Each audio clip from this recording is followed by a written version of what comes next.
that. What we're going to do today is, like I said, there is quite a bit to get through in there.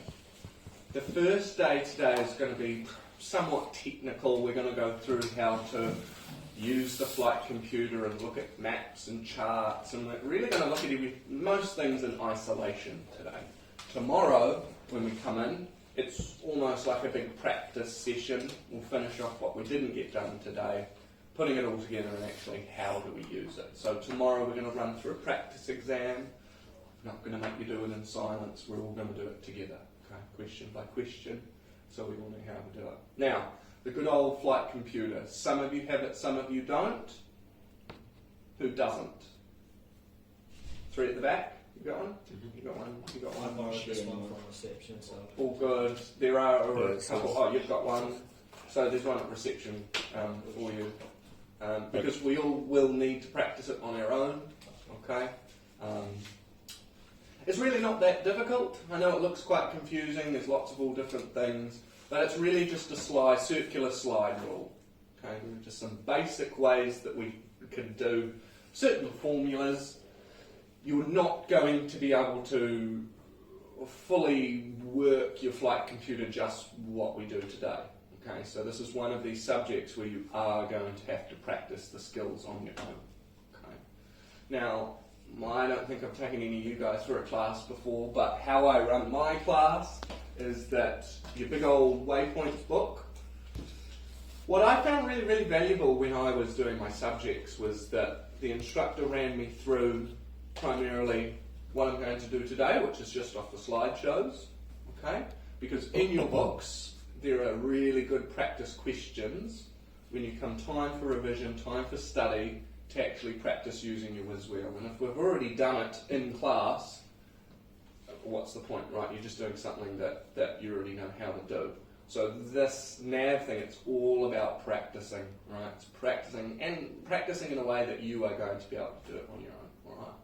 So, like I was saying, the last 2 days, let's get on through it, all right? We'll take plenty of breaks today, because it's going to get probably quite warm in here. I'll turn on the machine now, and then we'll get going. And as like always, please ask questions. Okay, this is going to be one of these subjects where if you don't ask questions, I'm going to be a little bit concerned, because I can almost guarantee there's going to be at least 2/3 of you that doesn't have any idea what's going on nearly all the time.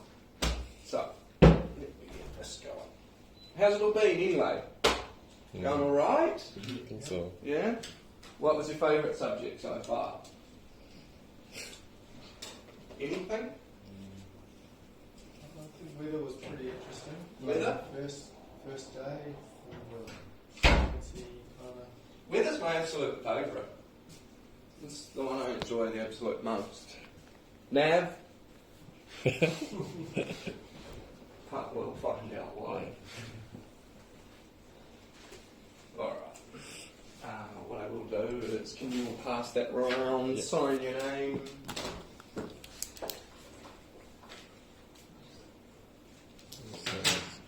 Just next to it.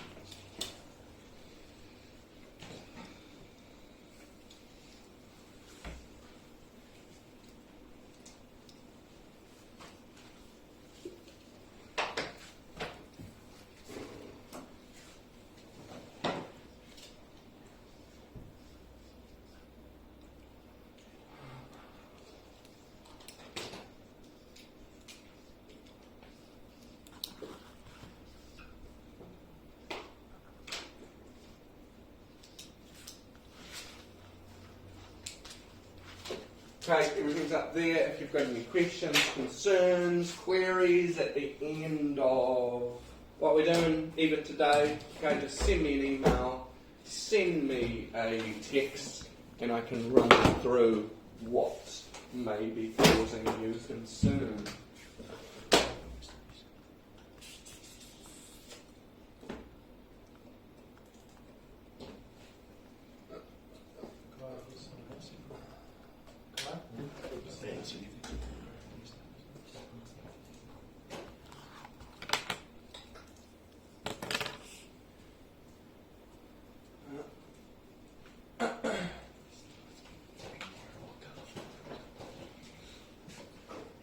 So, look, most of these sort of 5, 6, very sort of theoretical, we're talking about what they actually are as opposed to maybe how we use them. Once we get sort of towards planning visual navigation procedures, then we start to pull everything together. But it's not really until we start doing the exams or practice questions where we start putting everything together. How they run the nav exams now are so much better than what they used to do back in the day. You know, when I did my PPL exams back in 2009, they made you do a full flight plan from the very start right the way through to the very end. And that was fine if you were quite good at it, but the problem is everyone is going to make a little mistake here and there, and what happens when you do a whole flight plan is that you carry through that mistake right the way through, so each individual thing further on is wrong, so you don't get the right answer. So what they do now for the exams is that they break it up into individual parts. So, okay, they might ask you to do one little part of the flight plan, and then the next question they'll give you some completed answer, and then they'll ask you to find out what the next required bit is, which is actually really good for you guys, because it means you've got the correct answers to actually try and follow through on the process. Now, just a slight thing about flight computers. They're really all the same thing. Okay? They all do primarily the same thing. You just, for different ones, you just got to go a slightly different way about either looking on the flight computer where it might be. So, if you want my advice, either the E6B or the pulleys, whatever one is going to work best for you. I primarily prefer the pulleys, but that's just because that's the one I've used all the way through. Alright, let's get going. So, starting off with navigation basics. So, we'll discuss some principles: aircraft heading, form of the Earth, lines on the Earth's surface, latitude and longitude, angular position on the Earth. Now, as you've probably realised, there's a little bit of crossover from each individual thing. So some things we might have already talked about, some things that are going to be new. So, basic principles of navigation. When we think about navigation, we're not thinking about just jumping in a rocket or a Cessna and popping out to Wainui and doing some stalls or whatever and coming on back. We're thinking about quite a prolonged journey from A to B. Generally, for us here, what we're learning by visual means. Okay, so we're not planning in terms of IFR, just purely visual navigation procedures. But as pilots, we go flying in this atmosphere, and we should always be thinking about altitude. Just off the top of your head, if I'm going to fly from here to Whangarei, should I fly as high as possible, or should I fly reasonably low so I can see the ground? What do you think, just overall? What would you do? Low. Low? Why would you fly low? So you can see maybe any things that on the way that you might recognise, so you know you're on track. But also if you fly high, you're technically going faster because of the air pressure. Okay. So, but I still go low so you can kind of make sure that you're on the right track, just visually. Okay. Anyone else? Which airspace you might move through. Okay.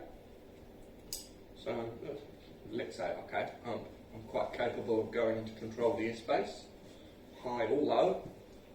High or low? Would you go high or would you go low? Probably high. High? High or low? Where there's less traffic. Where there's less traffic. So, I'm going to take high then. High. High or low? I'd say high. High? High or low? High? Why? Go faster. No. Okay, so, there's no right or wrong answer there. Okay, yes, at low level, I might be able to see ground features a little bit better, be able to sort of visually navigate myself quite well, but as a pilot, okay, although I put a lot of trust in my aeroplane, what happens when I'm flying along at 1,000 feet over the coast and I lose my engine? don't have a lot of time to figure out what I'm going to be doing on the way back to the coast. So what we say, air above you is wasted, okay, just like runway behind you is wasted. So generally, we should try and plan as high as possible, okay? That way, if something goes wrong, it does give me, look, maybe an extra 2-3 minutes to figure out where I'm going to put my aeroplane, as opposed to flying low level and having to make quite a quick, potentially, inappropriate decision. Right? So, when we're thinking about basic navigation, of course you're going to need a map. We're going to need to know what the weather is doing.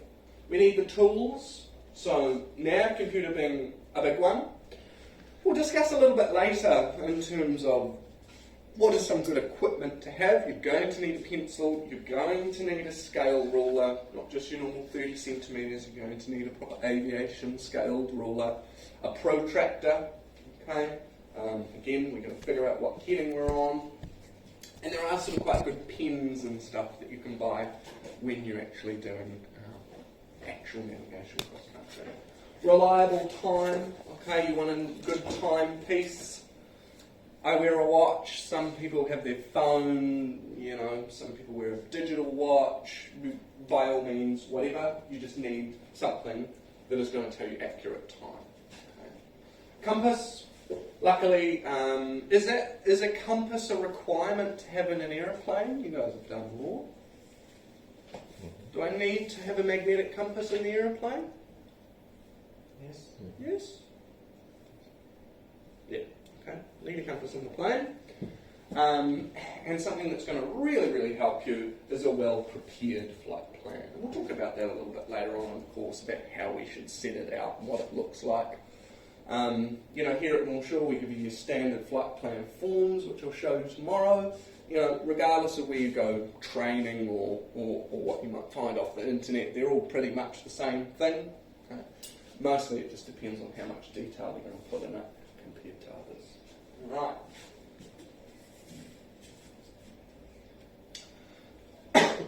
So, accurate navigation is only possible when you can accurately maintain. Okay, because when we do this flight plan, we draw a big old line on our chart, we figure out what the weather is doing on the day, and we plan for that actual line and that actual weather. So it's super important for us that we maintain a certain direction or the heading that we've planned for. Altitude, okay, because as you know, going back to Met, if you look at that forecast, the wind does change with altitude. Okay, so if I plan at flying one altitude but I end up flying at another, that wind is going to be slightly different. Okay, so a navigation plan is going to be slightly different. Airspeed, airspeed determines how fast we're going across the ground, right? Which is going to determine how long it takes me to fly from A to B. Basic handling needs to become automated, so there's a reason we do this towards the end of your training.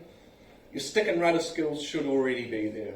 Alright, so on a cross-country flight, I don't really want to be teaching you how to fly straight and level. Okay, you should be able to fly level, you should be able to maintain a heading. Power plus attitude equals performance. So whatever power setting you've got, plus the attitude, is going to give you performance. We're going to talk about straight level with that. Trim. If you're going to fly in the Robin, trim is your best friend. Alright?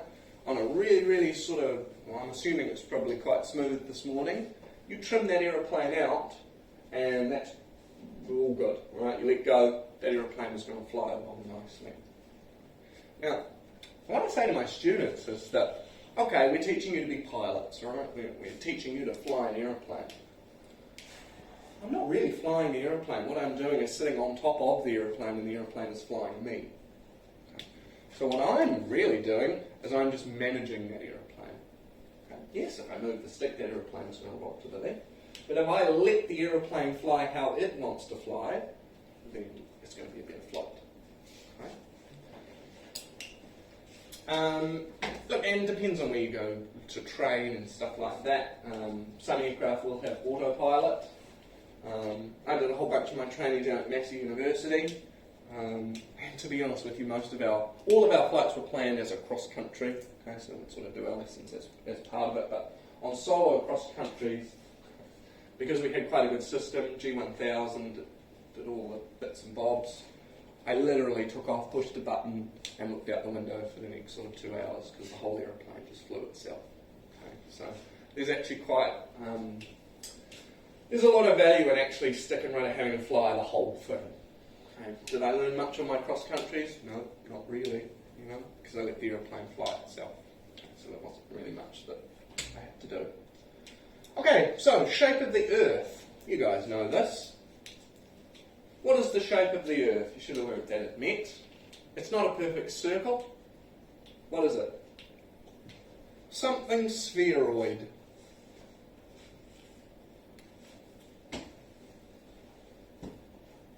Anyone? Didn't go over it in Met? Stretched. Yeah, so it's pretty uneven and it's a little squashed. Okay? So it's what we call an oblate spheroid. Okay? So it's wider than it is long. So it's a little squashed.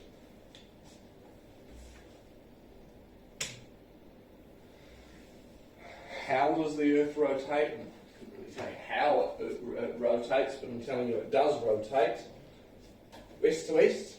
Okay, and what we get from that, because of our nice big iron molten core, we get this, what do we call this? What do we call these? Field. Okay, magnetic field, our flux lines, right? They come out at the North Pole, they shoot on down, and then they come up into the South Pole. Right. Any questions about any of that?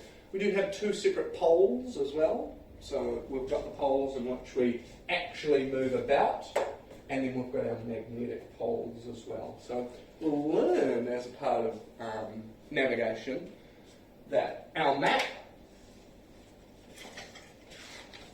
alright, our good old map here,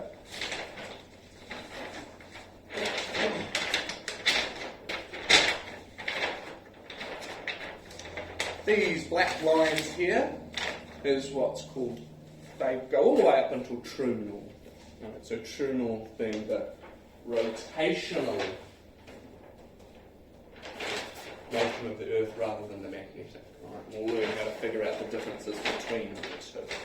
But we do need to be aware that the Earth does not rotate around its magnetic pole. They are different. Yes, quick question. Does Yeah. the magnetic pole rotate with the Earth? So, Yes. as in it stays in the same place relative to the Earth, or does it? No, because we rotate around the axis. Yeah. So this pole here will sort of rotate around that axis. But they sit in the So same it'll- place. If you looked at it, it would look like this. Yeah. So think of it like Met, when we get, why do we get summer, why do we get winter? Because it sort of tilts in or out of that sun. You could think of it the same way in terms of how that magnetic pole is moving about the actual axis. So, pretty important. Okay, I'm going to say this. You guys been getting the slides as well? Right, at some point today. Great circle, pretty important. Alright, I want you to highlight this, make a note of it. A great circle divides a spheroid in two. Alright, so it directly cuts the whole Earth in half. Meridians of longitude. Do we know which one is which? So if we've got the Earth, we've got this. Oh, we haven't got that.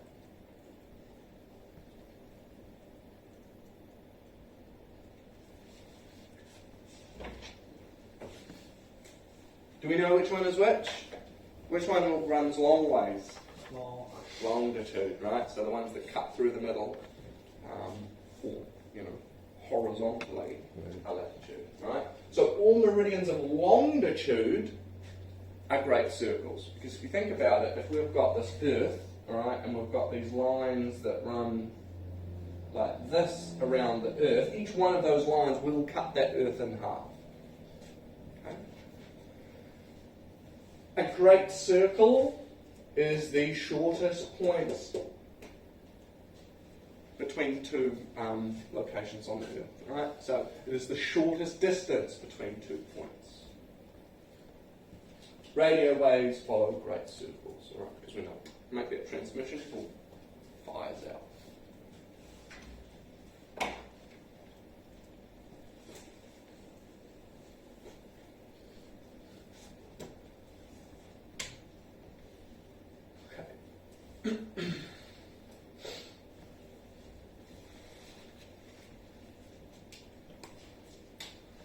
So, we can use great circles to measure distance. Now, what we can see is that if we take this great circle, what would this line be if we're looking at the Earth? What's that line? Latitude. Yep. The equator. Yeah, good. Okay, so the equator. So it's probably the next slide that's coming up. But when we when we look at degrees of latitude, okay, they're not great circles because they don't cut the Earth in half. However, the equator is a great circle. Okay? It's the only latitude that is a great circle because it will cut that Earth in half. Because if we look at, I don't know, roughly where we sit in New Zealand in terms of latitude, 39, 40, whatever it is, that is not going to cut the Earth in half. That's only going to cut the bottom third of it off. Anyway, getting a bit ahead of ourselves. So, great circles. What we can say is that 1 degree from the centre of the Earth, okay, so this is 1 degree, on the surface of the Earth, that's going to be 60 nautical miles. Okay? When we look at maps and charts and stuff like that, 1 second equals 1 nautical mile, but we'll look at that a little bit further on.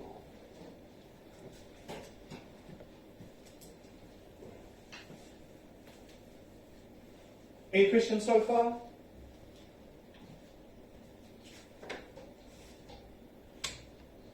Small circle.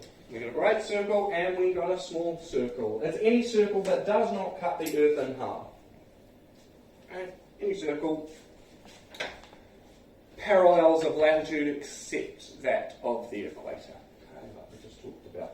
So, you know, this line here or this line here, that is a small circle. It won't cut the Earth directly into halves.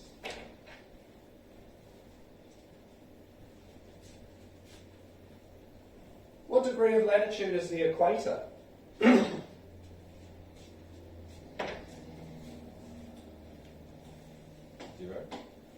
0. He moves away from that point.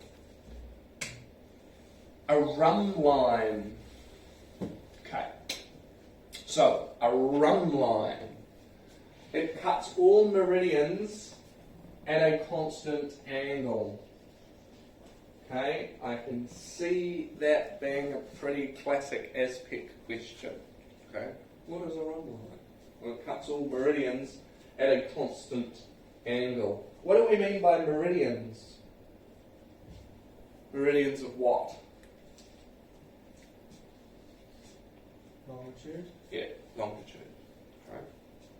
The equator and meridians are run lines that are also great circles. Okay, so that's a pretty important one to highlight right in your book there.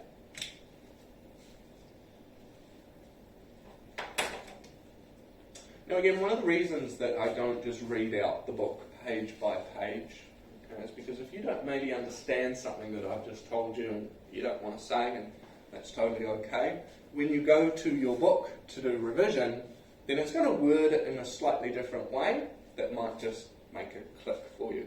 Alright? So I'm not going to take that away from you if it's not quite sticking. When you say a constant angle, what does that mean? So, I mean, if you look at how these are cutting these lines of longitude, all of the angles are going to be the same. So this angle is the same, this angle is the same, this angle, this angle, this angle, this angle, this angle. Right.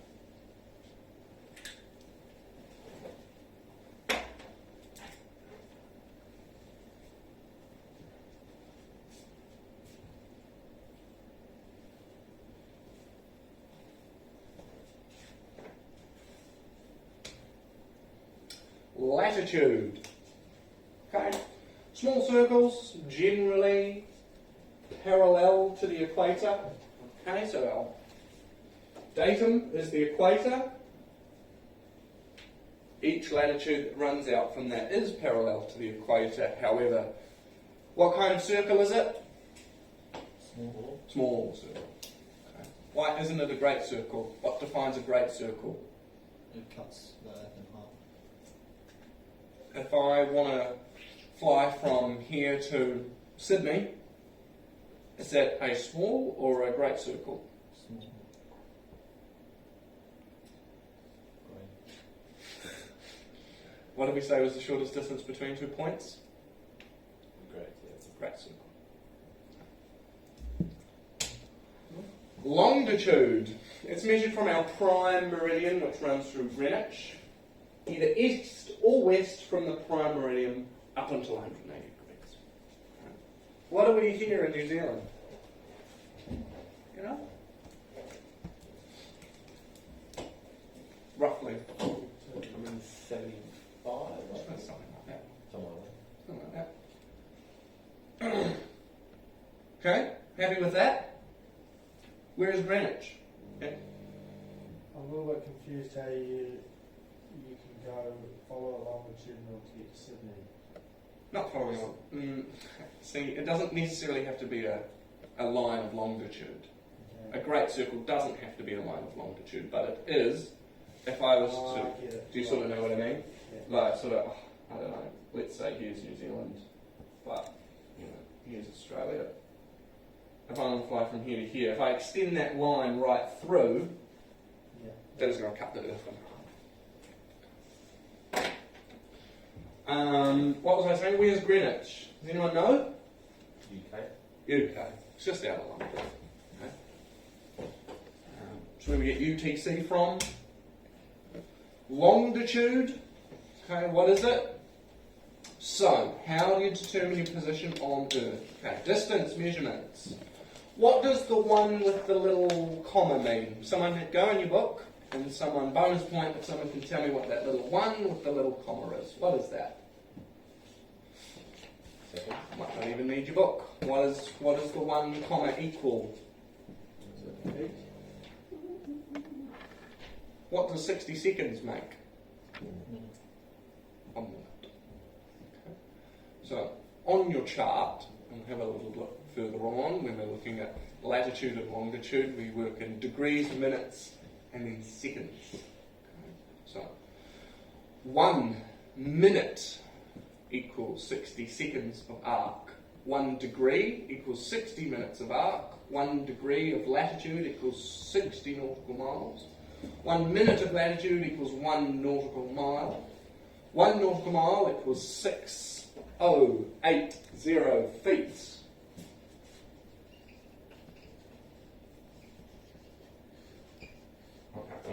Just end up highlighting all of those. You may as well write all of those in your book. Okay. This one here is going to be particularly important. Okay. That is going to be an aspect question, as will some of these. Okay. They're just purely going to list it and they're going to ask you. So I want you to try and remember that.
How long is 1 nautical mile in feet? 6,080. So, when we're determining our position on Earth, if we look at GPS or if we open up Google Maps or whatever, and try and pinpoint our location, it's going to give us latitude and longitude. For a practical purpose, when I'm flying around in my aeroplane and I'm going somewhere, I'm not on the radio going to give them my latitude and longitude. Right? Who cares? I cannot be bothered looking at my map trying to figure out where they are in terms of lat and long. Okay, I might have a rough idea, but really what we're doing is that on our map, on our 1 to 250,000, which we'll get to know, which is that one there, you will see on it we have what's called visual reporting points. Okay, so one would be in Ariba. That's what we call a visual reporting point, that little blue diamond.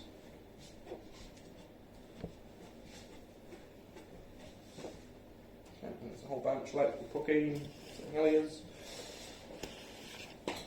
What I'm not doing is I'm not reporting my latitude and longitude in relation to that point. I'm just saying my distance and bearing in relation to that point. Okay, so I might be cruising up, heading towards, again, Whangarei, and I might say nautical traffic, Tangas of a Gulf, 1 mile north, Ariwa, 2,000, tracking north. Okay, so I've just given my distance and bearing in relation to that visual reporting point. Okay, so I want everyone to, has everyone got a 250,000 on them? How many people don't have a 250,000? 1, 2. You got a map? Oh, yeah, this one. You got one for the local one?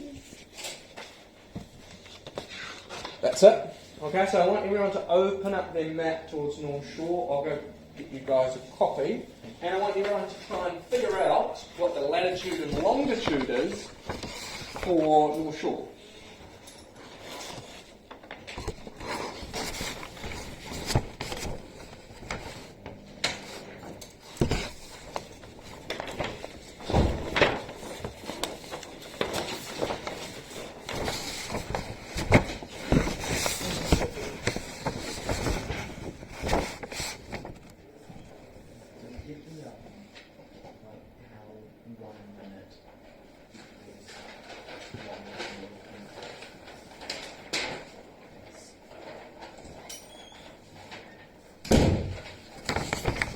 Okay, what did we say longitude was?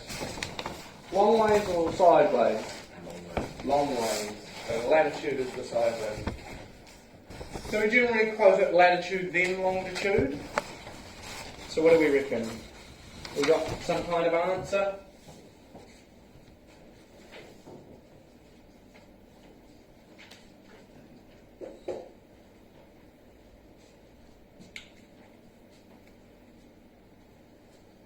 So here's North Shore. Okay. What am I supposed to do? Yeah, so let's look at latitude first. Alright. Alright, so 36 degrees 30, and then that's 36.45. Alright, so you can figure out the increments in between. Alright. Okay, say that one more time.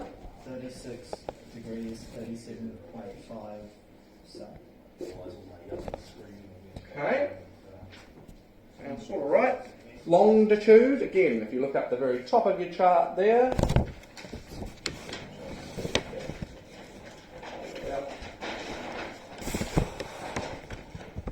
Here we go here, you can figure out increments in between.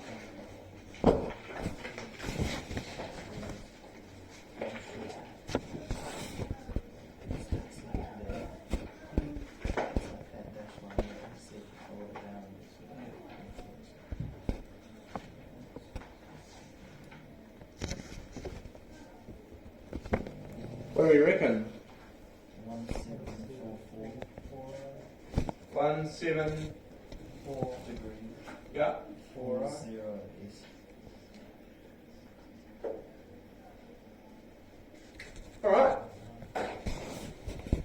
How could we know exactly what the lat and long are of North Shore without using our phone? Okay. Okay.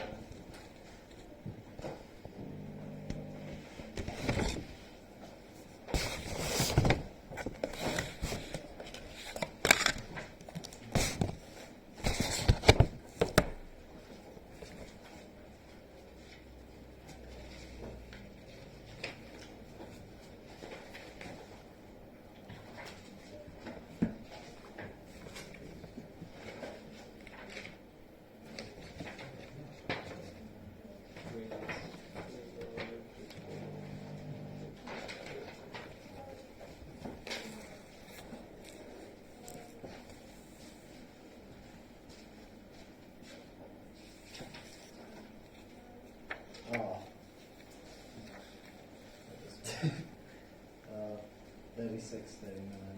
Alright, so someone read it out. South 36, 39, 24. East 174, R39,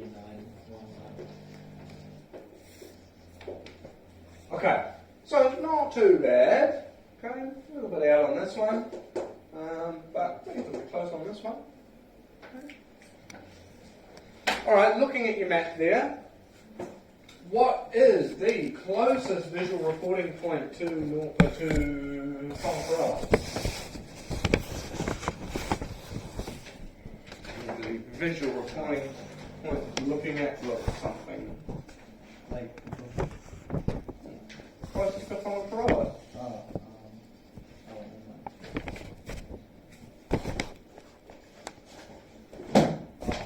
Okura. Okay, Okura.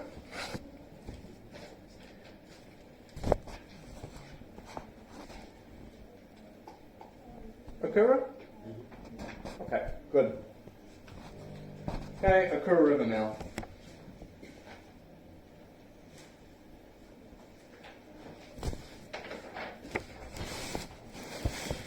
Okay, so, in terms of the map, or basic navigation, we talked about general aircraft handling, where we're in here, what is most important to us.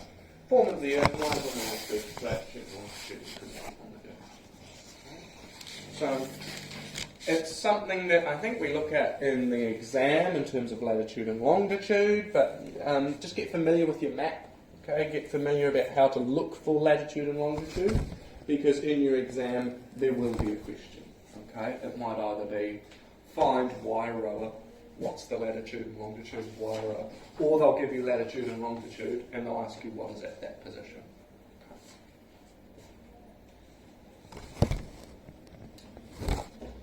Okay, direction.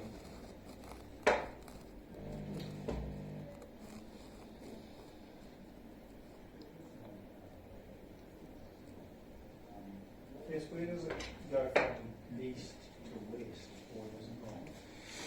Yeah, so remember that latitude of parallels of longitude, remember they only go up to 180. So we're in the, what hemisphere are we in? Yeah, we're in the southern hemisphere, but sort of we're towards the east, right? In terms of being more towards the west. Why is this not working? It is. Just texting how you get pissed off. Relative to what? The prime meridian. So you've got east and west of that prime meridian. Where is that? Is that Greenwich? Greenwich. Yeah. Okay, so with direction, some definitions: true, magnetic, variation, compass, true magnetic and compass, and then relative bearings. Okay, so we're talking quite a bit about direction now. What kind of directions might we be using? But overall in direction, the course, track or line along which an object moves to reach a destination without reference to distance. So all I've done is that I know I want to fly from North Shore to Cape Colville. I'm going to draw a line from North Shore to Cape Colville, and that is my direction. Okay? It depends on how I want to reference my direction, but we'll have a look at that in a second. So it must be measured against a fixed datum line. So what we're talking about there is that, okay, I've drawn a line on my chart, but I need to figure out what is the direction of that. Sure, I can roughly guesstimate, okay, it's running sort of 90 degrees to me based on my chart, so east or west, but we should be referencing it, or we must reference it against a fixed datum line. And what we're talking about is a Meridian Line, okay? These are the lines that run from true north to true south. So the lines that run vertically down your chart is how we can figure out what our distance, our direction is. Okay? Because remember, in direction we're talking about north-south, which is why we use those lines of, what do we call them, the ones that run that way? Longitude. Longitude. So, cardinal points, we talk about north, south, east, west. when we're doing actual planning, 3-digit figure is a lot more accurate. Okay, so north 000 or 360 all the way through back to 359.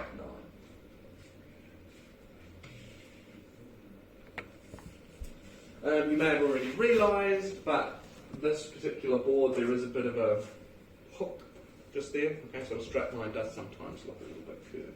So I'm going from Parakai to North Shore. I'm taking my line of, what do we call that? The long one? Longitude, right? That is the only line I can measure my heading from. Well, not just that line of longitude, but any line of longitude I can measure. So, what am I doing? Well, anyone got a protractor on them? The square bit? Alright, so we should all have one of these. If you don't have one of these, buy one, okay, because we're going to have to use them tomorrow. What I'm going to do, based on my map, okay, I've drawn a line from Parakai all the way to North Shore. Now that line intercepts this particular line of longitude. Right? So what I'm going to do is that on your protractor you've got a line, see, that runs to north. In the very centre there I've got a little grommet. Okay, that little hole I'm going to put where my required heading cuts through the line of longitude. Right? And I'm going to measure based off my protractor what that angle is from there all the way through to where my line runs through. And what I've measured is 094. Does that make sense? And that's your heading? In true. Yeah. Yeah, because remember our maps are based off that true north. So my true heading today is going to be 094. If it's a nil wind day, sure, I'm just going to fly 094. I'm going to convert it into compass heading, but I can just fly 094. Okay, there's no wind.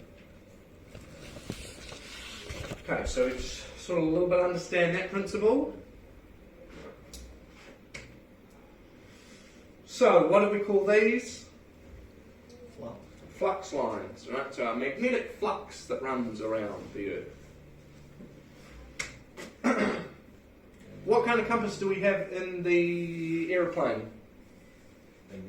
Magnetic compass, right? So our primary reference of direction in the airplane is magnetic.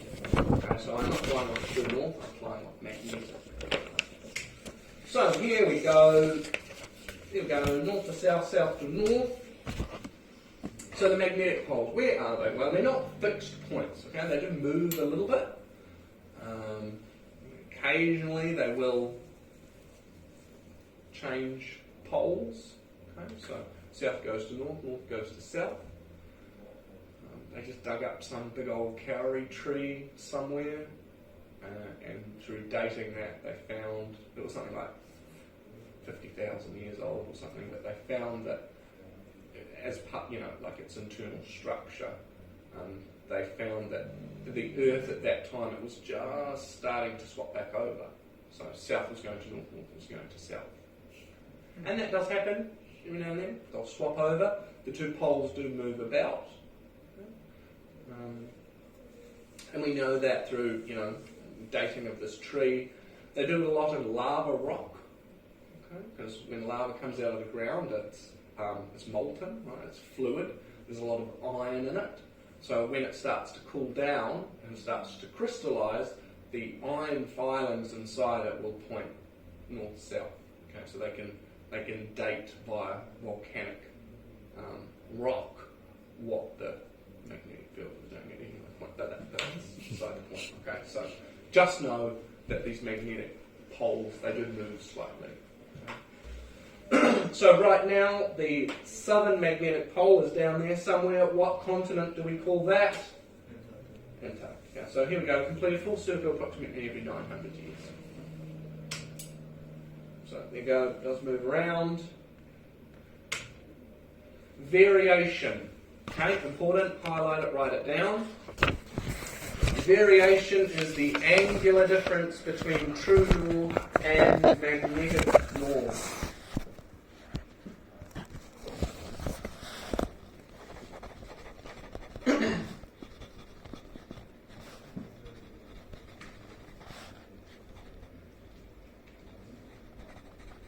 Right. On your chart, I want you to try and find a blue dashed line. And it should have a 19 or an 18 or something on it.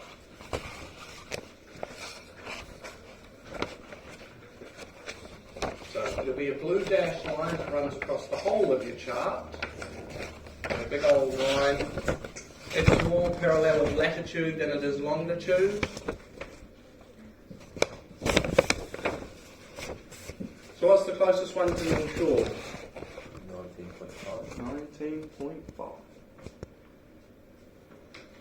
Now that is what we call an isogonal. Okay, important. That blue dash line is a line of equal variation. So every point sitting along that line has equal variation, and 19.5 degrees each. A line of zero variation is an agonic line.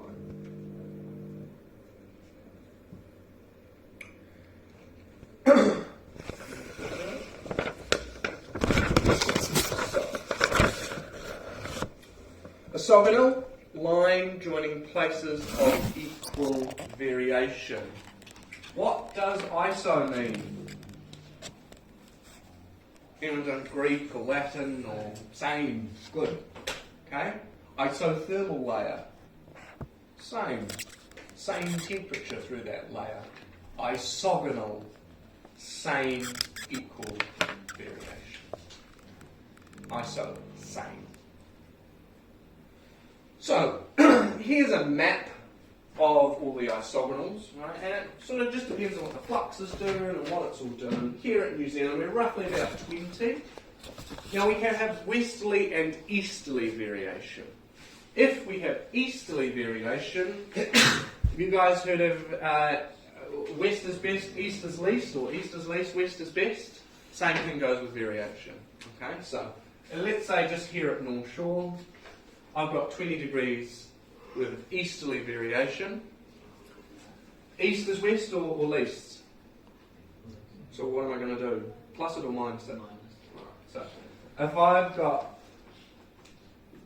a heading of 180 degrees true, and I want to go to magnetic, any ideas what I've got to do? Minus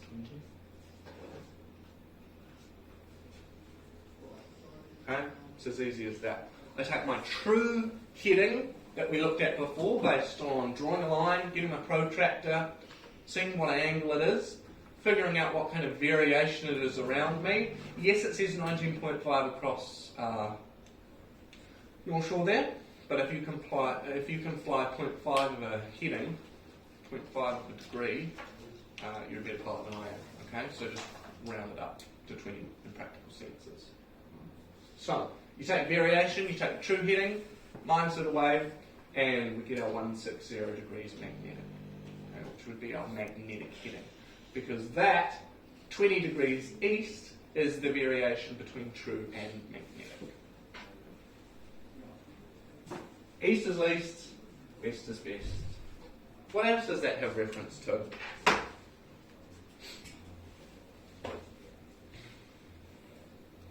Human factors, think back to human factors.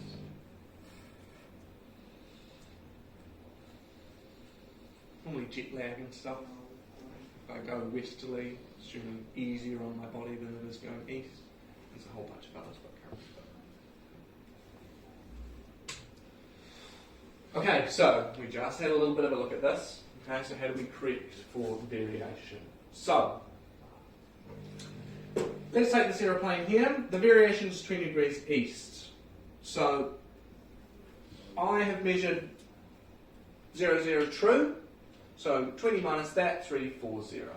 If it's west, alright, 0 plus 20 is 020. Alright. Don't need to go into too much detail about that. West is best, east is least. Alright, to go from, what am I going from to? What is it? That was a question. What am I going from? From true to magnetic. Good. Okay, so from true to magnetic, east is west, east is west, west is west. So that's if you're flying to the east. No, it's just generally in that area. Okay, so I might be going west, but the variation is still easterly. So I'm still going to minus it off my true heading to get my magnetic. All throughout New Zealand, it's all easterly variation. It just varies. Okay, if you get a big old chart and look at it, changes throughout the country. Deviation. So when we're talking about deviation, we're sort of talking about a third sector. So we go from true to magnetic, and then we go from magnetic to compass. Okay? Because in our aeroplane, we have that magnetic compass. Think back to tech. What are most light GA aircraft made of? Metal of some sort. Okay? So we know metal and a bar magnet, you're going to cause some kind of interference. Okay? So what we're looking at is interference from metal objects on board the aircraft. We determine what kind of deviation there is by doing what's called a compass swing. So the engineers, they'll take the aeroplane out and they'll pop them on a big compass rose like that. I don't want to look like that, but something like that. So they've got, without any kind of interference, they know exactly where magnetic north is, south, everything in between. And they physically put the aeroplane on those headings and they see what the compass is reading. Okay, and that's the deviation. Next time we go flying, I don't know, don't do it all the time, but pop your headset up next to the compass and you'll see that compass swing right around. Okay? It's that interference from other metal objects around it. Compass swing should be repeated when we get a new engine, lightning strike, or any major work. Why do you think that's the case? Why can't I just whop an old compass in there and keep going? Why do you think it might change if I've done any major work?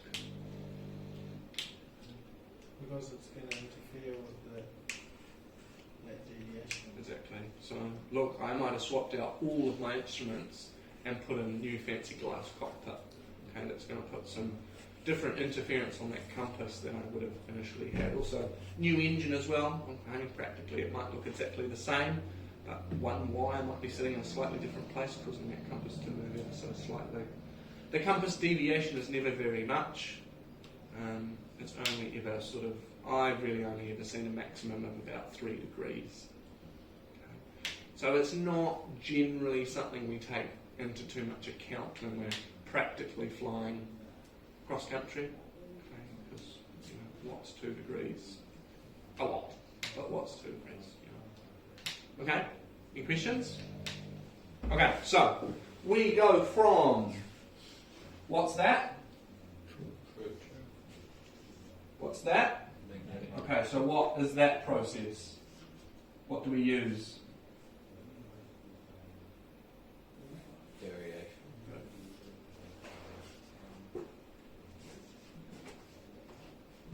If we go from magnetic to compass, what do we use? Deviation.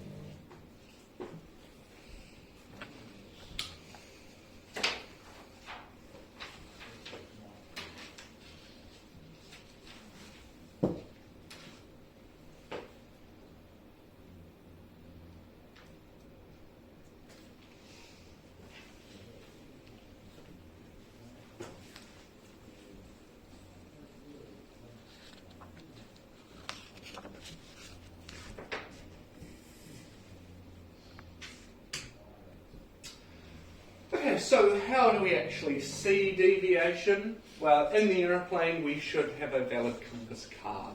Okay, so it's a little piece of paper under or near the compass, and it'll show. So 4045, I'm going to have to steer in the aeroplane 046.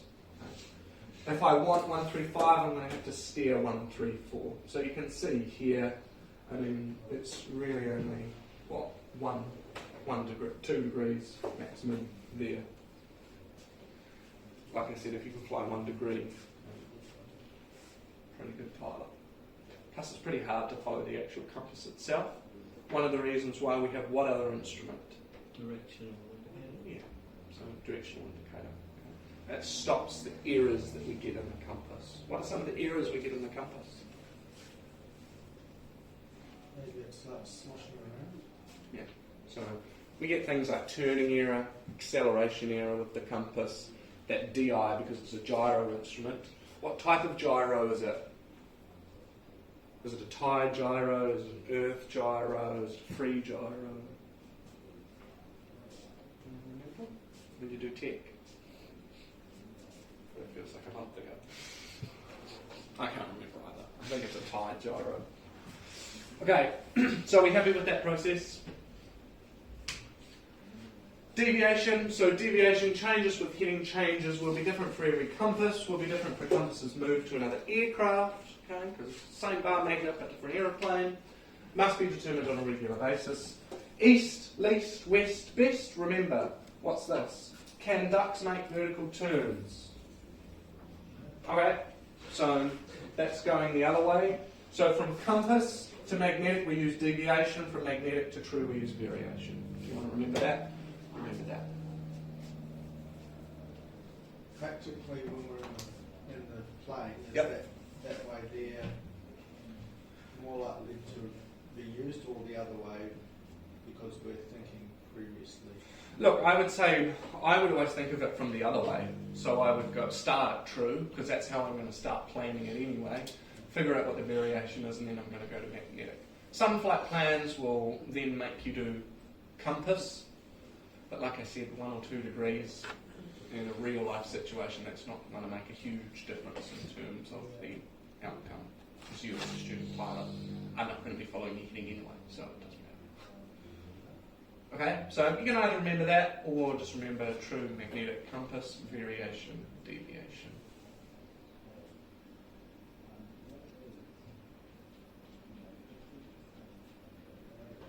Everyone sort of happy with that? No questions, concerns? Good, good, good. True bearing. Okay, so it's drawn on a chart. Angular difference between true north and track can either be to or from. Okay, so magnetic bearing, true bearing with variation applied. Have a look. Compass bearing.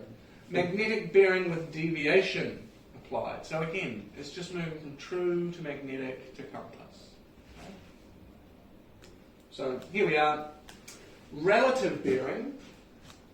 A bearing of an object measured clockwise from the nose of your aircraft. Alright, so this is me flying along. I've got an aircraft out there about 45 degrees. Okay? So it's always in relation to the compass as well. So I can't just go 45 degrees that way. If it's, let's say it's straight out to my 9 o'clock, the actual bearing of that would be 270, right? Because I've got to go clockwise, not just 9 o'clock. But in a real life situation, that aircraft would be at 2 o'clock. So, convert relative to magnetic. So, here is our north.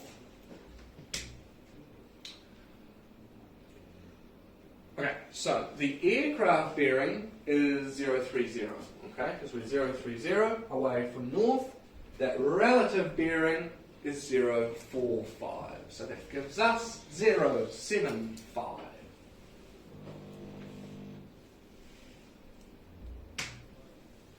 Drift. Okay? If there's no wind on the day, I can just point my nose straight out in the direction that I want to fly, and I'm going to be there. Right?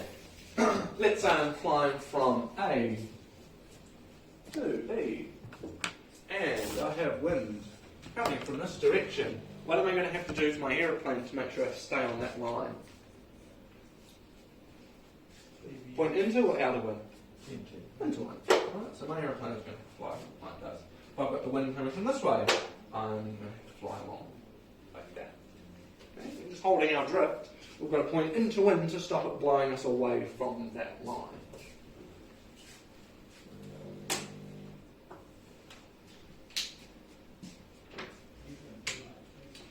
Okay, with nil wind, no drift allowance is required. However, with the wind like, whoa, if the wind is now coming like this, but I don't allow for any drift, right, it's going to push me away from my track.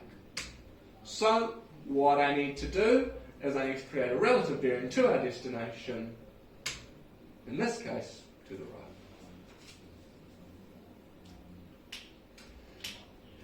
Now, when we're talking about drift, okay, this says to the right. When we're talking about drift, we're talking about where the tail is sitting.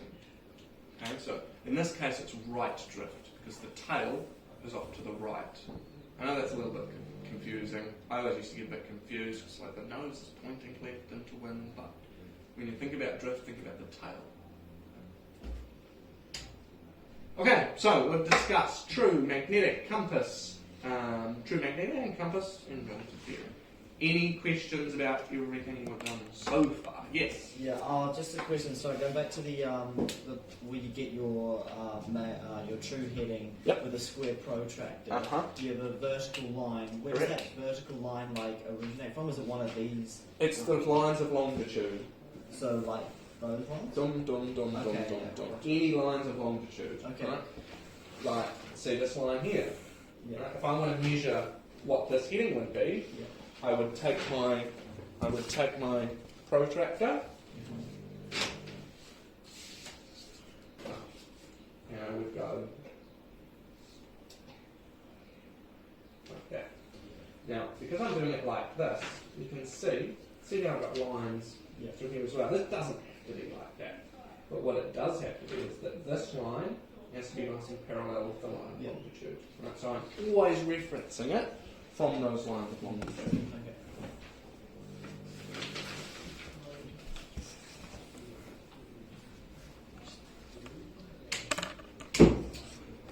Okay, speed.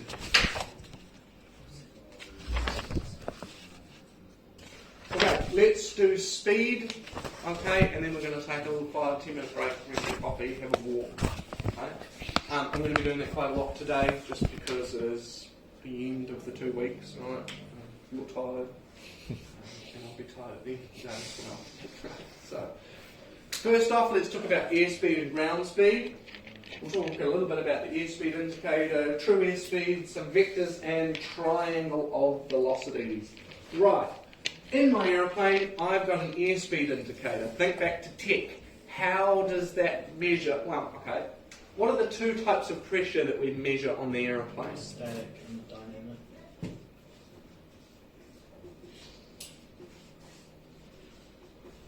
What does the airspeed indicator measure? The difference Of? the total pressure. Good. So total pressure is? Static plus dynamic. Static plus dynamic. Okay.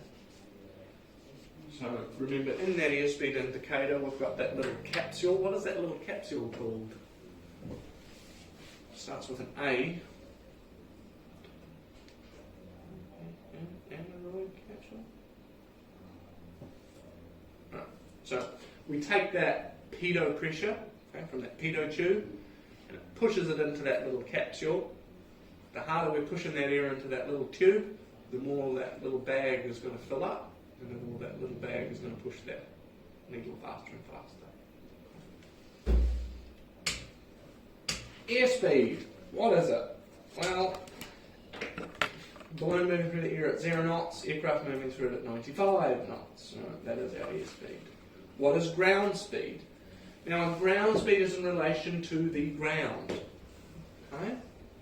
Air mass moving over the ground at 10 knots. So what's happening is that that balloon might not have shown any airspeed at all, okay, because it's moving with the air. However, because it is moving at 10 knots in relation to the ground, it's got a ground speed of 10 knots.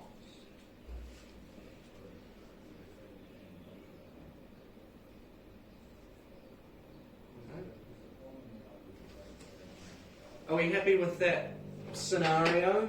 If we're thinking about the air mass, if I'm travelling along in my aeroplane and I'm heading out in that direction there, and I've got 10 knots of tailwind. Okay. Aerodynamically, it's not really pushing me 10 knots faster through the air because my aeroplane is just cruising along at 95 knots. Right? That's the overall pressure that it's measuring. However, I might be going 95 knots through the air, but I've also got that 10 knots pushing me in terms of relation to the ground. So I'm really travelling along the ground at 105 knots. So that's what we're seeing here. We happy with that concept? Here we go, airspeed indicator, pitot tube, measuring that total pressure, firing it into the instrument case there. What pressure is inside here? What do we vent that to? Yeah. Right? So we've got static pressure there. And what was pitot again? Total. It was total, right? So we've got dynamic and we've got static. Now, I don't know, think about algebra, think about math. If I've got two of the same things, then they get cancelled out and all we're reading is that dynamic pressure.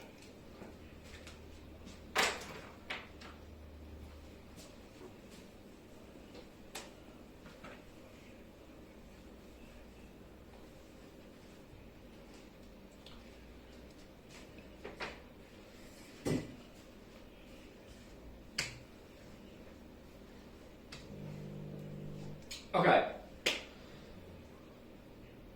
this is a little bit of a crossover from tech as well. Okay, they might ask about it, they might not. I can't guarantee that, but regardless, we do need to talk about it. So, when we're thinking about the different sort of airspeeds that we can look at, we just start off with indicated airspeed, right? That's what we're showing in the aeroplane. Now, what we get is we can get instrument and pressure error. What we're really talking about there is just general wear and tear of the instrument itself. It's a mechanical thing. All mechanical things get a bit worn out eventually. So, if we take instrument and pressure error into our indicated, we can get what's called calibrated airspeed. When we're going from calibrated to equivalent, we get a thing called compressibility error. And this is really only concerned with quite high speed flight, not something that we're going to come across in our little Robin. Calibrated, taking into account compressibility, we get equivalent. From equivalent through to true airspeed, we look at corrected for air density, and that's changes in altitude or changes in temperature. So I just want everyone to just write down that flow chart. Potentially going to ask it.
Hello, Margaret.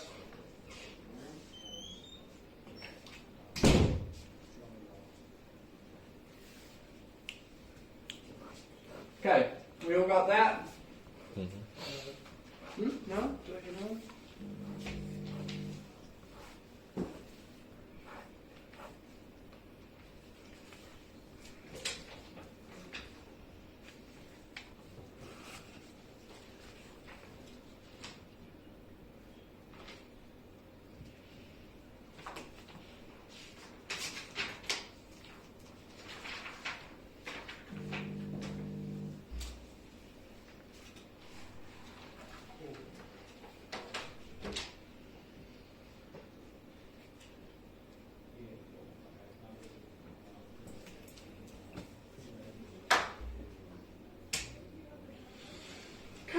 true airspeed. Indicated airspeed is just the measurement of the dynamic pressure, so that overall aerodynamic pressure that is pushing against the aeroplane at any one time. Right? So if I'm standing still, what kind of pressure am I feeling right now? Static. Right. If I start walking forward, what am I feeling now? Dynamic. Yeah, static and dynamic, right? Because I've got that forward pressure of that air pushing up against my face, and that is my dynamic. Okay. At sea level in the International Standard Atmosphere, under ISA, indicated airspeed equals our TAS. So, with ISA at sea level 1013, 15 degrees, what are some other ISA things you can tell me about? What about the density? What's the density at sea level under ISA? 1, 0, 1, 3, 4, 2.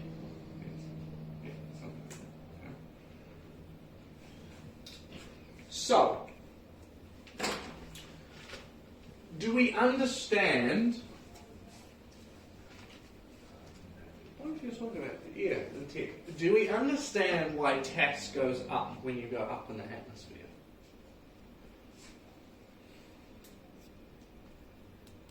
Not really? No. So, let's think about it at sea level. Okay? Now, I'm going to represent our little aeroplane with a little Pac-Man. Okay? At sea level, we know that the density is relatively high. These little dots are representing the air molecules. Okay? So, my little aeroplane has to travel this distance to eat that amount of molecules to make my aeroplane fly. Okay? Aerodynamically, it's not possible to fly without touching that amount of molecules. Now, let's take my aeroplane now at 30,000 feet. Okay, what do we know about the density at 30,000 feet? Is it more or less than at sea level? Yes. It's less. Okay? So here's my little aeroplane trying to fly along. But now we know that that density is a lot less. Okay? But aerodynamically, my aeroplane still has to touch that many molecules to create that lift. Okay? So my aeroplane now has to fly this distance to touch the same amount of molecules. So which one is travelling faster? This one, right? Because what is the formula for velocity? Distance over. These two aeroplanes are touching the same amount of molecules in the same amount of time. Okay. However, because the density is much less at altitude, this aeroplane has to travel so much faster to touch the same amount of molecules to get the same amount of lift. Okay. You sort of understand that concept there? So yes, at altitude, our TAS is a lot higher than our indicated airspeed. But our indicated airspeed stays the same. Okay, I'm still going to fly around in my Robin at 95 knots, regardless of whether I'm 10 feet above the sea or right up to the very top of where I can fly at about 10,000 feet. So you've got ground airspeed Yep. as you're travelling, which we're calling that. Then you add things like wind, and that gives you your indicated airspeed, because it's just what Start you off with the air. indicated airspeed. Okay, start off with indicated airspeed. That's my aerodynamic airspeed through the air. On a nil wind day, my indicated airspeed is going to equal my ground speed. One and the same. Okay, because I've got no wind affecting me across the ground. If I have a headwind, I'm still going to be flying at 95 knots, but my speed across the ground is going to be less because I've got that wind pushing against me. TAS, again, we're sort of talking about the aerodynamic performance of the aeroplane. So at sea level, because my aeroplane can touch this amount of molecules in this amount of time, at sea level, they're both the same.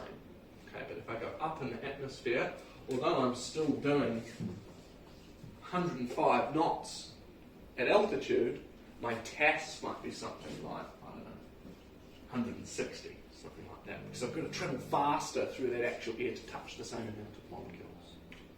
So it's just allowing for altitude. Allowing for sort of density. Can I get rid of this?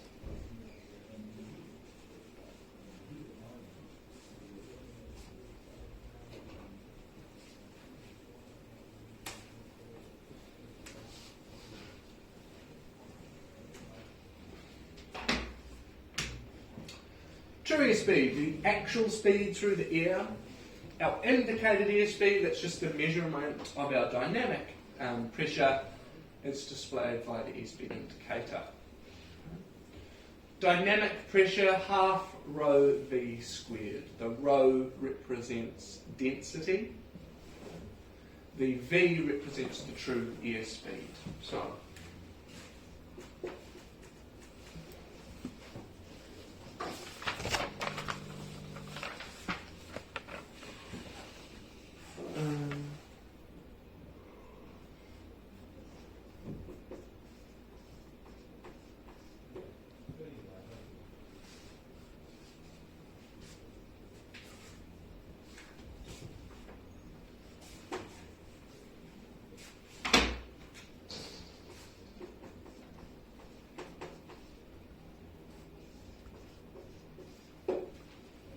okay, what's that? Right, you guys should know. Kinetic energy.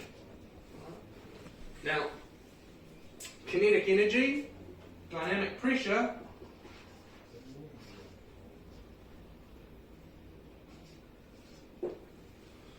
what did we say rho was? Density. Yeah, which could be a relation of mass and velocity squared. So all we're looking at with dynamic pressure, all it is just our kinetic energy, really, of the aeroplane. Okay? It's basically the same formula. And if we look at the actual lift formula, we can see in the middle here, that is our dynamic pressure, or our kinetic energy that we have in the aeroplane, which we measure really as airspeed. When you think about flying, especially aerobatics and stuff like that, it's all about energy. So we would start a manoeuvre at a certain speed, because if we fly it correctly, we know that we've got that amount of energy, potential energy available to us to carry out the manoeuvre.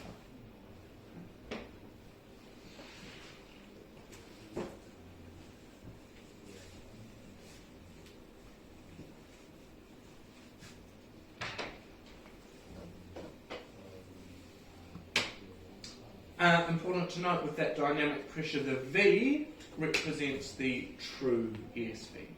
Okay, not just your indicated airspeed, it's your true airspeed. Because that is the actual speed at which we're going through the air.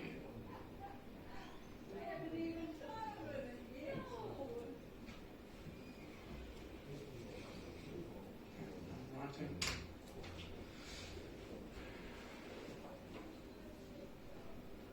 Okay, so as we were talking about, my aeroplane will fly straight and level at 105 knots, or 95 knots, okay, let's talk about the road. 95 knots. Right?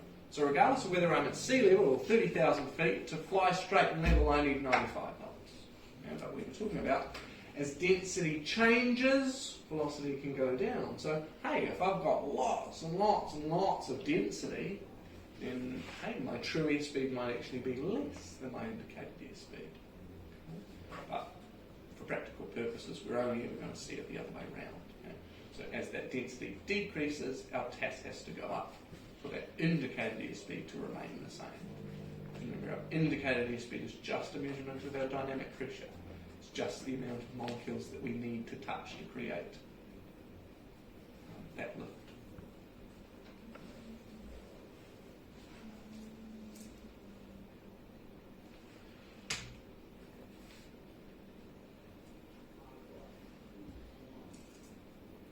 We can see from sea level all the way up to altitude, my indicator stays the same, but my TAS changes. Why is that important to us when we're maybe thinking about navigation? we might it'll give us an indication of how long it's fluff for. Good. Okay. So am I planning off my indicator, or am I planning off my TAS based off what you can see there? Planning off my TAS.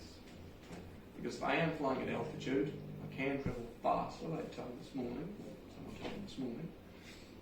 So my ground speed is going to be higher. I can travel over the ground faster. So there's a few benefits to flying at altitude. One, if something goes wrong, I've got a little bit more time. Two, my TAS is going to be higher, which means my ground speed is going to be higher, so I'm going to use less fuel to get there. TAS is important for accurate navigation. TAS is usually higher than the indicated airspeed for a given indicated airspeed. TAS will increase with altitude. TAS will increase with an increase in temperature. Why will a TAS okay, I'm just flying around in the circuit, 1,000 feet above the ground. Why is my TAS going to increase with an increase in temperature? Good. What happens when we get an increase in temperature? What happens to our density? It decreases. Okay, so we're almost simulating that we're at a higher altitude than what we actually are. Okay, so we need to travel faster to touch the same amount of molecules. Okay?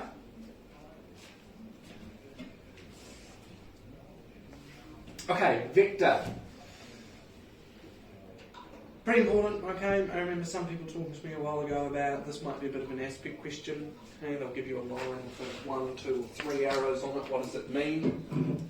So, straight line representing magnitude and direction. If we have one line with one arrow, that is our heading and TAS. If we have one line with 2 arrows, we have track and ground speed. If we have a line with 3 arrows, we are looking at wind speed and direction. So a vector is a straight line showing direction and magnitude.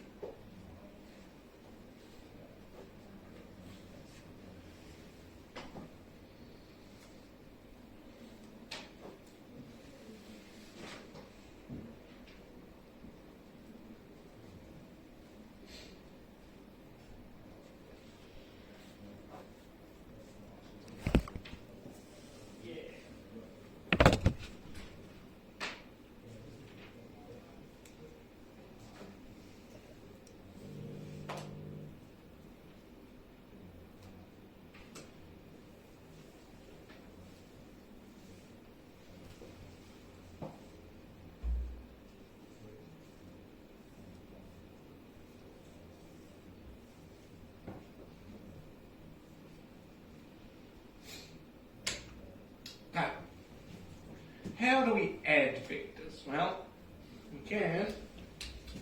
If I'm flying at 190 at 120 with a wind velocity of 000 at 30 knots, what will your track and ground speed be? So you can do this on a piece of paper. Has everyone got a ruler on them?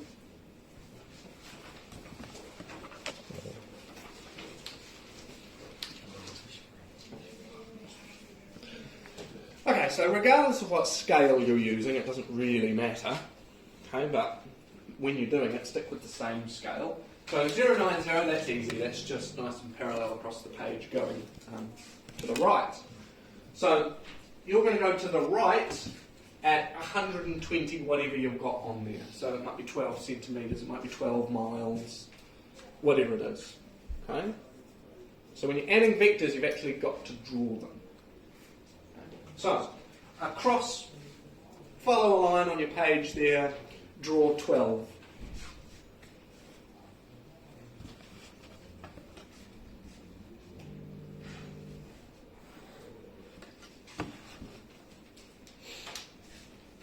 Now they've told us that this wind velocity is going to be 00013. When we're adding the vectors, we always need to start at the tail of whatever the previous one was. Okay, so we've got this first one.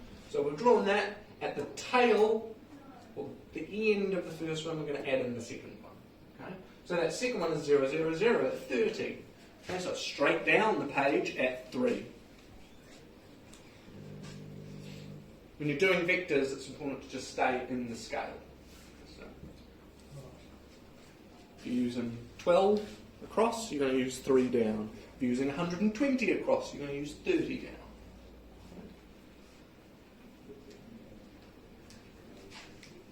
Okay? So what I want you to do now is draw a line. And you're going to tell me what your heading, but actually what your track is going to be, and then what the ground speed is going to be. Alright, so you're going to figure out what that angle is, and you're going to tell me how long the line is. Remember, that's north, so I want a bearing from north.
Drawn it to scale, you should just be able to use your protractor.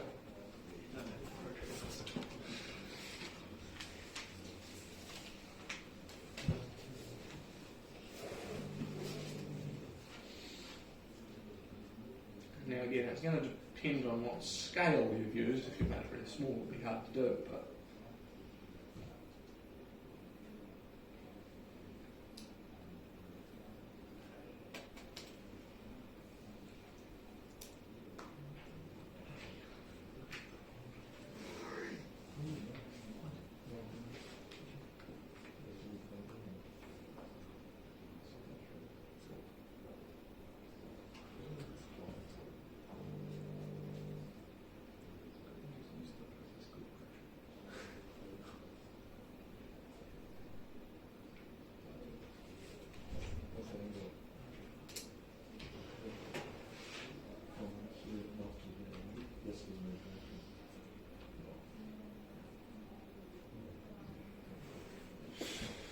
okay, what do we got? What's my track in terms of what this is here? What's that?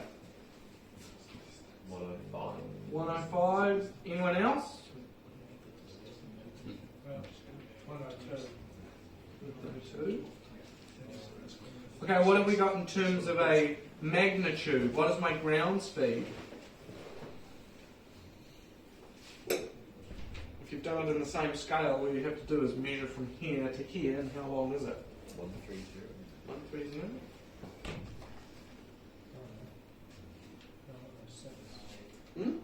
You got what? 106. We have to see anyone else?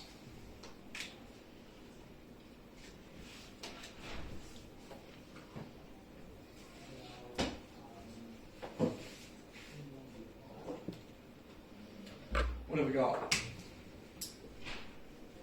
So we've got 104 at 123.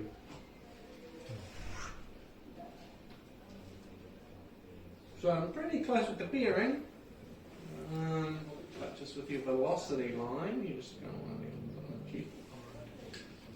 But 130, closest.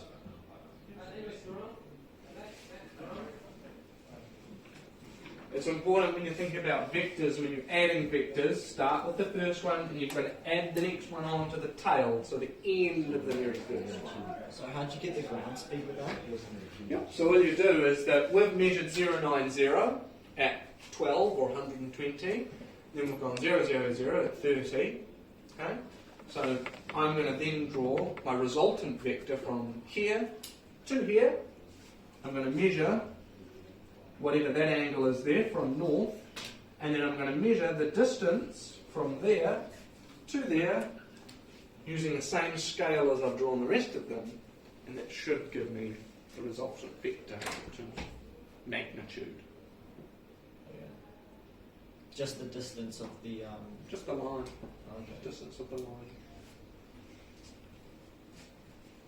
Oh yeah, that's right. Is that the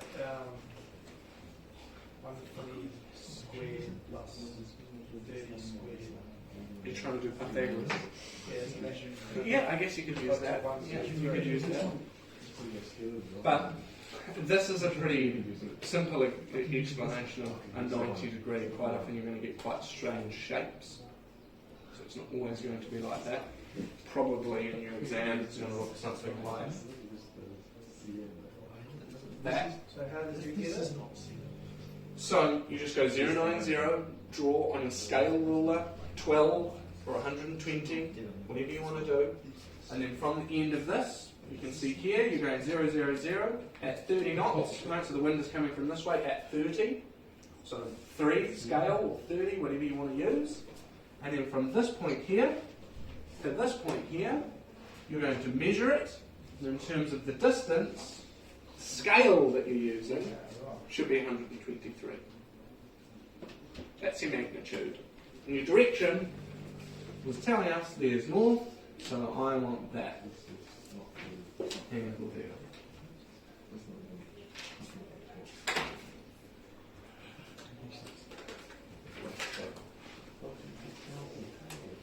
That's why I couldn't do it. So I didn't use scale, I just used the squares. Yeah. Okay, let's do another one. You were going 180 at 200. Plus, you've got a wind velocity of 270 at 40. What is my new track? Plus ground speed going to be? North, straight up your page. Okay, so same thing, just with different figures.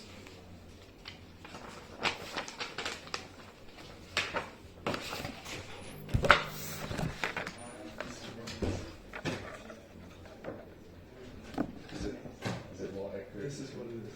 This is 12.36. This is done. It's the opposite. Do another one. I measured it using the wrong. What are you supposed to do? WAC or UTC? It doesn't matter, you just got to keep the same scale. Yeah.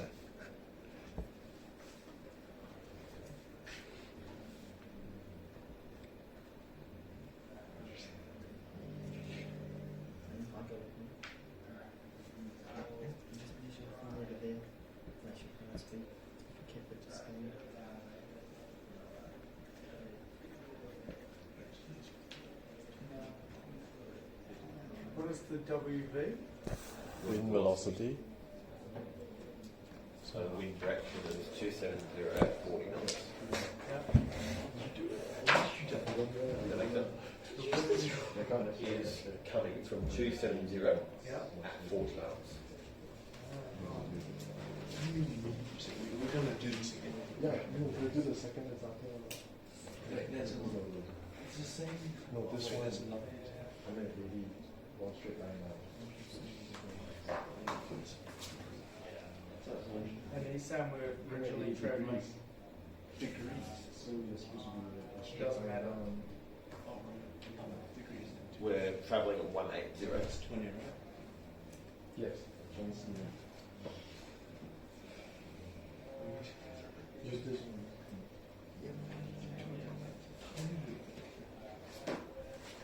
Yeah, you pass on that. No. That's not okay. 120.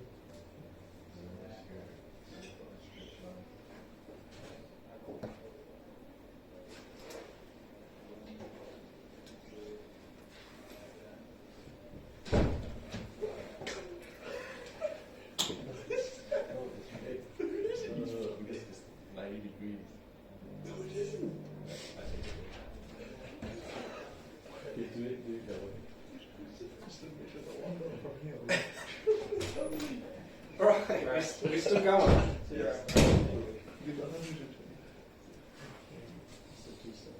Boom. Oh no. What's this next one? Next is the velocity at 27. Which is Oh, that's just the sexy thing. So we got I thought it was 40. 77. Going too. Oh, right. 40.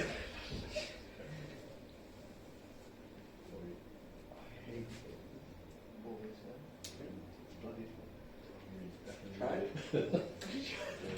So you've got 180 straight down at 200 or 20, whatever you want to use.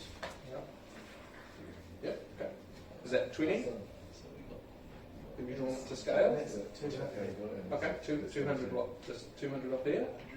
100 to that. What's the distance between? And just a scale. Okay. So you're using half. Okay. So 270. So is it going this way or is it going that way?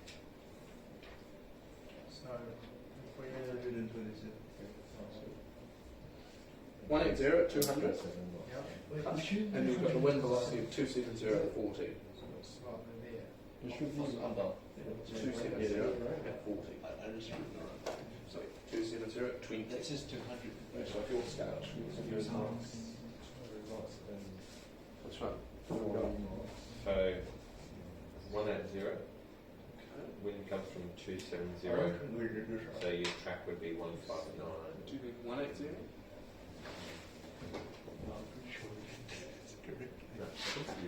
It's okay. It says 200. 180. Yeah, we did 270 is going this way. Yeah, it says supposed to be 200, but we measured 120. Yes, we did. From the right, so that way. Why do you put that? Wait. Because it doesn't. Okay. Yeah. So we've got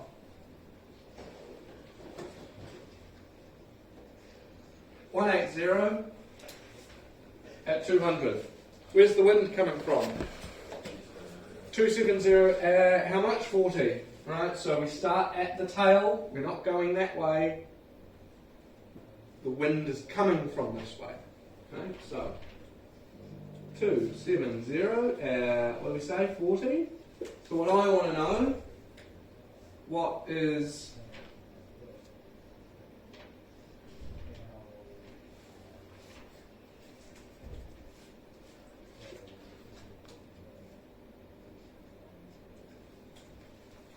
what is A and what is B?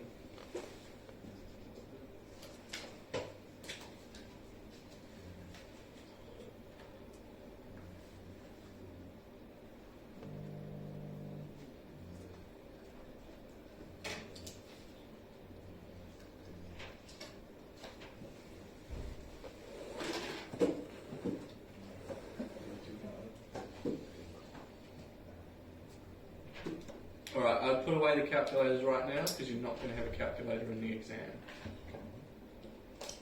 Draw a scale. Should come out straight away.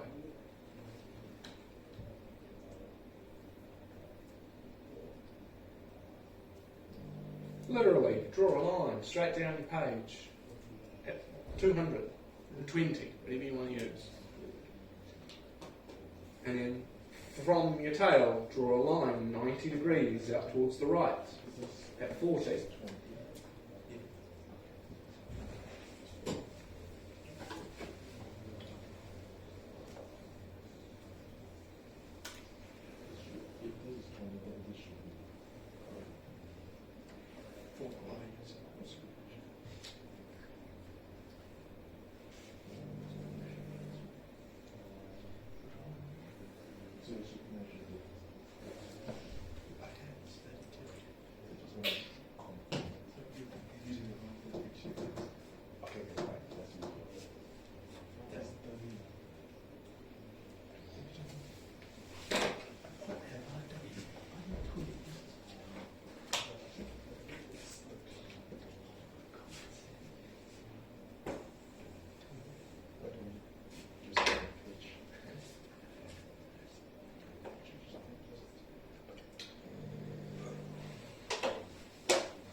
Okay, what do we got? What's my ground speed? 205 knots. And what have I got in terms of a relative bearing from north? 168. 168.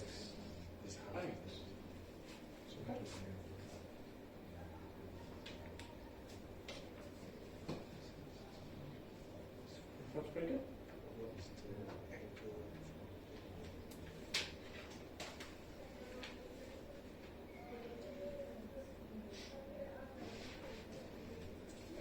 I'm lost. One line, 180 at 200. One line, 270 at 40. Right. Measure from there to there, that's your magnitude, that's your ground speed. So this is not wind velocity This is wind velocity. blowing us off course. It is. This is our track. Imagine it. If I'm trying to fly south, but I've got a wind coming from west, my track is going to be out to the left because the wind is blowing me that way. So how did you get that distance? You've said it's 40. Yep, that's the magnitude of the wind. Yeah. This whole thing is 180 degrees. But you've put it on the 170 degree angle, 270 degree angle. Because that's where the wind is coming from. They don't match up. Don't need to, because a vector is direction and magnitude.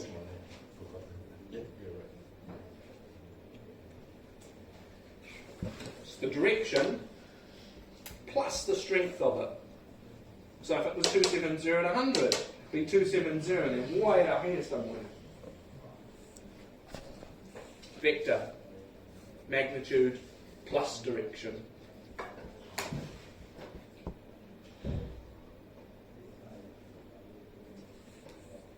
Okay. We'll do some revision of this at the end of the day. Just remember, when you're doing vectors, draw the first one, the next one has to come off the tail of it. Start with one, move on to the next, and don't get confused with wind. And remember, wind, it's always where it's coming from. Okay, so here we go. So, track is the path over the Earth's surface, drift angle, the angle between heading and track. So, what have we got? So, we've got our line here, we figured out 104 at 123. So our drift angle, 14 degrees of starboard drift. Right, so this angle here is our drift angle. Starboard, is that left or right? Right. Right. Okay.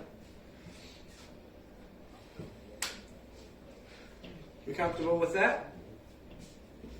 We'll have a look at some more at the end of the day. So, what we actually do in real life is that for practical planning purposes, we use our flight computer. Okay, so on the other side of your flight computer there, using the little clear window and the graph behind it, we can calculate what this is actually going to be in a much easier way to do it. So, calculating wind components, okay, it's important that you're using the same component of wind. So if we're using true wind, like whether it's forecast and true or whether it's forecast and magnetic, and whether we're initially planning in true or magnetic. Okay. Generally, how do we get the weather report in wind? Is that in true or magnetic? True. Okay, so generally, what happens if I draw a line on my chart and then measure the heading? Is that true or magnetic?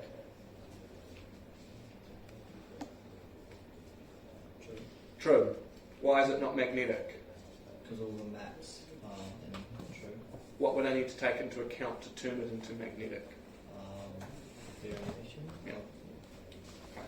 So generally, when we're planning the initial state of it, like what our heading is going to be, what our ground speed is going to be, we just plan it all in true. Because then all we have to do is take away variation, and the whole thing is then in magnetic. So, calculating wind components, we make sure we're using the correct value. We'll be able to calculate what kind of drift is going to be caused on the aeroplane, so we can therefore figure out what heading we're going to be able to use. Can compare track required with the track made good and make corrections as appropriate. We'll look at that a little bit further on. Okay, so we've had a pretty good going over airspeed and ground speed today. What is the difference between airspeed and ground speed?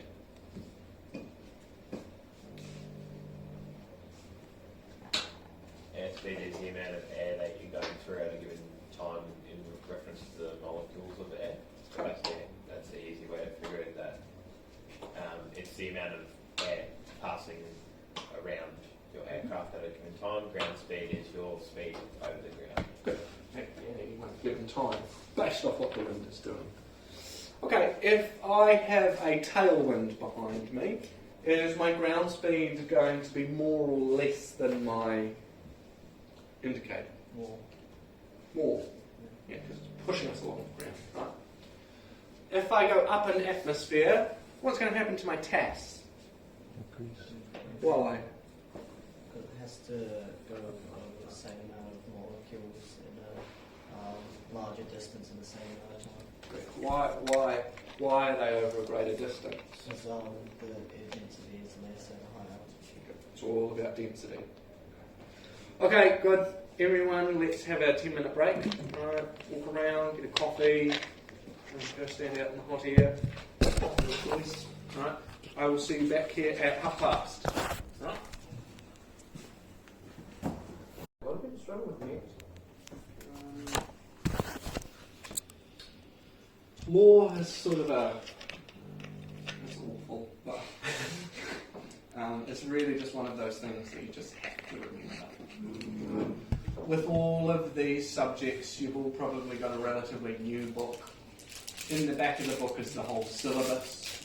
Okay, that is how you should study for your exam. Because ASPEC cannot ask a question that is outside of that syllabus. Okay? Unfortunately for you guys, all of the books are written off the syllabus anyway, so nearly all of it you need to know. But there is some of it, like in this exam, for example, that book, there is some CPL information. You'll notice the CPL information in the book. It's got a line down on the right hand or the left hand side, and it says CPL only. Okay, so if you see that, think about it. So basically, if you go through the CAA syllabus and you can jot off everything on that, then you should be fine. You're good to go. Okay. So, altimetry, introduction, different settings, changes in pressure, transition layer, cruising altitudes. Nearly all of this is a crossover from MET. Okay, so aeronautical navigation is three-dimensional, not just this way,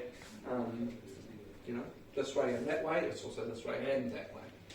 So we must be concerned with, one, avoiding obstacles, right, I don't want to hit anything. Weather, super important, okay. A lot of pilots get pretty lax, especially over the summer periods, when we've got heaps of days like this, a little bit of low cloud, but just sunny pretty much throughout the whole country. Observing the correct separation, pretty important. Predicting aircraft performance. Okay, so, that could be a bit of a twofold. One, I'm flying a Robin.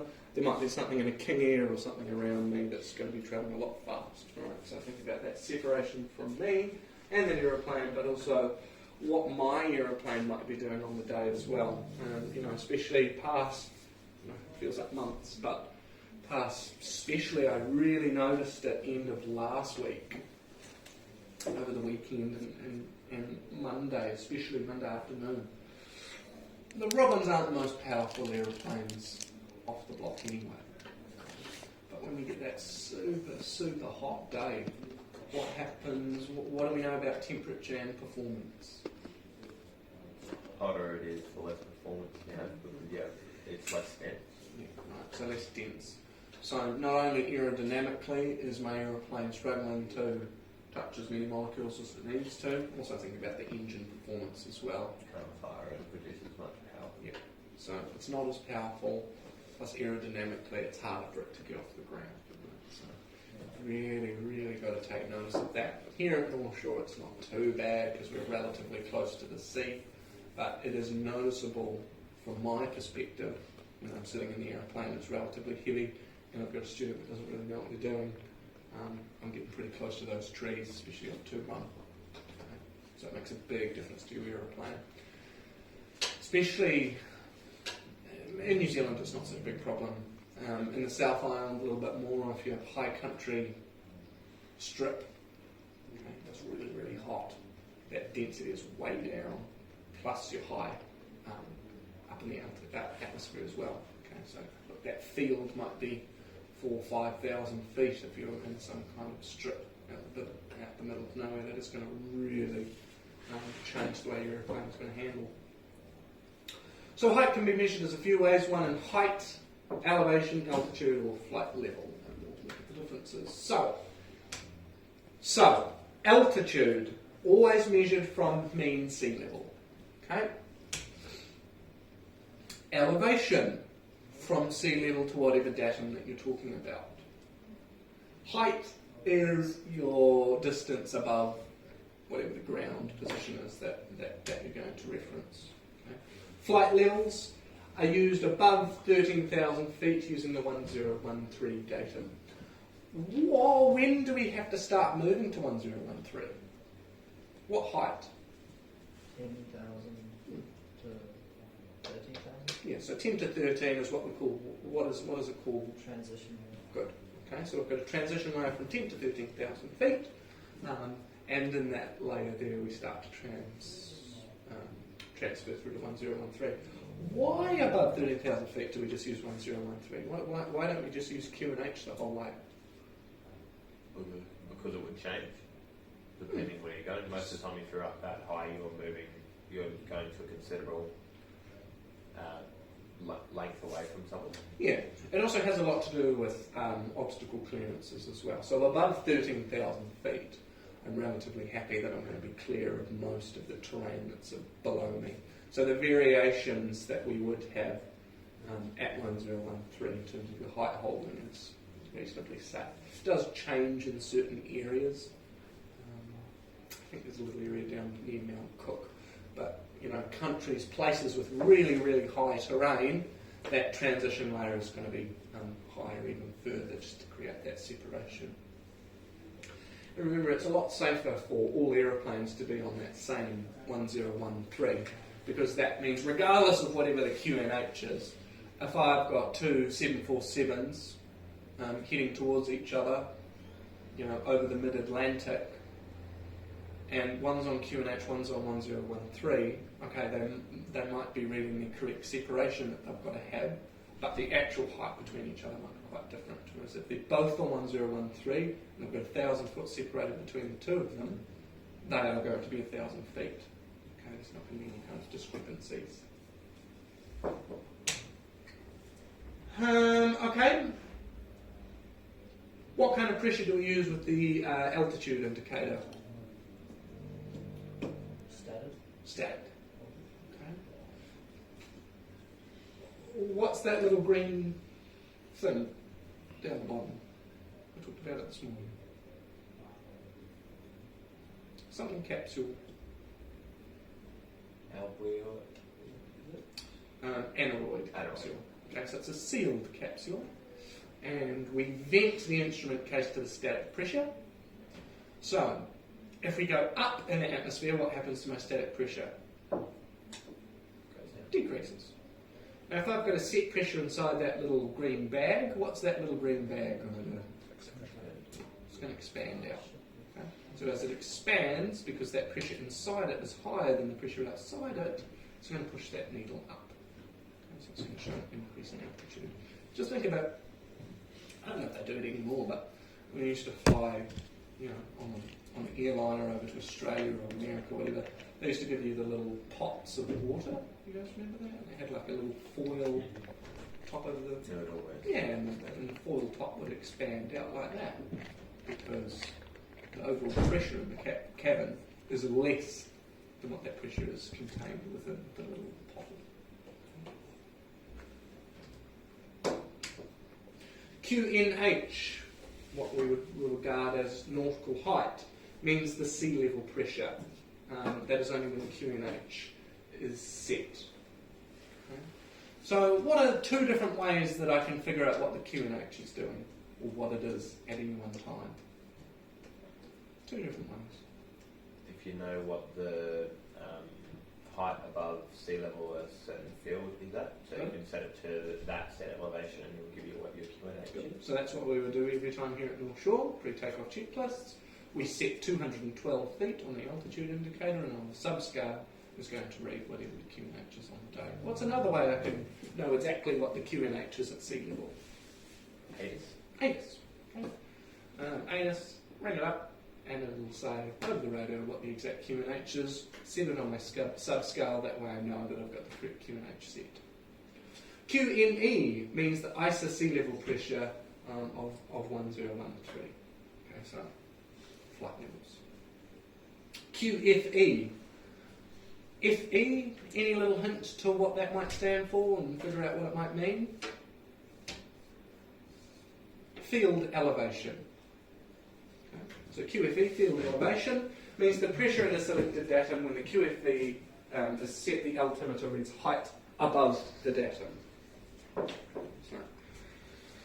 So, generally not used all that much, sometimes for competition flying and circuits and stuff like that, but more likely aerobatic pilots will do that. Okay, so while they're sitting on the runway, they'll set their altitude indicator to 0 feet. That way they know how many feet they've got between them and the ground. Okay, as opposed to setting QNH. Knowing here at North Shore we're 212 feet above the sea level. Okay, they would just set 0 feet. That way they know when they're 1,000 feet above the ground, 2,000, 3,000, and so on.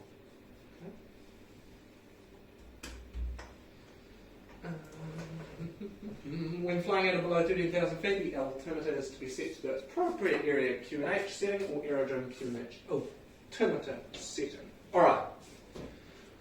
So, revision.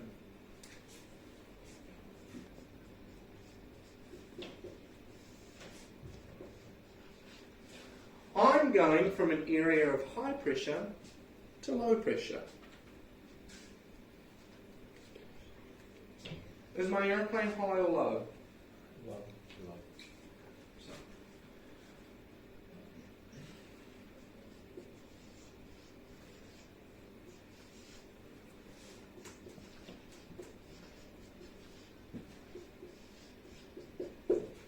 I don't know how they taught it to you in MET, but this is the way that I always remember how to do it.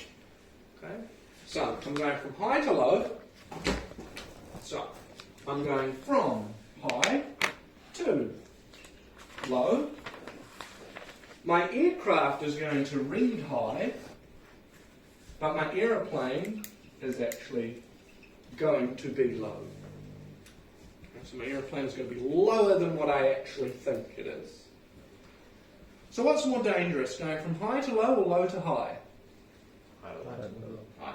Because I'm actually going to be lower than what I think I am. By Ballard's law. Who remembers that? So, if I stand with my back towards the wind, where is the area of low pressure? To my left? To my right? To my right. Or to my left? To my right? So that's always a good little way to think about it as well. If you're in some remote area, but you can feel the wind coming from behind you, you can figure out sort of from high to low and figure out how much I should be trying to get a correct QNH. Super, super important on cross countries. Okay. And then sort of over this, south to Hamilton, the QNH doesn't vary all that much. And there's not a huge amount of high terrain you need to be worried about, but flying around that central plateau, flying around the South Island, getting that correct QNH is super, super critical. Okay? Not only for terrain clearance, but making sure you're not going to bust airspace. Everyone happy with this process as well? Is that the way you learned it in the MET?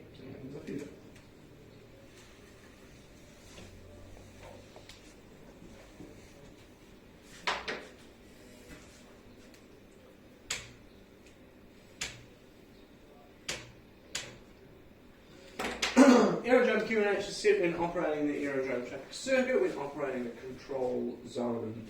Attended aerodromes, you can have ATIS and flight service. Okay, quite often when you talk to Christchurch information, just as a position report, they will give you that area as well. Unattended aerodrome, use aerodrome elevation from the New Zealand IAP. Okay, so here, although we're unattended, we do have an AWIB. What does an AWIB stand for?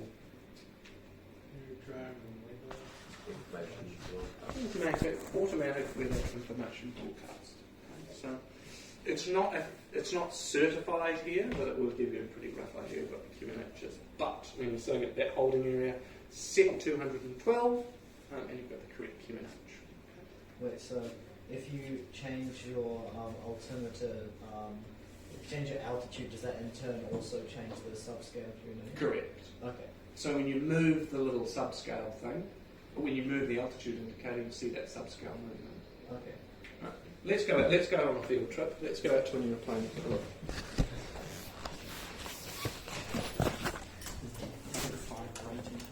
Every time at the office.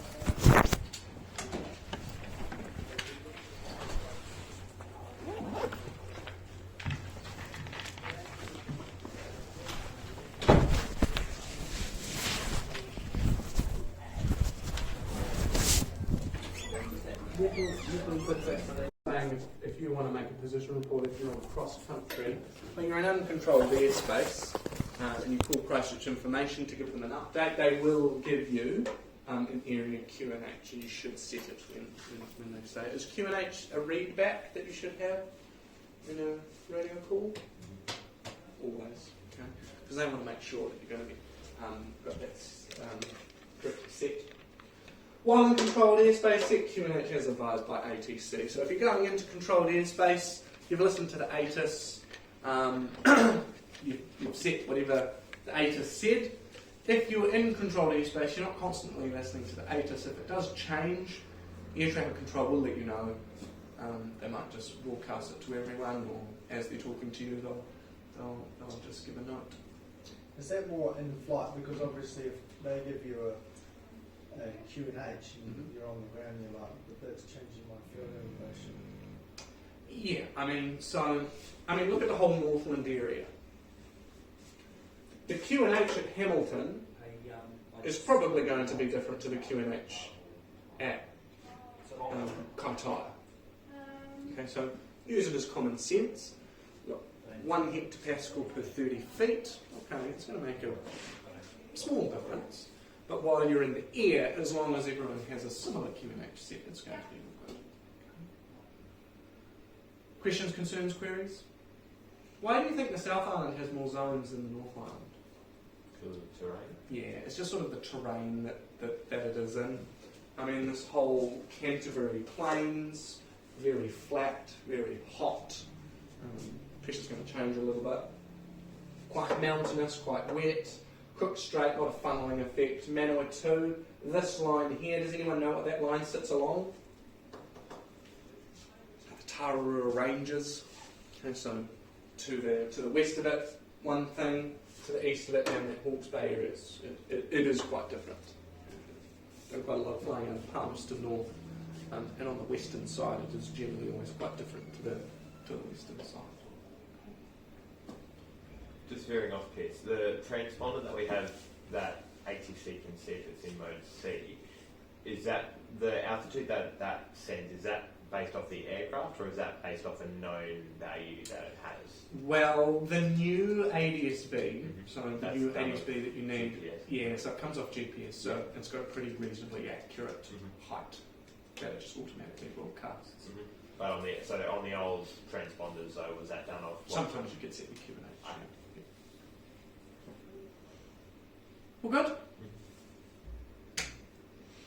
QNH changes, we talked about this. I can't read it. Is that bigger, higher or less down in there? Doesn't matter, it looks like we're going from high to low. Okay, high to low, we know that is the more dangerous situation because you are going to be flying that profile and getting a little bit closer to terrain there. Okay. High to low, beware below. Low to high, clear to fly. You can remember it like that. I prefer to write it out the way I did it. So from to read B. Just gives me a nice. Because quite often in the exam, and you will get a question on this, they're not just going to ask, is the aircraft high or low? They might ask what the altimeter is reading as well, so whether the altimeter is high or low. And if you do it through from to read B, it gives you everything you need to know. But again, up to you. And someone correctly told me out at the aeroplane, for every 1 hectopascal of air, it's 30 feet, which is quite a lot, really. When flying above 13,000 feet, altitude is referred to as flight level, so it would be written like... What would that be? 23,000. 23,000. How would we say it? 23. Flight level 230. Yeah. I think, I don't know who I was talking to the other day, but they were saying that, you know, sometimes there's been some kind of change where it'd be flight level 200, but I don't know if I believe them or not. So we'll just stick with flight level 230 or flight level 200. Okay, stick with that for now.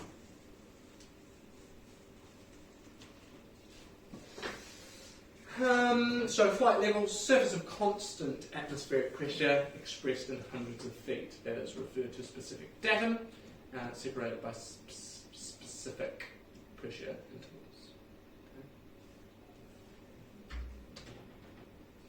Okay. We correctly talked about the transition layer being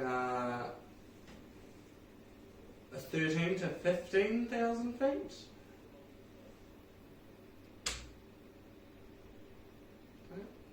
Set area when we're below that, and then the subscale to 1013 above 13,000 feet.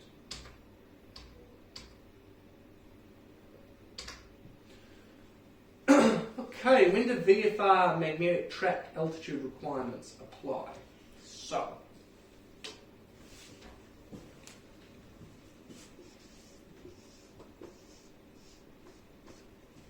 what is that? What does that spell? Nose. Okay. North odd, south even. And we'll talk about that a little bit later on. One thing I do want everyone to take note of, and it's going to be especially important tomorrow. Everyone know what that means?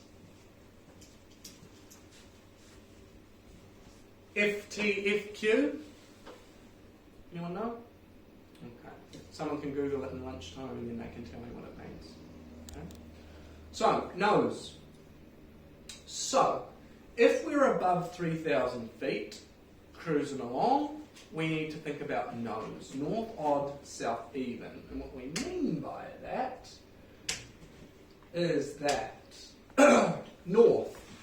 So, anywhere from 270 all the way to 089 if we're in that northern sector, or if we're 269 all the way through to 090, that would be our southern sector. And what we mean by it is that north, we want to fly odd thousands of feet plus 500 feet. If we're flying south, we're going to be even plus 500 feet.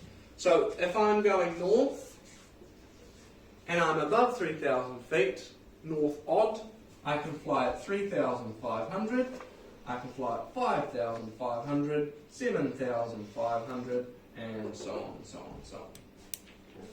If I'm flying south, above 3,000 feet, south even, 4,500, 6,500, 8,500.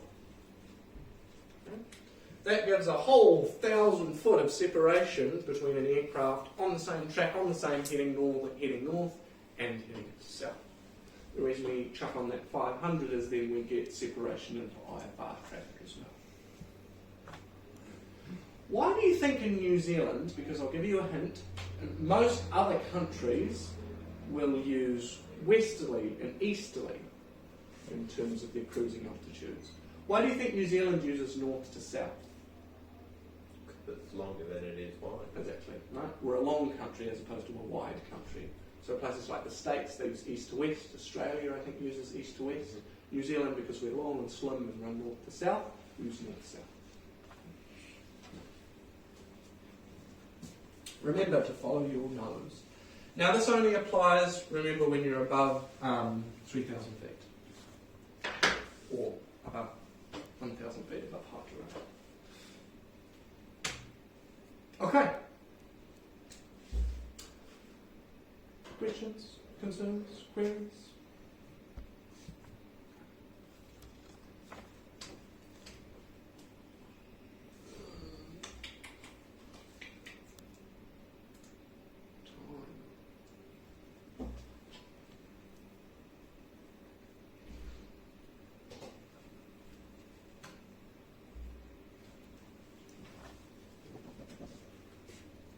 Oh, I did it wrong.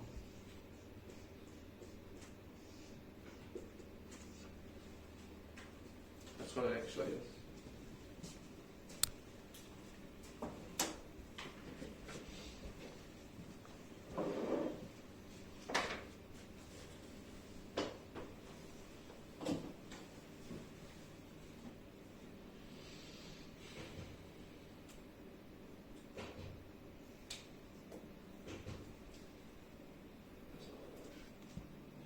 Okay.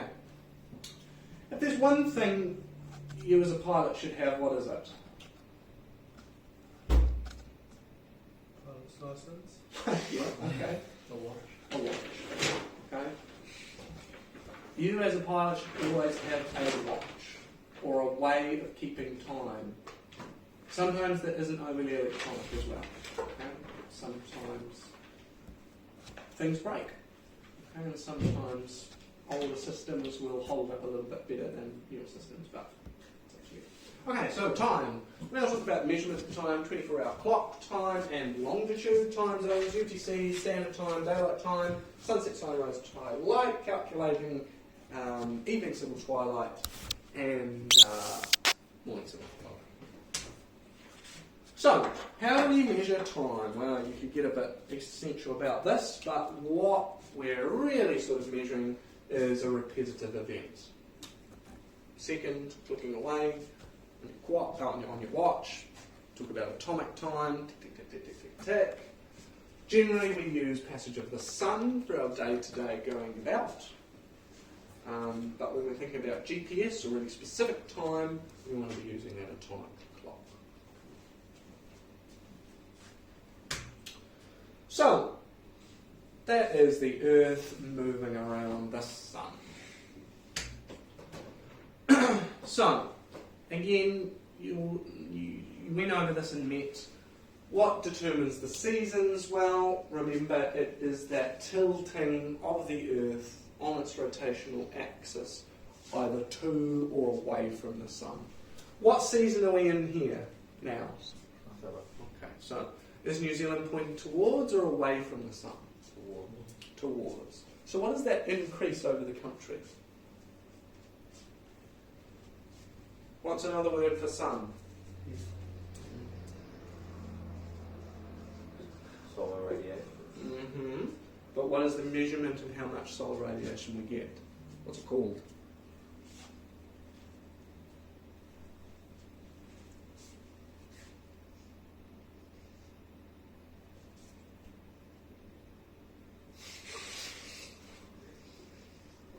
Insolation. Remember, it's the amount of how much radiation I'm getting from the sun at any one time. So, because, let's say this is the sun, because this is the Earth, because we are in the summer, New Zealand is pointed towards the sun, which means we get a greater amount of insolation. There's no R in that. Okay, so determines the season, whether we're pointing to or away from the sun. If it's winter, we're generally pointing away from the sun.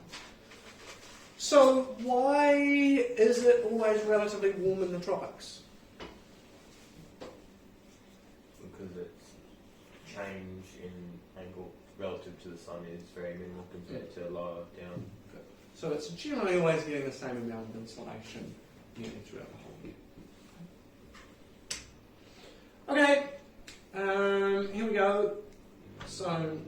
Meridian, Solstice, Equinox. They very rarely ask a question on this, but it has come up occasionally. Again, this is just one of these things. Figure out when we're closest to the sun and remember when we're furthest away.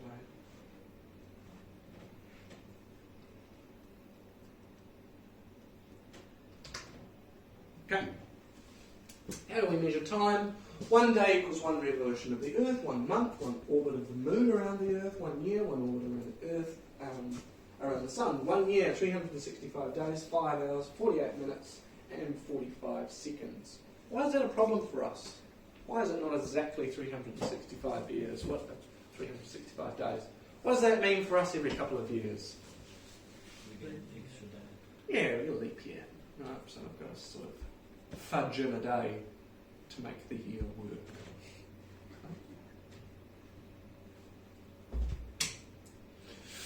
Why do we use 24-hour clock? It's generally to avoid confusion. Funny thing with that, it generally always increases the confusion with people because they can't figure it out.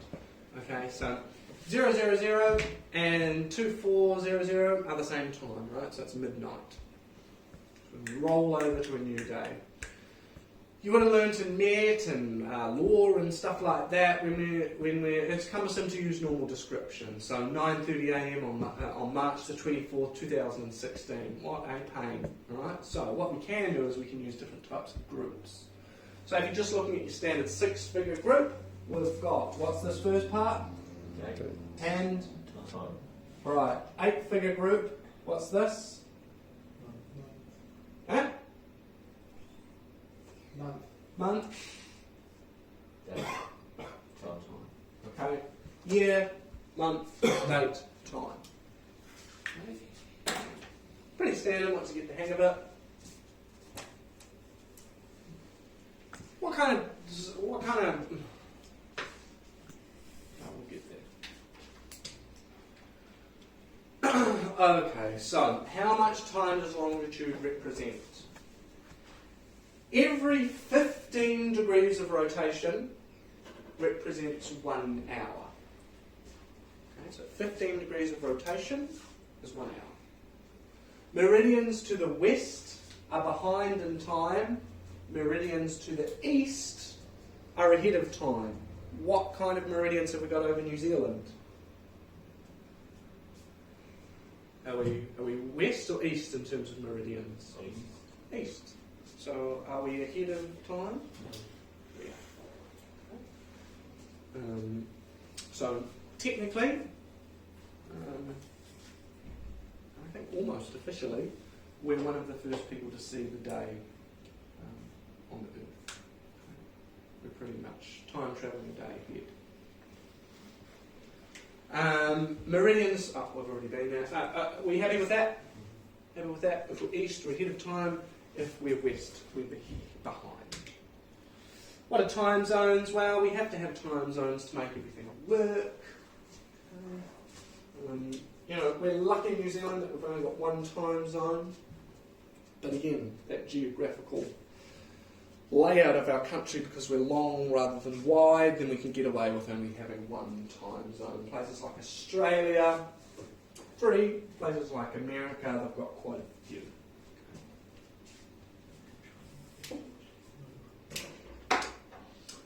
UTC. What does UTC stand for? Universal Time Coordinated, or Coordinated Universal Time. GMT, UTC, Zulu, all the same thing. Okay? It's all the same reference. Greenwich Mean Time, GMT. What's something else that we know is from Greenwich? Yeah, it's a prime meridian. Okay, so that Greenwich prime meridian is where that UTC is, where that Zulu time is, and it's a reference point for the entire planet. New Zealand's standard time, so this is outside of daylight savings. We are UTC plus 12 hours. Why is it plus 12 hours? Why is it not minus? Good one. So we're on an easterly longitude, we're ahead of time. In daylight time, real pain in the ass, because we're 13 hours ahead of Zulu time. Okay, so what's the time now? So if it is 11:15 a.m. on the 23rd, what time in New Zealand? What time is it in UTC? 22 on the 22nd. What did you say? 22 on the 22nd. We happy with that? 13 hours behind. But when we're looking at, let's say I've got 0415 UTC and I want to go to NZ daylight time, what is it going to be? 5:15 in the afternoon. 5:15 in the afternoon on the next day. So what is 5:15 in 24-hour time? 17. Okay, happy with that? Forward and back.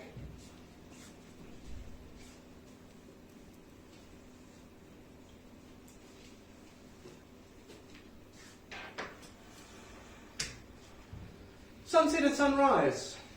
Alright, so sunrise, the precise time the upper limb of the sun is on the visible horizon. Sunset, the precise time the upper limb of the sun disappears below the visible horizon. The visible horizon we sometimes talk about being sort of 6 degrees below. Okay? So think about that 6 degrees on the horizon.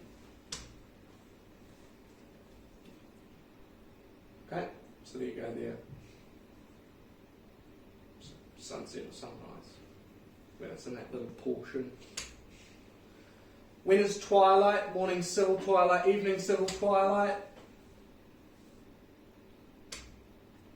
How long is daylight? Well, again, we know because we're on this axis that is offset from our rotation. We know in the winter the days are shorter, we know in summer the days are longer. Right? It's just because due to that rotation we are we're subject to more of that sun. We don't get it huge here. Yeah, okay, it's noticeable in summer here. It's not getting dark until 9:15 or something like that right now. But in places like Norway, Sweden, there's a guy here who has a batch in Norway or something, and it doesn't get dark until like 10:30 at night, 10:30, 11:30. The factors influencing daylight. Got a big mountain. It's obviously going to cause a shadow. So I might need my lights on the runway. Cloud, again, we know on a cloudy day it's not quite as sunny. How we determine daylight, okay, everyone can open up their AIP to General 2.7-2.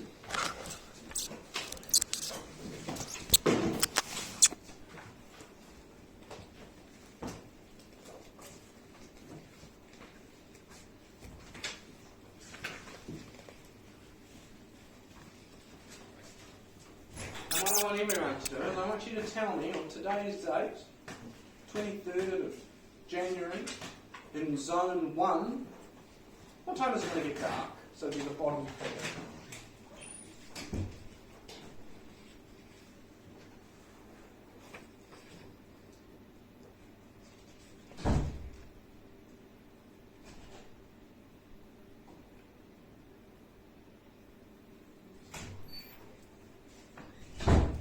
What have we got? Zone 1 for today's date. 21.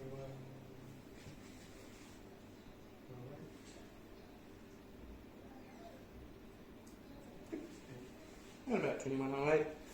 If we really want to get really specific, you can figure out sort of what the differences are between the dates, figuring out from day to day how many minutes gets longer or shorter, and you can come back to Zone 1. So you'll see the whole country is split up into different zones. Pretty important that if you are thinking about flying at or near sunset, sunrise, then you should be correct, using the correct zone. Any questions? So that's how we figure out what daytime is doing. How can I check time for accuracy? Well, I can contact ATC. They'll give me a pretty good time for what the actual time is. National Radio, they still do it. Usual ZB don't do it anymore, but when it comes up to the hour, they'll give a little boop, and then it rolls over. Industrial Research, I guess you can call 0900 456 78. Never done that before. Let me just get my phone and we'll have a go. Can they charge you for that? Don't know. Let's find out. 0900. Have to call one of those in a while.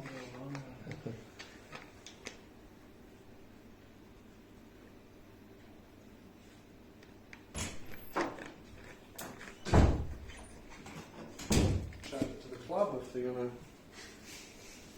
happen to me. Right, what is it? 0900 456.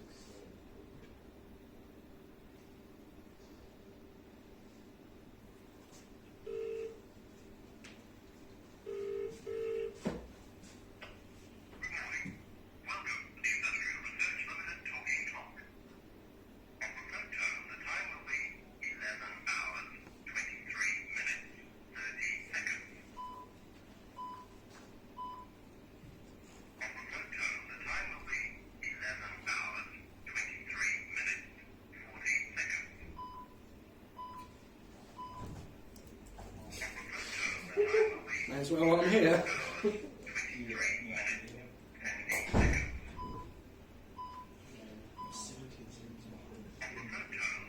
Alright, I'm all good. Are you guys good? 2 minutes fast. I think on purpose. Alright, cool. So there's always that.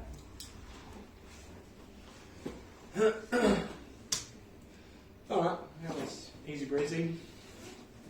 We sort of happy with that?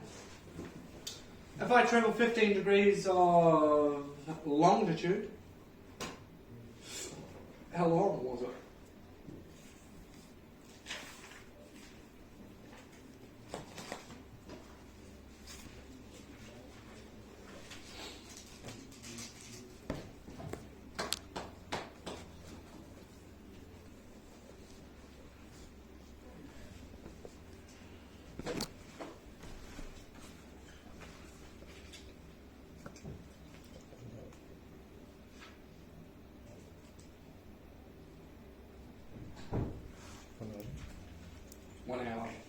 Right, 15 degrees, 1 hour.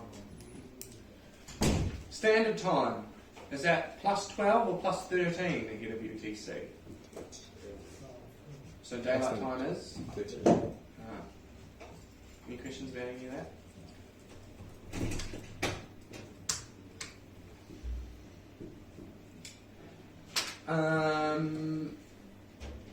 Alright, let's go through maps and charts.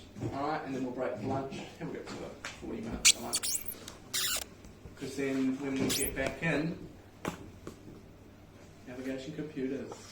Okay, it's been fun for everyone. It will take us a bit of time, that next subject. Okay, it will take us quite a long time to go through. We're going to do lots of different practice questions and stuff like that. We're just going to really get it nice and easy so when we come in tomorrow,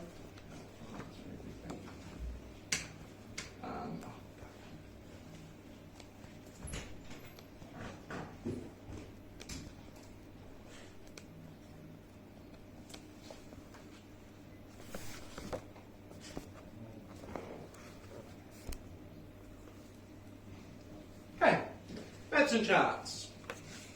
We'll talk about what we call projections, so how we actually get the chart, how we're able to put it on a piece of paper.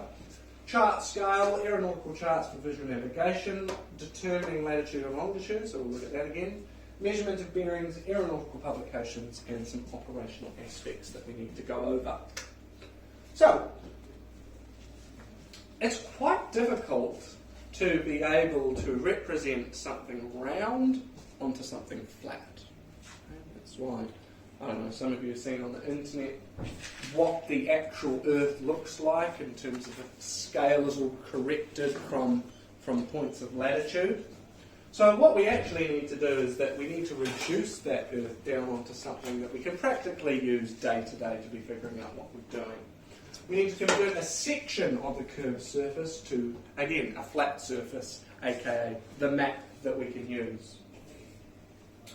Well, what we need to be really careful about doing is that, okay, for a car, maybe it doesn't matter too much, but I'm about to jump into an aeroplane, go flying up in the atmosphere and try and figure out how I'm trying to get somewhere.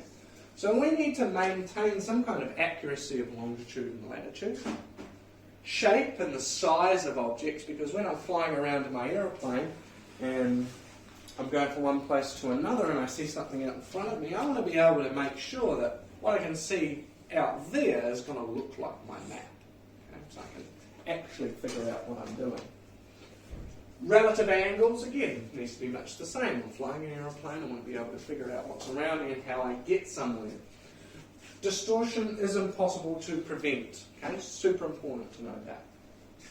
No map is 100% accurate. Charts, again, we want to produce them with minimal distortion so we've got the best chance of being able to navigate correctly. Okay. Orthomorphism. Greek. Correct for form or shape. Okay. I want to try and pronounce it again. If someone can pronounce it better, go right ahead. Orthomorphism. Someone say it for me?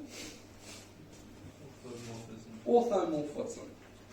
We use that. More commonly referred to as a conformal. Okay, so the scale is the same throughout the chart.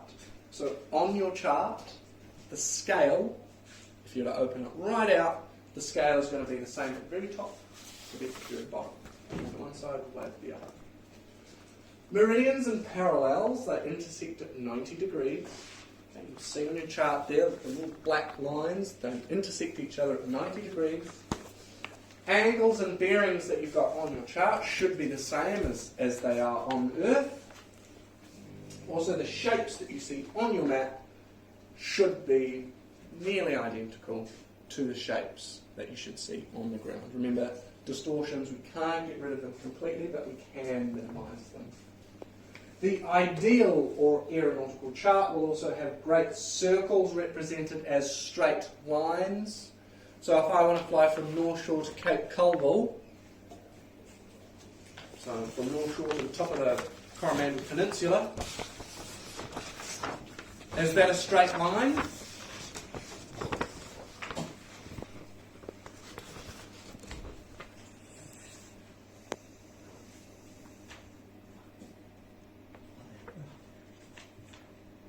Trick question. Of course it's going to be a straight line. What kind of line is it? If from North Shore to Cape Colville is the shortest distance, what's it also going to turn into? Great circle. Great circle, right? What did we define as a great circle? Shortest distance between 2 points. But what defines a great circle? Cuts the Earth in half. Good. So if you would extend that line right around the globe, that line would cut the Earth in two. Great circles represented as straight lines. Run lines can also be represented as straight lines. In reality, it is impossible to have both. Right? So on this chart, it is impossible to have both, but we'll have a look. So, one of the ways that we can figure out or be able to plot a chart is through what's called cylindrical projection. So let's imagine that we've got the Earth inside of this paper cylinder. What I then do is put a light bulb in the centre of the Earth, turn it on, and that projection from the surface to my cylinder of paper is the projection that I'm going to get. Okay? So I can then unfold that piece of paper, and I've got the Earth sitting on top of it. Longitude and latitude, they intersect at 90 degrees. The poles can't be plotted. Scale is not constant. So that chart has to be mathematically corrected. It's quite important to note these ones down because it is potentially going to be a question.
Now, one of the other ways that we can get a projection is by what we call the conical projection.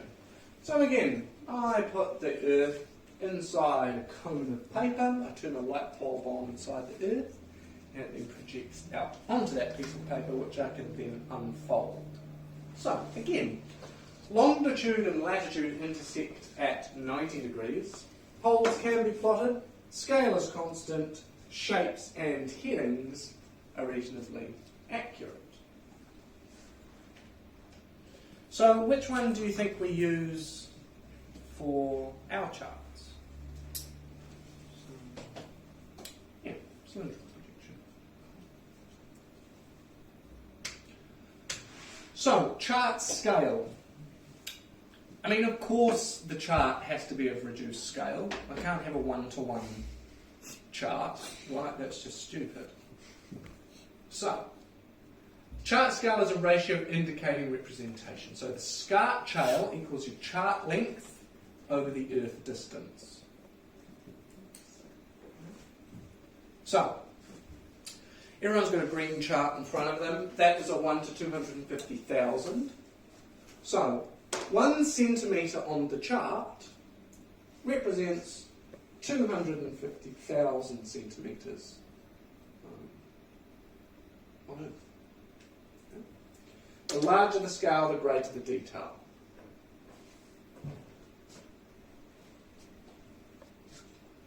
Larger the scale.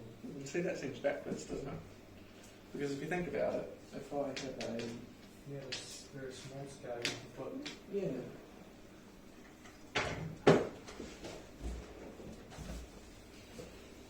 I mean, this is a 1 to 1 million. So you can see, really, to me, the larger the scale, the less detail, unless you're thinking about it in a really wide picture. So the smaller the scale, unless that's backwards. Unless they're talking about the larger the scale, which is the ratio between it. So 250,000 being zoomed in a little bit more gives you more detail. Okay, so that's a 1 in 1 million. That's what it looks like. Hardly ever use it. Really, I would only use this chart if I was going to fly from Christchurch to maybe Invercargill, and I couldn't be bothered sellotaping 9 different maps together.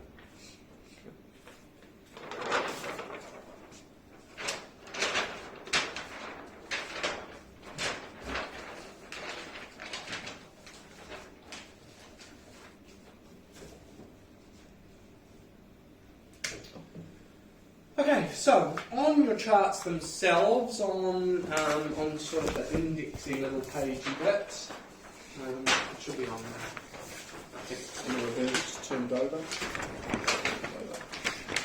Set down bottom there. So on the back at the bottom, that's it. It's got the scale there as well.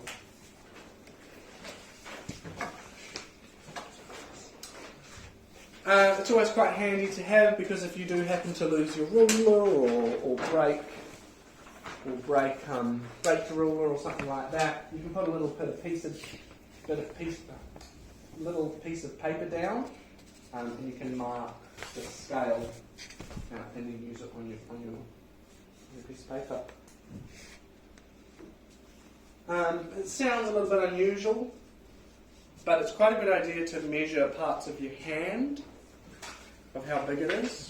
Generally from tip of your thumb to your knuckle, it's around about 5 miles.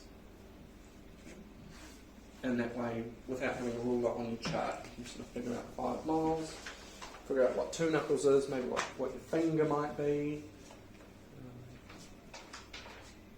You can sort of roughly estimate if you've got to change a position or divert, you can roughly estimate how long it might take you. So, whole bunch of symbols on your chart. Some of them are self-explanatory. I'm not going to go over them all, but on the rear of your map, okay, it gives you your legend. Go through it, read what they mean. I don't think in the exam they will give you just a symbol and ask you what it means unless it's reasonably obvious. What they might give you is give you a symbol, and then they'll give you a reference sort of table that you can go to and figure it out. But you do need to be quite familiar with what all the little things are. We'll have a little bit of a look at that tomorrow when we're doing the exam.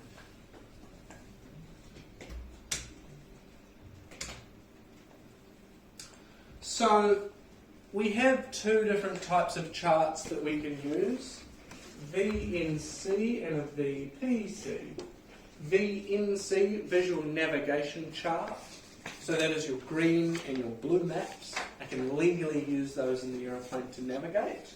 VPC, Visual Planning Chart, which we just looked at, that 1 in 1 million, that can only be used for planning.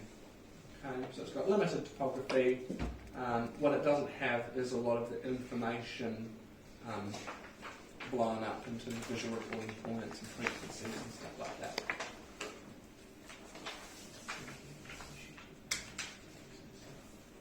VNC, so visual planning chart again, it is a navigation chart, but more to do with planning. 1 to 500,000, used for navigation in flight. Shows topography, culture, airspace, based on using the map grid projection, conical. Okay, so we take our charts off a conical projection. VNC 1 to 250,000 was what we used for navigation in flight and congested areas. Shows topography, culture, airspace, based on using a map grid projection. You can get a VTC, Visual Terminal Chart. I think there's one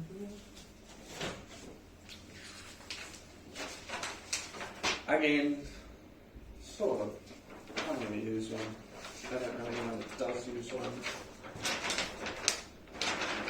But like if I was only ever be flying around that Auckland area, I could just use this one here. So it's even more blown up. Gives more detail, some more roads. But yeah, not overly used.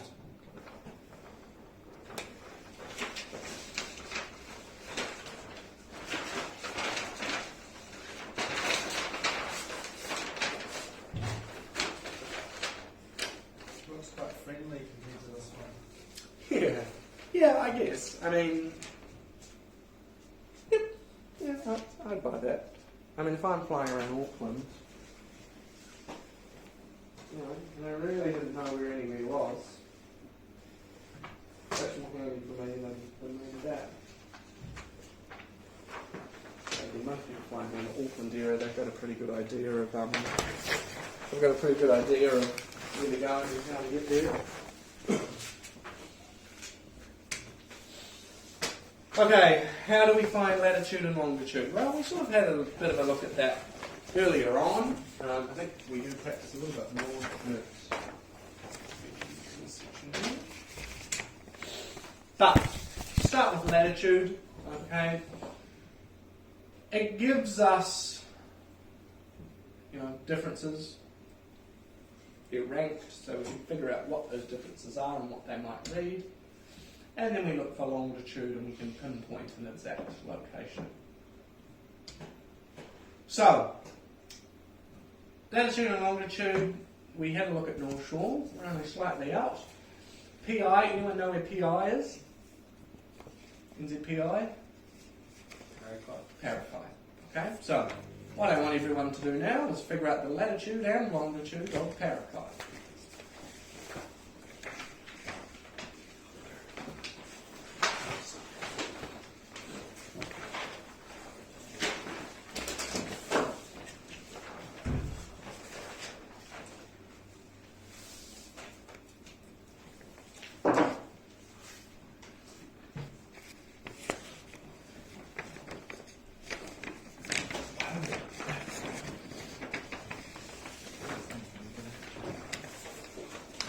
So everyone can do that, and these are the airfields. Okay, so it's not the towns.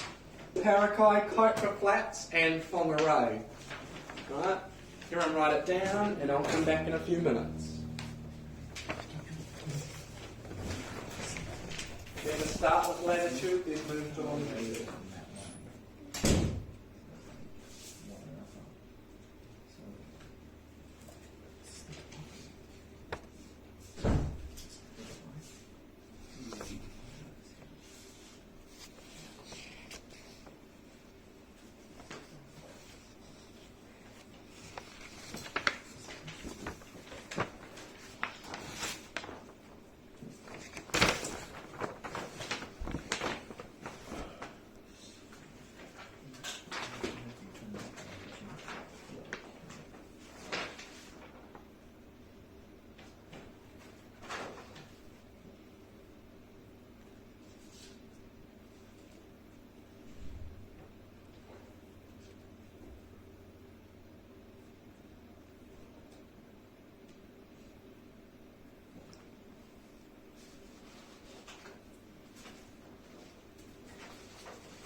Yep, keep going.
36.25.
Right, so it looks like everyone's sort of starting to double check all their answers. So,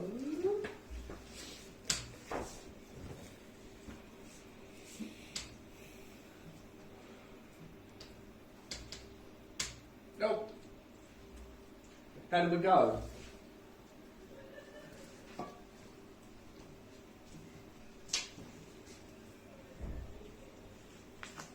Not so good on the last three.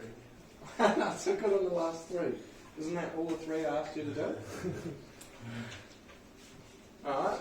I mean, last three digits. Oh, the last three digits. Yeah, so they cut it down quite a lot. So degrees, minutes, seconds. You know, if it's 0.5, then it's going to be 30 seconds. So you can think of it a bit like that. So we use degrees, then minutes, then seconds.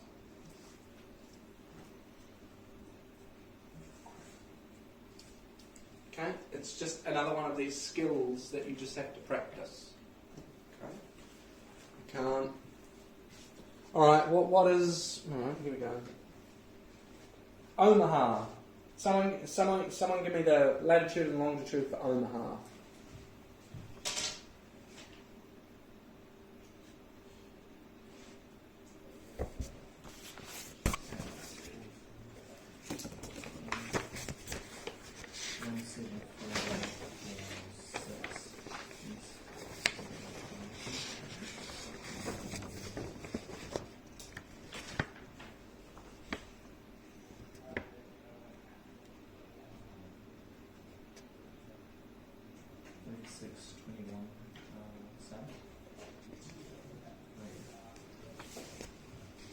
You're going to practice. It's just another one of these skills that you just have to keep working on. I could sit here all day giving you examples of latitude and longitude. But does everyone understand how to go about finding it?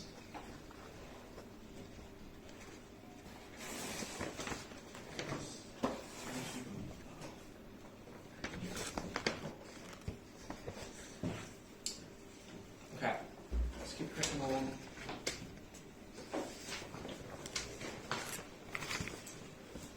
So remember, your chart is based off true north. Okay, so anything you're going to pull from that chart is what we would call degrees true. Right? Unless you're going to take what into account to turn it into magnetic? Variation. What is it roughly around here at North Shore? 20. 90.5, 20.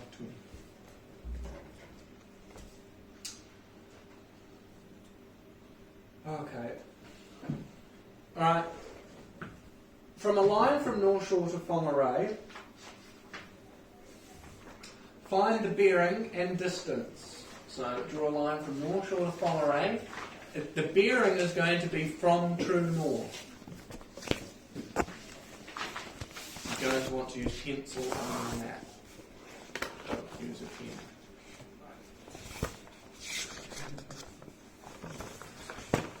North Shore of Whangarei.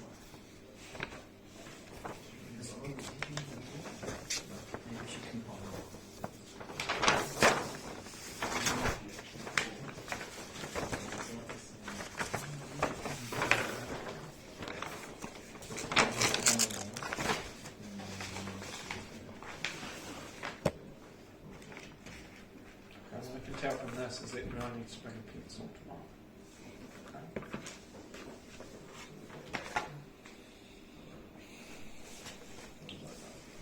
Maybe we should use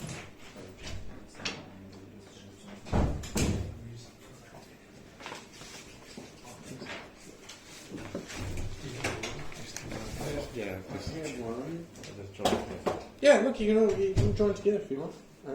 Someone's got a pencil, someone's got a...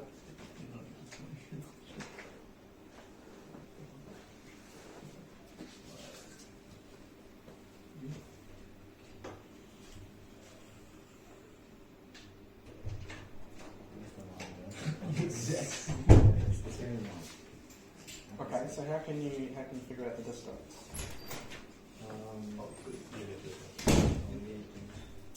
What are you being careful about your ruler?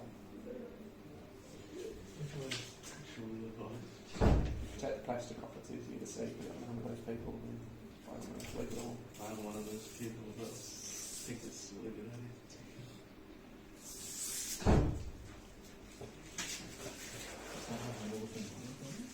Yeah. It's got lots of nautical miles, but what have you got to be careful? Careful on your ruler. Remember your chart is scaled and your ruler is scaled. You're looking for the 250,000.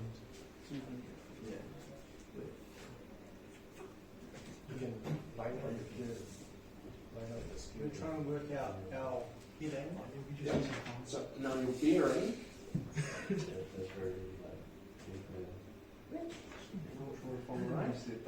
Just walk over there. There's never having used on mission. So from North Shore to Whangarei. So it's like from true north. because there to there is 10. Tell me how long it is. It's 55. 55.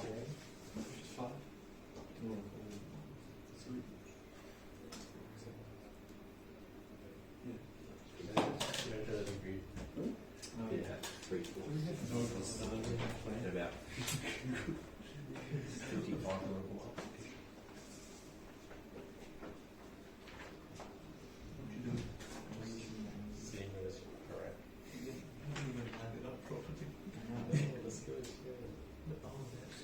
Well, the aerodrome, those symbols there, they'll always be facing towards true north there, won't they? So can you use those tools? So like, if I wanted to make sure I lined it up. Oh, are they- yeah, no, I don't rely on no, it. don't rely on it. Always just use the lines of longitude. Okay. So you've got that grid on there. Yes. You know, like the line doesn't necessarily have to be through there, but what you do need to make sure is that, you know, if it's slightly off track, then you're making sure that those two lines are nice and parallel to each other. Yeah. Or ideally over top of each other, but that doesn't. So that center dot there doesn't have to be on the No, but what it should be is on your track. Right. So that should be sitting on your track. You know? Yeah. I don't know, where's the track? 345. Just use this, for example. Yeah. So the dot should be over that track. And you can see here with this line of longitude. You want to make sure that Then you've got to work out the. Yeah. Okay. So you can just sort of slide it up or down, Yeah. just to sort of give it a nice and To correct. get it pretty close. Is that right? I don't know. It's 55 nautical miles. Okay, let's have a look. Let's have a look at the first one. Oh, it doesn't even say. All right. What are we? We all got around sort of 345 at somewhere around 55 miles. We understand the bearing concept. East. I'm not looking at the heading. I'm looking at the bearing from north all the way through my track. Right? East is to least. You guys want to do another one? Yeah. Okay, North Shore to barrier. But we haven't worked out the magnetic north yet, right? Yeah, but look, Oh, okay. 20 degrees east minus that. Oh, okay. Oh, okay.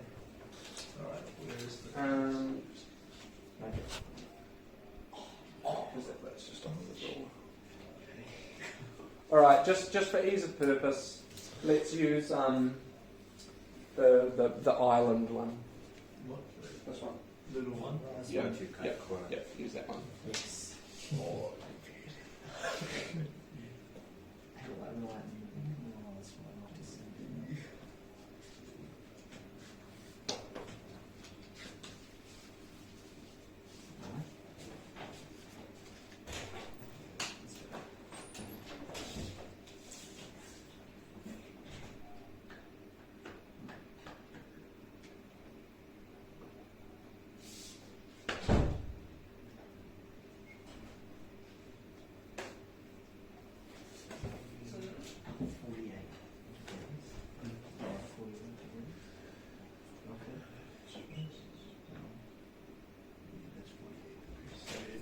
True north.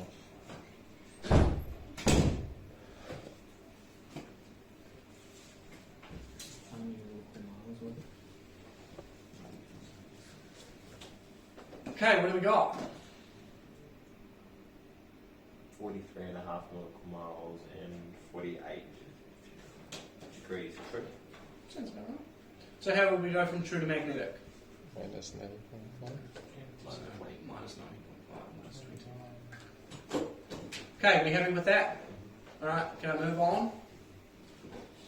So, right. Lots and lots of little bits of paper that is going to plague you for the rest of your aviation career. One of them being the AIP. Okay, so the AIP is just one publication, New Zealand AIP.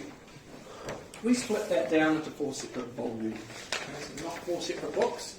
It is one whole AIP, and we split down into volumes. So volume 1, planning manual. Most of you won't have a volume 1, but it is a pretty good just little reference material. Okay? Volume 1 and Volume 4 will pretty much teach you how to fly VFR. Okay? And it's not going to tell you how to plan a chart, but it's going to tell you most of the information behind what you need to know. Okay? So, not a need to have, but a good to have. Volume 2 and 3, IFR, don't worry. Volume 4, that is super important. Okay, so it's your Vfr Flight Guide. It's got en route, general, aerodrome information, plus it's got all those plates for each individual aerodrome. Each volume is divided into general, en route, and aerodrome information. What navigation information can be found in your publication? So lots and lots and lots of stuff. Not only does it have the daylight tables, some emergency procedures, it also gives you what's called FISCOM charts. Okay? So Christchurch Information, Flight Information Service. On this map here, and you'll see in Gen 3.417, gives you little squiggly lines, and it shows you the areas in which the frequencies you should be using for Christchurch information. So this is if you're on a Vfr Cross Country, you're not in controlled airspace, but you want to give someone an update, or update your SAR time. What does SAR time mean? Search and rescue. Search and rescue time. Alright, so if you're not keeping that updated, someone will come and try and find you at the time specified. So here in this general Auckland area, we use 118.5. Okay, that's the Christchurch information frequency. Changes country to country, place to place. You'll also see here Napier. Generally, we're talking about Christchurch information, but Napier Tower on 1248 will act as Christchurch information. Okay, so they'll be able to update your SR time or amendments to your flight plan. Anything like that. Radio communication navigation facilities. So in your volume 4, probably in the aerodrome section, it lists all the different runways. So Ardmore, for example, is communications, Unicom, AWIB, Auckland Control, hours of operation, any remarks. Really, really good thing to just read sometimes, especially once you've got a little bit of the hang of what you're actually looking at. Okay, there is a whole bunch of information in there that you shouldn't necessarily, if I ask for something, I don't really expect you to be able to go to the volume and get to the exact right page initially. What I would expect is quite a familiarisation with the volume 4, so if I was to ask for something, you would know in the general area where to look. It's quite a big shift in that with aviation right now. As opposed to the good old days where you had to know everything all the time. There's a bit of a shift to being able to find it in an appropriate amount of time. That's why in your law exam, yes, you're going to have to know certain things, but there's a little bit of a shift on, okay, you might not know it specifically, but where can you know where to find it? Other than critical things, but... flight planning, okay, what navigation information in the flight planning area in, looks like en route, VFR procedures, flight planning, position reporting, and pretty crucial VFR rules that you should be following. Okay, so, without going into your volume, this is the surface, and this is 3,000 feet. I'm flying along in my aeroplane. What are my VFR flight rules below 3,000 feet?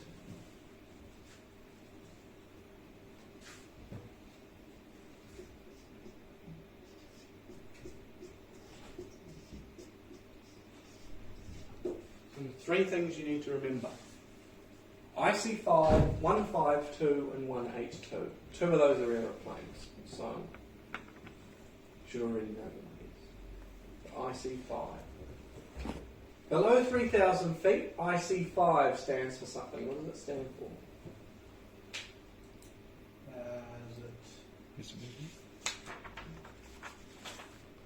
Inside of ground, I'm clear of cloud, and I can see 5 kilometres out in front of me.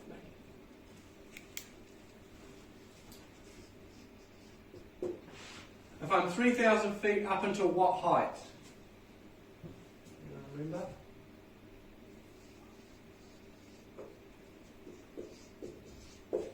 152. I've got to be 1,000 foot vertically separated from cloud. I've got to be 2 kilometres away from that cloud horizontally, and I've got to be able to see 5 kilometres out in front of me. Above 10,000 feet, 182. I've got to be 1,000 feet vertically separated from cloud. I've got to be 2 kilometres separated horizontally from cloud, and I've got to be able to see 8 kilometres out in front of me. What do you think is a bit of a funny rule about this? What does that mean if I'm from 3,000 feet to 10,000 feet? What does that legally mean I can do? That doesn't really make much sense if we're talking about visually navigating somewhere. You can sit above cloud. So legally, in my little robin, I can go fly above broken cloud. Fly above overcast cloud. Which is a little bit stupid. Don't do that. Because then what, you can't get back down. Because then you've got no idea. So. Okay. Important things to remember. They will be in your law exam. IC5, 152, and 182. That's all you have to remember. Surface to 3, 3 to 10.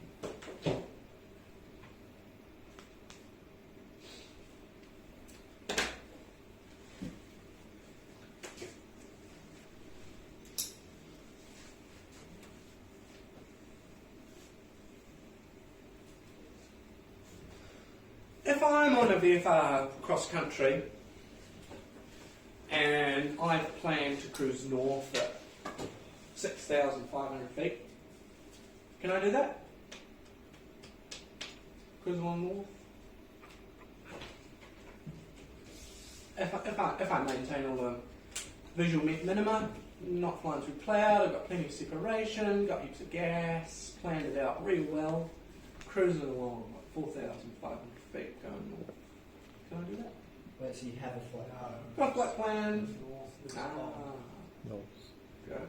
So if I'm travelling north, what am I going to think about? What? Follow my Nose. nose. So if I'm travelling north and I'm above 3,000 feet, north odd, plus 500, south even, plus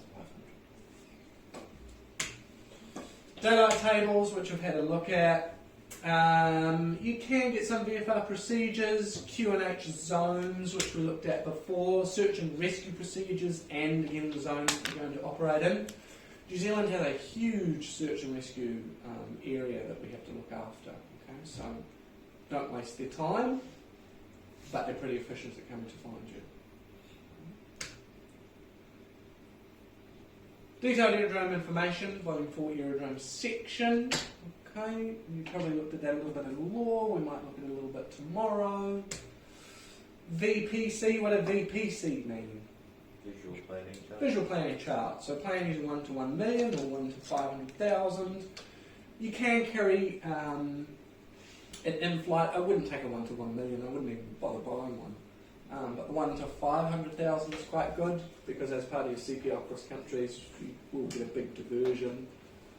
So it's quite good to have just to be able to see. How long is a cross country? Like, what's the requirement for it? So it's 10 hours. So we can make that up in a couple of cross countries. So for the PPL, for example, here your first one you go from here, Whangarei, Dargaville, and then back. Is your first one. Your second one is here, Raglan, Hamilton, Matamata back, and then your first solo one is the reverse of the north one, and then the southern one. For your CPL across countries, again, I can't quite remember, but they've got to be longer, and you've got to do at least 1 300 nautical mile cross countries with at least 2 full stops. So for me, I went here. Where did I go? I went north. I went here, Kiri, up around the top of the North Island, Kaitai, Kiri back. It was a long time. So you don't get to like choose where you go for PPL. Where did you say it was? What? The cross country for CPL, PPL? PPL, the first one, it goes from North Shore, Whangarei, Dargaville, I think back. And then the second one that you do is here, Ragland, Hamilton, Matter back. And then I think when we send you on your solo one, which isn't the ones that you've already done, I think it's like here, fitting a towel on the back, something like that. So those first two ones are dual, and then the last one's solo. So you do I think you do a dual solo. I think it's something like that. But yeah. Okay. Any questions? VNCs, so the 1 to 500,000, the blue one, okay for a flight, good for playing diversion, but you really want to be using that 1 to 250,000, so the one you've all got in front of you, because it has got all the frequencies on it, it's got all the visual navigation points as well, that isn't on the 500,000. So, VNCs. For a really long flight, especially if you're using the 250,000s, which you should be using, you're generally going to go over a couple of charts. So you want to make sure that preparation is key with a cross country. The students get real stressed out about them. There's a lot to do in a relatively short amount of time, in a new area that they've never been at, potentially talking to controllers, which they've not generally done a lot of. So what you should do is just sort of keep everything as you're going to need it. So if you've got 3 or 4 maps that you're going to use, stow them in a way that you use one, you put it away, and you can just grab the next one. So stow them in the sequence that you're going to be using. Just familiarise yourself with the airspace, the terrain, the map that you're going to be using, features to aid navigation. So when you've drawn your line on your map there, have a look at what things it might cross, what it might be next to, what it might be near, so you can use as you're travelling up. Good, nice prominent features for you to be using. Write down a nice list of all the frequencies that you're going to be using. Again, I would do it in sequence. Possible alternative aerodromes. Fold charts to allow for easy tracking. So generally fold it, side by side of your track line.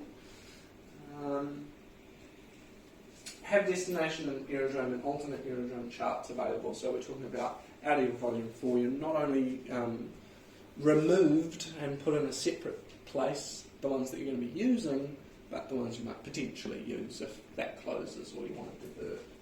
Another thing with maps as well, again it sort of depends on the person, but I always like to keep my map in the direction that I'm going. So, if I'm going like this, then I'm going to have my map that looks like that outside. Some people go north up, so they just keep the map north up the whole time. It's up to you. Okay? I prefer it in the direction that I would be looking at it outside the window. So you said that you take pages out of your AIP for like the aerodromes that you will be landing at or potentially could vacate to sort of. Are you allowed to print those ones off the internet just for your flights? Yeah. Okay. Nothing wrong with that. But you still have to carry that full AIP. Correct, but you still have to, if you're not going to take them out of your AIP, you still have to have your AIP with you. But yeah, there's nothing wrong with that. Saves you losing sometimes because the occasional one will go missing. But generally what you would do for the cross country and what will be recommended is that you've got your volume 4 and you get a little, you get like a little clear file, little A5 clear file, take out the ones you need, put them in ND flight, just put them back into your volume 4. But yeah. Any questions? Okay. Who's that? Don. Okay, so we've discussed what was he doing actually? Okay, so he's just planning a bit of a diversion. You can see there the clear file that he was using. Flight plan out in front of him and then his map. So he's going from tower on the back up. Lunchtime, alright? Shall we reconvene at 1 o'clock? 45 minutes too long? No? Which is fine. Like I said, they all primarily do the same thing. They all look pretty much the same. They just work in a slightly different way. So, for us all here, I'm going to be using this one here. Okay, it's not quite as accurate as your ones because it's a little bit fucked, but same thing goes. Right? So, bonus point. Who Googled what RTQ means? Shall I just tell you? Yes, please. Okay, this is going to go for all of your exams. PPL, CPL, ATPL. When you're doing your exam, okay, read the fucking question. Alright, read it. Because if you don't read it, you're going to not read it properly and do it wrong. Okay? Read the question. Read the fucking question. Alright? Because ASPEC are going to ask you questions in which I'll give you a little bit of information at the start and you're going to think, oh yeah, I know what to do, so you're just going to go ahead and do it. Read the question. Alright? Right, so, in saying that, see why this doesn't work anymore. Get rid of that. Now I'm cracking with it. So what we're going to do, we just start off with sort of some basic ways about how to go about doing stuff. So in your exams, you are not going to be allowed a calculator. Okay, no calculator. And if you can't do mental math, you're stuffed. This can do all of the math that you're possibly going to need. Okay. Doesn't give you an exact answer. Well, it does, but you've got to interpolate what it's telling you. Okay. It's just, it works off ratios. So,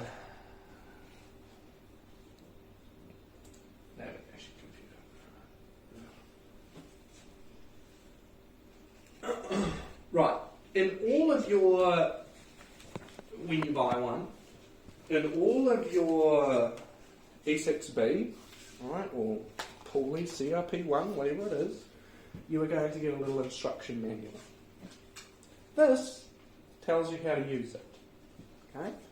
Because come tomorrow morning, you're not going to remember what we've done this afternoon, unless you go home and practice, and I very doubt any of you are going to do that.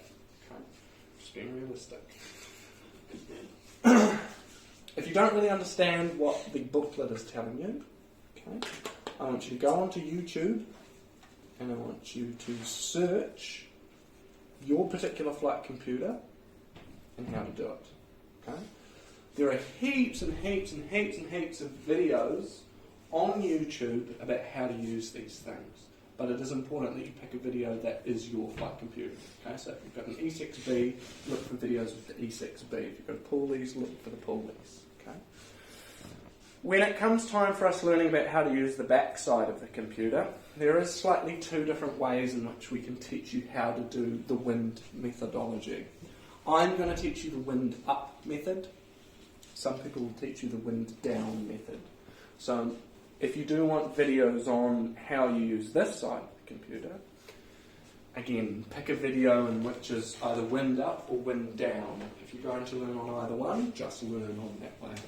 Are we need to have our own one by tomorrow? No, you don't need one by tomorrow, but you are going to need one by the exam. Yeah, Okay? You will, I mean, it's required for the exam. You won't be able to do the exam if you don't have one. I don't mind if you don't have one by tomorrow. But again, maybe if you're going to be, for those of you that are borrowing one, for those of you that are practicing on a certain one, I would probably buy the same one. Okay. Everything is on there. I know it looks real hectic, but everything is out in front of you. You just need to know where to look. Okay, so let's have a look. So using the calculator side, speed, distance, using the wind side. So this will take a little while. Alright, we're going to do lots of different examples. We'll keep it reasonably basic just to begin with. The made up questions that I'm going to ask, I'll be honest with you, I'm not very good at mental math. Okay, never have been, probably never will be. But I've managed this far. Okay, so what we'll do is, you know, I'll throw some numbers up on the board. I'm not going to know the answer unless I do it on my phone, which I'm probably going to have to. And then we'll just keep working on from there. Okay? So, those of you that are gifted with mathematics in your brain, sort of wish I was you. So, So there's many different models, and do be careful about which ones you buy. Okay, so either the E6B or the Pulleys. Don't go crazy and buy some other random one that looks cool, because some of them aren't allowed in the exam. Alright. So we're just going to look at some basic functions to begin with. We're just going to start on the calculator side, which is what we would class as this side here. Okay, so the main face. So what we can do, it's quite important, and I'm going to be referencing different sort of parts of the computer. We have the outer ring scale. Okay? So again, you'll notice this one is slightly different. This is a Jeppesen one. So pretty much like that one there. So the outer scale that I'm talking about is the one that doesn't move. Okay? The outer scale is the fixed scale that doesn't move. We have the inner scale. Okay, the inner scale is the one that moves. Right? We have a time ring. So, on the inner scale, you can see that it has just your plain numbers. On the scale inside of that, has got hours and minutes. Okay? So when we're thinking about hours and minutes, or just purely minutes, the inner ring, so the first inner ring, is also minutes. The ring inside of that then converts that to hours and minutes. Okay, can you sort of see, can we see that? So, for example, if we're looking at here, 120 or 12, okay? 120 minutes, look on the inside, that's showing 2 hours. Okay? So it just links it up. You've just got to know where to look. We have conversion abbreviations, so again, on some of them are different, some of them not so much different. On this one here, on the Pulleys, you can see nautical miles, statute miles, kilometres, metres, yards, pounds, imperial gallons, US gallons, all around the outside of all of yours. You should have pretty much the same thing. So litres, fuel, all this good stuff, fuel, oil, imperial gallons, feet, metres, okay?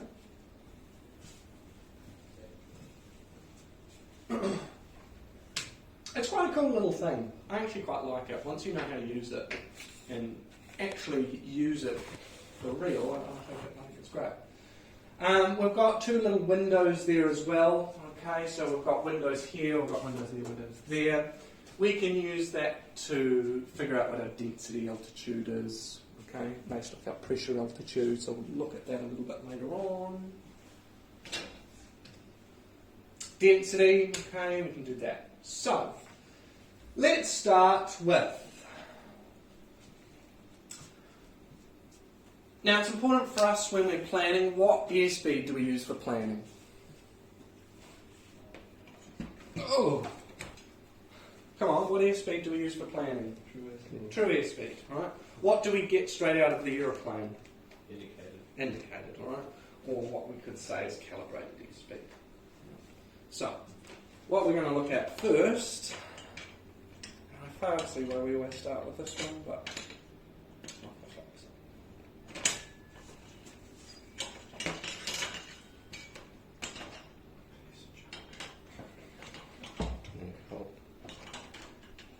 Do I need help? Probably. Come on. Flying airplane. Right, here. Right. Okay, so how we do this is we've figured out our pressure altitude. Alright, how do we work out pressure altitude? 1013 minus whatever it is on the day. That gives us y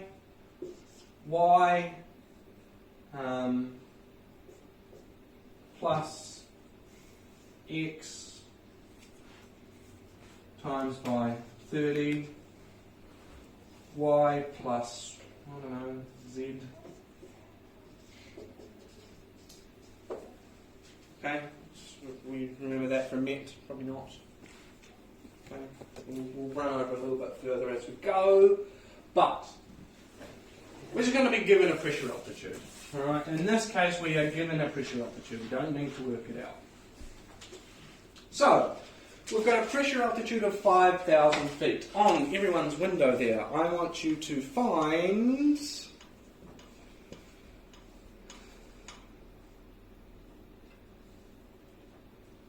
pressure altitude and air temperature. Okay, I just want everyone to find that window. It's going to be slightly different on each individual one. Now you see we've got two different windows. One's for tens of thousands of feet, one's for thousands of feet. Okay, so you're probably going to want to start with this one, because this one over here is sort of, you can see that 10, 20, 30,000 feet. We're not talking about that, we're talking about 5,000 feet. So we'll use this one. Okay, so just what I want everyone to do initially is we've got air temperature. Okay, I want you to find the 0.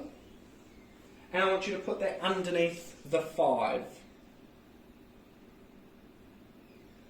Or overhead the 5.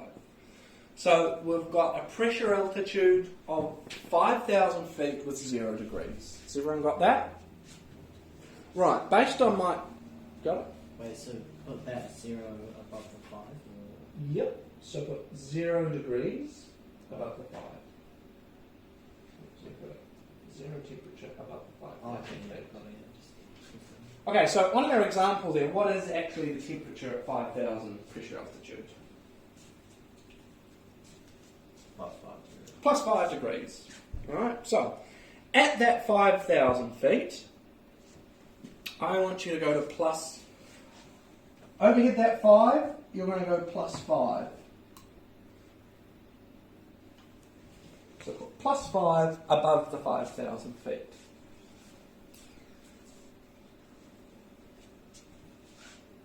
Is that right?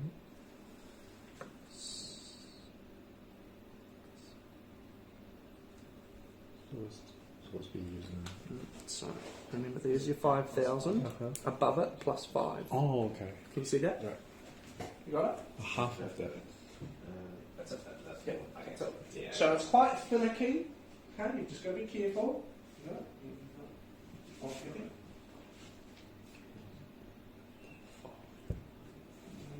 Look at the way it's going. That's minus, that's plus.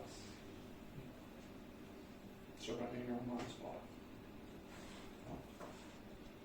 No, too far. Here's 0 degrees. Okay, the temperature scale goes minus that way and plus that way. What temperature is it at 5,000 feet? Plus 5. Okay, so you could go that way.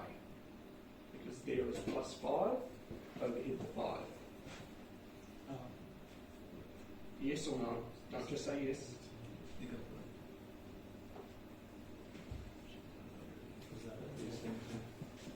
Is it plus 15, okay? No, no. So that's tens. You just want the 5. So it's that first little marker to the left of the 0. No. Oh, I see. There's plus 5 degrees above the 5. Oh, yeah. Yes? Yeah, got it, yeah. Okay. So, if you look at your scale, okay, without moving anything, on the inside is your CAS. Okay, so the inside scale is your TAS. On the outside fixed scale is your TAS. Okay, you can see there, on the outside it says TAS. Oh, yeah. Okay, Okay. on the inside it says, it'll say CAS somewhere. Or if it doesn't, yeah, CAS Oh, yeah. and Okay, TAS. got it. Okay? Inside scale, CAS. Outside scale, TAS. So what is our CAS? 100. So I want everyone to find 100 on the inside scale and read what it says on the outside scale above the 100. 108.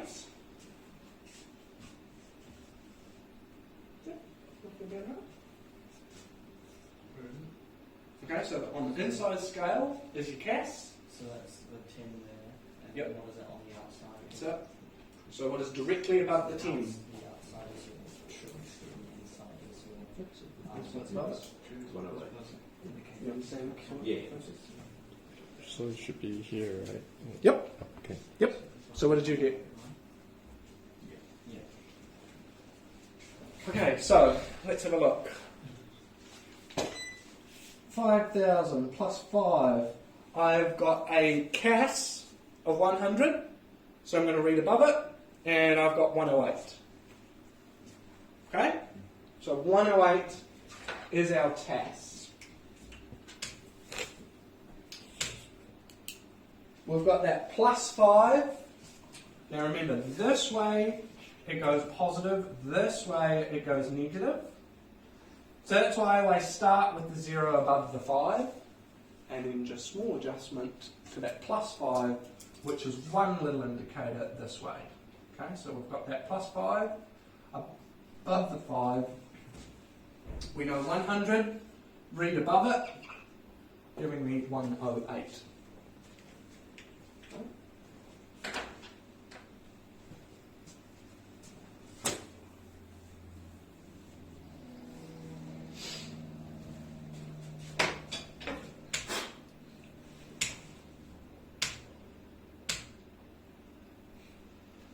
Okay, so next thing that we can do, we can use it just simply as a calculator.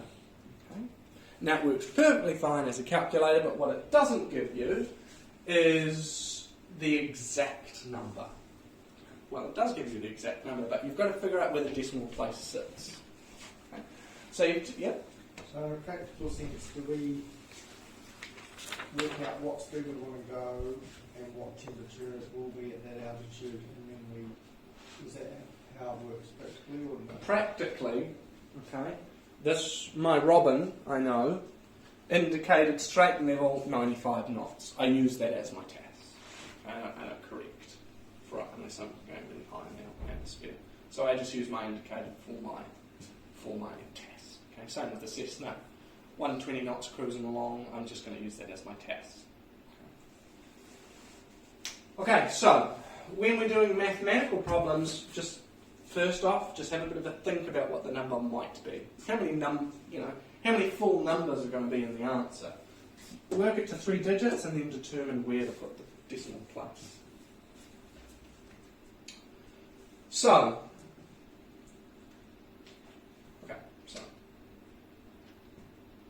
let's just try some things.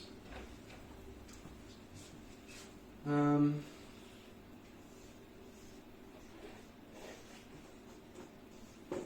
what is the answer? 120. Okay. Now, when we're using the flight computer as a calculator, let's just start with multiplication. Okay, the 10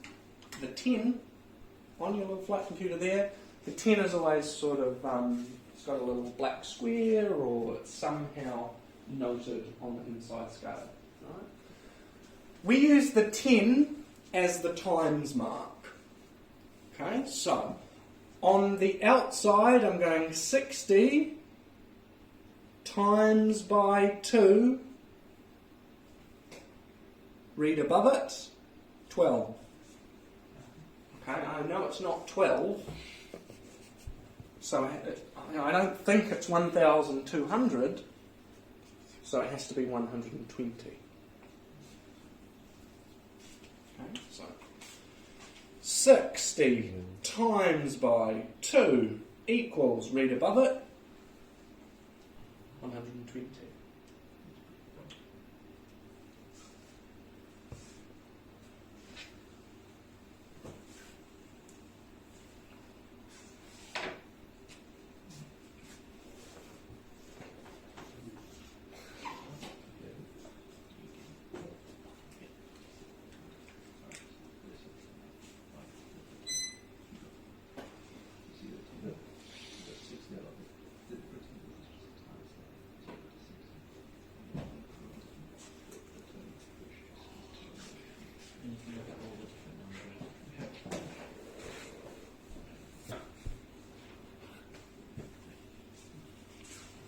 Okay, 32 times by 64.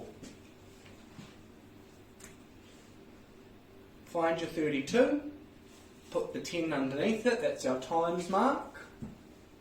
Then on the inner scale, look for 64, and someone read out the numbers above it.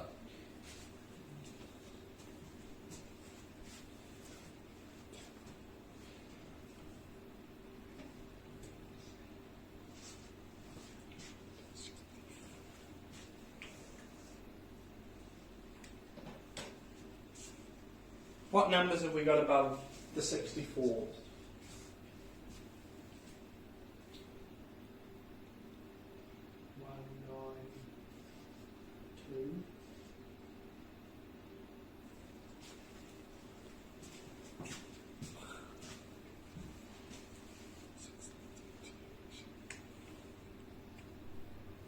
Alright. And I'm timesing it by 64, and this one's way out.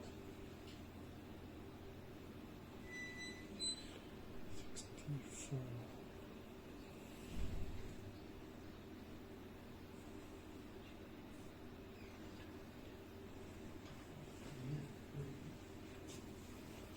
What have you got? I've got 192. Is mine right out?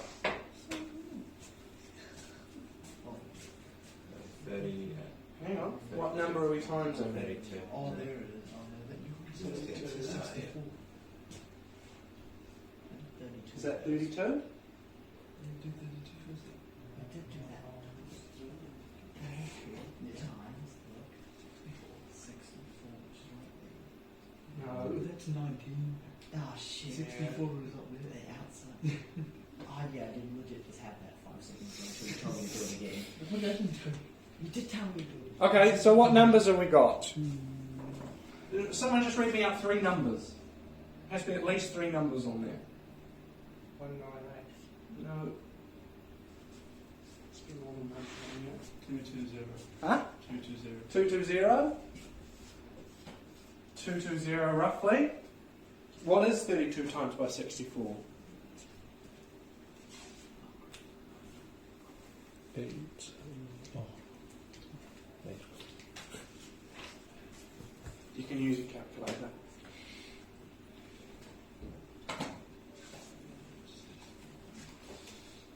$2,048.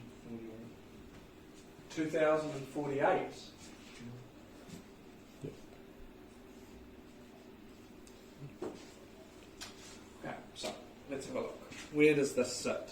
So 32,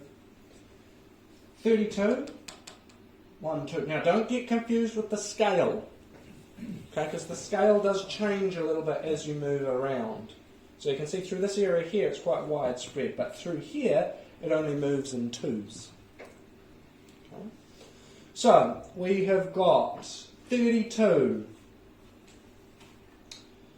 32 times by 64. 1, 2, 3, 4. So 2,246. Okay. I would have got 2,000. I would have said 2,060. Okay. Just rounding up slightly.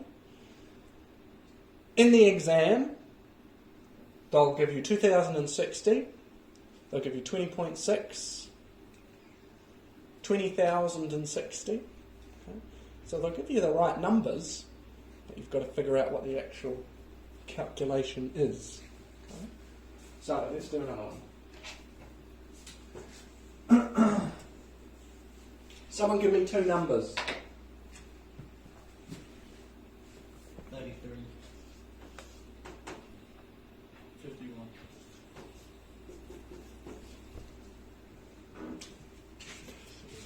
So find 33 on the outside. We're timing it by 51, so 33. 1, 2, 3 times by 51.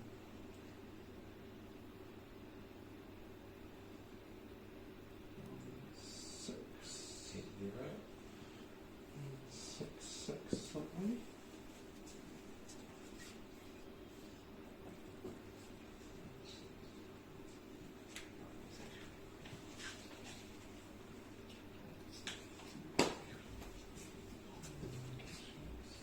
168.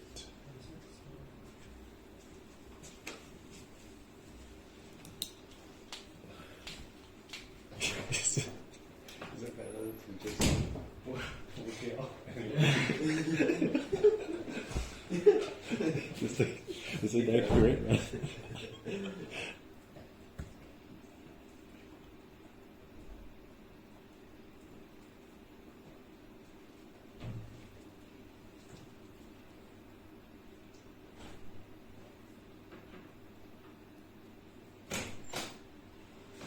Right, what do we get?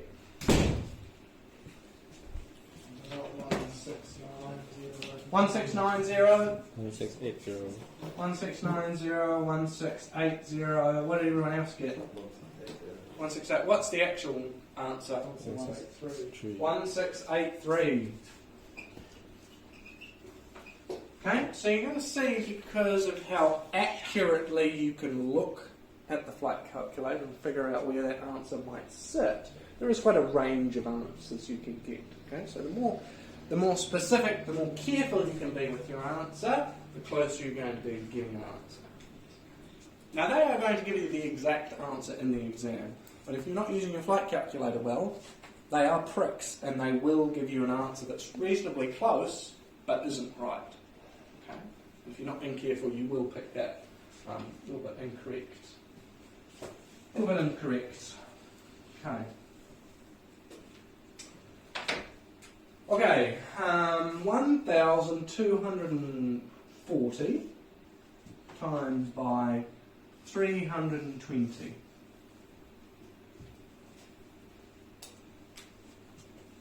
How would you do that?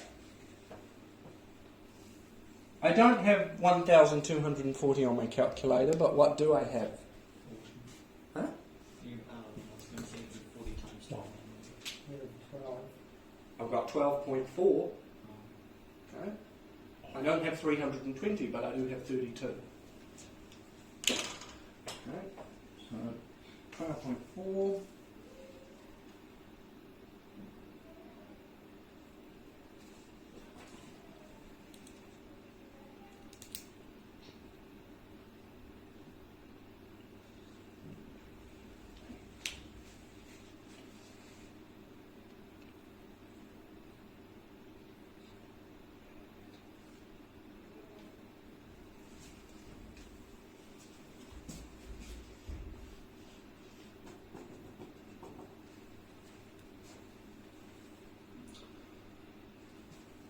So, what number, just off the top of your head, without thinking about it, how many numbers should I have? Full numbers, how many full numbers should I have in this?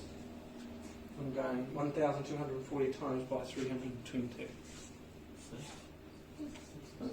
1,000 times by 100, 100,000. Okay, so I should have 6 numbers there somewhere. What's the actual answer? Do you know?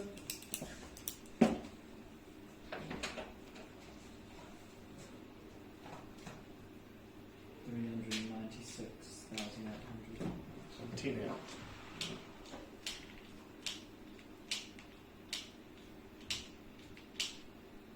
Okay, do we understand that process? The 10 is the times mark.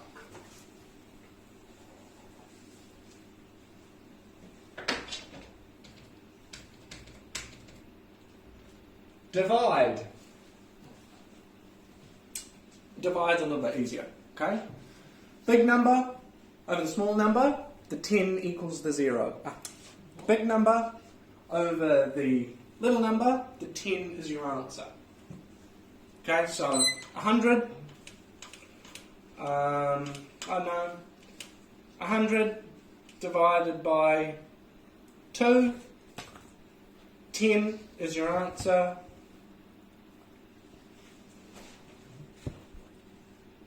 Okay, what's 10 divided by 2? 5. Right? 10 divided by 2, 10 will give you the answer.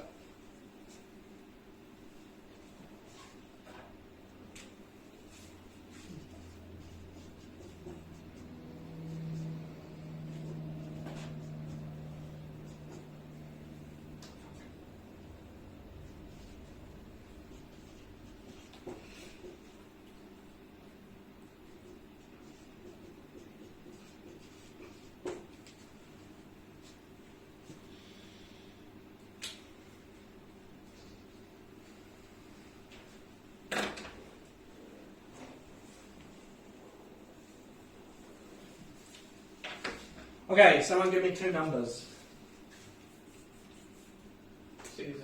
6 divided by what? Huh? 3? Right, someone give me another one. Or am I going to have to make it up? 532 divided by 64.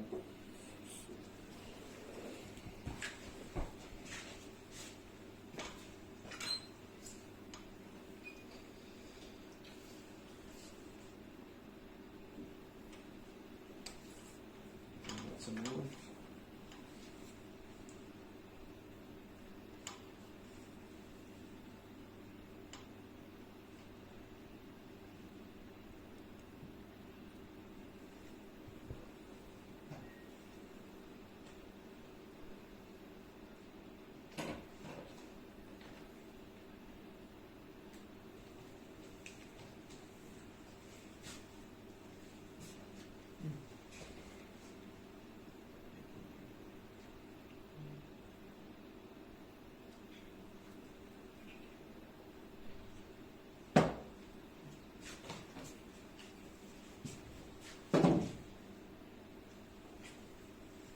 What do we get?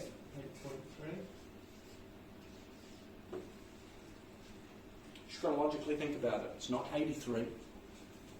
8.3, no. It's not 0.83.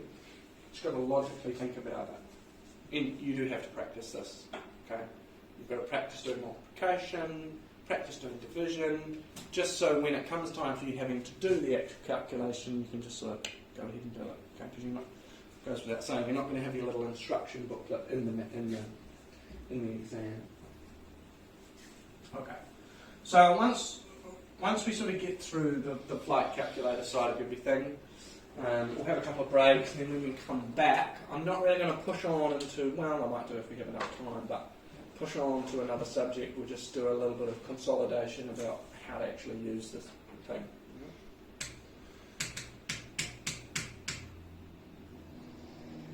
Okay. Oh. So, I've travelled 50 nautical miles in 30 minutes. How far will you travel in 24 minutes with a constant ground speed? Okay, so, where is time on this? In the Inner ring. The very outer inner ring. Yeah. Okay. I've gone 50 nautical miles.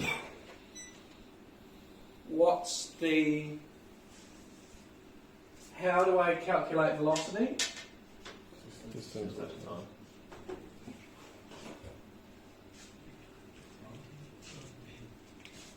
Okay, so, distance, 50 over 30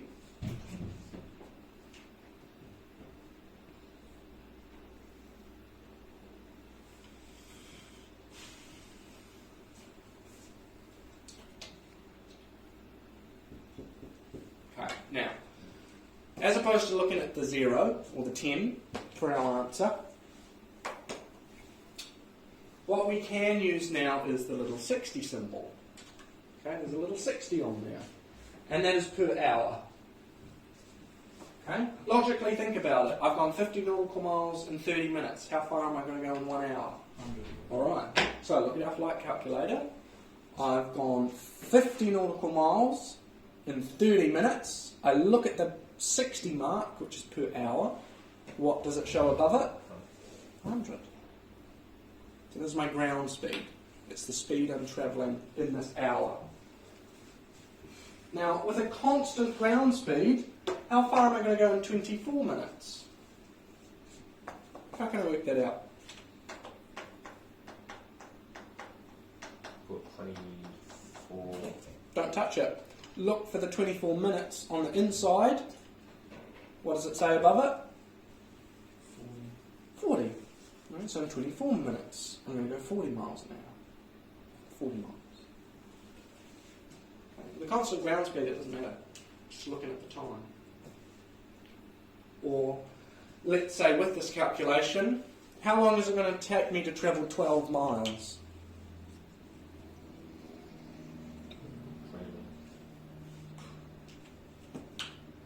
Come on, logically think about it. What was the answer before? 20, we used the inside 24 minutes. Yep. We've got 20. So I don't know.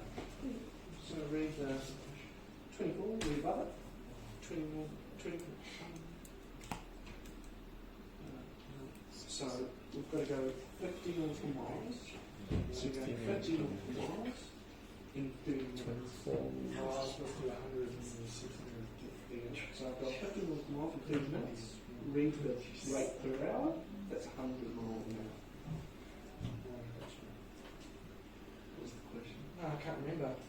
And then go 24. How long will it take me to travel 12 miles? 12 miles. Based off. Huh? No, come on. Oh, yeah.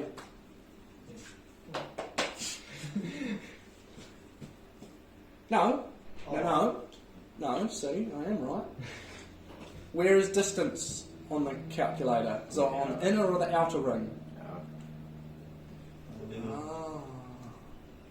So how long will it take me to travel 12 minutes? 12 miles? 7.2. 7.2 minutes.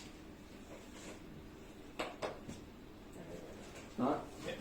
Not get confused about which side is which, because then I'm going to get confused and this is going to take forever. I still don't get it. Okay? That's Just why they from the put very beginning? Scale on the inside.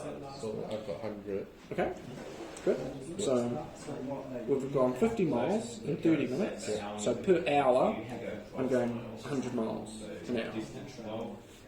You see that? Because this symbol here is the 60 minutes. Yeah. So if I want to travel 12 miles, how long is it going to take me? Wait, I'm supposed to be looking inside. Outside scale is distance. Outside distance. Oh, okay. Yep, so find the So 12. 12 What miles. does it show below it?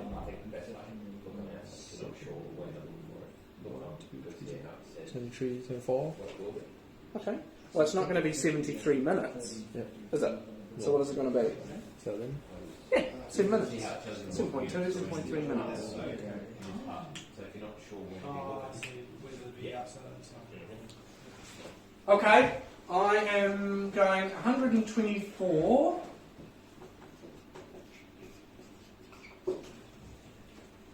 Knots per hour. Right. I'm going 124. That is my ground speed. So, how are we going to set the ground speed? If I know it's 124, what am I going to do with my flight calculator? What am I putting under what? 60. Good. So I'm putting a 60 underneath the 124.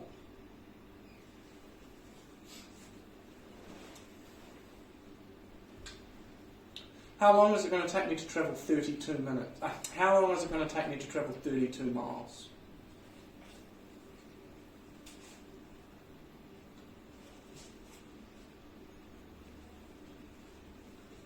Like 15 What did I say? How long is it going to take to travel 32? Yep, 15 minutes. How long am I going to travel in 10 minutes? How far across the ground at 124?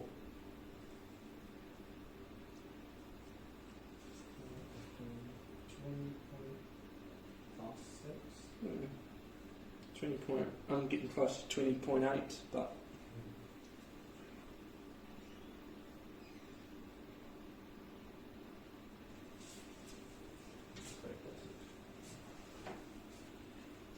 Hmm? 20.6. okay. I have gone 56 nautical miles in 42 minutes. What's my ground speed?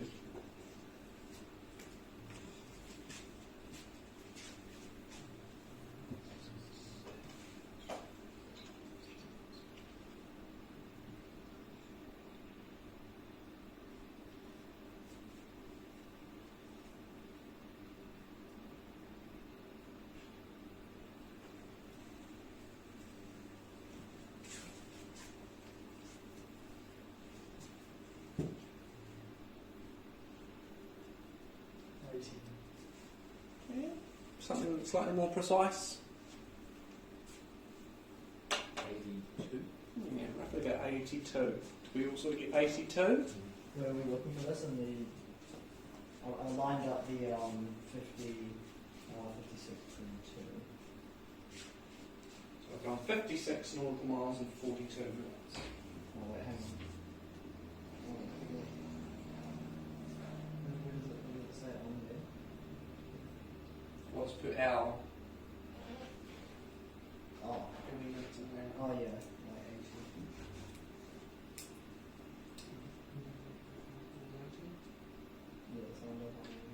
Okay, so around about 80 knots. Okay, how far am I going to travel in 14 minutes?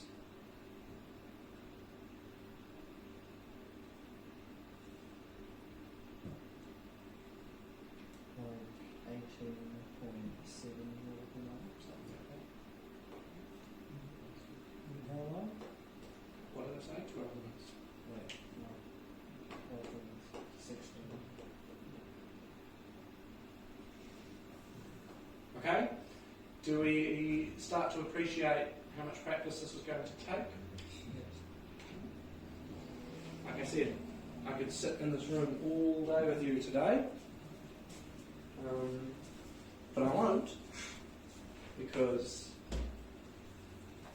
like all of these subjects, it's going to take take some work. Okay. Okay. Are we sort of happy with? Probably not. But we have to move on.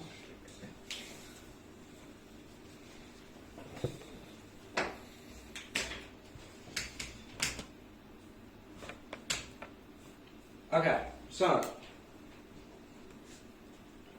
we know using this triangle, it's generally always a triangle on each individual one that you look at, that is per hour. Okay, so if we've got a given ground speed, we can just put that straight underneath the given airspeed law. If we know we've travelled 32 miles in 16 minutes, then we can put the 32 over the 16 and read the 0 or read the triangle, and that will give me per hour.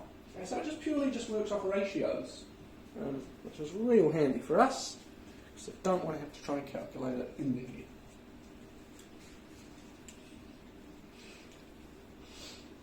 We know if we've got a set ground speed, we know if I've got a certain amount of time or if I've got a certain amount of distance. We can figure out the distance all the time.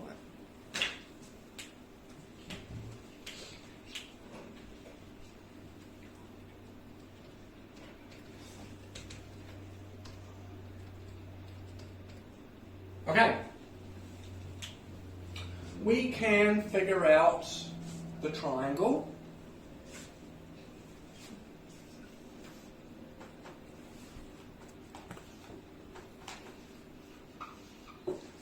Triangle is your per hour.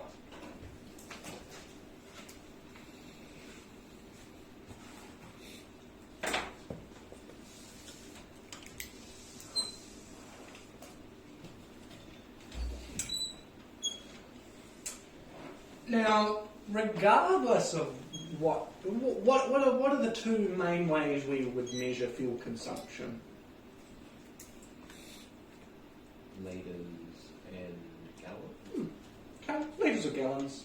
They're going to be the most two popular ones, generally using litres here in New Zealand, but again, depends on your airplane. The 60 sign, the triangle, is per hour. I have got a fuel consumption rate of 40 litres per hour. What's that going to look like on my flight computer?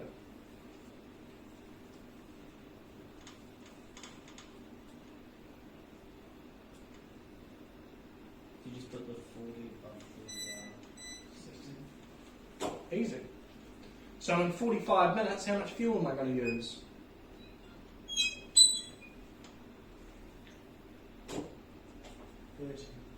30 litres.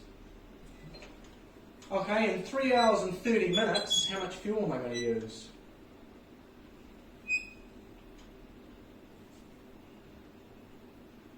140. So in two different ways on your flight computer, if it's got 3 hours and 30 on the innermost inner ring, or just convert 3 hours and 30 minutes into how many minutes, and then just read that off the outer inner ring. Okay? So, if I have used 22 gallons of fuel in 32 minutes,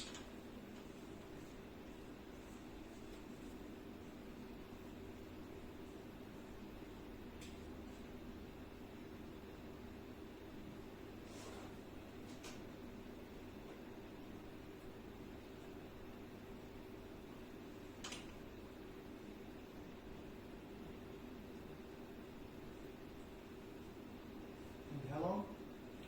32. 22 gallons, 32 minutes.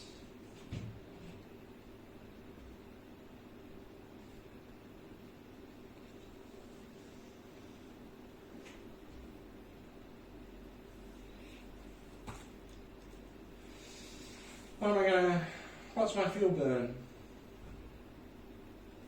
41.2 an hour. Something like that. Okay?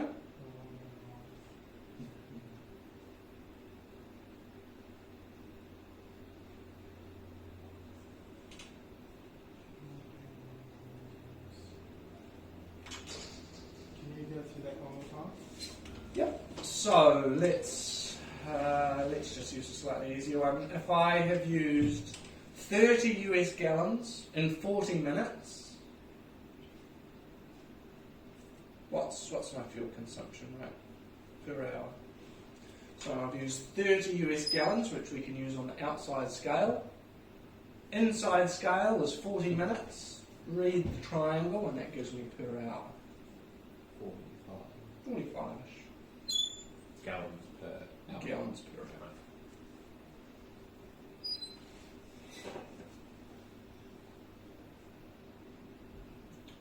And then without moving it, if I've got the same fuel consumption rate the whole time, and I've got a leg that lasts me 12 minutes, I'm going to use about 9 US gallons. 0.9. Right.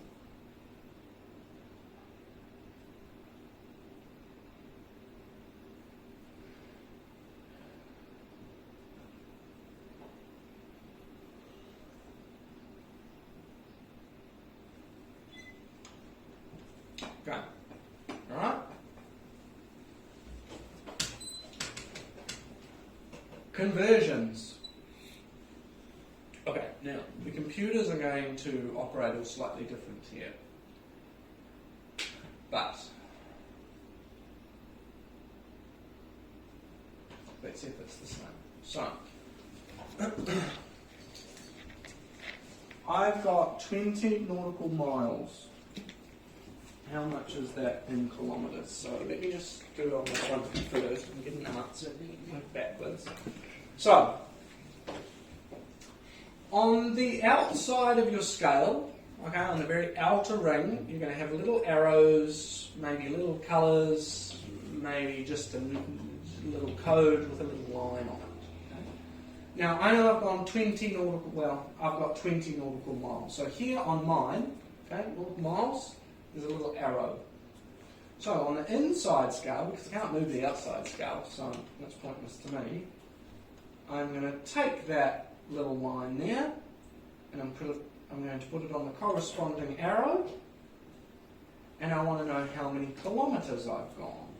Just before we begin, is a kilometre bigger or smaller than a mile? Smaller. It's smaller. Okay, so logically in my brain, I'm going to get a number that is bigger or smaller than a mile.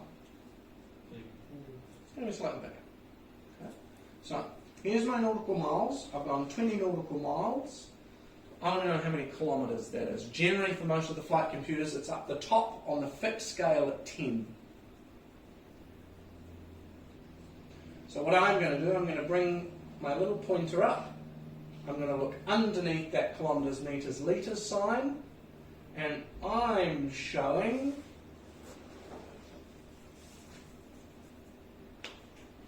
37.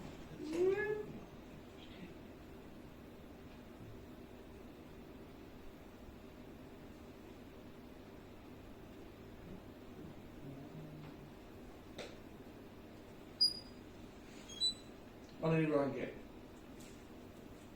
For what, sorry? 20 nautical miles. How many kilometres is that?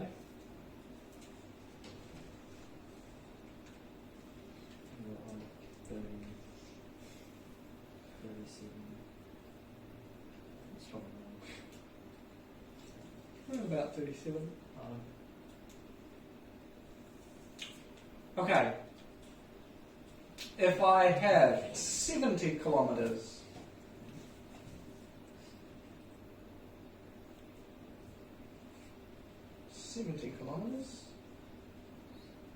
how many statute miles are there?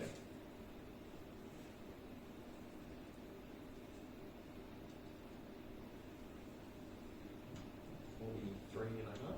Yeah, something about that.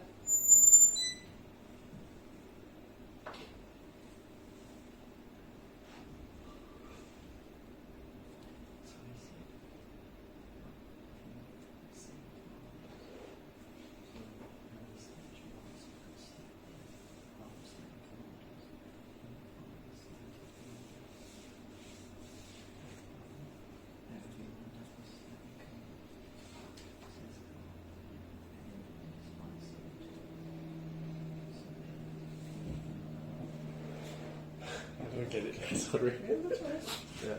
So what are we doing again? 70. Kilometres. Okay. So, oh yeah, see, one doesn't have it. Okay, up the top here, Yep. at the 10, Yep. it's just kilometres, metres.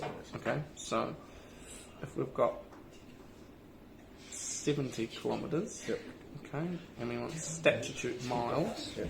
where is statute miles on it? Is it this one? Let's play the So track. here's statute Oh, miles, okay. read below it. Yep. So what have we got? It makes sense, but What have we? Statute miles. What have we got?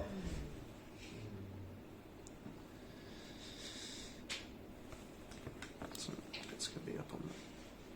Oh, unless your one is. We got kilometres. Oh, we do too. So you see here, little kilometres sign. Oh, yeah, yeah. Okay. Right, we've got 70 kilometres. Yeah. We come across to statute miles. Okay. So what do we get? What do we get?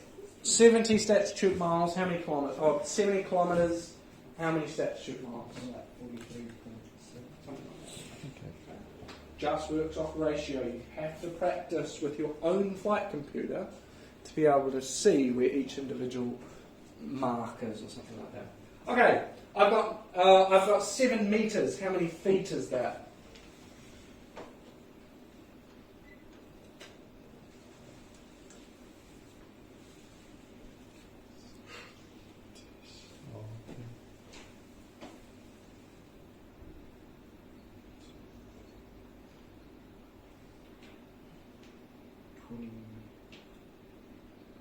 Oh, no. 23? Something like that. How many feet in a meter? 3 something.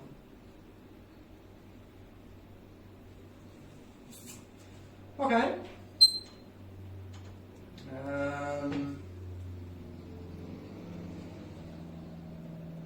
I have got. What was the answer to that? 1 feet. What did we say? 38, 23, I said. I don't know what the... 38 feet or something? It was 9 metres or something. Okay, I've got 20 pounds. It's got 20 pounds. How many kilos is that?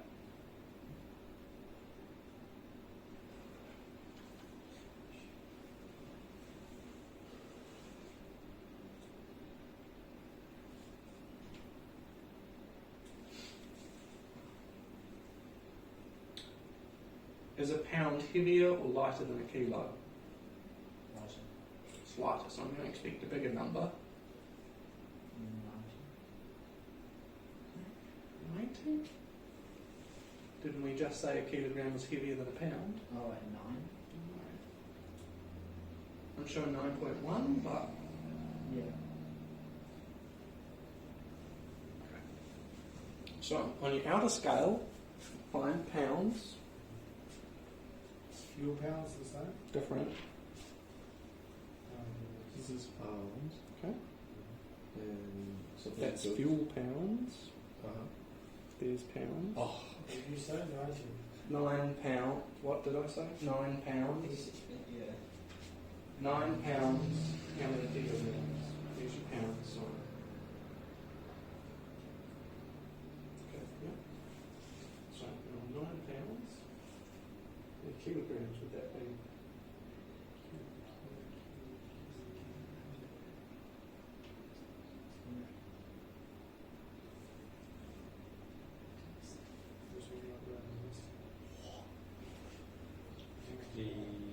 Oh, it's this one.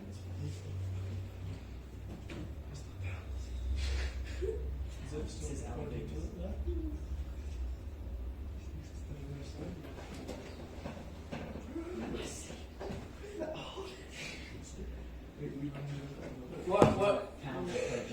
What answer did we get?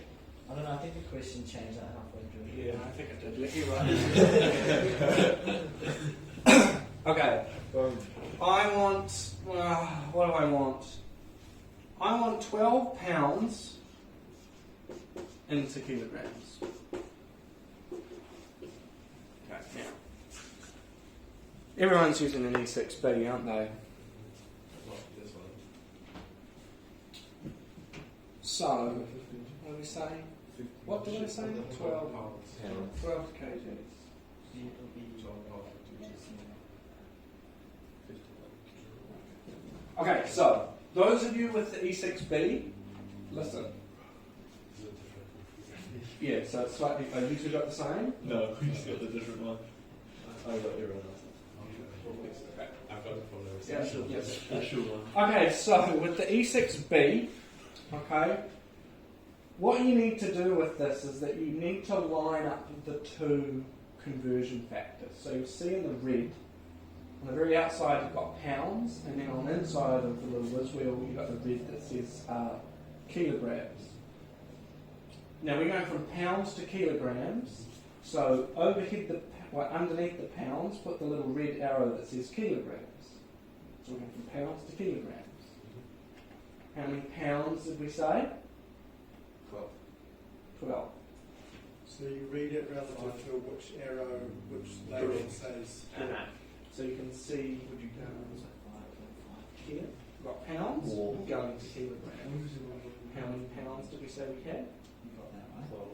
12 pounds. On the inside it shows kilograms. And then how many pounds did you say? 12 pounds. So you get pounds on the outside. So There's this 12. one, What's I think this one is just the standard one. So pounds, 12 pounds Yeah, 5 to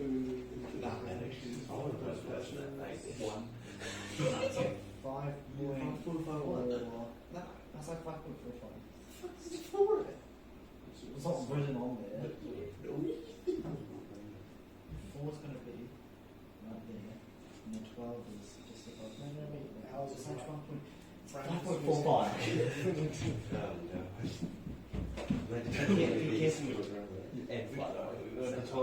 okay, yours is the same. 2 kilograms of pounds, so line up the arrow. Okay, everyone who's got the E6B. Was like a tiny 5.45 is like the very next. Do you understand? Yeah. Do you understand? Yes, so it's There's a 5.45. carol on the outside, there's a carol on the inside, line them up, and then read it off their respective grades. That's the calibrated too. Okay, you've got the E6B as well, so just line up the line. Yeah, we've got that. See, this is the slight difference between the E6B and the pulleys. In the pulleys, I sort of do it the other way, right? So, what did I say? 12 pounds. Into kg. 12 pounds into kgs. Yeah. Okay.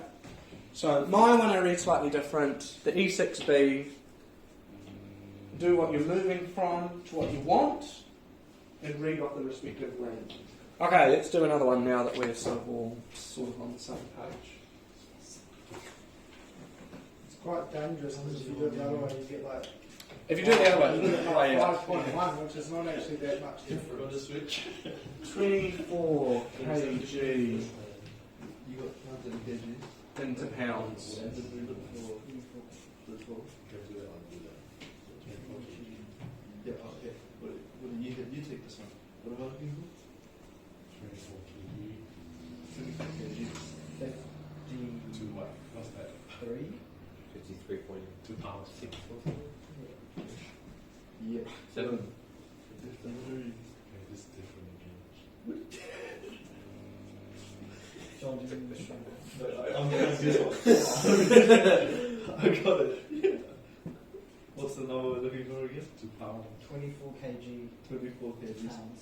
What, that's like a 5 point. Alright, for God's sake, when you two buy one, please buy The E62. I had to get it.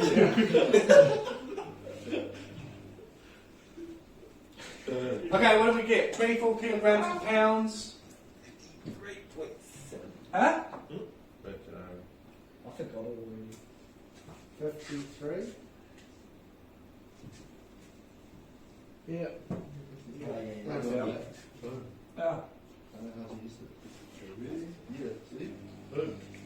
John, did you match up the kg and the This is what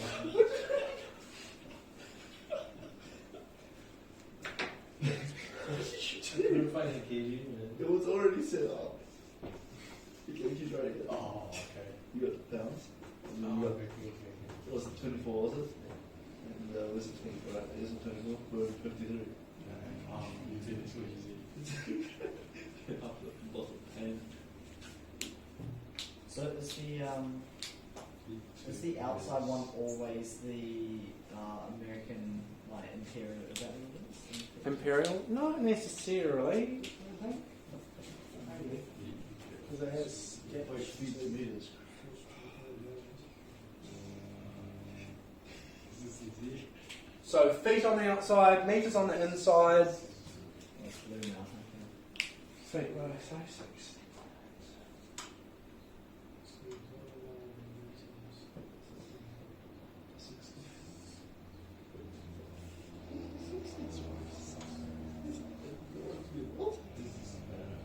You guys get 18.3. As soon as I find Oh, wait, obviously, wait, hang on. 108, wait. 1,800. 1,000. I think, wait, what? meters is bigger, isn't it? Yeah, a meter is bigger, so it's going to be less often. Yeah. Yeah. So we got Is that 1,000? conversion? Yeah, that's it. Because logically think about it. 3 to 1. 680 feet, what does that sound like? How many nautical miles is that based on your flight calculator?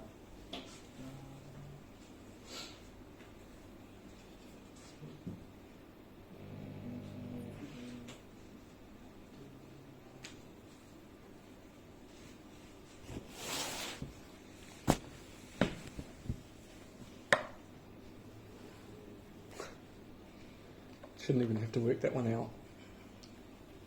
6,080 feet is how many nautical miles?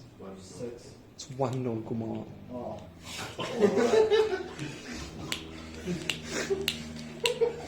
And we should roughly know a kilometre is about 1.8. Or, Feet and nautical miles are on the same spin thing on the outside layer, so I couldn't work it out.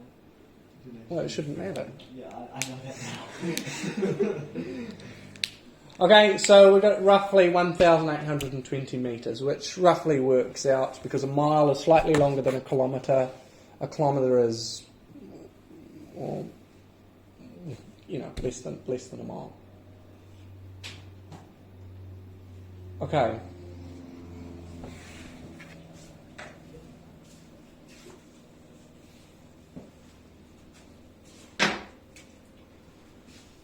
$42 imperial gallons to US gallons to litres. Can I just go imperial gallons to litres? No. years ago. 2 liters.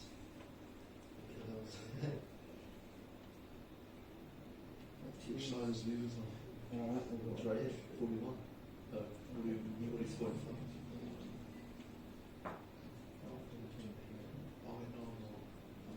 I'm going to change that slightly. Okay.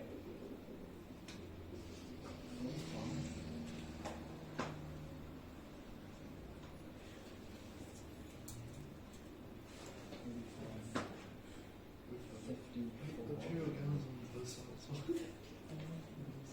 US gallons to what litres?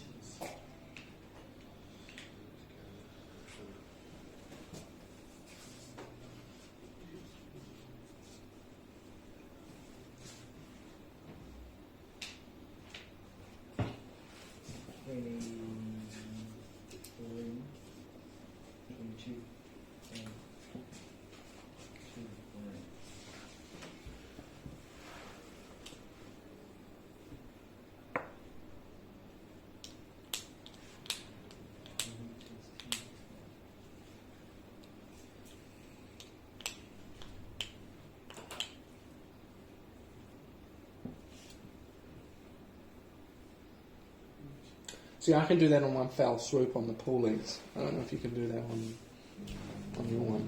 You've got to go imperial gallons to US gallons to litres. This one's just got imperial gallons to litres as well. Oh yeah, that's what you mean.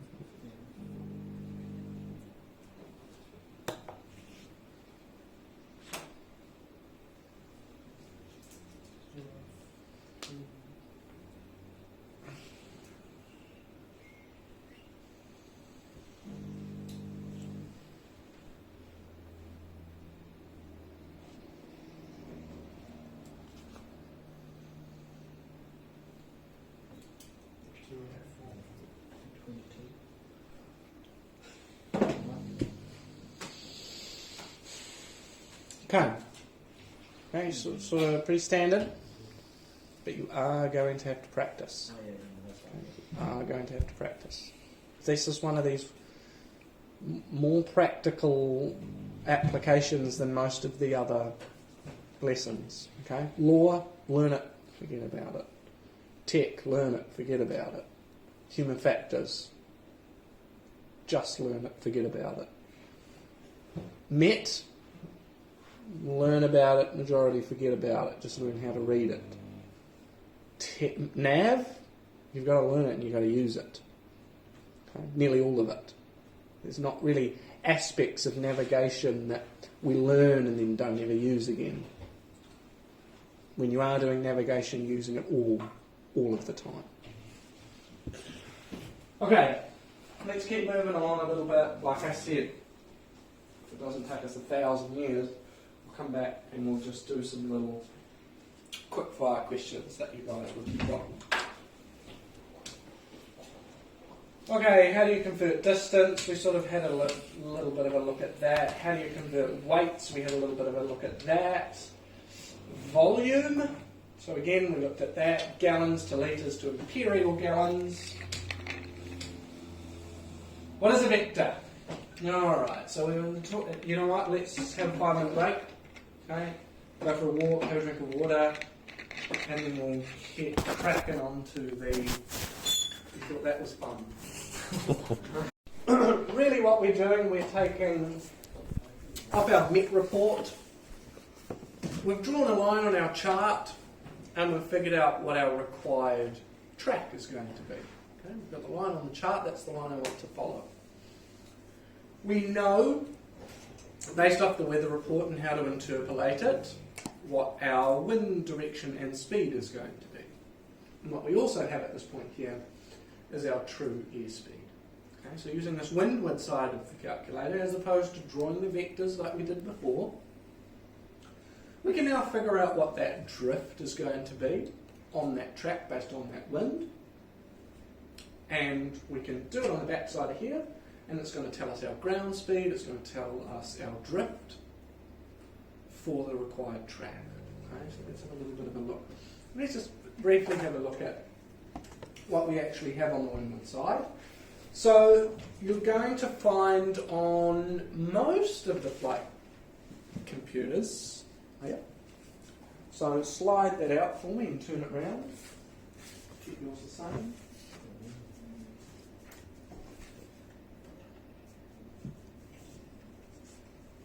Alright, so we've all got a windward side on it, okay? Which is your scale there. Some of them have two sides, most do don't, some of them go there. One side has a high speed side, one side has a low speed side. We're generally only going to use the low speed side. Okay? So, what have we got? The little hole in the centre is called the grommet. Okay, we're going to use that as a bit of a reference. We have the index is up the top here. The sliding section that runs around the inside is your direction ring. Okay, so that moves around on the inside. And what that does is that it's actually spinning this outer sheet as well. Okay? We'll learn why in a second. Plotting disk. Okay, so this clear disk that you have in front of you is the plotting disk. Now, to make this easy for your exam, what I would recommend is either having a push pencil, okay, a really fine push pencil, or if you go to a stationery shop, you can buy a really fine point, like a whiteboard pen. Okay, that does help quite a lot as well. For today, you are going to need some kind of pencil or some kind of way of marking that plotting disk side that isn't a pen. Because you are going to smudge it and it is going to get really dirty. So who doesn't have a pencil? Two.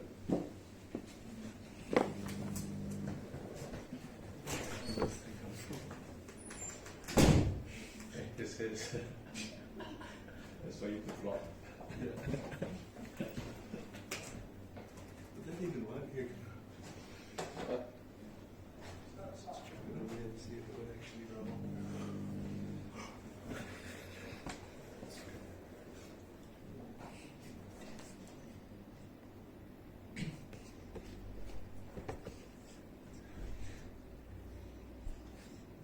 Trouble is, it's got a black line right across the middle of it. It's dark, rather than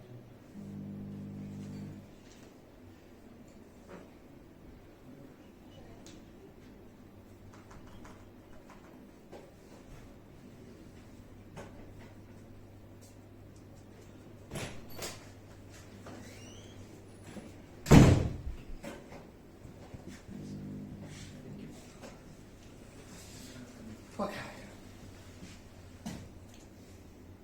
Wind card, that's the sliding sheet that you've got underneath it. Speed curves, okay, these are these curved lines. They correspond to an airspeed. Okay, so it starts at 100, actually starts lower than that, but goes all the way through. Right? Drift lines, we'll learn about that in a second, drift correction ring. Right. So, when we're ready to start the flight plan, we should really only have two things that we need to figure out. Okay? We know what our TAS is going to be, like we were talking about earlier on, in a realistic sense. A TAS of 95 knots in my Robin, or my indicated airspeed of 95 knots is, I'm going to use that as my TAS. Okay, I'm not going to do any correction to it, but I do need to know how to do it. I know what the wind direction is because I've looked at the Met report. I know what the wind speed is because I've looked at the Met report. And I know what track I require. Okay? I know I want to go from A to B, so I want to follow A to B. So really the two pretty critical things that we have to work out is what is my heading going to be based off that wind and track, and what is my ground speed going to be? How long is it going to take me to fly from A to B? So, okay.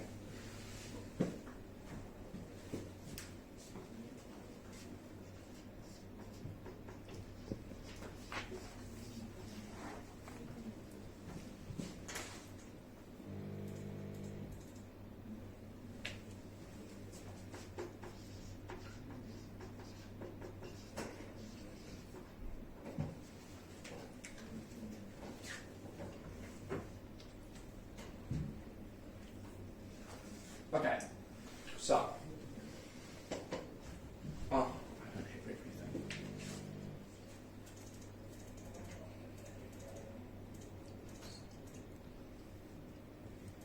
Did it get...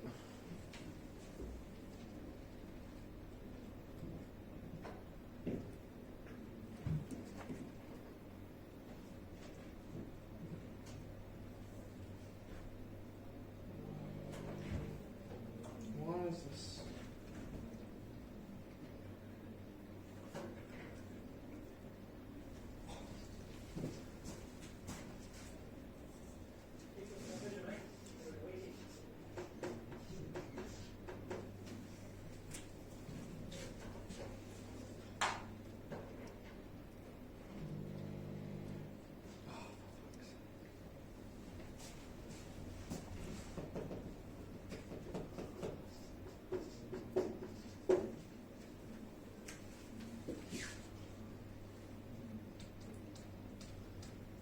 Okay, so what we have direction and speed.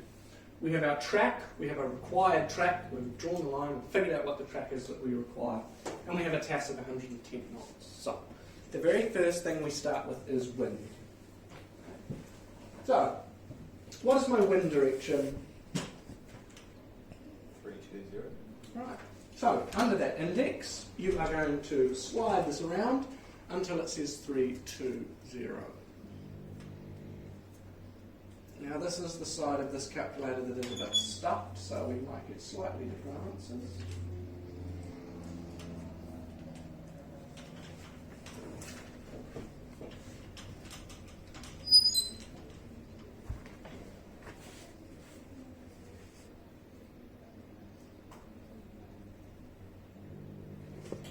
Okay, have we all got 320 underneath the index?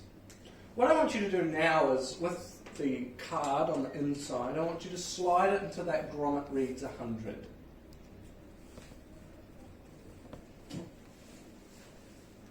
The reason we do that is just a nice easy datum to figure out how fast the wind is going. So how fast is the wind going? 20 knots. Now, I'm about to teach you the wind up method. Don't ask me about the wind down method. I don't know, and I don't care. Okay? I'm going to teach you the wind up method. 320. What's the wind speed? 320. So, from the 0, 20 knots. Okay, 20 knots above it. I want you to put a little dot at that 20, or that 120. Remember, we're just using that 100 as a reference.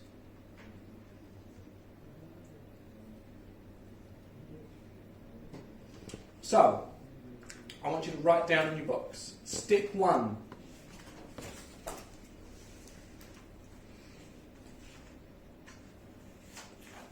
Set wind direction underneath index.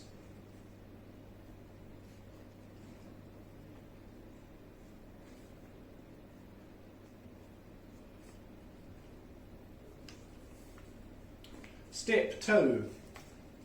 Slide grommet to 100.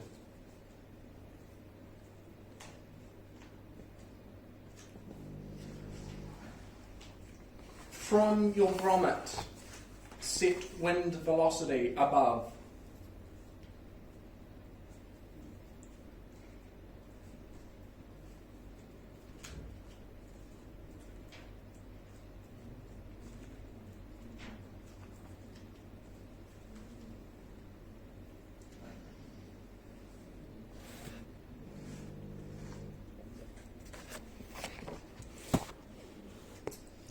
Okay, what step are we up to? So step 3? We just finished step 3. We just done step 3. Step 4.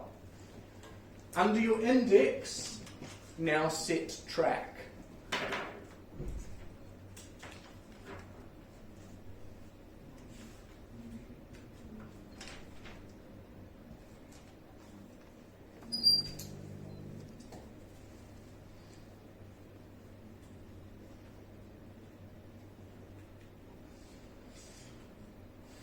Okay, so have we all got our track now underneath our index? Was that step 4? Yeah. Step 5. Now, let me just explain this before you start writing so you can write it in your own words. The dot that we have drawn,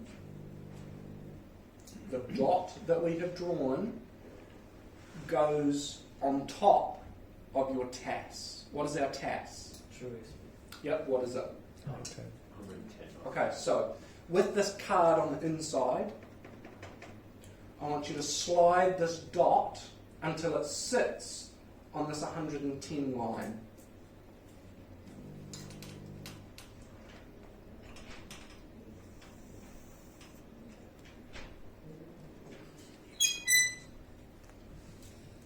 So I guess step 4, set mark on given TAS.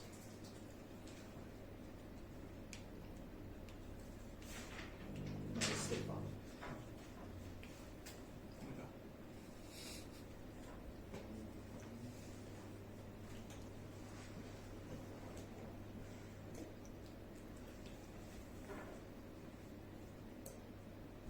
Okay, we're up to step 6 now. Step 6. Read underneath the grommet equals ground speed.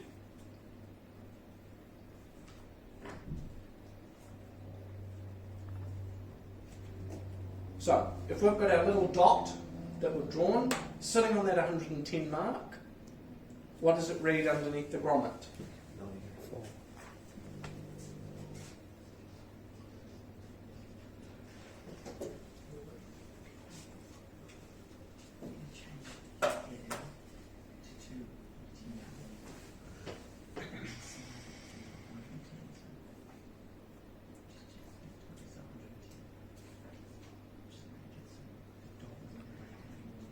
What's the plate for? This, the plate, just call it a card.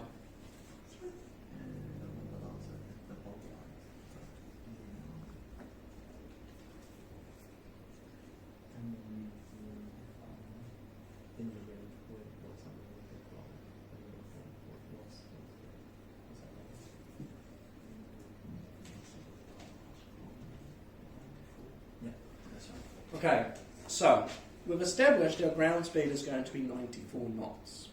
At this point here, and if you don't do it, you're stupid, start to draw everything. Okay? So, I know my track is going to be 280. So I'm just going to draw a line. 280. Right, that's the track that I want to be flying in. Where's my wind coming from? 320. Alright. So my wind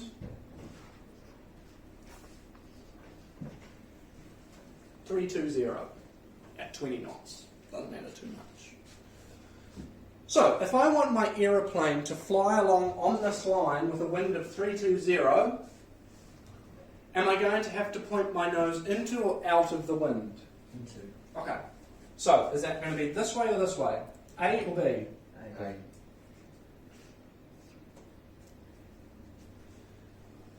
So, at this point here, just have a little bit of a common sense check. We know this wind is coming from this way. Bit of a headwind component. So therefore my ground speed is going to be less than my TAS. Okay? If you end up with a ground speed above your TAS in this situation, you've done something wrong. Because the wind is not coming from behind you. Common sense. Now the next thing I want you to think about is which direction is our correction going to be in. So if my nose is now pointed clockwise from 280, is it going to be more or less than 280? More. Okay, it's going to be more. Alright, so hold fire at that point there. Look at your windward side now. What step are we up to? Next is 7. 7? Yeah. Okay, step 7. From your vertical index line, read across to your dot and measure count how many degrees it is. You can see here, this is your initial line and then it moves out 5, 10, 15, 20. how many degrees is it sitting out from the vertical? Wait, so what was like the whole step again? Like, what was it? From index, read drift correction.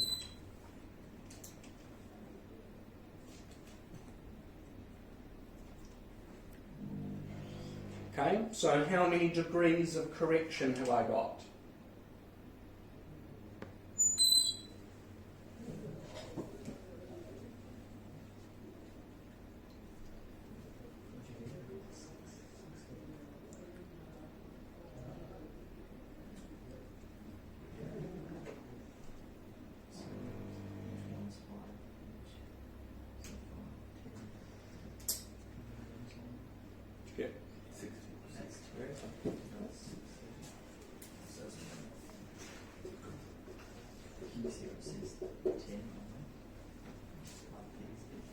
Get 6.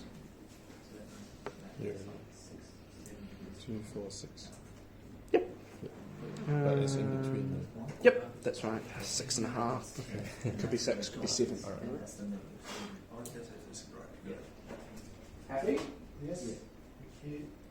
Okay, so we've all established that we've got 6 degrees of drift. We've drawn our little picture, so we know that we've got a point that nose into wind, and in this situation that means increasing our heading by how many degrees? 6. So what is my new heading going to be? 286. So we've now figured out, based off the track that we want, based off the wind direction and velocity that we've figured out from the weather, using our flight computer, I now know that if I want to fly on that track of 280, I'm going to require a heading of 286, and my ground speed is going to be 94 knots. Has everyone got the steps written down? Okay.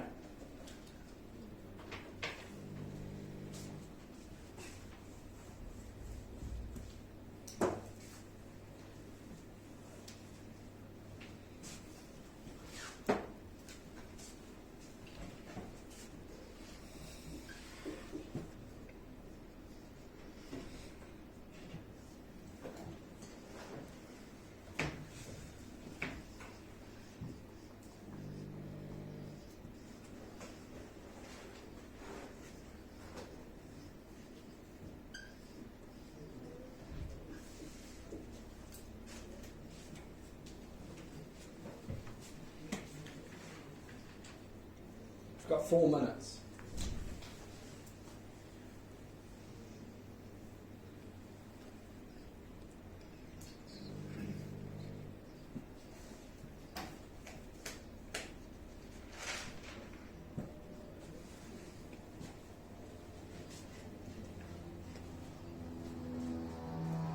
Step 1.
Okay.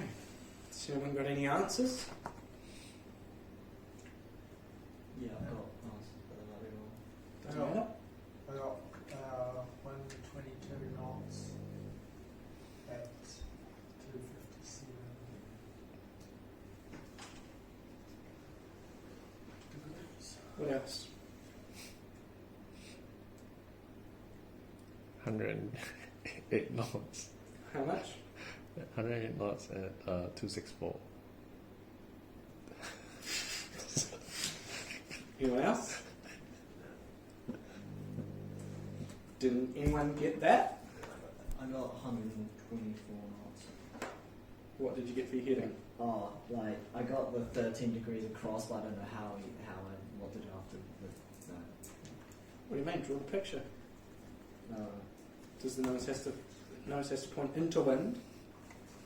So based on your track, is the nose going to be less or more of a heading?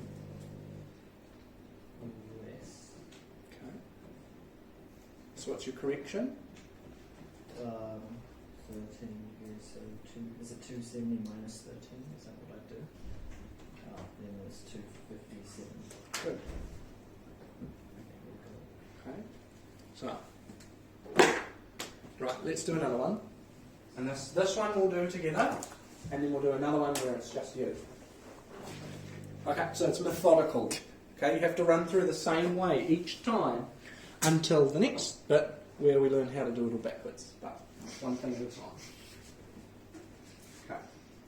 Velocity.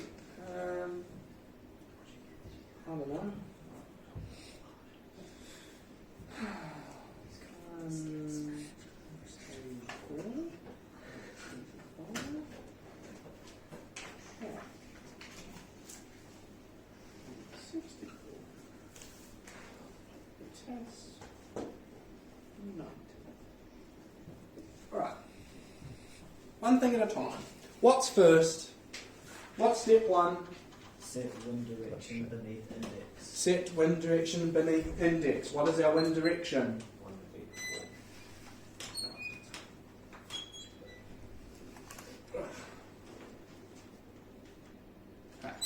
184 above the index. What's step number 2? Slide grommet to 100. Step 3, From grommet, set wind velocity above. which is 25 knots.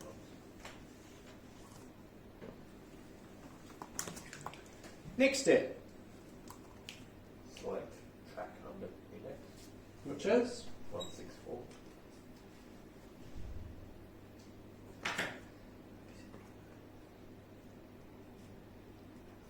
come on. Okay, next step, Set mark on given task. okay, what's our TAS? 90.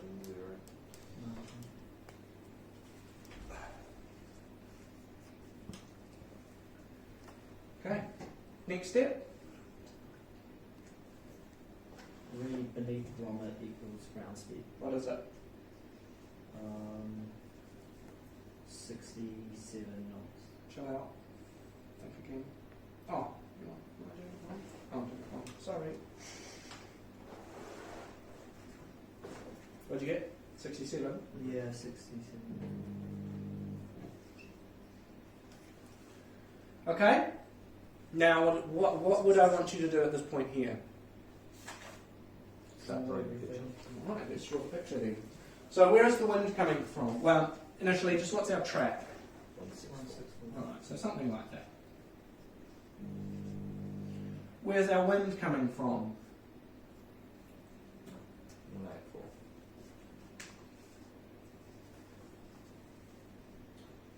So, logically, where am I going to point the nose? Into the wind. Into wind, right? So it's going to look something like that. So we know overall our heading is going to be less than our track. And thinking about it, okay, my TAS is 90, but I got a ground speed of 66. Does that sound right? Yeah, because it's quite a headwind. It's quite a headwind component. You know, this angle here is quite close to my track, so I've got a lot of that wind just pushing straight at me. Okay, so just logically, we know that my nose has to be pointed into wind, so it's moving to the left. So my overall heading is going to have to be less. So, what's the next step?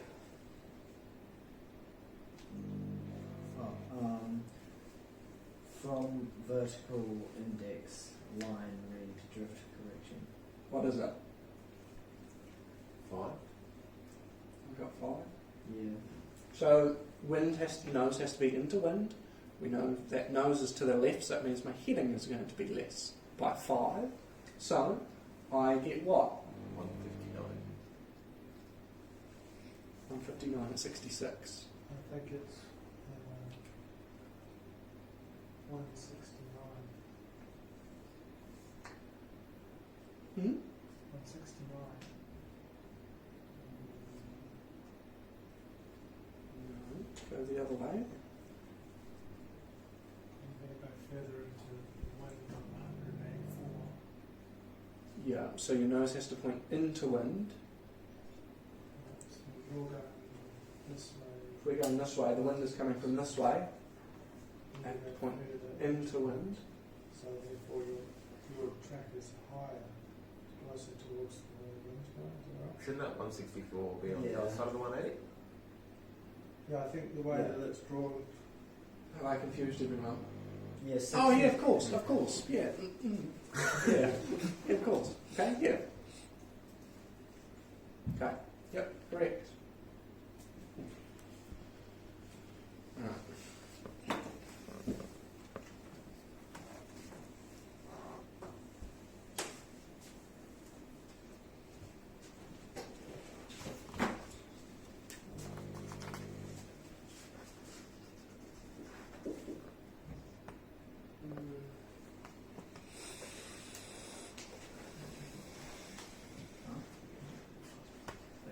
No, sorry, John.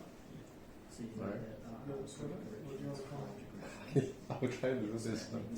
Yeah. Yeah. If not, I will shout out. Yeah. Otherwise, travelling this this one, way, you need to come and jump the wind's where it's going going. So it should be okay. Yeah. Because that's the. I think I should get it this time. So we're travelling down this way. The wind's going this way, right? So that's because we got given the heading, and that's the way we're going. We're going 160. Right. And so we need to go 5 degrees into the wind. So we need to add 5 degrees onto our heading. So it'll be like a 5 degrees. Your heading plus that 5 degrees over 5 degrees. So, I know. Original heading is 164, right? Because we've got up there, and plus your 5 degrees into that, so it'll be 164. So we use on positive about 242.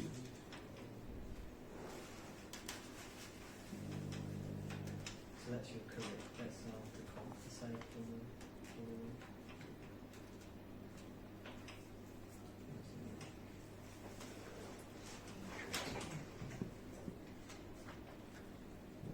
Massive truck. 250.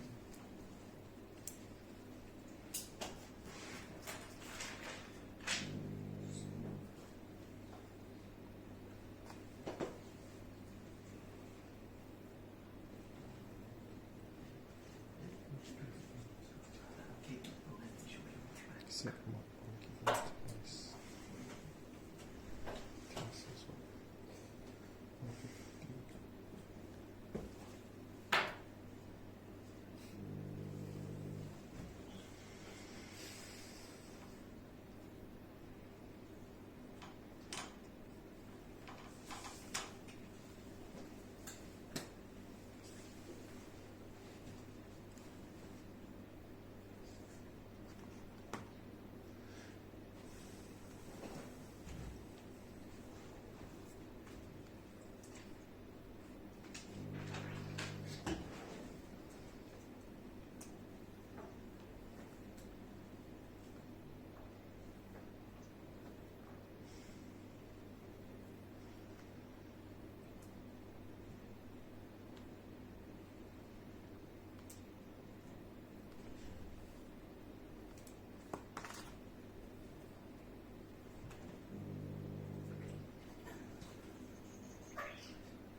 I got it wrong again. A little bit.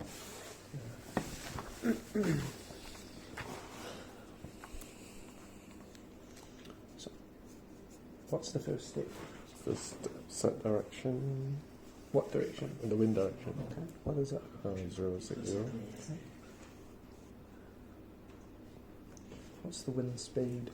Wind speed 42 knots. Okay.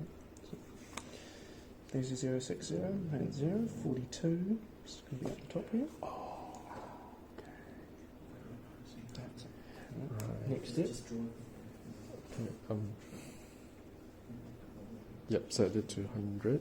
Go back to 100. So it's Just 100. got done. Okay. From go back set wind velocity to 42. Okay, done. And on the index now set to track 250.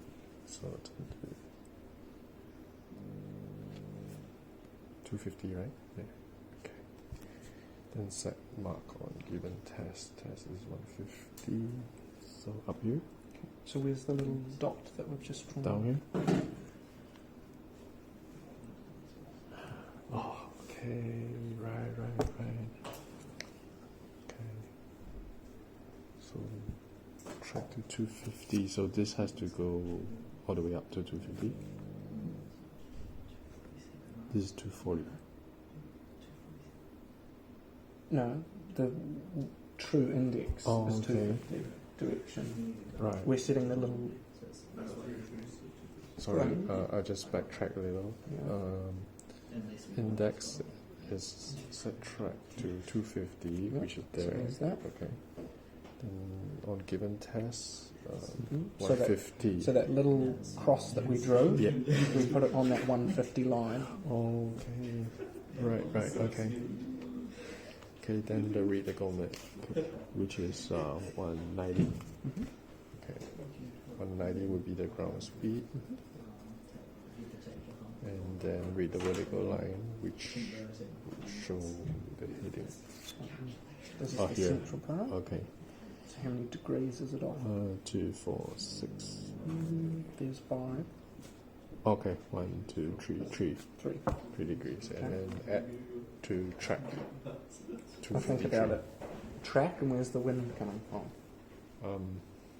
60 would be this way, And what's the track doing? that way. Yeah. Alright. So So which way are you going to have to point your nose? Right or left? that's over point at right. Okay. Yeah. So what's going to happen to your heading? It's going to be bigger or smaller? Bigger. Okay. So I'm supposed to add. Correct. Okay. So add about 3 degrees. Okay. Okay. What do we get? 191 knots ground speed and 247 degrees heading. 247? I've got 253. We've got I couldn't work out which way to go because they were so close. Like from a visual side, you could just. So I would have said add it.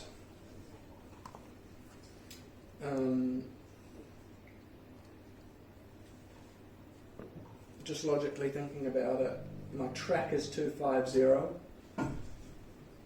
My wind is coming from that direction. I'm going to have to point that aircraft into wind. You want to do another one? Yeah, it's just a question about how would logic not define that if it's the way that it's designed, that to the right side would be plus and then left side would be negative? Correct. And that would Generally works out. generally works out. But there Generally would be works out. instances where you would But I want you to think about it. logically, yes. Logically.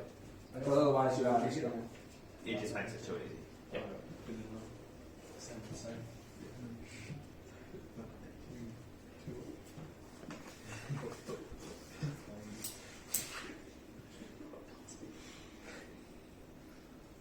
I accidentally put my mixed up my task for my track, and then I was like, "What? Why am I going slower?" I've got Okay, there's another one.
Sorry, question.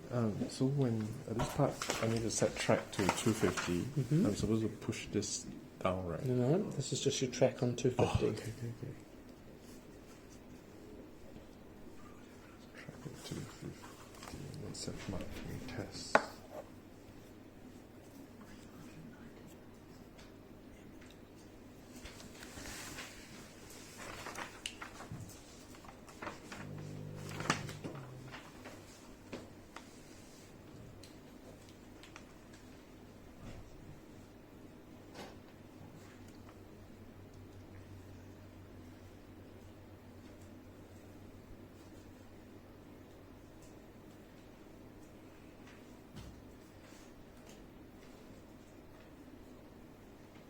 Then when I set mark on test, does That's that the mean mark you've I'll drawn. put this down to 120? Yeah.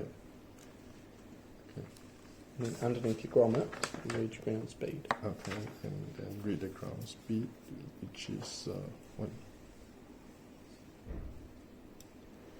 Wait, it's the ground speed, right? Underneath the grommet. Wait, sorry. Move it down slightly. Because what's your TAS? Test is 120. Okay, so just move it down slightly. Okay. You should have that cross on the line. Oh, good. Cross on the line. That's Okay, it. great. Now the grommet will reach ground speed.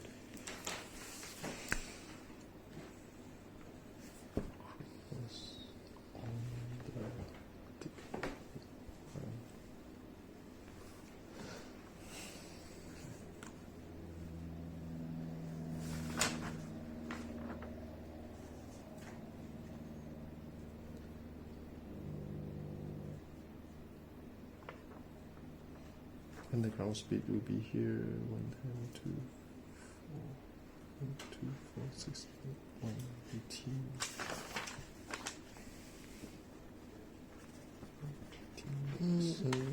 No, isn't it? Oh, yeah. Yeah, sorry. And then vertical line degrees. Okay, so there will be 10, minus 10. And then it's coming from 60. 270s, like 9 degrees that way. So 250 is going to be really Yeah, it's coming from here. So I can draw the exact scale. Like, very close. Oh, yeah, I was counting on the 60s.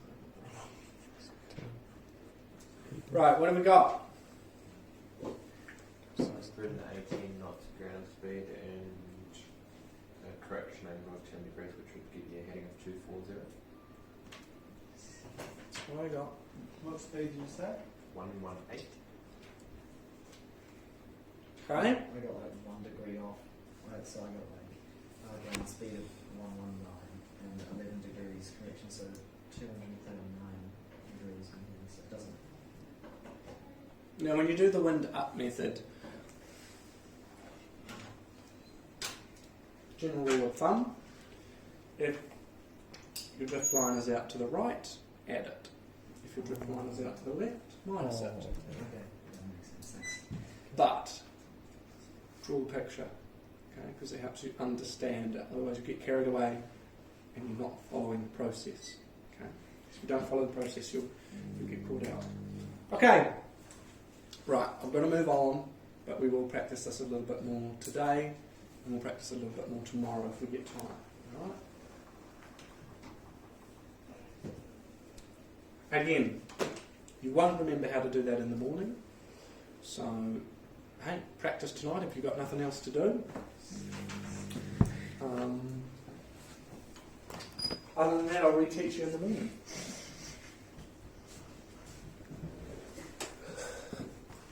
Okay. So, what's next?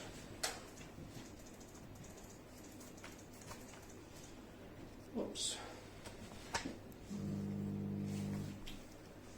Okay, so we can determine crosswinds. Okay, we can get wind strength, or runway orientation.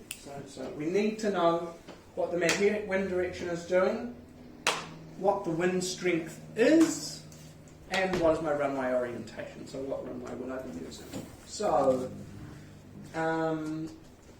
let's initially start with this one. It looks like we have a northerly wind at 30 knots. Okay. Oh.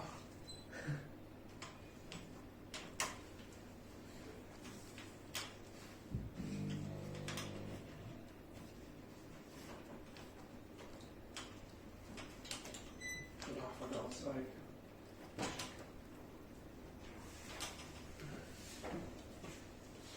Okay, northerly wind at 30 knots.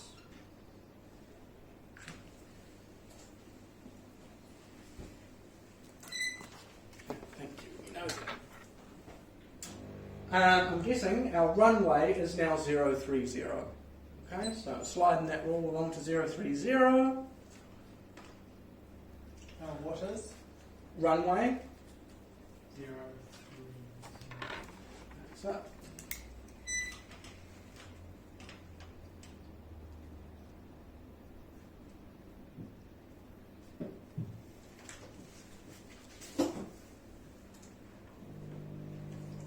that's our runway, 030.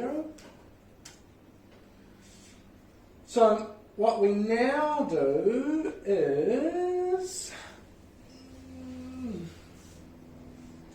Oh, fuck yeah. Oh.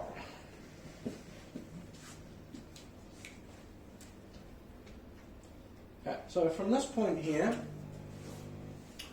draw a line from your line that you've drawn all the way through to that central line.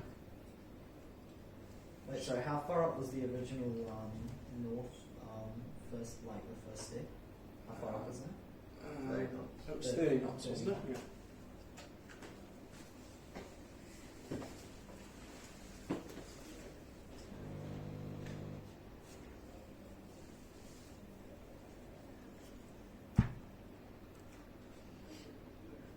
Is that like a straight line that you draw, or like? I think it's a straight line. Doesn't matter too much at this point here. We swivel that back round. So after you've drawn that line, what I want you to do, swivel it right round until that line sits on that 100.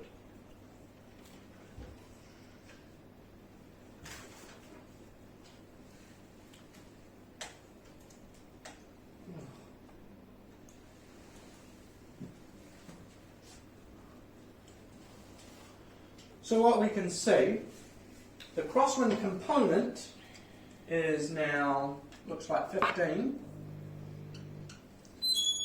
degrees, that's the correction, at, if we follow this line along, 15 knots. Yeah. 15 degrees. So that 15 knots is the crosswind component that we're particularly concerned about.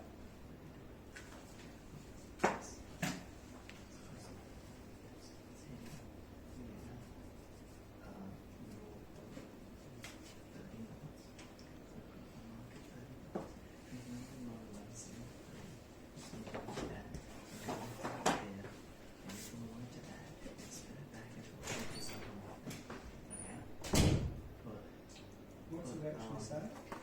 What's it actually say? 15, you're saying Yeah, okay. you've got a So northern, now what but your runway heading is is 030, so okay, that means nice. that Now draw the a line crosswind straight factor up from there to the limit. from the runway is 15 Nice. degrees. Then swivel it round until that the bottom of that line hits At 15 knots. the So what you're actually feeling is 15 knots. So now To the to the 15 knots or 14 knots Degrees to and 30 knots. correct degrees. That's why. because of the crosswind factor. What's actually hitting you, or like what is going to affect you, is So the limited. So you put in which way the wind's going. So then you know that you've got actually 15 knots less of wind, 15 knots less of indicated airspeed, which means that you need to be.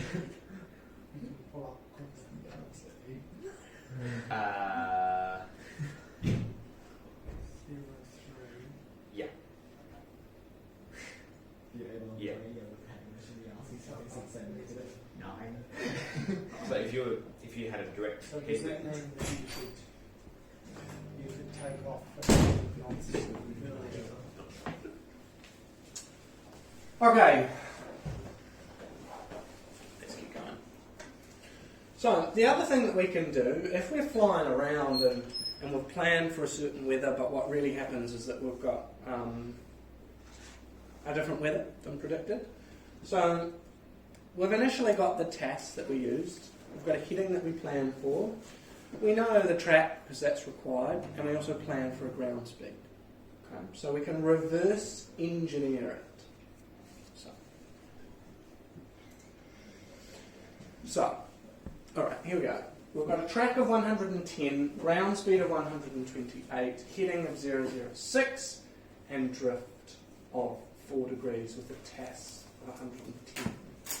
So, think about how we started last time and move rearwards. So,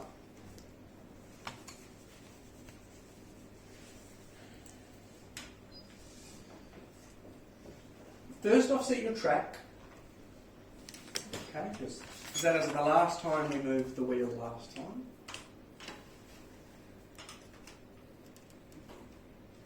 (110). You've got a ground speed of 128, so you can pop the grommet under 128, or over 128, I should say. Well, come in, Mr. Graham. What's going on? These Sorry. are Just coming to hijack this class at one stage or another today. What time are you guys finishing? 4:15. 4:15. Alright. Just got these guys, a couple of these guys bookings all sorted, so should I come back to like 4? Yeah, Yeah. I'll finish this after then. Sweet. Okay, track 110, ground speed 128, heading 006, and we've got drift of 04. So, where would we put the mark? Where does the mark usually sit? deviation or a drift. So, what have we got the drift as? So we've got drift of 4 degrees. Left or right, you reckon? Left. So we're going to put it on the left. Okay. So on your TAS line of 110, you're going to put 4 degrees. Okay. So at 110, come across. You've got your 4 degrees.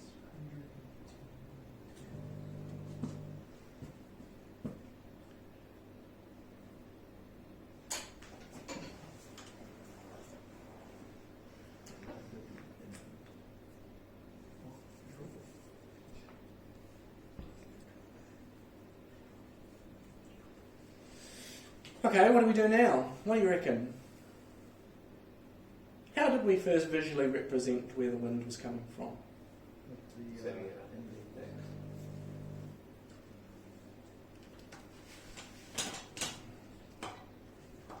So slide it right round until that dot is sitting on that index, so on that centre line.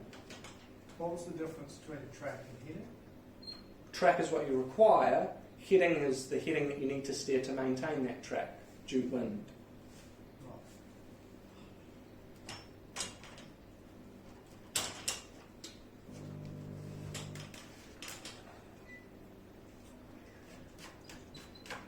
What are we discussing now?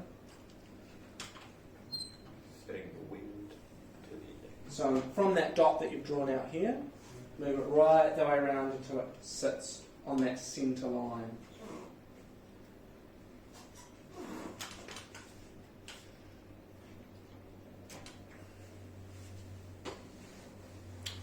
Right, so what have we got as a wind direction?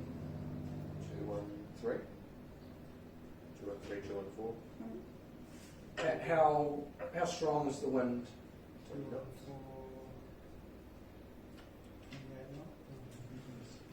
Okay. Okay, good. So, 1. Setting your track at 010, because that's the last thing we did first. Right? We're working it backwards. Then, what you want to do is put your grommet overhead your ground speed of 128. Then, what you want to do is draw that drift line at 4 degrees out to the left. Because we've got our track and we've got our heading. Right? We know if we're going to minus it, it's going to be sitting on the left-hand side. Okay, so it's 4 degrees out to the left. After you've done that, what you do is that you wheel it right round until you're sitting right over the top there with that line nicely on that centre, and you can slide it down to the 100 and you can see that we've got 210 at 20 knots. I'm a bit out, but... Shit. Yeah, so Not too far. Okay, so track of 010, not 100.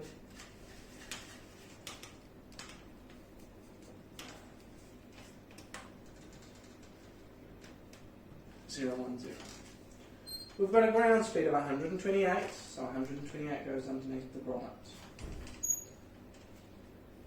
I've got drift of 4 degrees out to the left at a TAS of 110.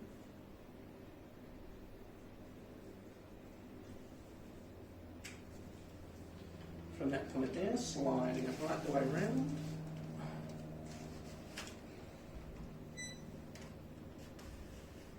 So that's sitting on the line there.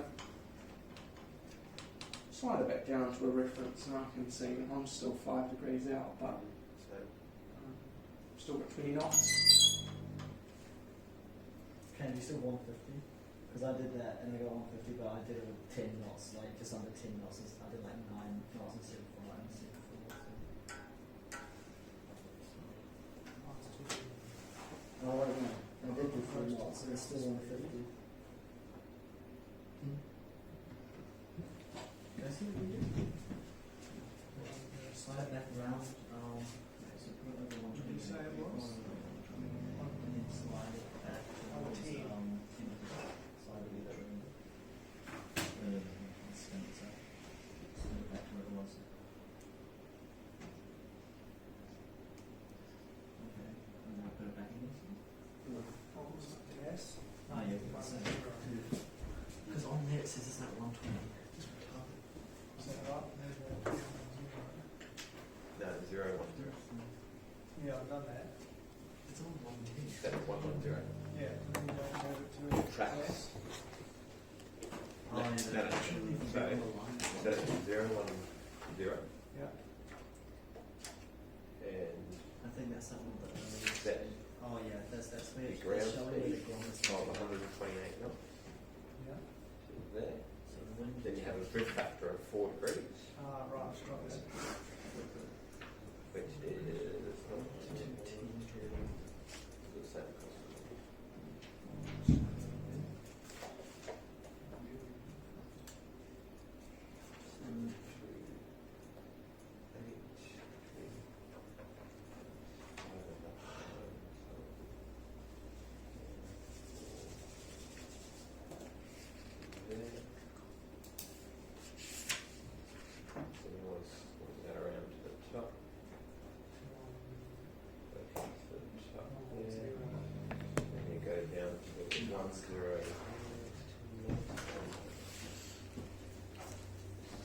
Do you know how to get it? Get the answer for this? Because I've got So it. that one. Yeah, like reverse engineering stuff.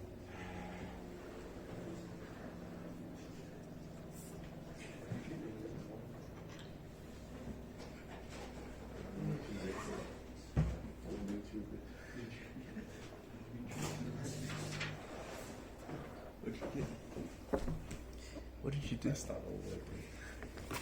Wait, so you got this thing's much better. Wait, so ready? You got up to the 128. Then we got 4 degrees, we go down to 110. 4 degrees. Rotate that shit until it gets to Eight. So you said from 1 to Yes. 8. Oh. And then at our TAS, which is 110, we go to 4, which is down here. Actually, I think at test. At TAS is where you mark it. Oh. Swinging around to the top. Hold on, let me try to shoot. Test Oh, you know how to do it? No, that's then your wind direction. So 2, 1, 2, Oh, so what, close on the enough line? where that is. Move your So mark yeah, onto you the move it line. onto the index, then slide it down to 100 QU datum, which then puts you at 20 knots. Does that make sense? So I got like sliding it back down once it's in the centre. Once So I will tell you. So let me go from the start. So that Do you was get like to a time? there, and then that was at like 4 degrees. So there's my mark there. So slide it into the middle. No, so at 128, Yeah. so on a heading of 0, You got 1, 0. Yeah. Oh, just try this one more time. I think I got it. At 128, without TAS is 110. So 4 degrees. So Yeah. Yes. That's this is there. So boom. 1, 2, 8. Is it? I think that's what I thought. Mm-hmm. Yeah, and then I spun Draw up to that, this draw 1, 0 track. index line, and then I slid the grommet down to 100 to get the. I got that. Yep, and got 214. That's what I got. Track there. And For that shit. Oh, and when you slide it into the middle, it shows the direction of the. Right. Gotcha, and thank you. how far up it Go is down from to 100. the grommet shows the... Get on 10 Yes. and then That the means next it's one. wind. Mm, Yeah, 5 so degrees that's why off, it says flutter on the 100 net. easy to calculate. Alright, thank you. That make sense?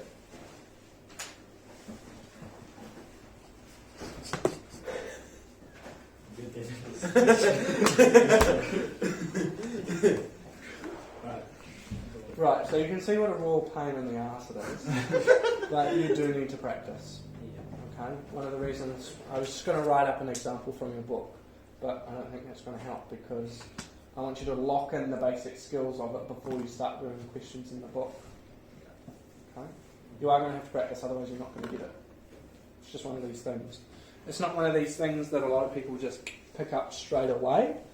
It is one of these things that you do have to practice. Okay? There's lots of questions in the little information booklet that you would get with your flight computer. So use those. Right. It's just Yes. going back to when we did the marking, the line, and moved it, Yeah. and that worked out how Crosswind. degrees. Yep. So, how do we use that? Well, it would give you a headwind component and your crosswind component based on the runway.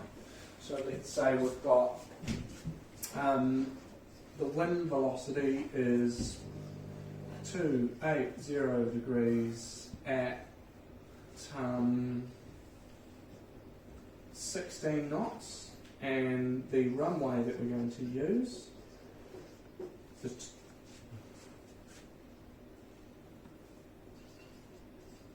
210. Okay, so how did we start?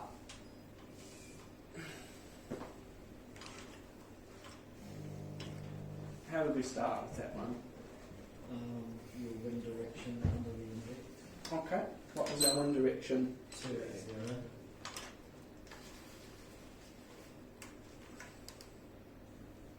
Okay, 280. What do I do next? Slide the grommet over 100. Stitch it. Okay.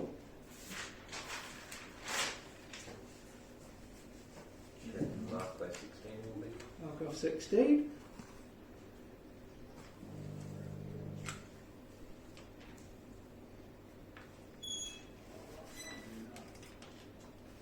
Slide your index To your runway heading. to your runway heading of 210. Next step. Mark a straight line to the next. So, draw a nice line. And then swivel it on round So so it touches that that reference datum that we were talking about, that 100 line. Oh.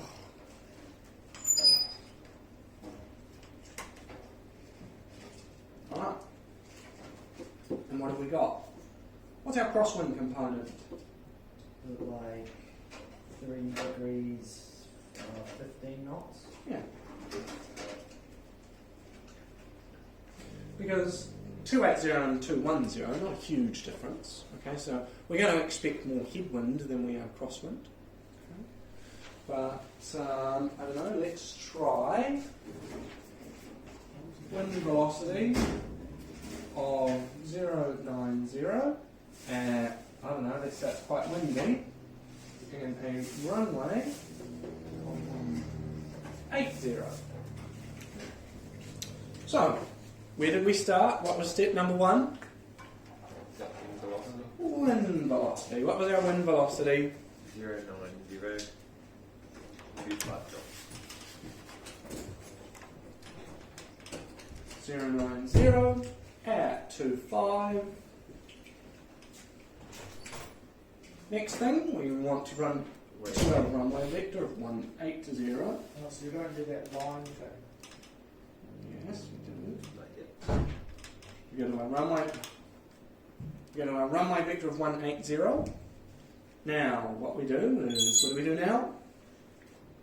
Draw the line. Oh, back into the...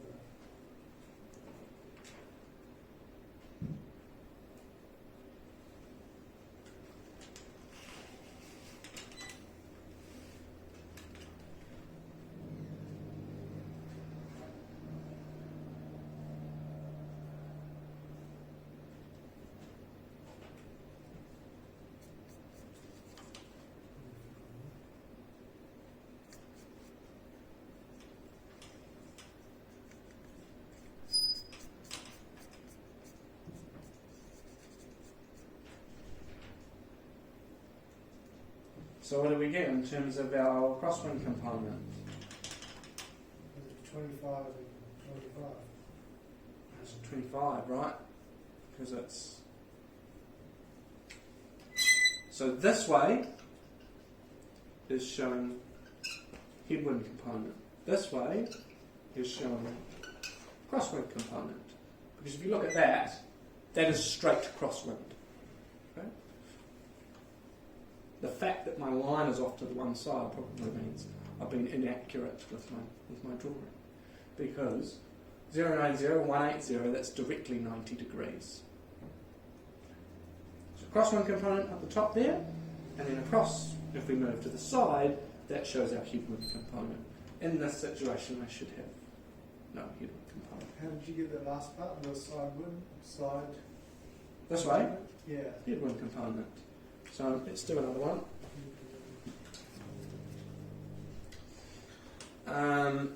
Let's say the wind is, right, let's sort of keep it where it is, 080, okay, at 30 knots. Quite a strong day.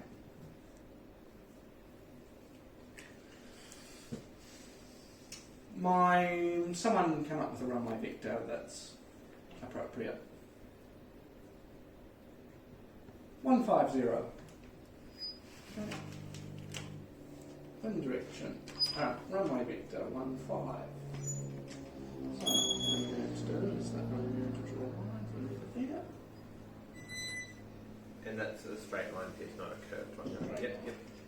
What was that you just said? Because we did 150. Runway of 150.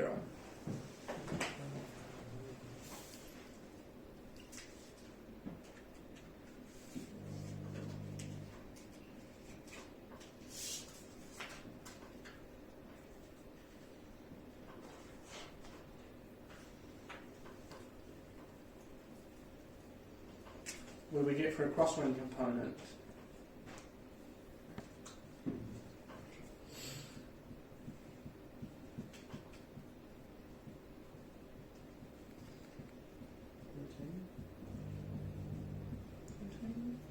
We got like 7 degrees at 129. I mean 29. Yeah, I got 28, 29.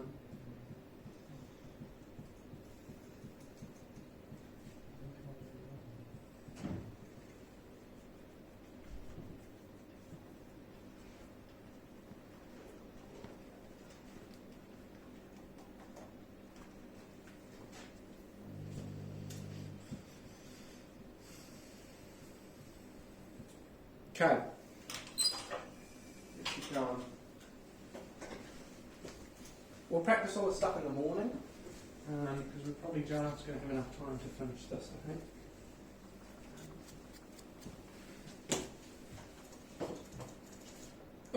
Oh, that's it. Okay, well, what we're going to do now is we're going to do a fun old revision session. So we'll do it one by one. And we'll just make them up as we go. And we'll do this for sort of the next 20-25 minutes. Okay.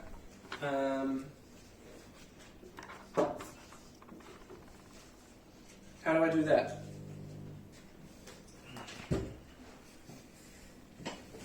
If you don't remember, say, and we'll do it. Oh, okay. You put the 10. 110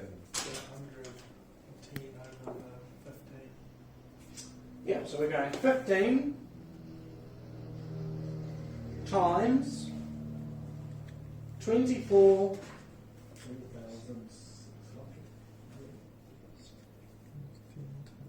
Okay, so I've got a 3.6. Is it going to be 3,600, 360, 3.6? 3,000. Okay. Alright.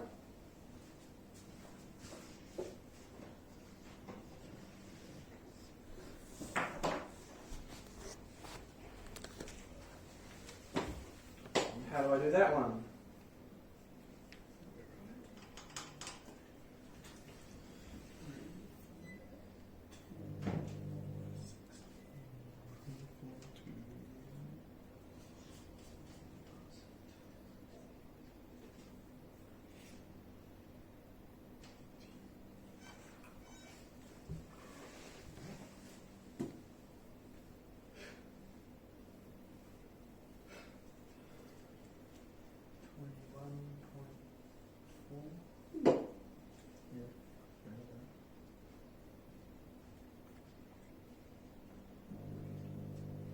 So you put, no, what did you 21. You're on the wrong side. Well, you only have one. Oh, you're not. So, on the outer scale, the outer ring, 342 or 34.2. On the inner scale, 16. The 10 will read your answer.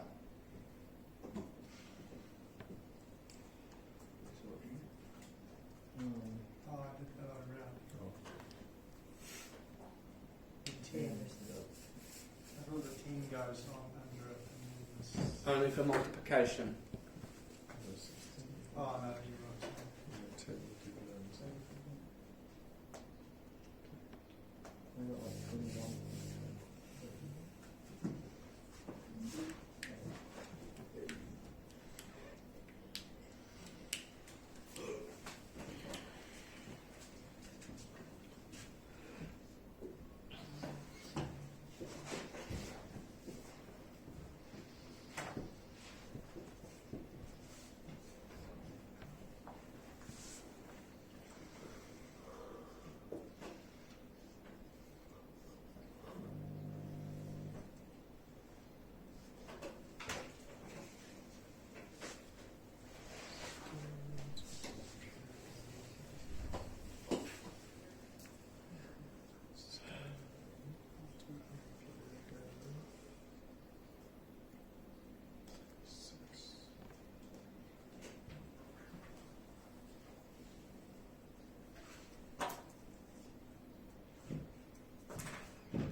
Got like 13.6.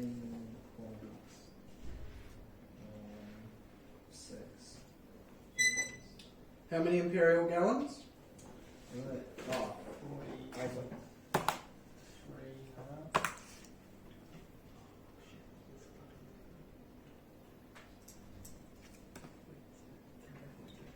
That is imperial gallon.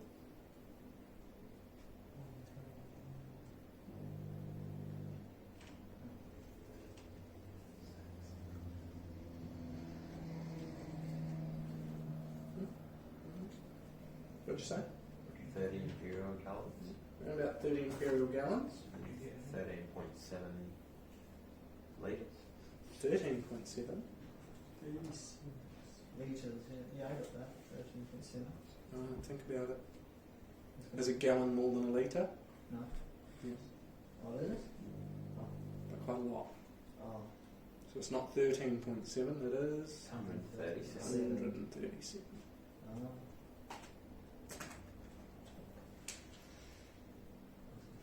How many litres in 1 gallon?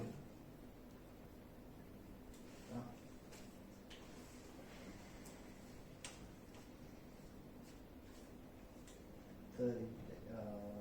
Eight.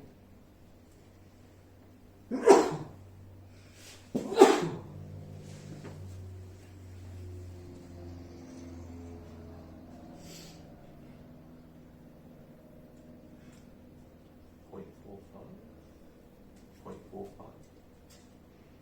No. 1 US gallon is how many litres?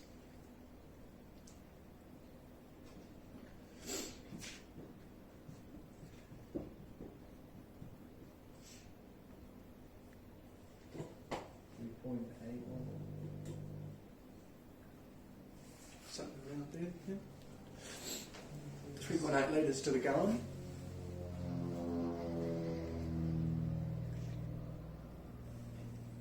Oh, 156.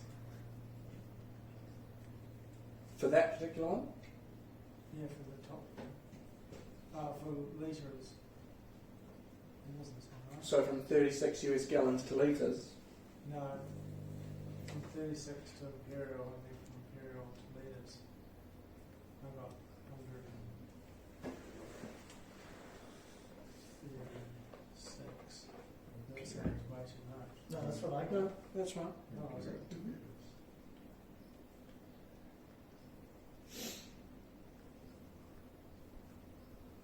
And how do you work out the per rate or conversion? So, Or like if it's 1 US gallon to how many litres, how do you convert that again? Just look at the one.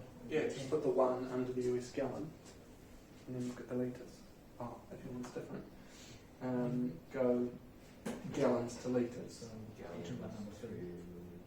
Oh, I just did US gallons. US gallon? Litres. Yeah. And then So another Find a 1. I mean, there's more litres.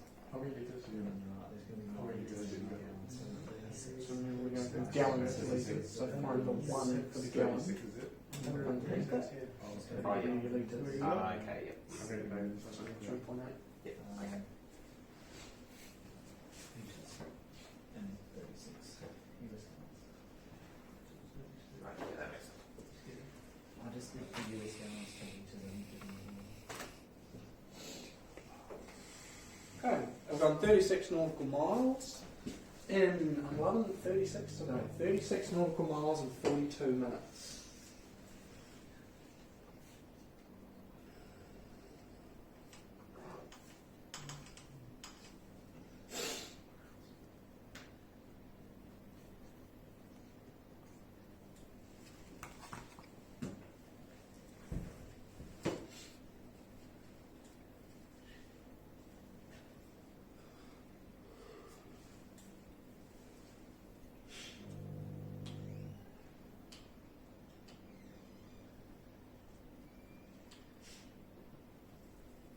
We've got 86.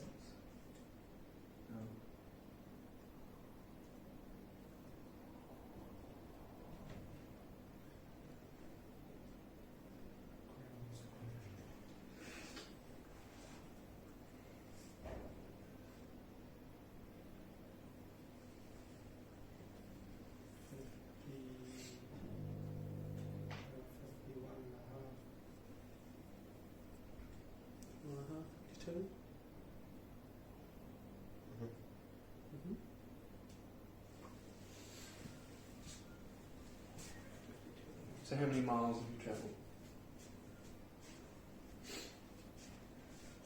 36. So where do we find that on the calculator? Outside or inside, Brandon?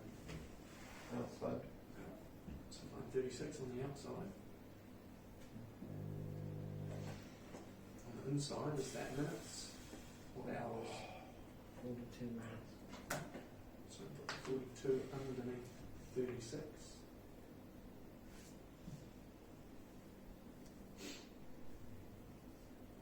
And we're talking about per hour. I'm asking my ground speed. How do we see per hour?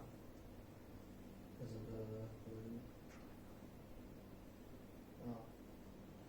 oh, right, yeah. I did that, but I looked at the 10 because I thought it was just division. 36 miles. So 36 minus 36. And here. 42 minutes. 42 minutes is on the inside. 36 and 42. 36. 42. Reading per hour.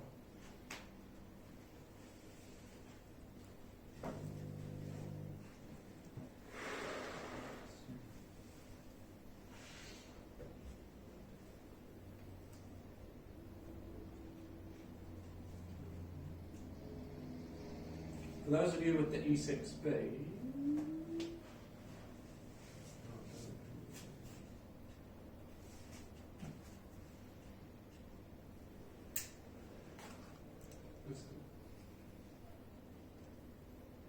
speed, miles per hour equals distance alpha, time inner, gallons per hour, litres per hour, total gallons out.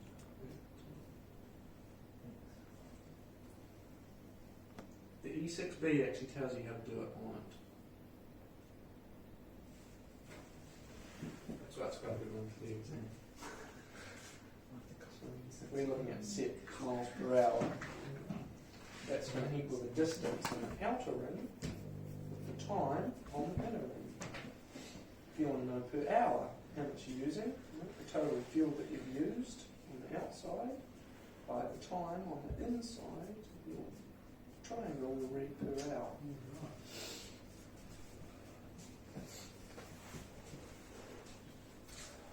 Okay, so what do we get as a bit of a ground speed?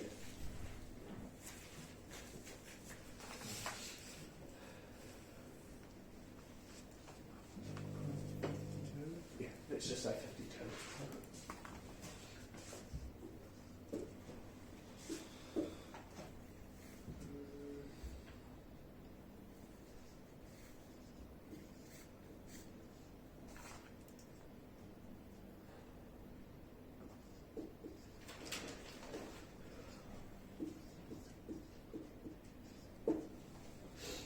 We've used 52 litres in 52 minutes.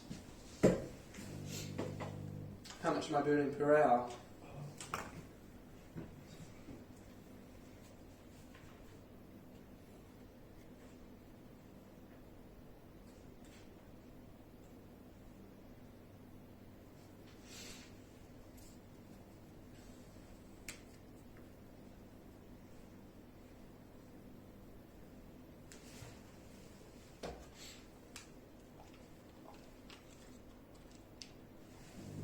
I shouldn't have to be able to do that one.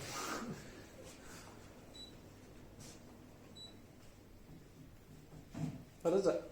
What's the question? 52 litres in 52 minutes. How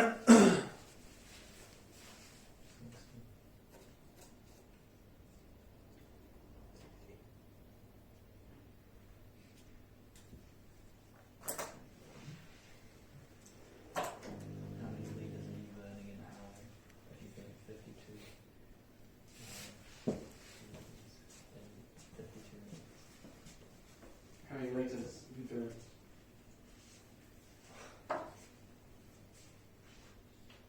How many litres have you burnt? 41. What? Another 6 up there, 52. You burn 52 litres in 52 minutes. So how many litres would you burn in an hour? Just don't think too hard. Or just use it and it'll prove it straight away. 52 on the outside, 52 on the inside. Read the triangle.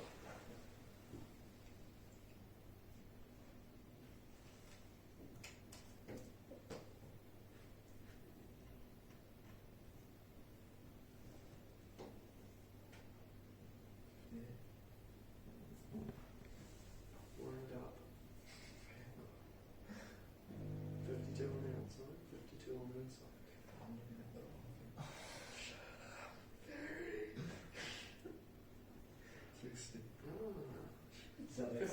minutes, I've burned 52 litres. In 60 minutes, I'm going to burn 60 litres. I'm burning 1 litre a minute. Right, another one of those.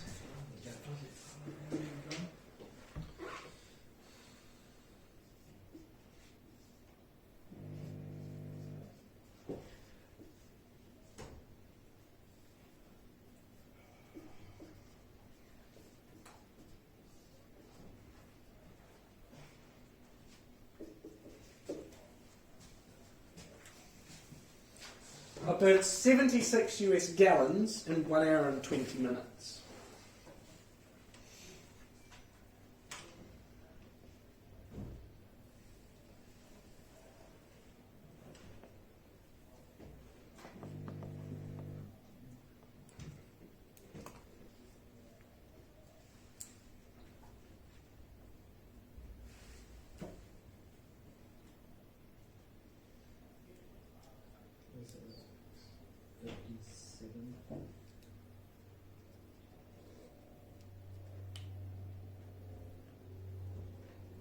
Now just do a common sense check. In 1 hour, if I've calculated it out to be about 56, then sounds right.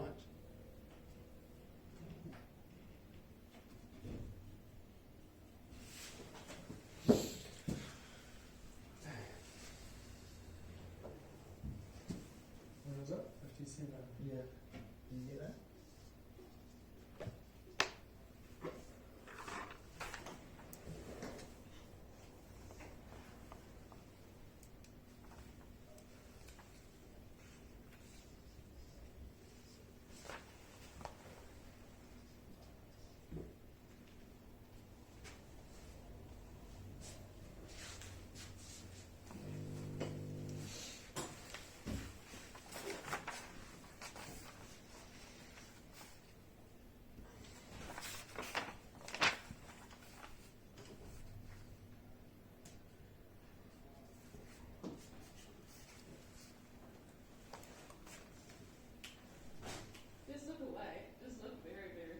Probably like 13.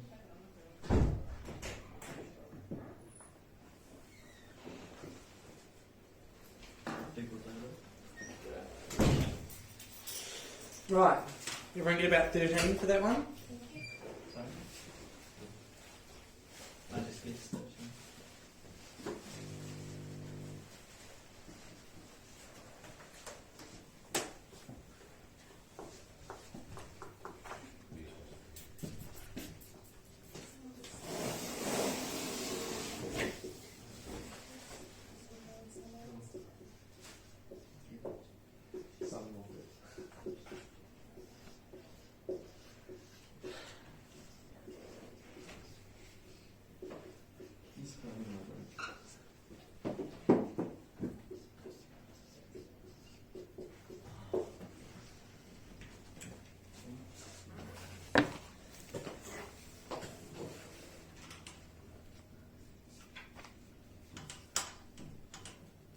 Bonus points if anyone could get this off the bat.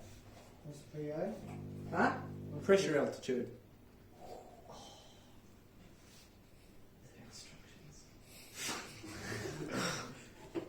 It's the very first one we learned how to do it.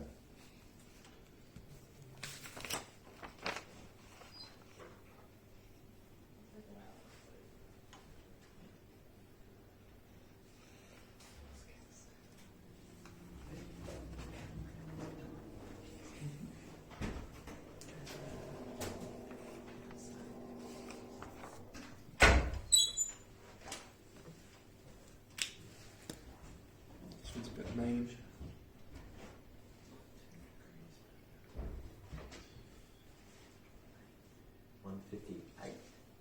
Maybe.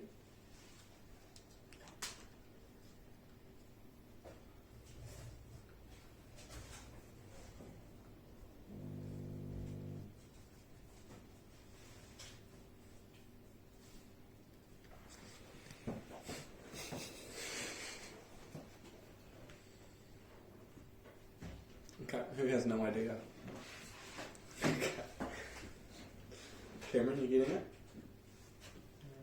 No. You're not even on that side. What? You must be on the wrong side of you. I'm on the wrong side.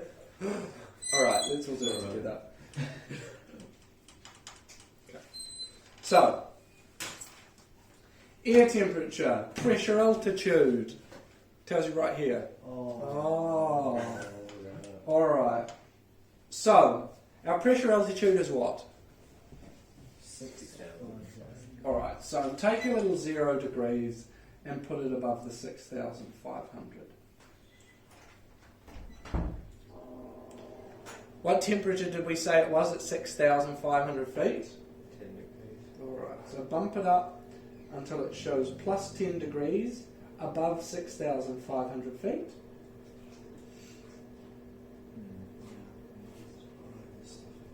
Is CAS on the inside or on the outside? Inside. What's our CAS? Alright, find 140. And then read above it, what does it say?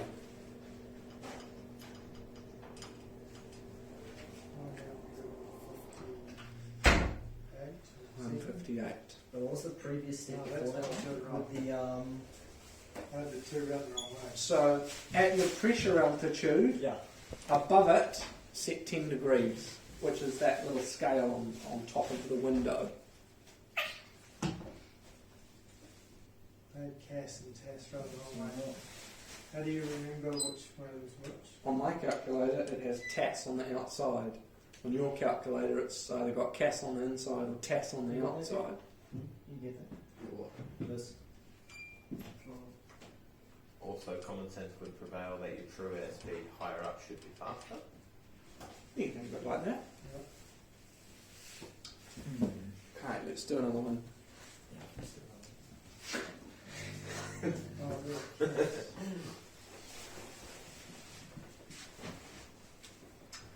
Okay, CAS of 132, pressure altitude of 8,000 feet. OAT of minus, I don't know, 30. TAS of 110.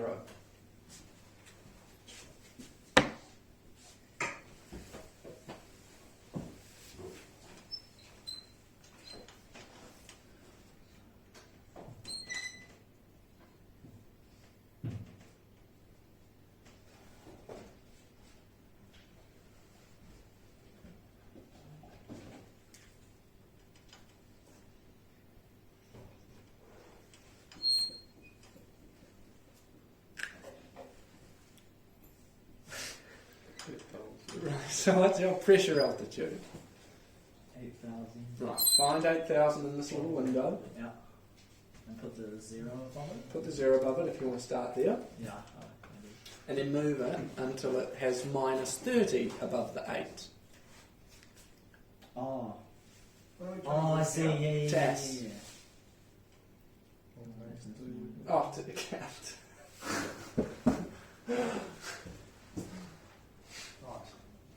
Sorry.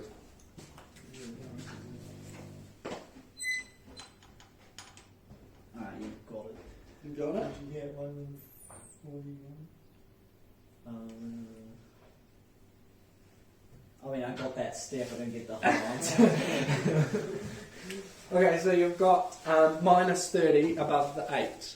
8,000. Oh, minus 30. Oh, my bad. Oh, wait, yeah, no. Okay. Okay. So TAS is on the inside or the outside? Inside. Okay, what is our TAS?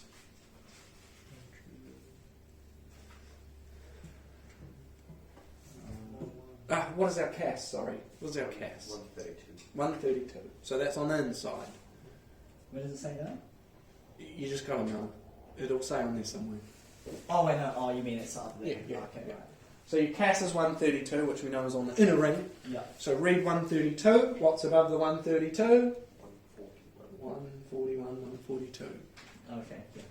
Just run it back to you. Okay.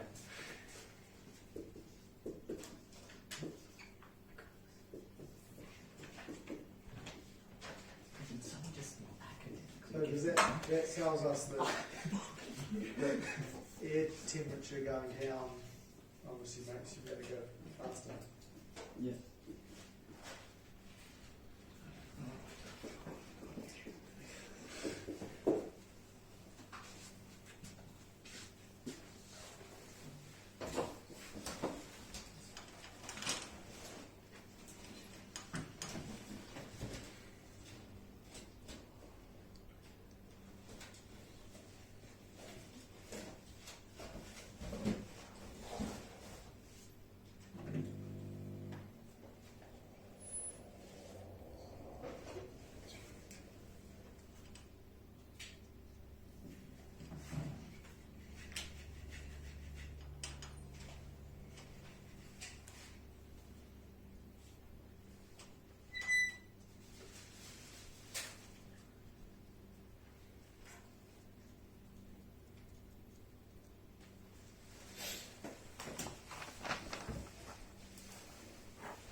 What do we get? 110, or like, what would it need to? Yeah, like 112.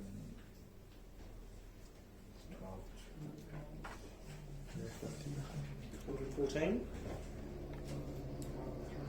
113? What did you get? 113. Okay. All pretty close. No, we got. Oh yeah, I got one. Okay. Of course. I got 116, but that's because my phone can't do it. No, maybe I can't do it. Maybe need some practice. Alright.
speed 98 knots and heading correcting rate degrees 120.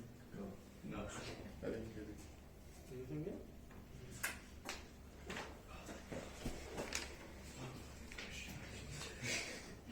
You get something? I didn't get it.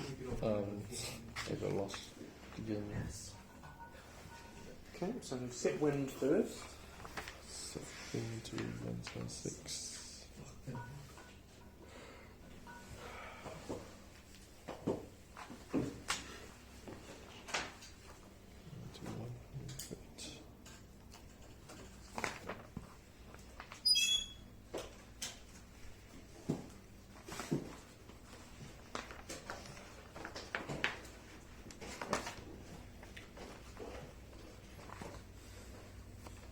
When I set wind velocity to 18, No. so I'm supposed to mark 118 here, right? 18? Yeah. Yep. And what's your track? And then the track is 120, so I'm supposed to turn it Swivel it around to 120. Okay. Okay. Mark on the test, cross on the vertical line. So, So move your cross so it's resting on your test of 110. So Yep. slide it. slide it to 110? Yep. Sorry? Yep. Okay. And what does the grommet say? Wait, okay, I'm supposed to slide this 110. Okay, Mhm. so it's about 98. Good. Okay, okay. Oh, yeah. And then how much drift have you got? This is 2, 4, 6, 8. Oh, okay, 8 degrees, and then I'm supposed to add onto heading. So it's on 120, 128. Okay, 128, 98. okay. You can just make them up. Okay, I'm not making any special ones up. I'm just throwing them out there. It doesn't really matter. In a real life situation, it can't be perfect, right? It could be any heading. Wind could be doing anything. So if you're going to do anything tonight, you're not, but if you are going to, practice a little bit of conversions on one side, some multiplication, and then do some of these. Okay, just make them up. Alright? So, yeah, we're done. Any glaring questions about anything? Alright. I'll see you tomorrow in the morning. Alright, we'll do a little bit of this before we begin, and then we'll crack on with the rest of the PowerPoints. Thanks. Alright? Yep. Good. Good. Right. Good, good, You good. guys. So, that's for you. Have a look at those. I mean, it doesn't have a million questions per subject. And don't use it as study. Do your study and then do the exam to sort of get a feel for how comfortable your knowledge is sitting. Okay? So we might even do a couple of those today as well. Might just do it like a human factors exam or maybe a MET exam or something like that, and we'll just sort of start pulling everything together. Right? Okay, so everyone got that written down? So let's jump into another slideshow. See what we've got to teletext.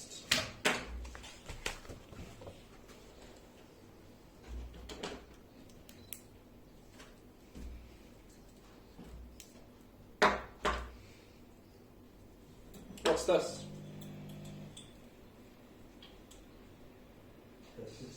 Mm-hmm. What's these bits that run around the outside?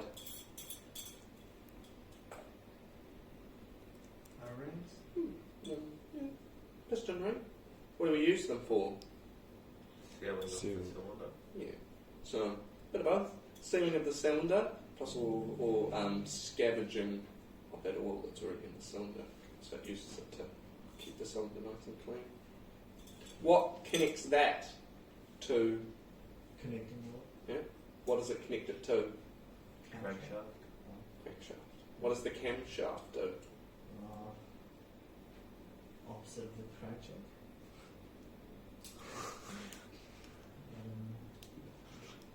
Yeah. Does that help create the... Maybe. What have we got on top of the cylinder?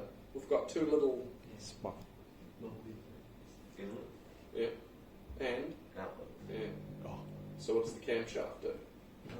Open. Time Yeah. zone. Okay. So it times the opening and the shutting of the exhaust and the inlet valve. What speed does it run at? Classic SP question. What speed does the camshaft run in relation to the crankshaft? Half. And it uses those little egg-shaped nodules on it to when it comes down, hits the little rocker arm, and it lets the inlet valve open and closed.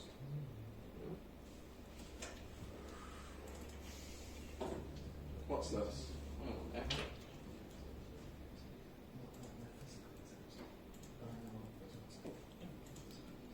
Hello?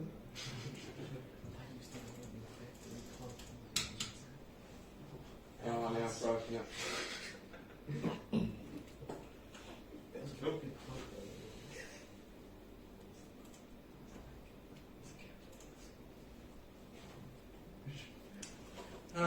So we got up to navigation computers, so visual navigation procedures.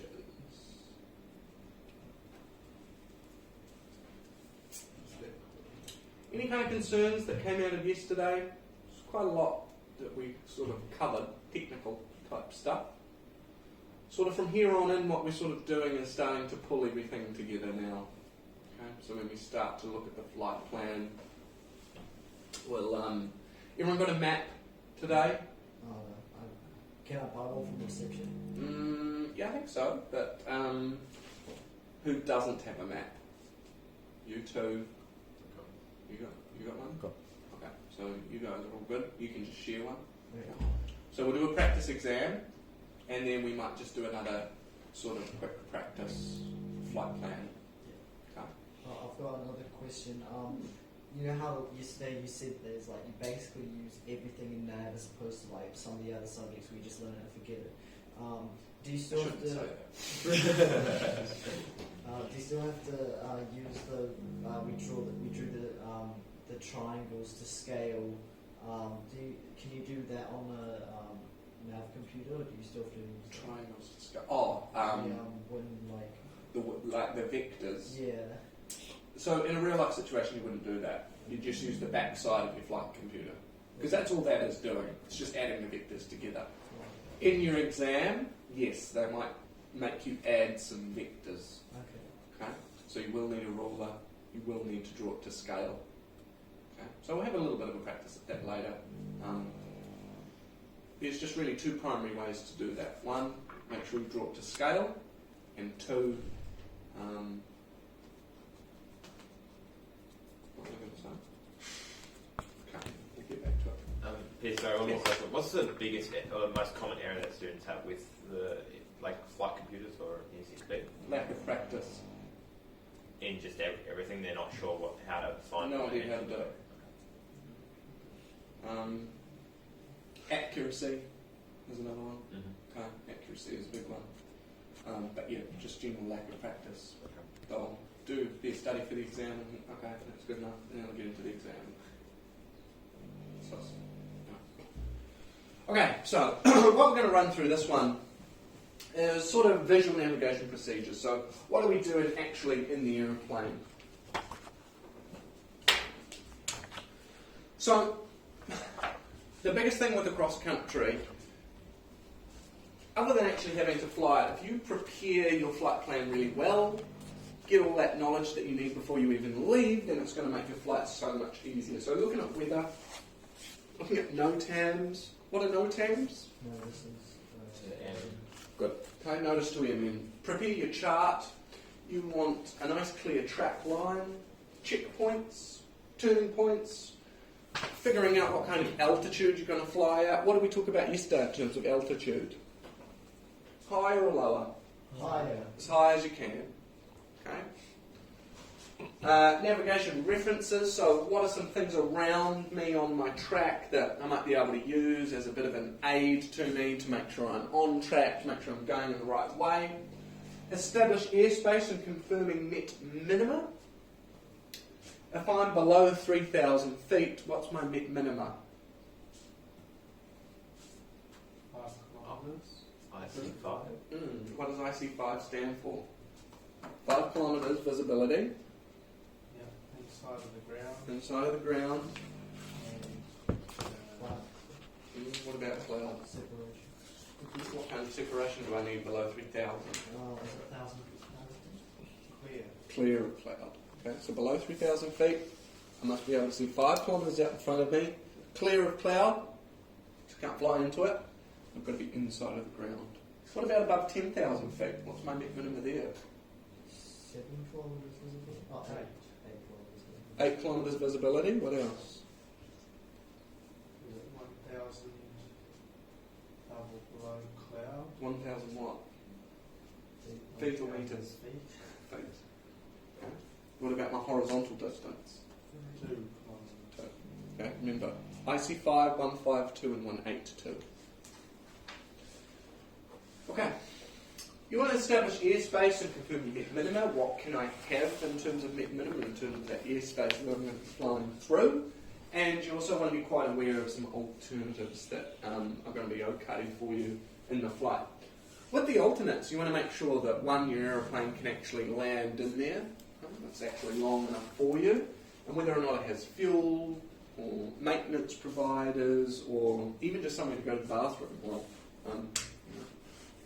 confirm ECT. What is ECT? End of the evening single flower. Where would we find that figure when night is going to be happening? AIP. Okay. Review ATC procedures. So although we have FNURPI just there, a lot of our students really, really don't like talking to controllers. I sometimes still don't. But it's just something you need to practice. Okay, the controllers aren't there to tell you off or make your life difficult. Right? They want to make it nice and smooth as you want to make it nice and smooth. Just review it. Okay? Just review the procedures behind it. Radio frequencies. On your nav log itself, you should write down, again, generally in the sequence that you're going to need them, the different frequencies that are going to be handy for you. Complete the flight log, right? Set heading, we'll talk about that a little bit later. Set heading, how long is this leg going to take? So what is my estimated time at my destination?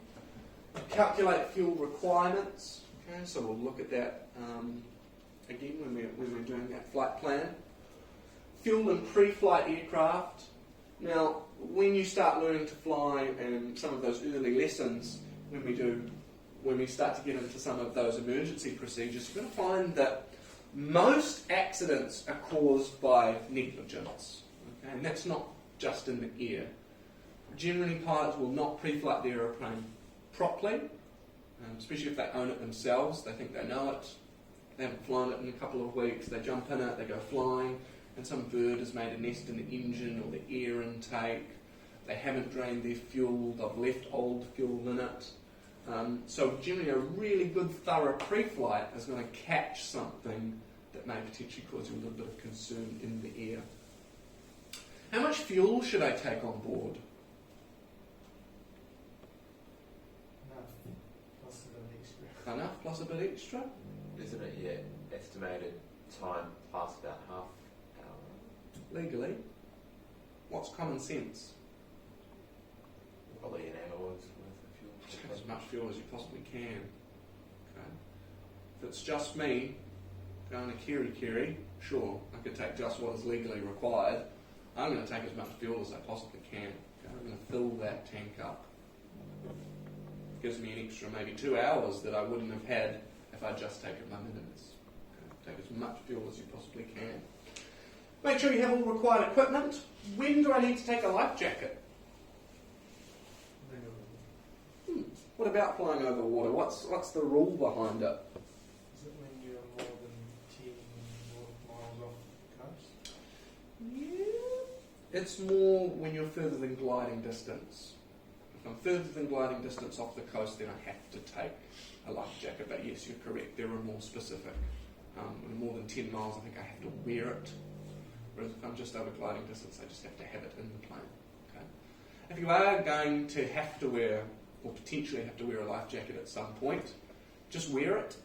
Okay? Wear it from the point that you leave, because I'm telling you now, if you have an engine failure at 3,000 feet over the water, you are not going to be able to put your life jacket on in time. Okay, when you're trying to control the aeroplane all the way to the ground, you're just not going to get it done. Okay. File a flight plan. Where would we file a flight plan through? IFAS. Okay. So, throughout the flight, there's one key thing that you should be doing in the aeroplane, and that is staying ahead of the aeroplane. By the time you're doing cross countries, and this is something that I think I said to you yesterday, I shouldn't have to teach you how to fly straight and level. I shouldn't have to teach you how to hold a heading. I shouldn't have to tell you all the time to maintain your altitude. So your basic handling skills should be there. So you should be thinking about, what do I need in 1 minute time? What do I need in 5 minutes time? What am I going to have to do in 10 minutes time to stay ahead of the aeroplane? We should be comparing our actual track that we're flying, or should be flying, to what we call the track made good, which is the track that you're actually flying. Confirm your location regularly, so what we would do in terms of that is just a little position fix, right? So if you're over a prominent point, I put a little cross and then the time next to it, okay? That gives me a pretty good indication of where I was at that exact time. If I do become lost, then what I can do, a bit of a lost procedure, I can figure out what that radius might be. I'm probably going to be out here somewhere. And what I can do is just look at the features around me and do basic map reading to figure out where I might be. Ground speed checks. Although we've done the nav plan and we've figured out what the ground speed might be, remember in real life situation the weather does change. Okay? The wind changes. You might be doing a diversion. So ground speed checks are pretty important. That's why those position fixes are quite important, because you've got two definite positions that you were at with two definite times with a definite distance. You can figure out what the ground speed was. Okay? Record fixes, note time regularly on chart, and correcting for any drift that might have cropped up. What is a fix? So it's a geographic position at a specific time. So what we would do is, in this sense here, we're looking at different areas that we're flying through or over. Generally what I would do is that if we're flying out of here and I fly directly over Waiawera, I'm going to put a time there, and that was 2:0. Okay? That's my position fix. I know exactly where I was at that exact time. And I'll do that every sort of 5 to 10 minutes. Especially when I cross over something prominent, I can exactly know that that was the point that I was at. You write that down on a bit of script? No, on your map. So write it directly on your map. So you're either going to use a pencil, or when I was doing my cross-country flyings, I bought an erasable red pen. I think it's called like a friction pen or something. But they're really great because it actually stands out against the map. Sometimes a pencil gets a little bit lost in it all, but a nice red pen on your map, really easy to see, and it just rubs straight off. So, in flight, alright, what needs to be managed? Well, a lot of things need to be managed in flight. But thinking about flying that aeroplane in balance, that aeroplane is going to be more economical in balance. Maintain your altitude that you've planned at, because that is the wind that you've planned for. Holding your airspeed, because again, that's where your ground speed comes from. Trimming out, and look out. Okay, don't live in the cockpit. Although you've got lots of little bits of paper around you, maps, you've maybe never been to this area before, it's unfamiliar. Remember, we're VFR pilots. It stands for Visual Flight Rules, so you have to look outside. Right? Especially over these summer months. There are a lot of crazy people flying around, and if you can see something, if it's going to be a conflict, then you can try and avoid it. Okay? Weather is a big one. Okay? I mean, you can see this morning, pretty low, claggy clouds, hard to get places. So constantly assess that weather. Okay, it might be a nice blue sky leaving here out of North Shore, but as you're going north or south, there's really terrible weather. So get updated weather en route. So either look at it on your phone with 3G, 4G, whatever, called Christchurch Information. They're there to give you information. Always keep a back door open. So if you see a whole bank of bad weather out in front of you, that's one of the reasons why you have alternates, and you should be taking as much fuel as you possibly can. Okay? If you fly into bad weather, just turn 180 degrees. Okay? You flew into it, you can probably fly out of it. You're generally flying faster than the weather. Make early decisions, right? Not only as an instructor am I teaching you how to physically manage the aeroplane, I'm also teaching you how to make decisions. And I'm teaching you to make appropriately prompt decisions. Hey, okay, they're not always the right decision, but I'd rather you make a decision than be indecisive and then smack into the ground. Okay? Always be prepared to plan a diversion. Okay? So always have alternates ready. As part of that navigation preparation, you should be looking all around the area that you'll be flying in. What are some of the appropriate places I can go? Looking at the map, thinking about, okay, there might not be an airfield, but where is some nice flat ground that is showing on the map that may potentially work for what we will call precautionary landing, okay, so an off-field semi-emergency landing. So, there are certain checks that we should be doing. Big one is safety checks. Okay, so, in the aeroplane, suction is important to us. Why? Why do we have suction in the Robin? Is that to do with the gyroscope? Which ones? Is it the DI? Yep. And what's above the DI? Artificial horizon. Okay. So in the Robin, some aircraft that have a suction pump, the artificial horizon and the DI are driven by that vacuum pump, okay, which is pretty critical to us, right? Because we're using that DI as our sole reference in terms of heading. We don't generally fly off the compass. But what we are doing is we're making sure that that DI is aligned with the compass. So, suction in the green ammeter, we're making sure that our alternator is still charging the battery. Direction indicator is aligned with our compass. Ice, in our particular Robin there, we've got carb heat. What does carb heat do? Clears any potential ice in the carburetor. Yeah. Why do we get ice form in the carburetor? When you use like a lower power setting, there's smaller gaps for the butterfly thing, and so the moisture actually I don't know. Yeah, you're getting there. That's like half of it. So that Venturi effect, okay, remember when we speed air up through a narrowing gap, it gets cold, and remember refrigeration ice as well. So when I squirt that fuel vapour into that carburetor, if we put fuel on our hand or methylated spirits or anything that's going to evaporate, does it get hot or cold?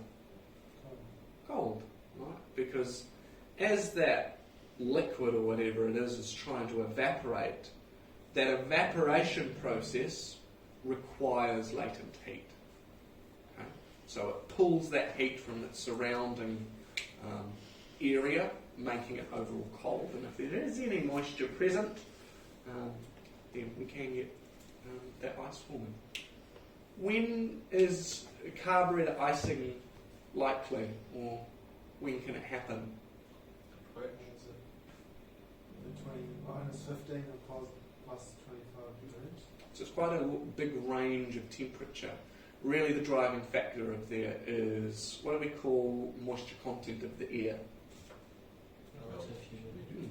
So a high relative humidity is going to promote carburetor icing more than a really dry atmosphere.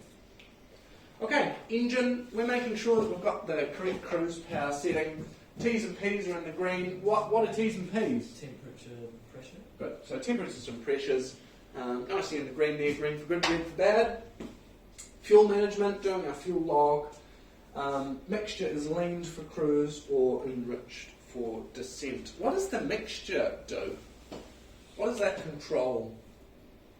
Air to fuel ratio. Yeah. Okay. So it corrects or or changes that fuel to air ratio. Remember, it doesn't change the amount of air going into the engine. All it's doing is changing the amount of fuel. But in then it's changing them. What's the correct ratio we should be using in the engine?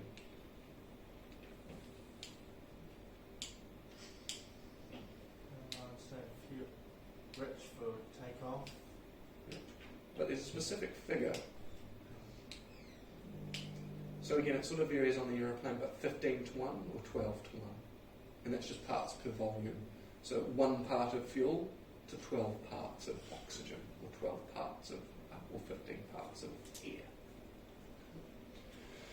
We can also do Ralph's checks while we're flying around. Radio, making sure we're on the correct frequency. Altitude, what's the terrain like below me? Am I holding my correct minimas from it?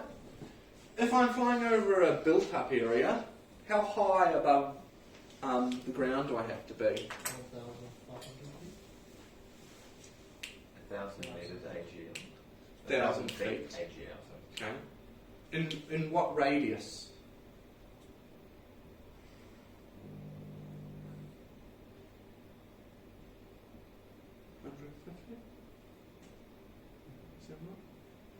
So anything that's within your radius of 150, in a built-up area, you have to be 1,000 feet above it.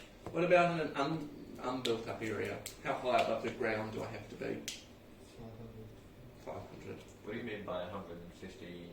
Like metres radius around. Oh, right, 150. So anything that was within that 150 metres of a built-up area, I have to be 1,000 feet above it. Yep.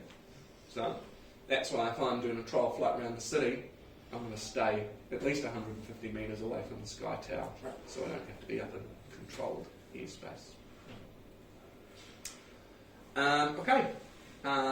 Fuel, making sure that fuel log is updated, and SAR time, making sure that is nicely updated.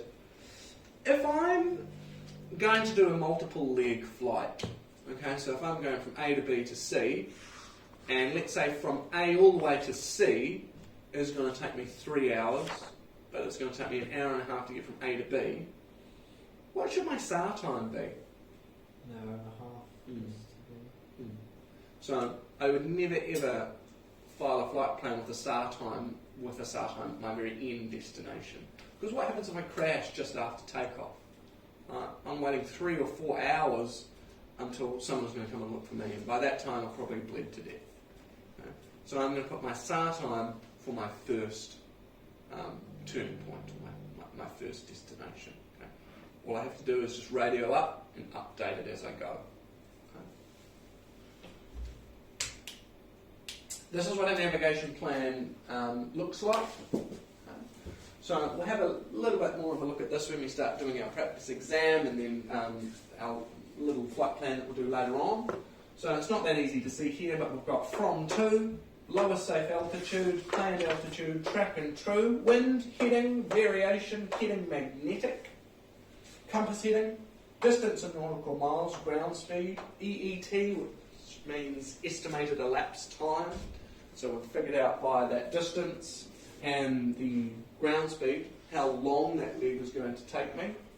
Set heading in UTC, so when I'm overhead that point, note the time, and then I can figure out based on that estimated elapsed time what that ETA is going to be for me. I've got a few separate boxes for ETA as well, because as we're en route on that track, we should be doing ground speed checks. If it does change, that means our ETA is going to change. We get to ATA, which is our actual time of arrival. So when you actually overhit that point, note the time, you can see how off you were. Leg fuel, so okay, we know the estimated elapsed time of that leg is going to be 42 minutes, and I burn 30 litres an hour. We know how to do that on our calculator. We can figure out how much fuel I'm going to be burning in that 42 minutes or whatever it was. Takeoff, taxi fuel, so we can add, generally in the Robin we'll add another 5 litres for taxiing and takeoff or landing and taxiing. Total fuel required for that leg, then we can dip the fuel, see how much fuel is in there, and then what we can do is that we can dip the tank again, we can see how much we've actually used. Down here I was talking about frequencies that we should be using, so this is where we can add in frequencies. that we can be using sequentially throughout the flight, any kind of clearance or notes that we've been given. Christchurch information, so a separate box for that, and through here we've got an area to write in ATIS. Okay, so it runs it through point by point, aerodrome, frequency code, runway winds, and it runs through how the ATIS is spoken to you. Over here as well, we've got fuel management. Okay, so we figure out before we even go flying how much total fuel I've got to use in my aeroplane, and we convert that into minutes. And then every half an hour, we take away whatever that fuel burn is for that half an hour. So we know exactly how much fuel I've got left in the tank. Up the top here, just some information on our aeroplane, how much fuel that I've dipped, safe endurance. Up here, start time, safe endurance, we've got start and end hops.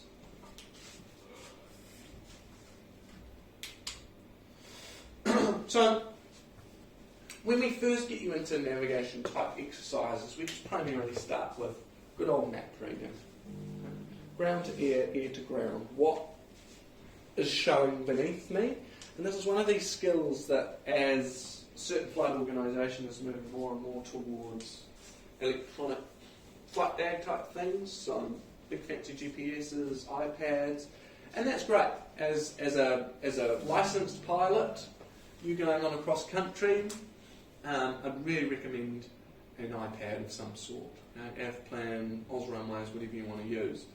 It reduces the workload, gives better situational awareness, and gives you more time to actually look outside. But as a student pilot, we have to teach you how to fly with a map, with a chart, what's outside, how can I figure out where I'm going. Because you know what happens if your iPad overheats, breaks, runs out of battery, you're stuffed. Okay? And a lot of young pilots don't know how to read a map. Okay? They don't know how to figure out what is outside them and how they can relate that to what they're seeing on this bit of paper. So when we're thinking about map reading, just basic direction. Okay? I want to fly out in that way there. Roughly, what's the distance? And that's why it's quite important to remember 5 miles. Might have a little half ruler with you. On all my cross countries, I bought your standard nav ruler. I snapped it in half, and I had half to use in the plane. It's just a nice little convenient size. Ground speed, roughly what is your ground speed? In the Robin, we can roughly equate 1.5 miles a minute. Selection and identification of landmarks. So again, looking outside, what can I see up in front of me? What's reasonably prominent? And how can I link that back to the map? How do you select a checkpoint? So generally a checkpoint is going to depend on how far I can see up in front of me. What are the dimensions of the features? What are the surrounding features? Also, what angle from the feature is being observed? So if I'm flying at low level, I'm going to be seeing something in sort of profile type view. It's out in front of me as opposed to from quite high.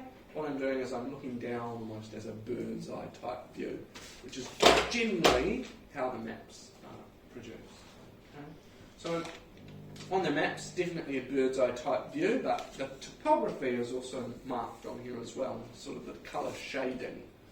So you should be able to figure, okay, that looks like a reasonably extensive range, the Brindurans. You know? So if I'm flying low level, I should be able to, based off that topography of that map, be able to figure out, okay, there's a high point there, there's a high point there, there's a high point there. That's what I should be seeing out in front of me.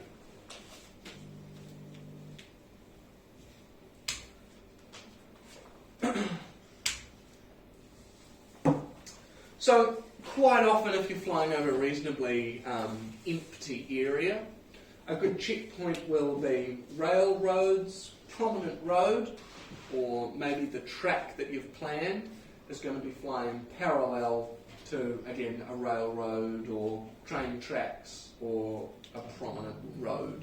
Right? And these maps, they take a lot of time to make sure that they're accurate. Okay?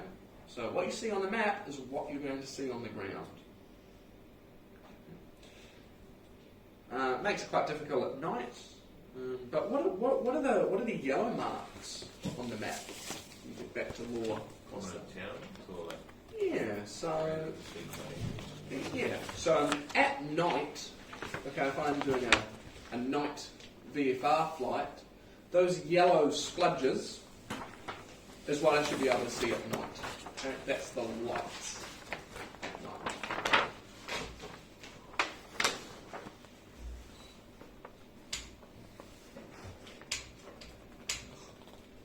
Checkpoints, so just being careful in mountainous areas. It's pretty tricky in mountainous areas unless you've got a lot of experience in mountainous areas.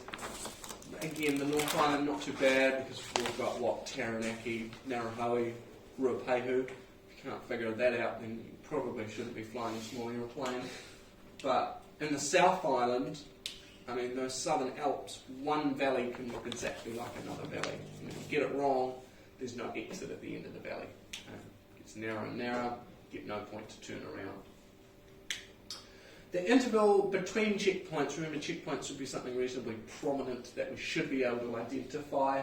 So if you're flying over really high terrain, it might take quite a while until you can get to a point in which you can recognise and be able to mark. Depends on your speed. If you're really slow, it's going to take you a long time. Also your visibility as well. How do you measure distance and direction in flight? So direction, you can just use your latitude and longitude grids.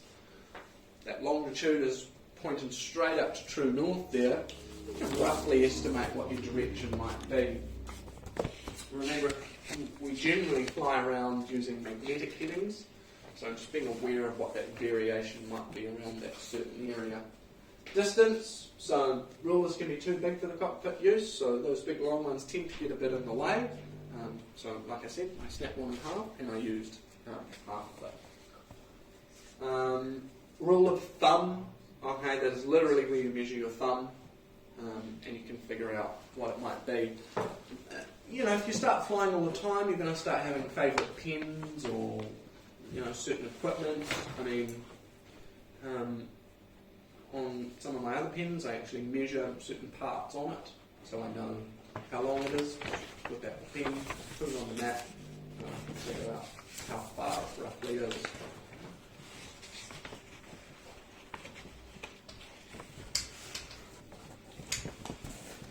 So, when we're thinking about a departure procedure, if I was to plan a flight from North Shore to Whangarei to Kerikeri and back, I'm generally not going to start my track from North Shore all the way to Whangarei. What I would do is start drawing my track from Orewa all the way up to Whangarei.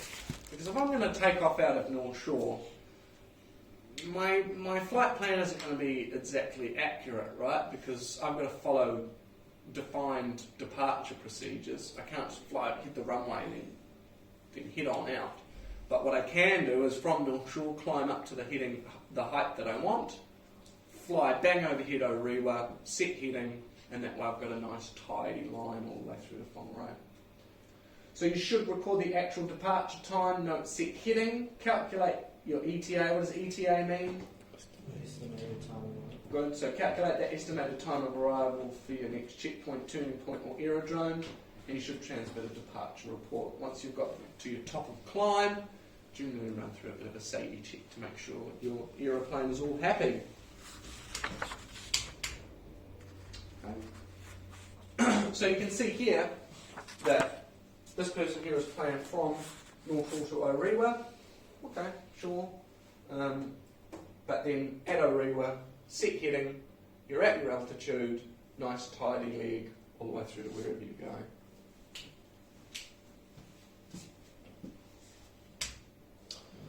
Climb procedure. Okay, so the climb time is your height gain required divided by your rate of climb. Okay, so if I have to climb 4,000 feet and I'm climbing 500 feet per minute, how long is it going to take me? 8 minutes. Okay. 8 minutes. 500 feet. 500 feet per minute. Yeah, about 8 minutes. Okay. So it's pretty rough. estimation. It's pretty easy. Climb distance, a little bit different. Ground speed over 60 equals climb distance over climb time. You just sort of rearrange the formula. If you're looking for the distance, you've already calculated the climb time, rearrange the formula, and you can get your climb distance. Okay? I would write that climb distance down.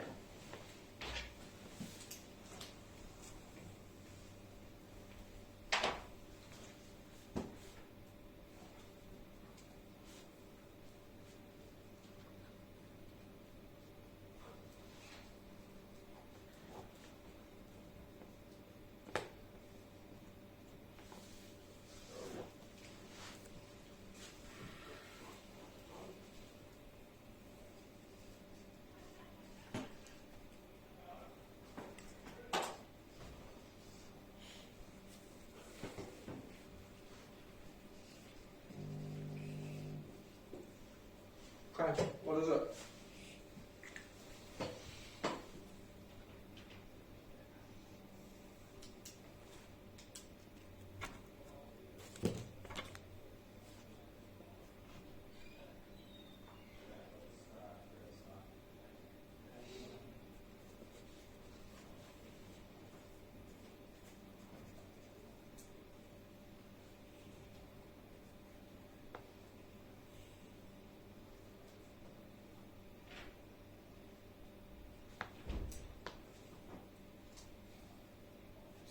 Seven and a half.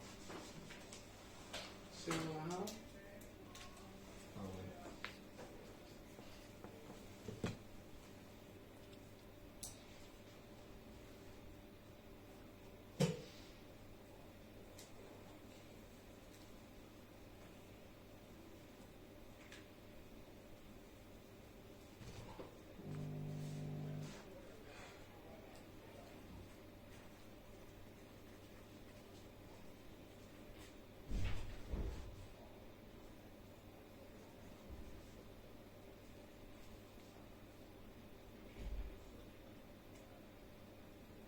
How would we rearrange the formula to make it work? How do we find x? Well, you guys will know. Do you just put the 10 minutes times the 10 minutes by the So times 10, so 115 over 60 times by 10 equals x.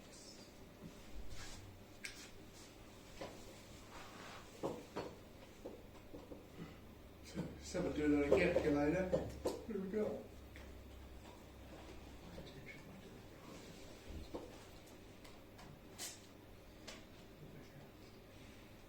Nineteen point 17. 19.17. 19.17. Concur? Right. So 19.17. So 19 miles. Okay, it's going to take you for that particular formula. Okay?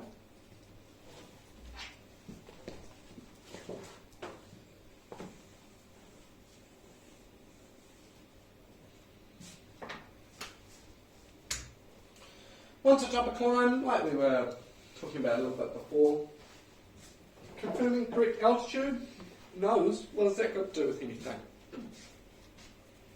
North of, south, east. South.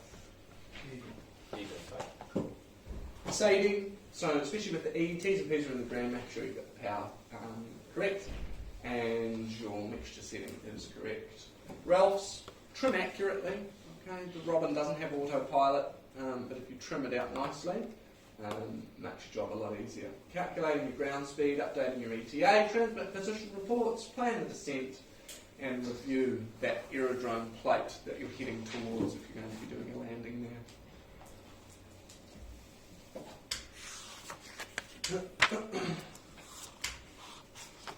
So, there's my position fix, cruising on through at those prominent points that we know.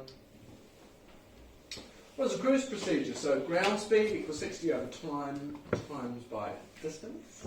Time is 60 over ground speed times by distance. Okay, I'll write those down.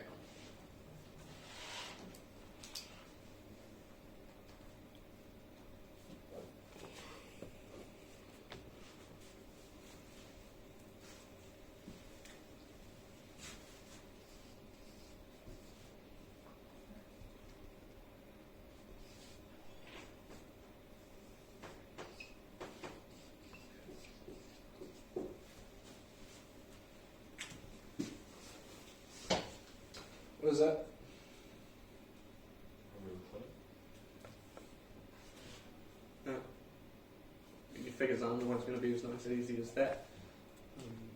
That's why it is, just this mental math. Okay, if you're not very good at it, you've just got to practice it. So would you be doing that in the cruise, or would you be using E6B? Sort of depends on who you fly with. I would prefer you do something like that in your head.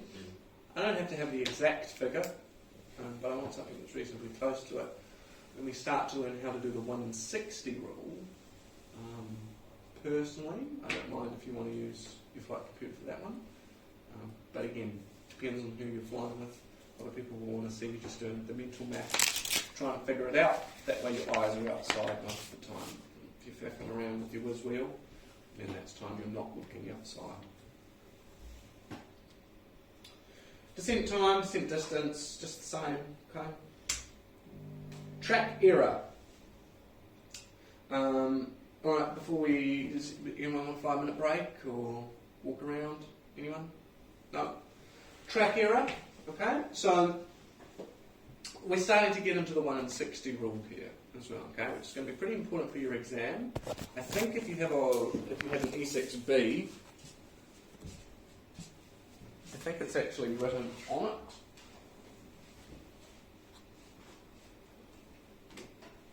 Okay. So up the very top of it, off-course correction, that's your 1 in 60 rule. Okay? So if you've got if you've got an E6B, then it's already written on there and you don't really remember how to do it. Well, you do have to remember how to do it, but it is written there. It's one less thing to remember. So let's just talk about it. So track error, we're talking about this one here. This is our planned track, and this is my track made good. Okay, so this is what I planned for, but this is what I've actually ended up flying. Okay? Might be due to me not holding heading, or might be due to the wind is slightly stronger than I thought it was, might be coming from a slightly different direction.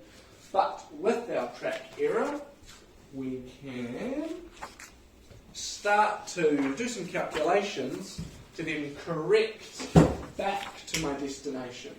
Okay? So if I figure out what my track error is, and we'll look at that shortly, and I then apply that to the heading that I'm currently following, what happens is that I correct it so the track that I'm now flying is parallel to my planned track, okay?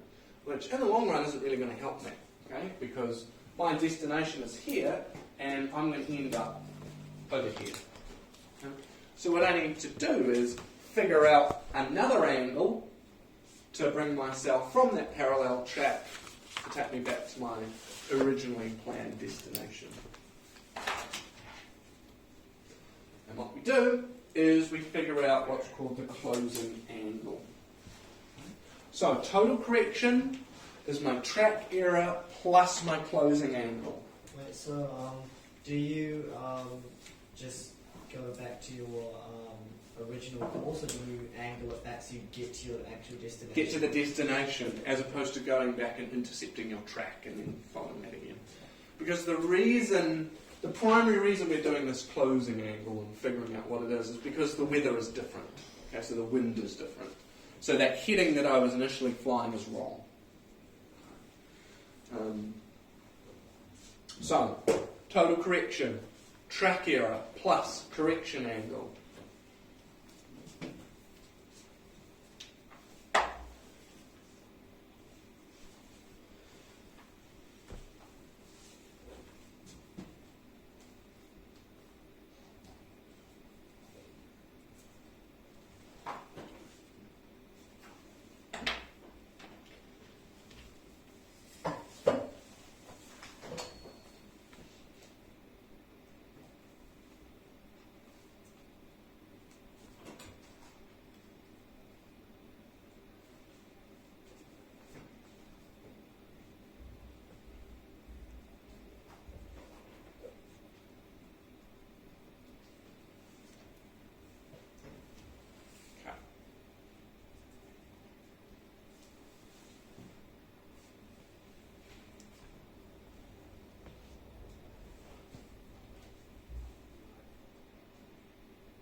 one's the two different ones called? One's closing angle. Track error and closing angle.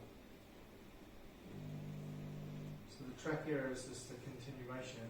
Correct. The closing angle will take you back to your point of arrival, point of destination. Not to your planned track. And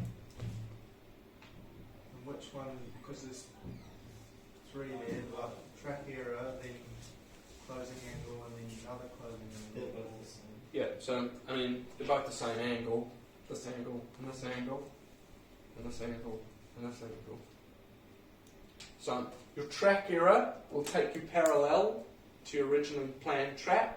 Your closing angle will then take you back to your point of arrival, your destination.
So, the 1 in 60 rule, and generally in flight they're going to try and get you to do this, just sort of figuring it out in your head, but at a distance of 60 nautical miles, 1 degree off will give you 1 nautical mile.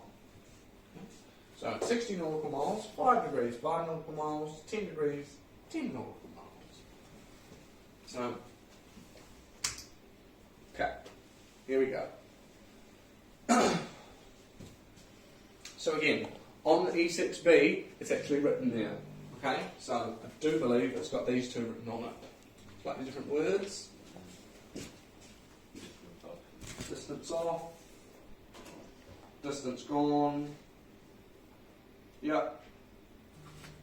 Okay, so it's got track error and it's got closing angle. 1 and 2. If you don't have the E6B, you've got to remember this formula. So, what it really is sort of telling us is that if I'm going from A to B, but what has happened is that I've come out here,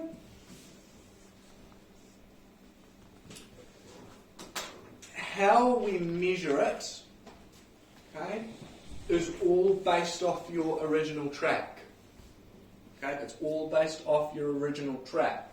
So this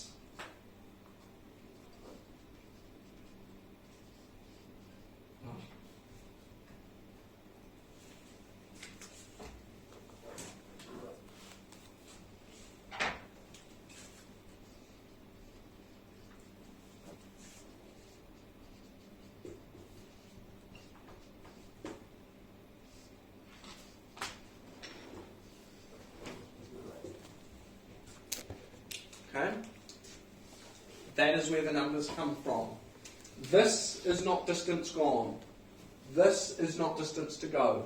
Remember, we're planning this, we're trying to calculate this off our original track. That's what's going to take me back.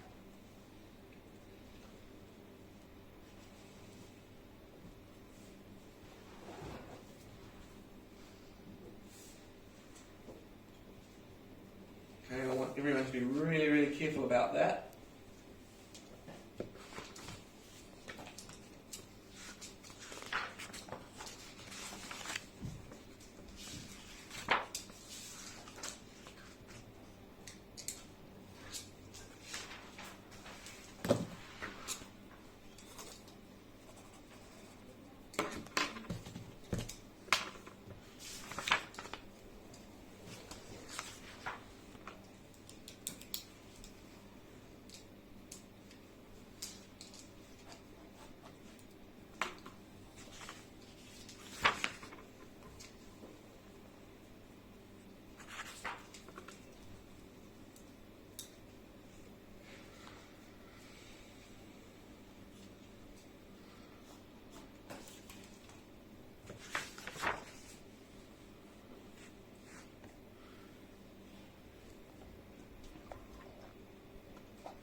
This is a revision, yeah.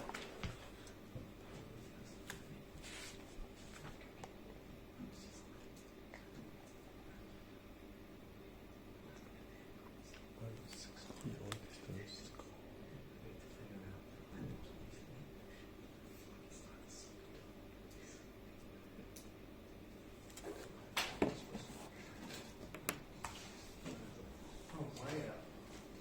What? Well, nine. Oh, you got it already? Oh man. So TE equals to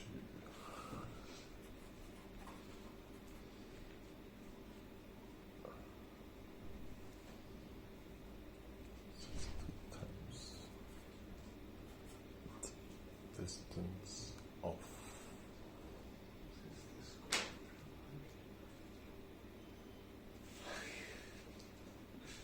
What did you get?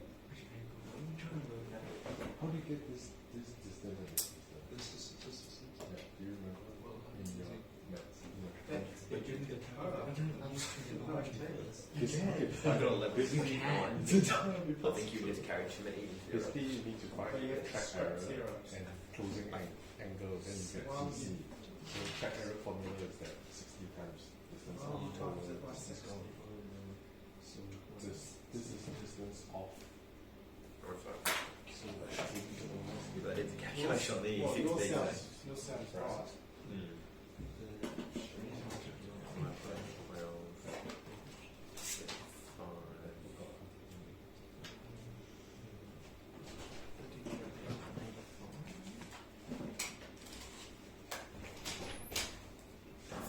Right, did we get it? No. No. What? I've got like 119. What? No, I think you're right. Because that's your true course, which instead of going technically 90, is actually not wrong one. But I'm looking for distance. Look for true course. The way you back, what heading you actually find what. Away. Oh. Right. So, your flight calculator tells you exactly how to do it. So, in this one here, distance off, I would rub that out. I don't have anything written on it. Right, so, on your flight computer, distance off. What's our distance off? 7. 7. Right, so find the 7 on the outer scale. Underneath that, how far have we gone? 12. 12. So put the 7 over the 12. oh,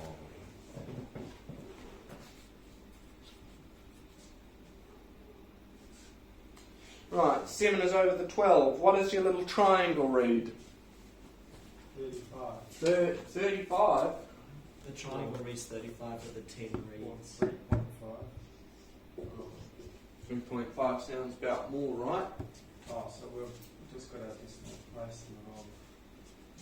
Probably. Right, what's the next one?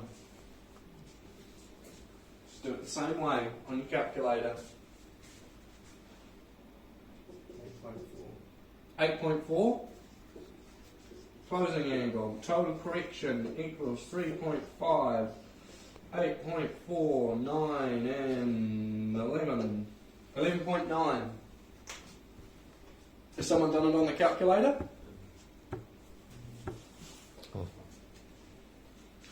distance off, and distance to go. This distance off, this distance to go. Distance to go. Yeah. Is it just 8.4 divided by 11.4? No. Total correction 3.5 plus 8.4. That's total correction. Oh, okay. 11.9. No, don't know about that. I was just adding them together. Has someone done it on the calculator to see? Yeah, came at 119. Sorry, yeah, 119 or 11.9. 11.9. Yeah, 11.9. That's someone's done it on the calculator. 11.9. Calculator came up. If I do that and that, it gives 100. 119. Well, if I go Well, 60, maybe my thing's just a bit off. 60 times 7 divided by 12 equals 35 plus CA. Well, maybe my angles are just real funky. You know, being smaller distances, but with big angles. Right, let's try another one. This time I'll try with slightly. So that's telling us. So at this point here, well, let's just do another one. I'll do one with slightly bigger numbers. So it's give us slightly smaller angles.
What did you get?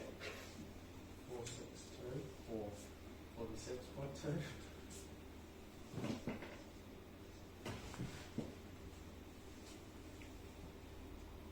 So we're currently at C and we're trying to get back to B. So that number is what? That's your alteration to your heading. Gotcha.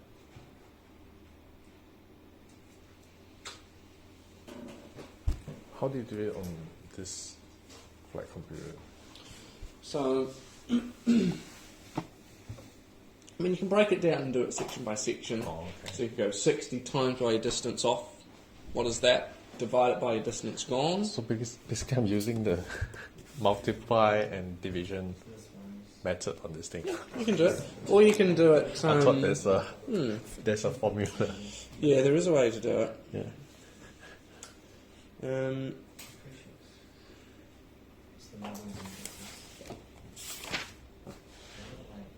Oh, this one. Okay, great. Okay.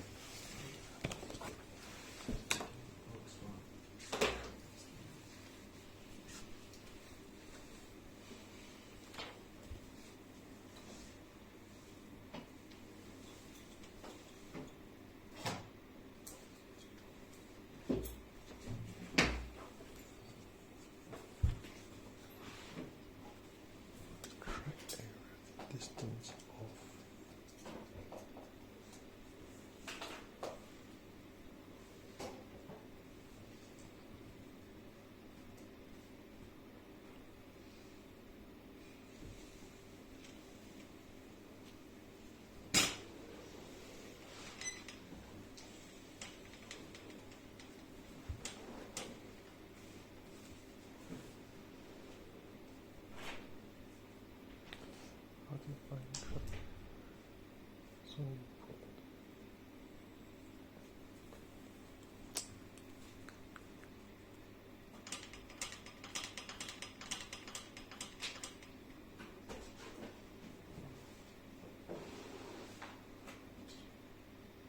So do we gauge our distance travelled based on where we look on our map and then measure that distance? Correct. So this is your planned track, and you put a position fix at that point there. So you've had a look and you've put a nice right angle to your initially planned track. That's your distance off. That is your distance gone. That is your distance to go. That is your distance off track. Just get the phone for a second.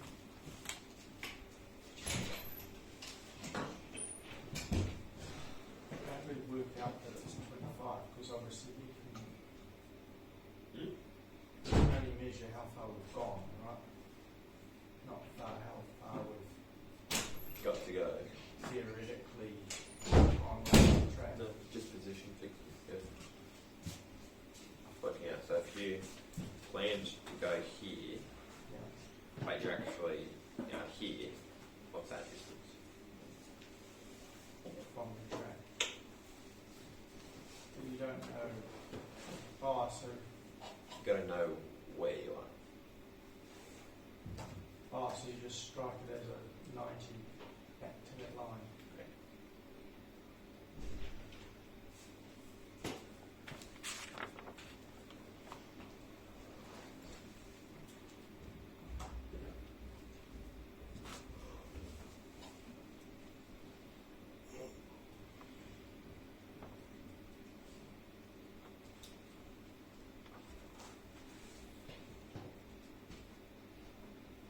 Yeah, so what we have to do on the flight computer, let's just do track error. Remember, this is your per 60, alright? So what you can do is just go distance off. So what's our distance off? 10, right? So 10's up here. Distance off divided by how far have I gone?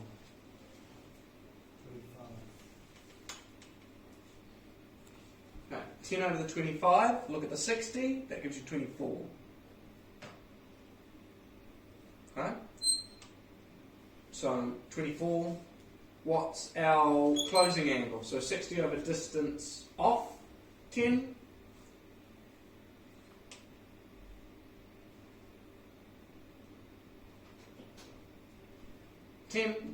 Over distance to go, which is 27. Look at the 60, 22.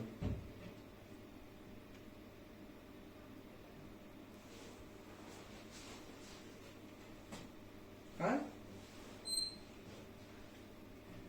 So if we just did distance off and then we reset our track, we would run parallel. Yeah, so if you're just going to figure out your track error,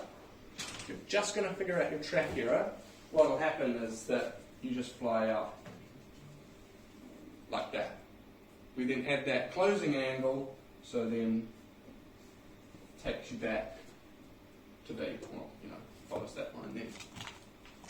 Okay, let's have 10 minutes. We'll come back and we'll do a couple more.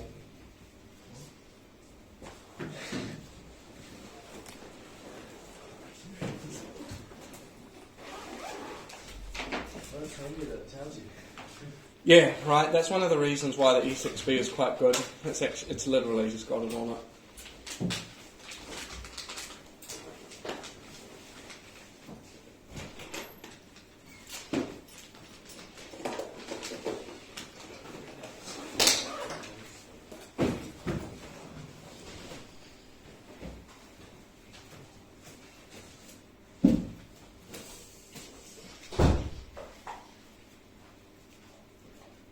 John, you have a map, right? Yep. What size map do you have? The 23,000. 250. Oh, yeah. Cool. Yep. Did you get the same? I'm going to drop that. Oh, okay. If you want, you could scan it. Yeah.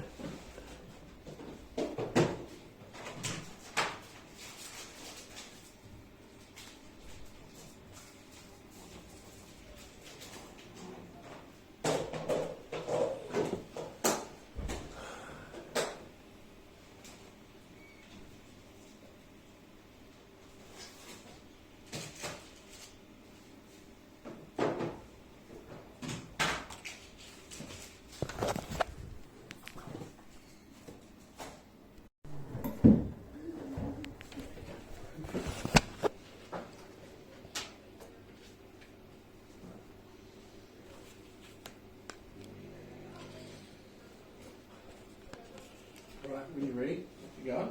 Oh, there's more there.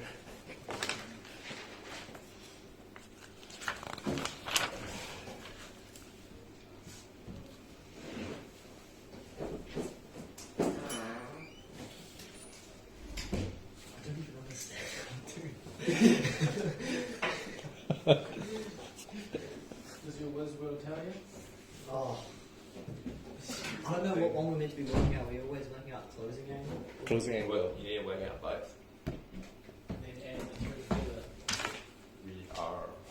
Like work out closing angle and track error. Yeah. This is Yeah, to get track error, right? Yeah. This is track error. This is Closing angle. closing angle. Yeah. Yeah. So we need to work out, add these two together. Oh, I see. Then we can get back to this point. Yeah. Okay. Thank you. This how Ken clarify for me the stuff. Yeah.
No, which is the decimal.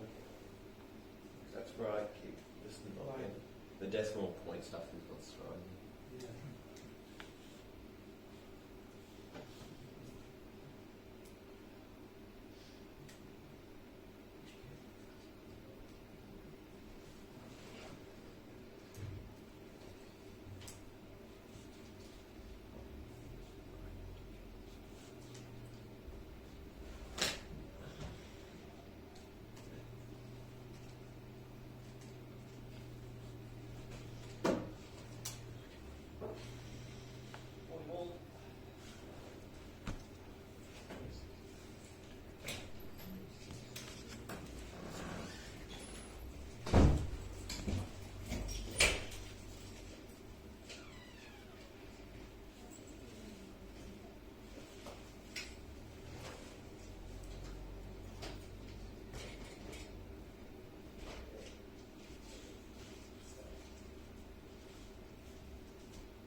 Right, how do we go?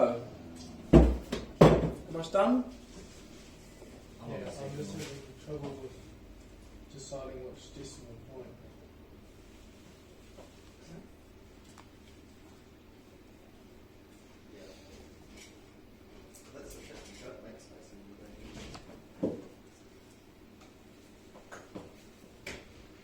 Generally, the bigger the numbers that you're using, the smaller the correction that you'll be using. So in terms of, you know, this one down here, it's going to be a smaller correction than it would be for something like that. So a lot of the time with figuring out whether decimal will be is just a bit of common sense. Really. Common sense. So one of these equations. So there'll be no way to sort of figure it, like, be able to really tell. You just got to roughly guess. Think about it. And then you add In scale, your answers. those angles are going to be smaller than something like that. Yeah. Yeah.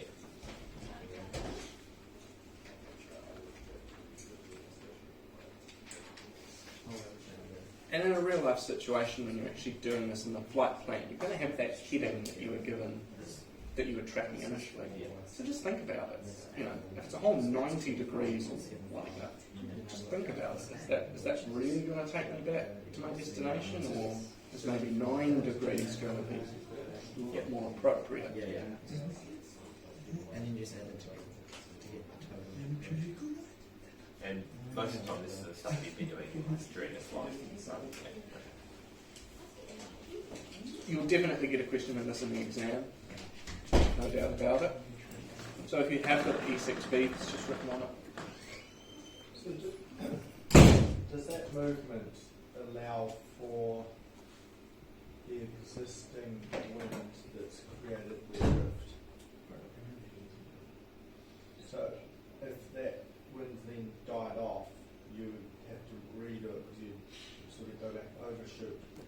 Well, potentially, but you know, logically, if I'm trying to go from here to here, and I've ended off out here somewhere, and I've done this calculation, and okay, the wind is slightly off then, I'm not going to do that and then come back onto my track and then zigzag my way back.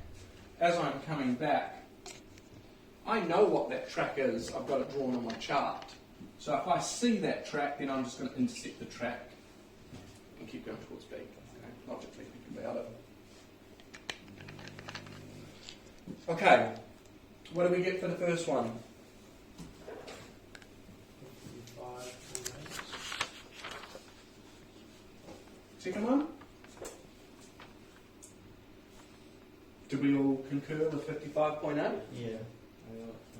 For the second one, I got 22.7. Okay. Third one? 4. Maybe I got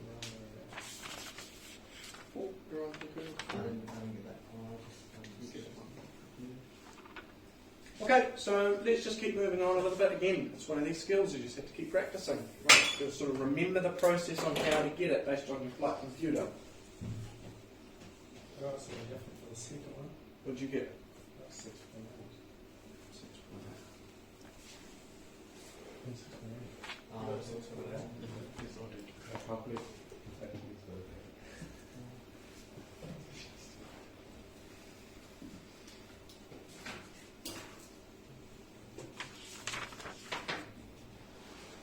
Okay, now, how do we fly a diversion? Now, what we're doing here is we're talking about weather.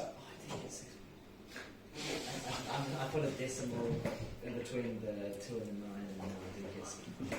So what I want everyone to do here is I actually want you to go to your book for this one, and this is on page 848.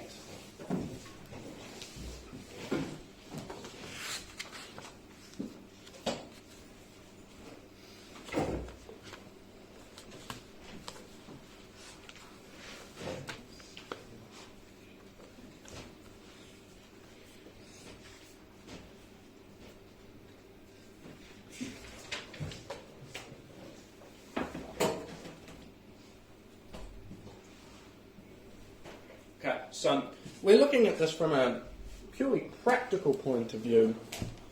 We're wanting to vert, whether it be around some terrain or whether it be around some weather. Now, don't get confused with these pictures. It's not showing vertically over or around that terrain. It's showing on a horizontal plane around it. Okay? So really, all this is really just dead reckoning. Okay, so if we look up the top there, the heading change to return to the flight plan track equals the sum of the two opposite angles. Right, so just think about your triangle. Right, in this first example, if I'm going to turn 45 degrees away from my heading, track out. Once I'm around that weather, I'm going to track back. I'm going to turn 90 degrees to my right. Okay, 45 plus 45. That second example, if I'm going to track out 30 degrees, if it's only just a small little build-up, out 30. Once I'm clear, I'm going to turn back 60. Okay, that'll give me an interception angle again of 30. Okay. Or again, if we're using that 60, 60, 60, or that further one there, 60 out, 60 turn, 60 back. Okay, again, it's just the sum of all the angles, but you're flattening off that top section just a little bit more if it's a little bit more extensive, okay? Without having to fly away the hell out somewhere and then come away the hell back, okay? So out a little bit, along a little bit, back a little bit, okay? So if I'm going to turn out 20, what am I going to turn back at? 40. If I'm going to turn out at 20, but it's reasonably wide, I'm going to turn out 20, then what am I going to do? Back 20 or... and then off wide. Yeah. So out 20, turn 20, come back 20. Okay? Are you happy with that? It's a reasonably, really simple, dead reckoning way to do it. It is in the book there if you want to look more about it, but I don't think there's too much we need to go in for that. Okay? It's pretty simple. Okay, so diverting to another aerodrome. So what you need to think about is, okay, how am I going to get there? Okay. So a couple of different ways. If it's an area you're semi-familiar with, okay, just map read your way there or dead reckon your way there. Another way, if you know exactly where you are and you know where that aerodrome is in relation to you, you can figure out a rough heading, rough distance. You've got a rough idea of how fast you're going across the ground, so you can roughly estimate how long it's going to take you from there to there. Those are really the two primary ways that I would go about it. Okay. So either if you know how to get there based on your map, just map read your way there, giving yourself a rough estimated time based off your ground speed. When we are diverting to another aerodrome, it is super important that, okay, we might have checked the NOTAMs for the aerodromes that I'm intending to land at, but don't forget you must check the NOTAMs for somewhere where you might have decided to divert to. So you generally should take all the NOTAMs with you or print it out. If you haven't got a particular NOTAM for that airfield and you're a little bit unsure, call Christchurch Information and just request any relevant NOTAMs for that field and they will tell you. Low-level navigation. So what we're talking about here is navigation at or above 500 feet. You do have to think about quite a few extra things with low-level navigation. Obstructions, okay, so wires, terrain. What is that cloud doing? It might be sitting right over a ridge, so I can't get over that ridge. Checkpoints, taking really nice, good checkpoints as you're flying along. Manage your aircraft. Aviate, navigate, communicate. Okay, you're close to the ground, you don't have a lot of time. Fly the aeroplane. Figure out where you're trying to be going, and then, if you have time, tell someone about it. Log keeping. Okay, so again, keep a nice current fuel log. Okay, so you know exactly how much fuel you've got left in the aeroplane. And giving yourself little checkpoints, ground speed checks to roughly estimate how you're going to get where you're going. Navigation and reduced visibility, it's quite difficult, okay, especially if you're over mountainous terrain. Look, always err on the side of caution. Okay? Flying in terrain with crappy weather and it's getting worse, it's almost the worst thing that you can do. Be cautious of accidental IMC, so flying accidentally into cloud, because you will lose spatial recognition and you will start to get pretty disorientated and not really have any idea what's going on. Did you guys watch the video, maybe with human factors, of where the guy flew into cloud and he didn't know what was going on?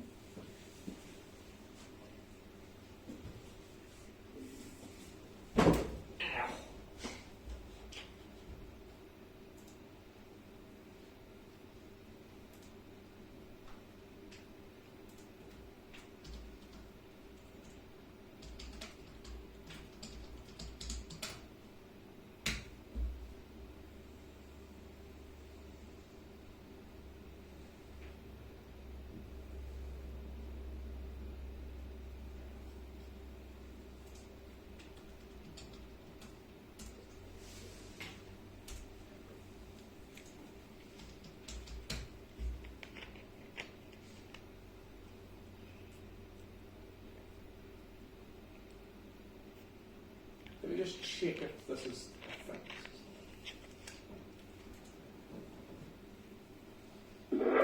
Now, it's not overly pleasant, this video. I don't find it overly pleasant.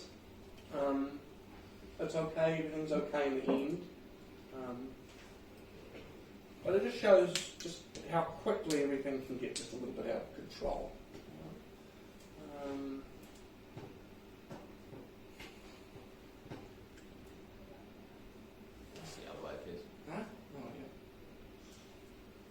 I think this is this one. If it's not right, I'll try and find the proper one.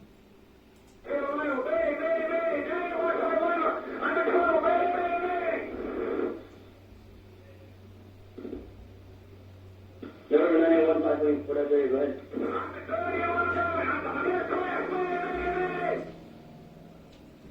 915, let me stay locked on position. 915, let me stay altitude.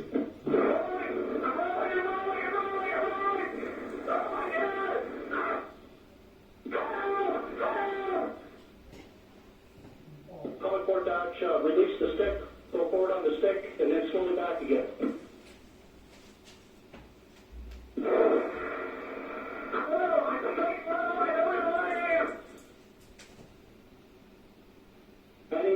Lima, remain VFR if you can, remain straight and level. Squawk 7700, we have a transponder. Now. 9015 Lima, do you have a transponder, sir? I do, what's coming down here right now? 9815 Lima, please trans squawk 7700. Straight level 7700, going up to 3000.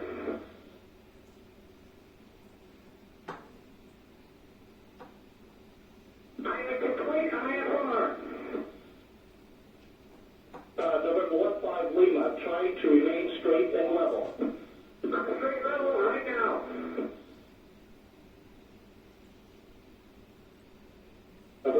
Lima. Yeah, I understand you are in IFR conditions. Do your best to keep wings straight and level and flying straight and level. We're going to try to get you in contact with Air Traffic Control Center.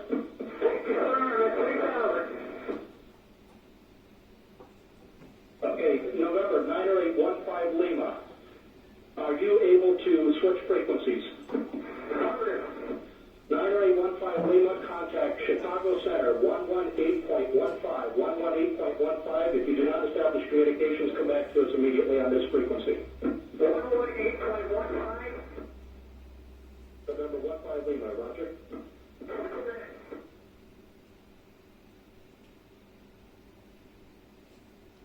Okay, so you standard PPL pilot, okay, accidentally flying into cloud. And what happens is that, okay, you've got all those nice things in front of you that's telling you what's going on, but as soon as you lose visual reference, you know that from human factors, your semicircular canals, your otolith organs, they're all teaching you different things, right? So what's happened with that, guys, generally what happens when you fly into cloud, if you're not really focusing on those instruments, what happens is that you start to turn left, you start to turn left, you start to turn left. You feel like you're flying straight and level, and what happens is that nose starts to fall, and the aeroplane starts to do that, right? And because everything starts to happen quite quickly, your instruments, your DI's whizzing around, your artificial horizon is a real funky angle, your body is telling you one thing, your instruments are telling you another thing, right? And that aeroplane is completely out of control, and if there hadn't have been some kind of traffic controller telling him to push the stick forward, which is him potentially coming out of a spin, okay, so that's where the aeroplane is now completely stalled, and it's just spinning through the cloud. It's got no control whatsoever. He thought he was going to die, and he probably would have had he not pushed that stick forward. Okay. So, your average PPL student flying into cloud without knowing what they've got to do is going to get themselves into trouble. He probably lost a good couple of thousand feet in that first initial sort of 30 seconds where we were listening to that video. Okay? If there was any kind of high terrain below him, he would have punted into it. Okay? So, really, really be careful about the weather. Okay? If you do fly into cloud, trust your instruments. Okay? Trust them, fly up them. If you can, turn 180 degrees and see if you can fly back out of it. If you flew into it, you can probably fly back out of it. If you can't do that, call the local flight controller, whoever that might be. Start maybe with Christchurch information, and then potentially have a bit of a chat. And they can do what's called radar vectoring you out. Okay? So they can see you on a transponder. They can see what kind of terrain is below you, so they can say steer 030, so you turn 030 and fly it up. I'll say turn 150, you turn 150, and fly along that together. I'll try and vector you back into the cloud. Okay, so pretty important. Okay, bit of a spooky video. I don't really like watching it because as you can see what could have been the outcome. Just happened quite a lot to a lot of people. Any questions about that at all? So you managed to land? I think eventually he managed to land, but Chicago, I think they just vectored him out of the cloud, just kept him at a certain altitude, kept him away from terrain, separated him from other airplanes. But it's totally disorientating. When you do your first instrument flight in the Robin, now we don't teach you how to fly IFR, but what we do teach you is to maintain straight level, correct from unusual attitudes. And the very first thing that we do when we take you up into the aeroplane is that we get you to close your eyes. Hopefully they don't cheat, and we try and make you fly straight and level. What happens in about anywhere from sort of 4 to 7 seconds, that aeroplane starts doing this, and then within 10 seconds you're in a fully developed spiral dive. Okay? So it's not a spin, but it's a pretty rapid descent coming down like that. And 4 seconds. 4 seconds you start to turn off to the right.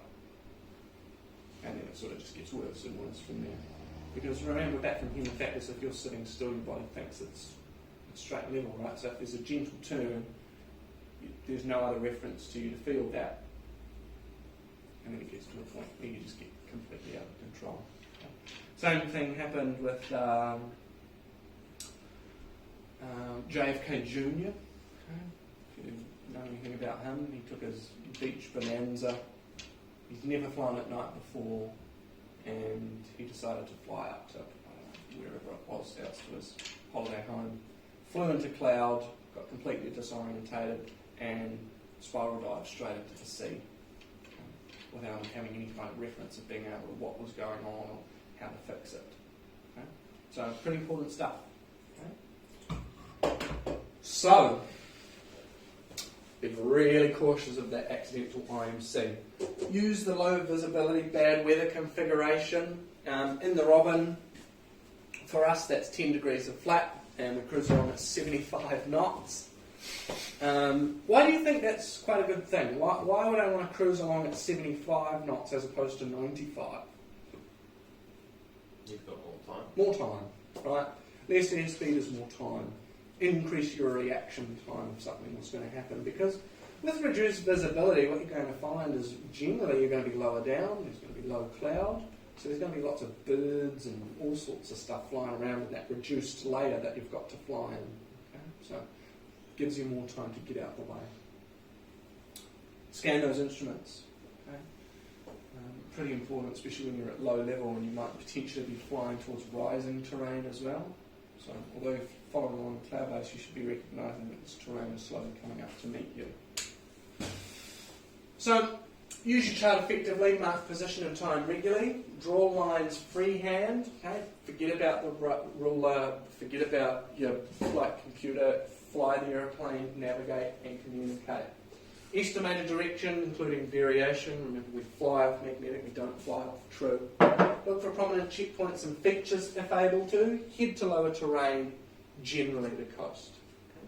The good thing about flying really anywhere in New Zealand is that if you either head east or west, you're eventually going to hit a coast. Okay?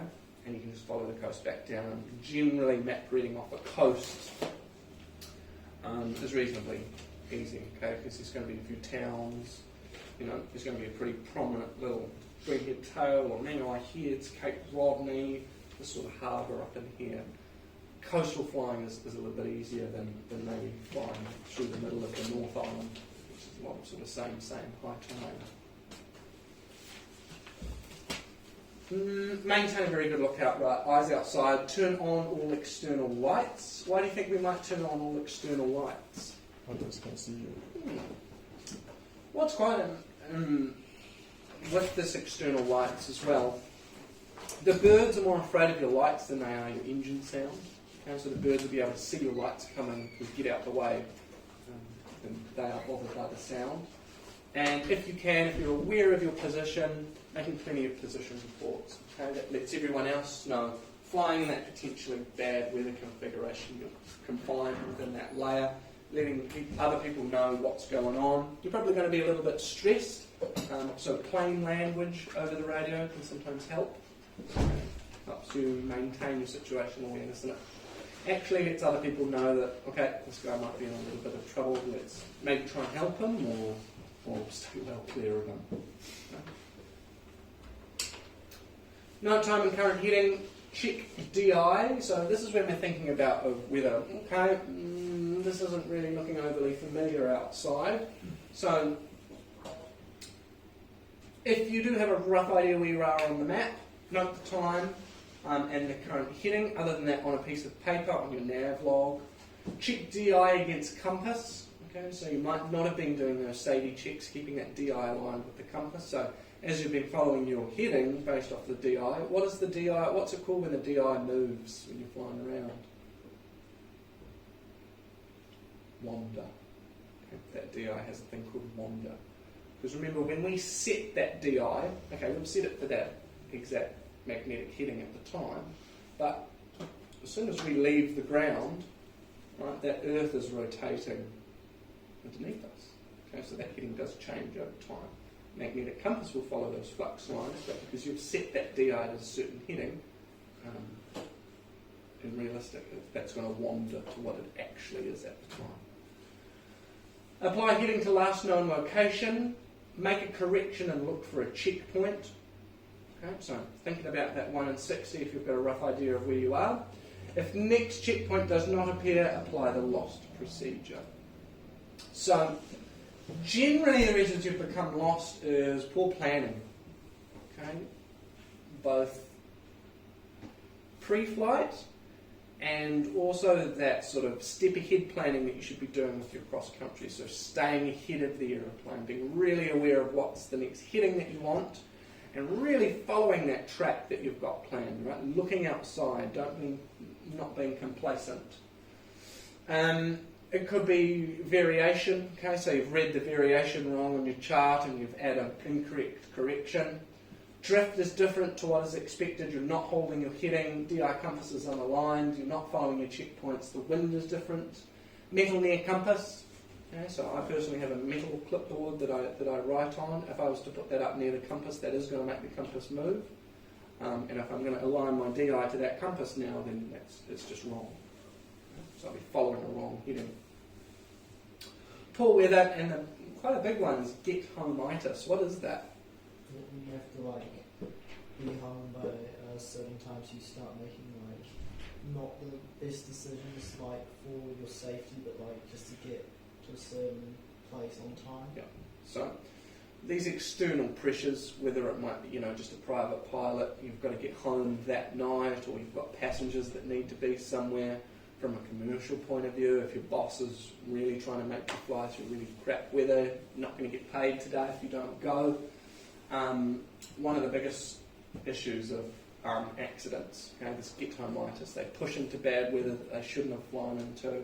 Potentially they shouldn't have even left in the first place if they've looked at the weather and figured it out properly. If you do become lost, things that'll help, climb. Okay? You can see out in front of you a lot better if you can gain some altitude. Reverse the track.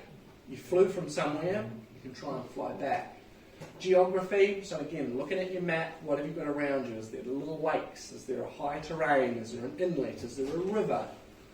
Ask for help. Okay, if you really are lost, call Christchurch Information. If you haven't already got your own squawk code, they'll give you a code to punch into the transponder, and immediately they'll show up on your radar screen, and they can vector you back to somewhere that you might recognise. Don't be afraid to ask for help. Okay, look, you probably shouldn't have had to ask for help in the first place, but everyone else that is flying at any one time, any pilot at all, whether they know you or not, would rather you have asked for help than you getting lost, flying into the side of a mountain, CFIT. What's CFIT? You don't know? Controlled flight into terrain. It happens all the time. Right? People just fly into the side of a mountain because they have no idea where they're going. They've flown into cloud. They don't know the terrain that's below them. Anyone in the aviation community would rather you have asked for help, having a slight inconvenience, than having to read on the news that another pilot has died. The plan. Okay, if you do become lost, note time and orbit. Okay, note the time and just fly a nice rate 1-2. Right, that way you're not flying out into the wilderness, getting more lost. Check the last definite fix. Okay, so on your map you should have been taking fixes. Estimate your track made good. So you're orbiting around a certain point. You should at that time be able to figure out sort of what's around you and where that might be on the map. Draw a line from your last fix to where you are now and calculate possible distance covered and circle. Okay. So this is us here. Alright. So what we're doing here is that at this point here, I've become lost. Okay. So what I'm going to do, I'm going to start orbiting. Now, I've figured out that somewhere up here was my last fix. I've roughly estimated how far I've flown out, and this is the radius that I might potentially be on. So I'm looking outside the aeroplane, what's around me? Well, I can see this junction of power lines here, I can see this little inlet here, and I can see Parakai just off to my side. So I can again narrow it down that I'm probably here as opposed to up here somewhere. Okay? Common sense, map reading. What does outside mean? What does my map show? Mountainous terrain. Biggest one is lack of experience. Okay? Everyone thinks, yeah, let's go fly into Milford Sound. But there's a lot of things you've got to be careful about with mountainous flying. Mostly weather and the unusual things that weather can do in mountainous terrain. It can change very, very quickly. And as pretty as a nice big valley might seem, depending on the wind, it can be really terrible flight conditions on the inside. Okay? So really turbulent, almost getting to the point where it's pretty dangerous. Flight preparation, right?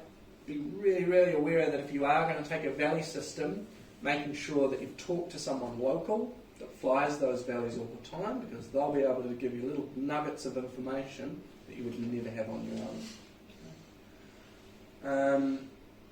Weather, okay, being really careful of that, also being really aware of your fuel as well. If you're over a mountainous terrain, you're probably not going to find a little North Shore up on a ridge somewhere with fuel and maintenance and someone to go to the bathroom, right? So just being really careful about what fuel you've got.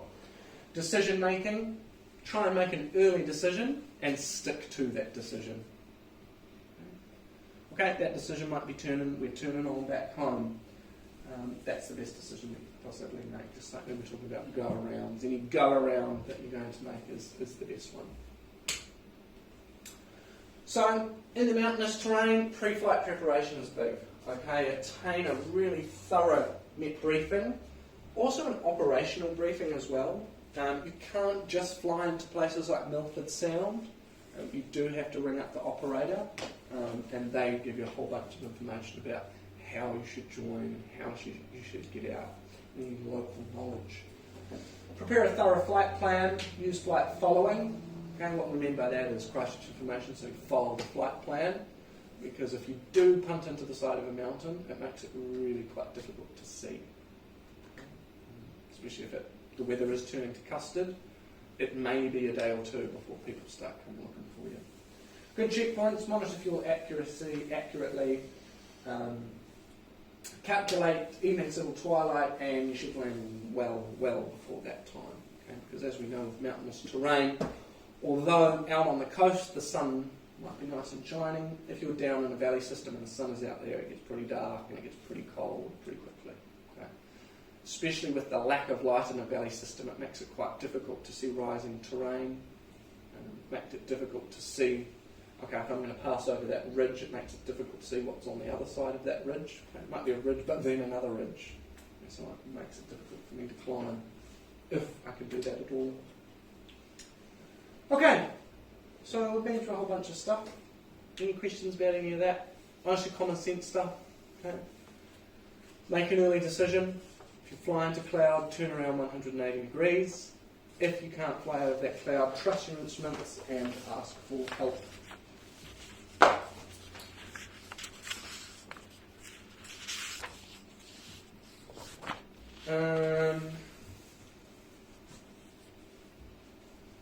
Okay, what I think we might do is take an early lunch before we crack into planning. Okay, because once we start cracking into planning, navigation aids, then we're going to start looking at pulling everything together, so I don't want to split that up too much. Okay? So, should we reconvene at 12 o'clock? 45 minutes? Alright, see you guys soon.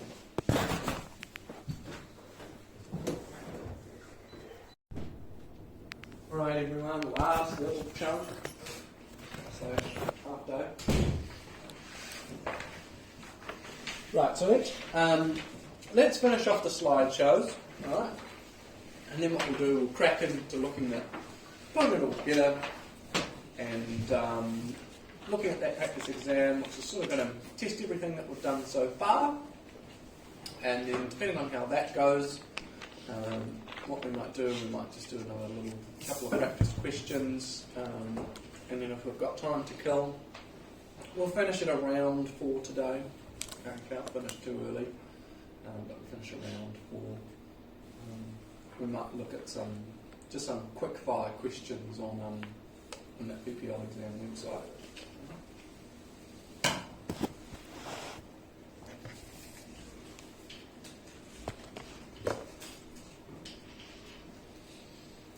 good lunch. Yes.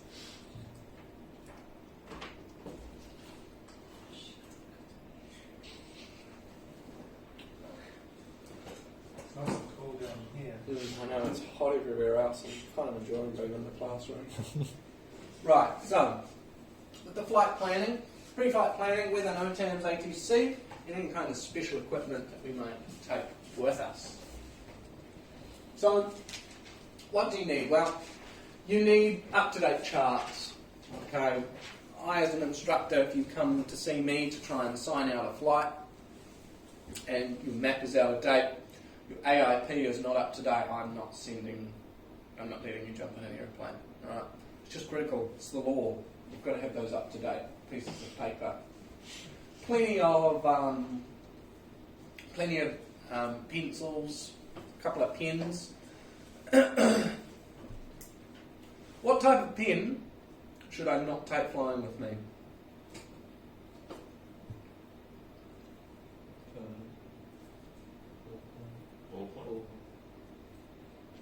What's my pen? How about that? What's my pen made of? Oh, Metal. Right? Why do you think a metal pen isn't a great idea? compass. No, not so much. I'm sitting away from it. I'm not having a compass. What if my pen falls out of my pocket? Where might it go?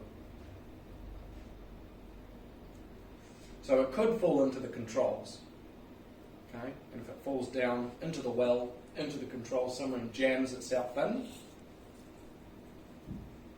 I can't move my control column. Okay? Generally a classic plastic Bic pen. If that falls into the control column somewhere in the controls, generally you can push it hard enough or pull it hard enough that you can break the pen, get your controls back. When I was down at Massey, there was one flight down in that area. Someone was doing aerobatics, pen, whether it was out of their pocket or their pen in general. Just might have been in the aeroplane, it got loose, fell down into the well and it got caught in the control column in a way that they couldn't use aileron. They could go forward and back, but they couldn't use aileron, so they had to steer the whole thing with the rudder. Okay, so it's pretty dangerous. I'm saying now, I should probably get a plastic pen. You need a protractor, scale ruler, navigation computer, flight plan form, and of course your volume 4. Do I have to take my volume 4 flying with me? Okay.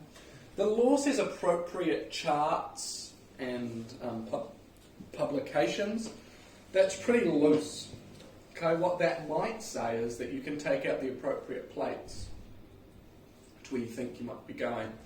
Okay, legally that might be okay, but from an aeronautical decision-making point of view, it's just not wise.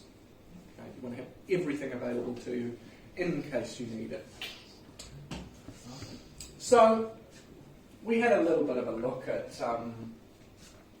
what is on a flight planning form. This again, you're going to see lots of variants of it. In your exam, you'll see one form in the book, it'll have another form. Here at North Shore, we've got a different form. They've all pretty much got the same thing. So the speed, the altitude, what the wind is doing, your corrections, estimated elapsed time, ETA, fuel consumption, and sort of how much fuel you've used on that section. So they all vary a little bit, but they've all pretty much got the primary material in them.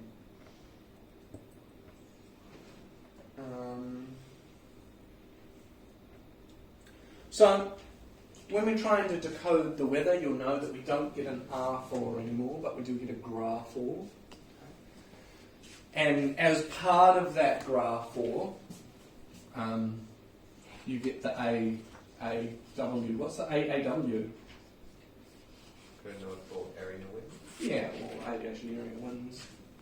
That will give you the specific wind forecast in that particular area. So we're looking at things like this, and remember we have to interpolate depending on sort of what height we're at. So it's pretty basic. Look, if I'm going to be flying at 2,000 feet, so you might not be able to read it. At 1,000 feet, we've got 180 at 0.5. At 3,000 feet, I've got 180 at 10. So what would my wind be at 2,000 feet? 180. 0.07. Okay, so you just find the average between the two, and that's what you use as your wind.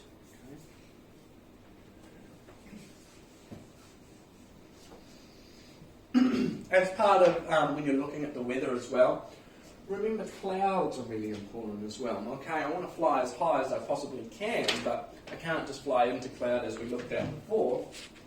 I really want to be aware of where those cloud bases are. Sure, I can fly underneath that cloud base, but it's all about that terrain. Okay, I want to make sure that I've got plenty of space between me and the ground below me. NOTAMs, super important. One of the things that people just don't read. Okay, people just don't read them. We had here, I feel like it was a month ago, but it must have been about 3 or 4 months ago. We were having a movie shot on the field, and by the NOTAMs we closed the runway from sort of late afternoon through to the next morning. So the airport was shut. Okay, no one in, no one out on the NOTAMs. There was a member here who had flown out a couple of days beforehand and decided to come back, and he tried landing on the field. Right? There were lots of people here. There was film crew on the runway, okay, on the main runway, completely blocked off. The pilot got on the radio. One of the senior managers was here. He got on the runway and told him, piss off. But the guy didn't have legal minimas in terms of fuel. Okay, he was overloaded. Had a whole bunch of people in his aeroplane, get homeitis. Okay. So pretty much he had to land at North Shore. Otherwise he was going to run out of fuel before he could get anywhere else. So what they ended up doing was letting him land on the crosswind runway. But what he did was hold the Swiss cheese model, right? Do you remember the Swiss cheese model? We've got that Swiss cheese and all the holes start aligning, and right at the end of it we get an accident. So he's overloaded, he's got lots of fuel, he's stressed out, get homeitis, people are telling him to piss off, but he can't. So he lands on the crosswind runway, he lands really deep, okay, which is a problem for the crosswind runway because it's not overly long, it's not overly wide. He landed deep, he tried stopping in time, didn't, and he ended up putting himself into the ditch that you can see just sort of off the crosswind runway there, and pretty much destroyed one half of his aeroplane. Was it his own aircraft? It was his own aircraft. Thankfully, we didn't have to deal with that. But totally avoidable if he had looked at the NOTAMs. Okay, that NOTAM had been out for about a week, okay, and he just didn't read them. Okay, didn't bother. What about ATC? Well, always check your visual navigation charts, see where the airspace boundaries and reporting points are. Depending on which airport you go to, Tauranga is not too bad. Okay, pretty prominent points that you can pick out even if you've never been there before. Hamilton's a really, really tricky one. Okay, even for some of us guys, if it gets real, real busy there, we're not overly, familiar with Hamilton. There are lots of funny little places pretty close together that make it quite tricky to be able to navigate in a pretty busy environment. Generally, most airspace boundaries, if it's reasonably low-level stuff, generally sort of sit some of the time on prominent ground features, so it might be the edge of a river or corner of a town. So again, just coming back to these basic map reading skills, looking at what's on the ground, looking at where that airspace boundary might be. Again, NOTAMs, Volume 4, aerodromes. North Shore, we don't have arrival and departure procedures other than just the standard law. Places like Tauranga, Hamilton, very much all controlled airspace, or airports will have a defined way in which you can enter or vacate the aerodrome, and they have to be followed. So just again, briefing yourself, it's all about this pre-flight preparation. If you don't know, just ring them. The operator of the field would much rather talk to you over the phone than having to file a report against you while you're on the ground or once you've left. Doesn't look good for them, doesn't look good on your licence. Filing flight plans, couple of different ways. Internet is really the primary way. You can still call them up and file it that way. You can, I think, also still fax it. You can also get the IFIS mobile app. Can you close your SAR time over the internet? Yep. Yep. But you can. You just go on to where you've sort of logged it, because it's under your account, right? You've got your own account for IFIS. You can go in there and just terminate it from there.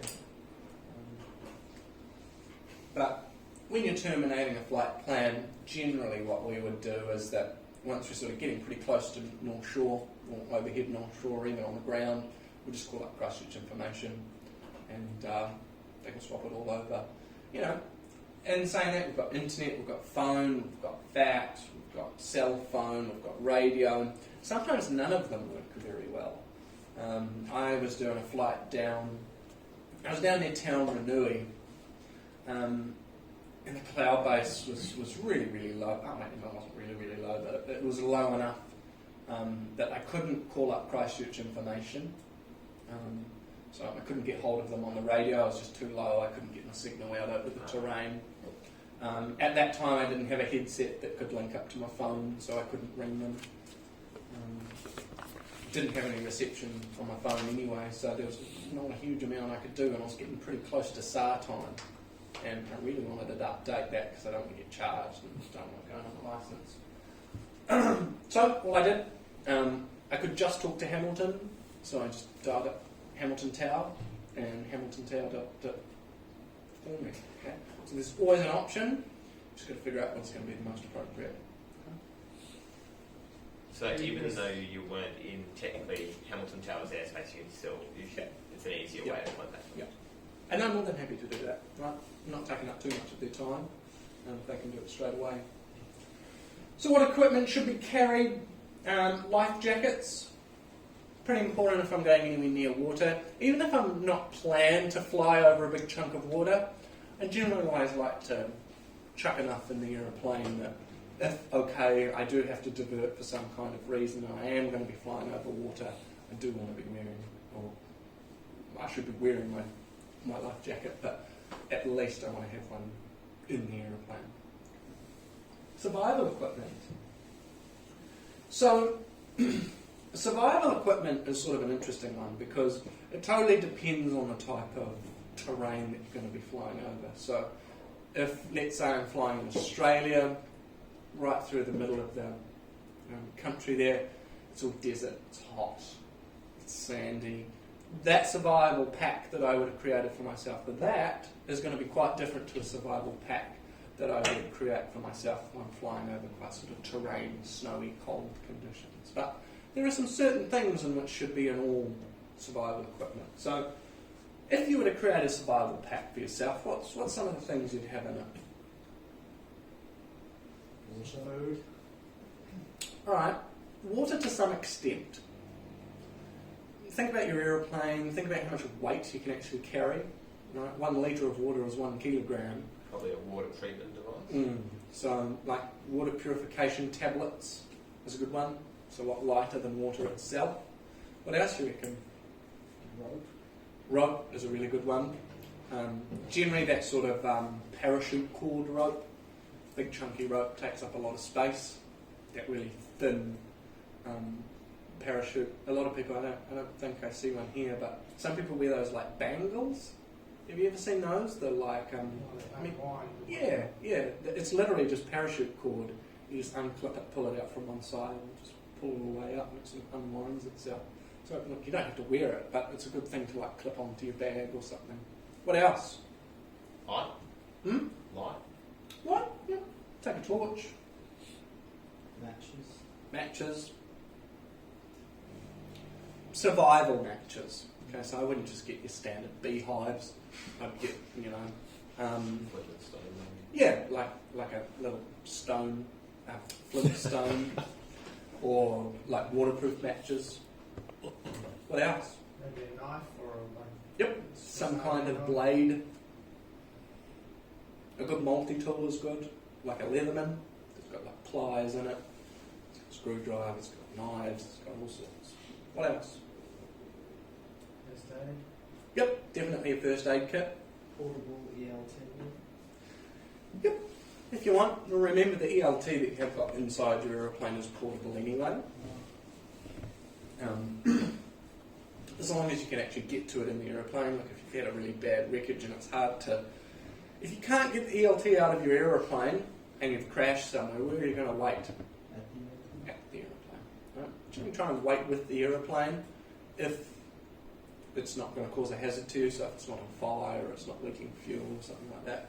Can be pretty handy. A little bit of shelter, a wing, sleep under a wing. What else? What else would you have in your... Some form of heating, like maybe a foil blanket or something. Yeah, so I'd definitely take one of the foil blankets. If I want fire, then I'm going to use my matches, or I'm going to use my little flintstone. Anything else you reckon? Maybe some blank wrap. Sure. Always a little bit of food as well. Okay, so either sort of freeze-dried type food or ready-to-go foods, stuff that you don't necessarily have to heat up too much. Cans and stuff, not such a great idea because they're heavy, take up a lot of space. So just think about it. You're in a relatively small area, you haven't got a whole boot to fill up with stuff to take flying with you. You've got to think about weight, you've got to think about volume, and also like we were talking about what kind of terrain you're going to be over. So if I'm going to be over really snowy terrain, ice, I'm probably not going to take water with me because I can either melt it down and then purify it. But let's say if I am flying across Australia or something like that, I would probably take some water with me. Because it's the rule of threes or something, isn't it? Like 3 days without water, 3 weeks without food, 3 nights without sleep. 3 hours shelter. Yeah, 3 hours shelter. Yeah, so 3 hours shelter, 3 hours water, 3 weeks food, I think it is. Okay. Any questions about any of that? Alright. Not too much to go over on that one. Alright, let's have a quick chat about nav aids.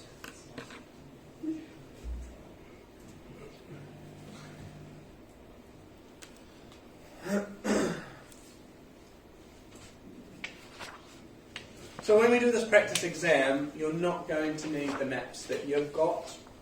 I will print out a little map for you that sort of use. It's not the best quality of map, it is just a photocopy and then a printout, but it will work. As long as we've all got a scale ruler. Everyone's got a ruler. I don't, yeah. So, You don't? yeah, I don't.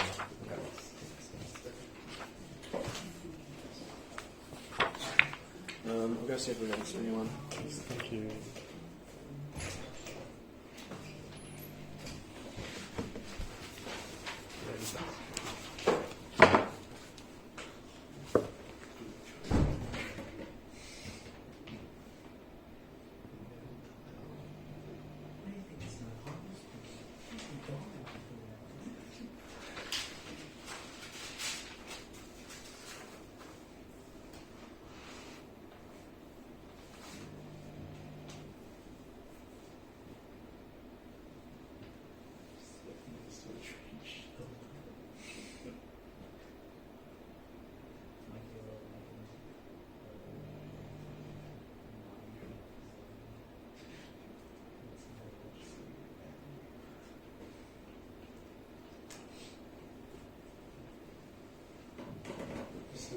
Get your ruler again, go.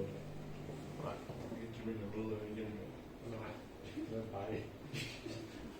I got one of those standard ones when we were in school. All right. Not the ones with just here. Okay, so we're going to discuss just a couple of things in this GPS and radar. Your book is newer than these slideshows, okay, so when it comes time for study, I want you to have a good read through the book. There might be stuff in there that is not going to be on the slideshow. In fact, maybe we'll just...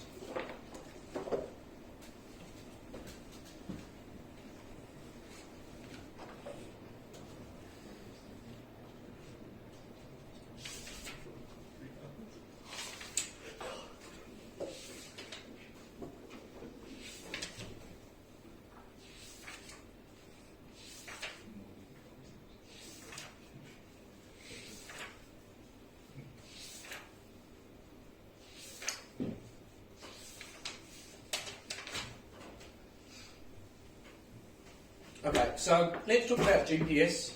Okay, now GPS, satellite-based navigation.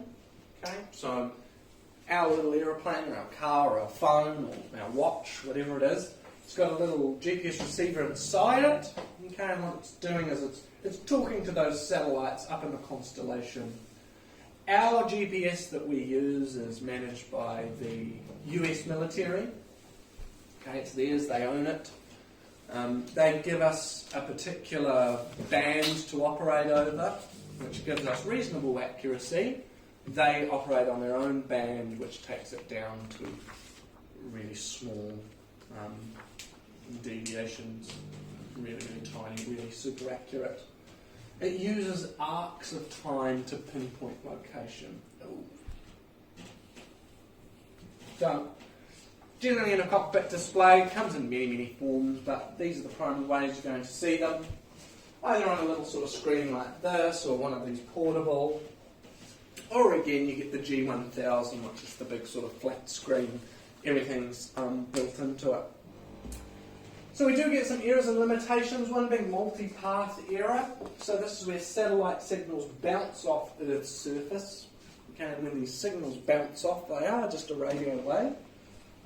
It arrives at different times and directions to that receiver. Okay, so the receiver that we've got in the aeroplane starts to get these random signals that the timing is off, the distance is off, a little bit confusing. Ionospheric propagation, so charged particles that we have up in that atmosphere. When those radio waves, those signals come down from the satellite, they can distort them. It slows them down, so it changes the timing of the whole system. Tropospheric propagation, so water vapour, again, so that water vapour slows down the speed of the signals. It's what we would call range error. Okay, because if we slow down that signal, then that receiver is getting that signal at a slightly different time than it should be, so it thinks it's not quite in the right position. Receiver error, receiver unable to match code of satellite. So what it does, the receivers, they have what's called an almanac inside them, and what that is, it's really just a list of all of the satellites that are in the constellation. And if it doesn't match the code with a certain satellite, then it'll disregard it and you'll get a receiver error. Interference from radio, TV and radar signal. So any quite high powered signal is going to affect it as well. We can also get, you might have noticed when you're going through net, we now have at the very bottom of the report space weather advisories. Did you guys have a look at that? So at the very bottom of the graph, or if you picked a Tamaki area and scroll all the way to the bottom, what they are sort of talking about is that if the sun gives off a solar flare, you all know what a solar flare is? It's where sort of the corona spits out a little bit and sends this wave of high frequency energy.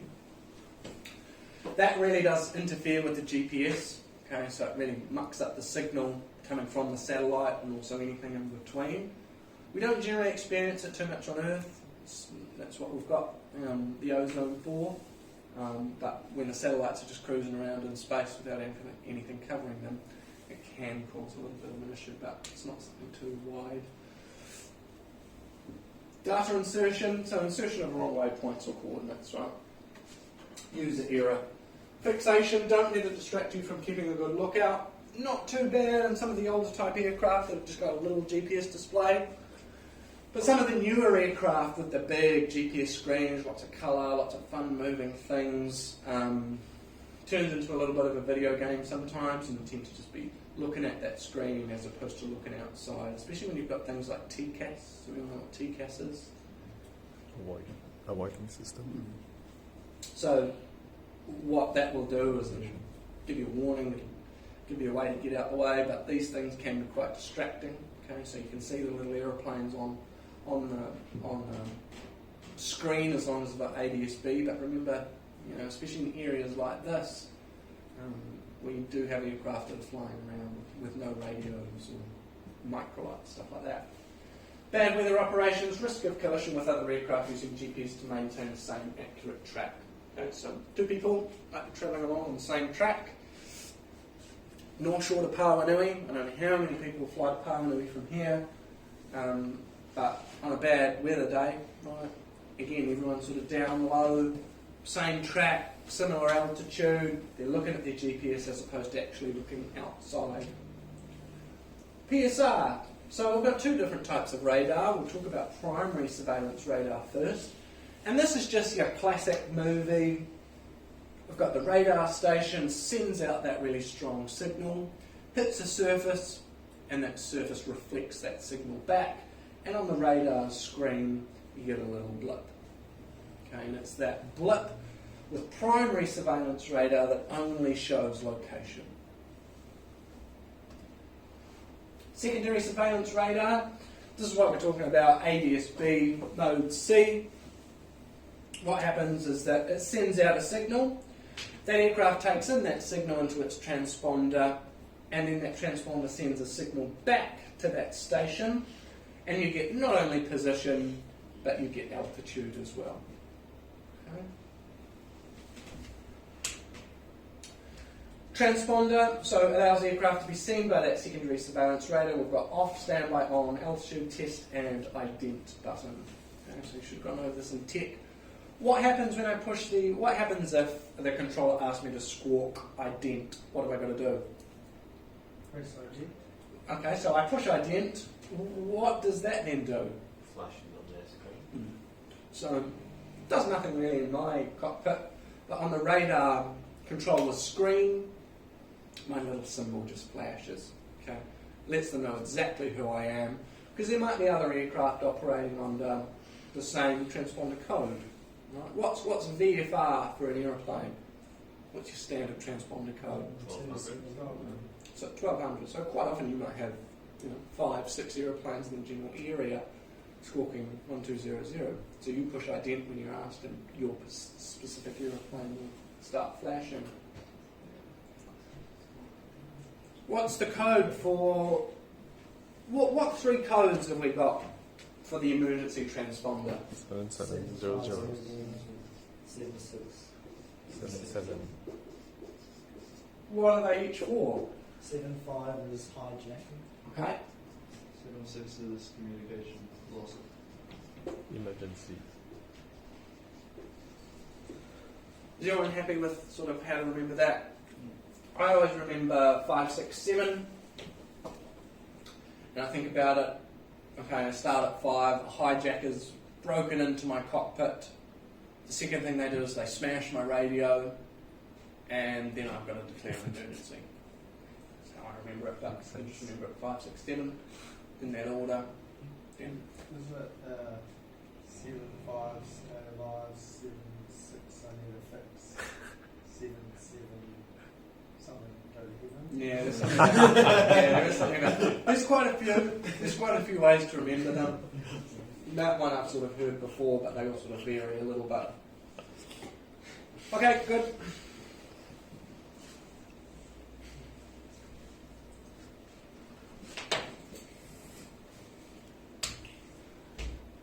This is what a radar controller will see. And there's a few different things that we can see. We've got the specific code for the aeroplane. And then what we've got here, the F, is generally flight levels. So you can see flight level 2, 3, 4. And then what it shows is a little arrow as well. So this particular one isn't climbing or descending. This particular aeroplane is a little arrow pointing down, so that means it's descending. What it also has as well is what's called sort of like vector lines as well. So the longer this line, the faster it's travelling. So the radar controllers use all of that information that they can see there to stack the aeroplanes to make sure one isn't going to catch up with another one, or one's not going to get in the way, or they just use that to stack it all up. What are the lines? These lines here, well, Dagoy, that looks like an instrument approach. So these will just be instrument tracks in or around that airfield that they use to move people around them. Okay, any questions about that? Alright. What I'm going to do now is that I'm going to go print off a set of exams, 1, 2, 3, 4, 5. I'll just do a couple of minutes, and then we'll get going on that one. Okay?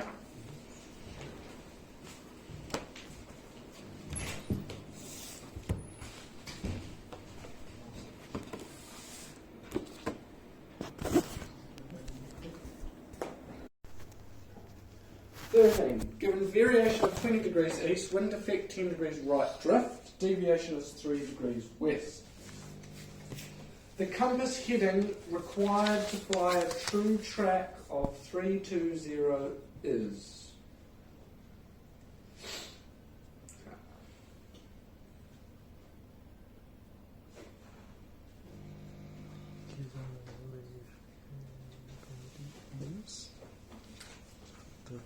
So how are we going to start with this one?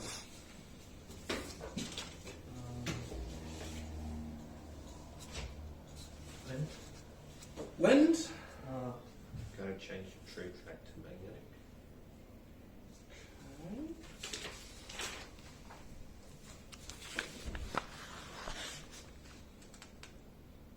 Okay. So, 320 minus 20 is what? 300 degrees magnetic. Alright, so that's my track. So, backside.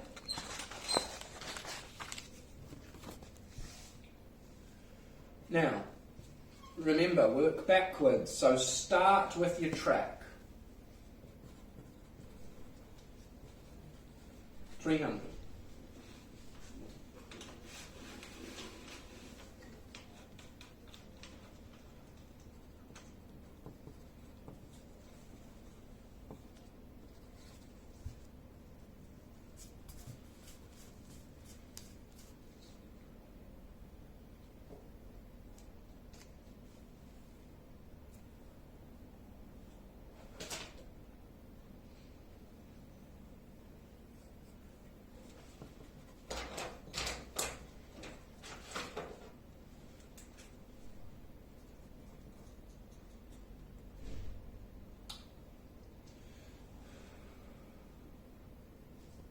Is this the one we draw the line? No. What would we do then? You mark 10 degrees. So, where would I mark that 10 degrees? Just on the 100 line or the 120?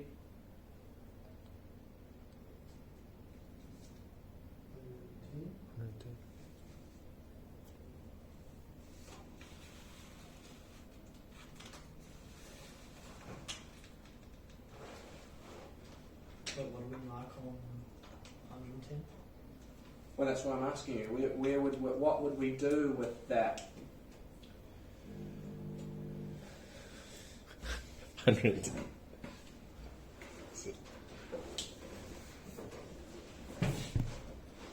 We haven't got our TAS to spin our. So do we even need this? Or have I led you astray? Isn't it D? It's not D. Oh, because we haven't taken into effect the wind. Doesn't really matter about the wind. So, I have got that's what I want. Okay? So that's true track. Let's just turn it into magnetic. We're given the variation. So that's 300 degrees magnetic. Okay? Now it tells me I've got 10 degrees right drift. What did I tell you about direction and drift?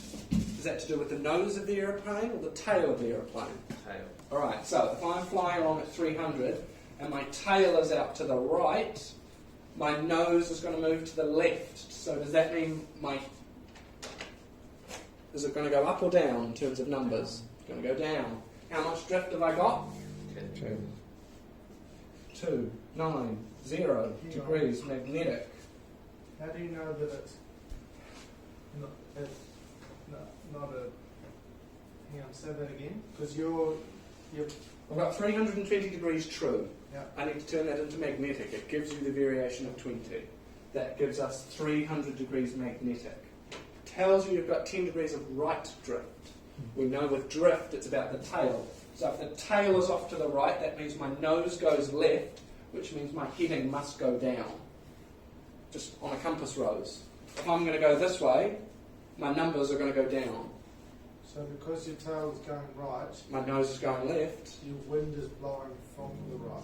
No. Is that what you're saying? No. The wind will be coming from my left if my nose is going left. So I've got to point into wind. Forget about wind. You're not looking for wind here. 320 degrees true. Minus variation will give you magnetic. It's telling you you've got 10 degrees right drift. So it's telling you that that wind is coming from the left. My nose is going to turn left at any time. It's going to go down by 10 degrees, which gives me 290 degrees magnetic. Then it's telling me I've got a deviation of 3 degrees west. West is best or west is least? So 290 plus 3, 293 degrees compass. Forgot the tail part.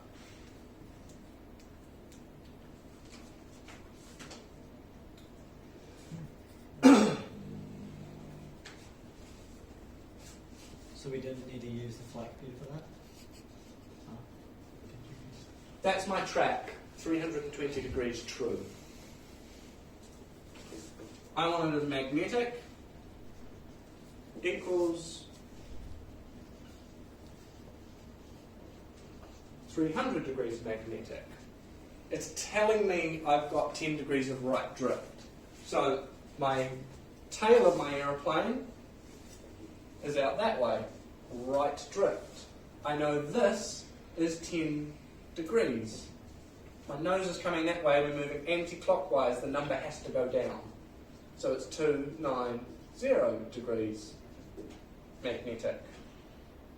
West is best, east is least, same thing with deviation. Remember we go from true to magnetic to compass, variation, deviation. 290 plus 3 is going to give you a heading compass of 293 degrees compass. So just so I know when it comes to telling me which side the tail is swinging, Yeah. I'm struggling to compute that into which way to turn in terms of the compass.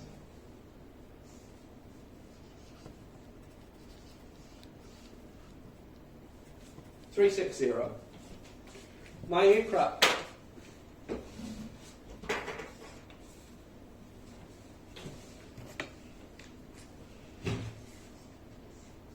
My aircraft with no drift whatsoever is 360.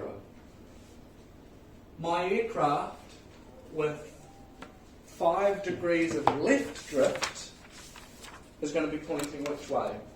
This way or this way?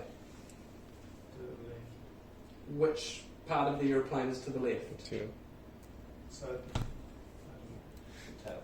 the left, tail. left drift. So it's the a tail left is going drift, to the left. tail goes to the left. Okay. So in this case, that aeroplane is going to be out that way.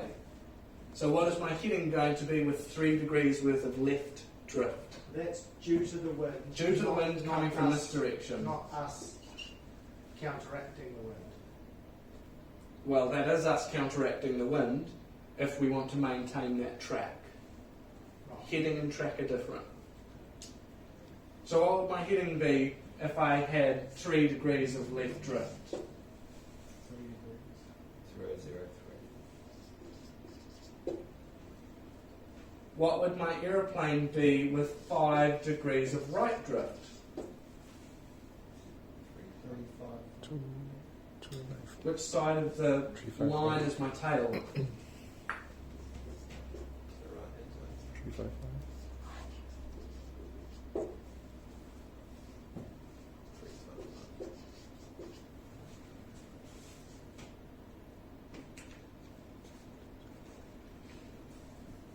So when it says right drift, that's us compensating. So therefore, we've already added that. You've already compensated for the wind. Right, let's keep going. Like I said, what are you going to have to do for the subject? Yeah, right. Can you guys maybe appreciate that? We could be here for 2 weeks doing this.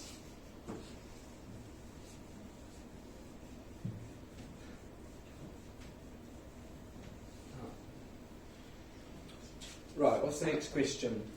You were flying between Whanganui and New Plymouth. Track is 305.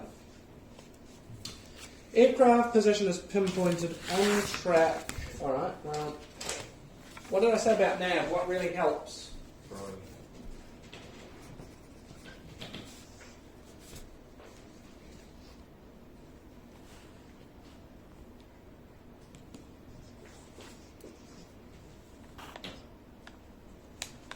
We're going from Wanganui up to New Plymouth.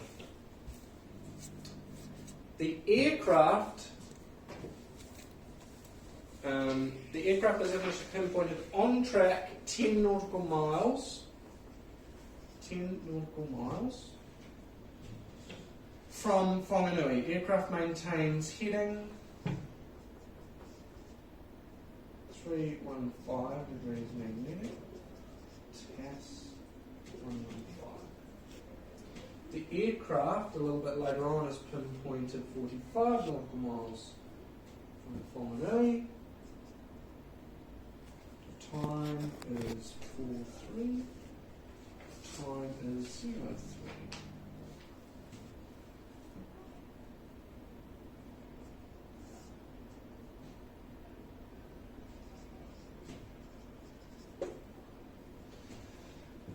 The wind direction and speed between Whanganui and New Plymouth.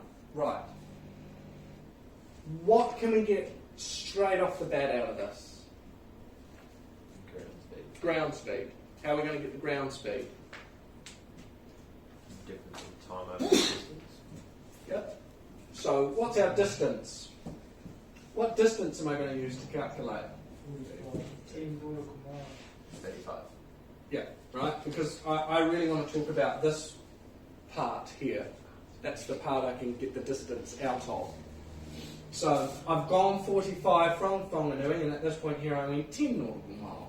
So I went 35 nautical miles in how many minutes? 43:03. 20 minutes.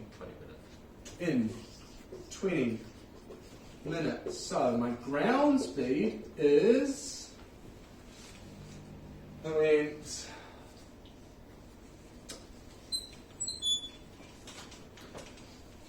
35 nautical miles in 20 minutes, 35 on the outside, 20 on the inside. 105. Right, ground speed equals 105. Heading equals 315 degrees magnetic. Was that heading or track? Heading 305 was the track. Right. Track. What did we say? 305. 305 degrees magnetic. What's the difference between those two? 10. So I've got 10 degrees of drift, just without even touching my calculator. My heading is 315. It's greater than my track, which means I've got left drift. Okay, so I've got 10 degrees of left drift. Right. Calculated time.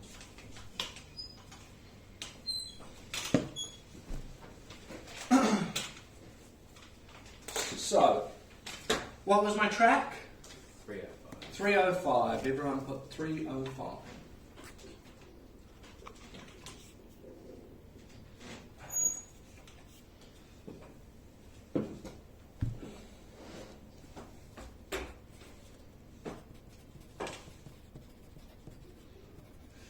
What was my ground speed that we just worked out? Well, we were given. 105. So where do we put the 105? Under the grommet. Under the grommet. Right, so we're going to find 105.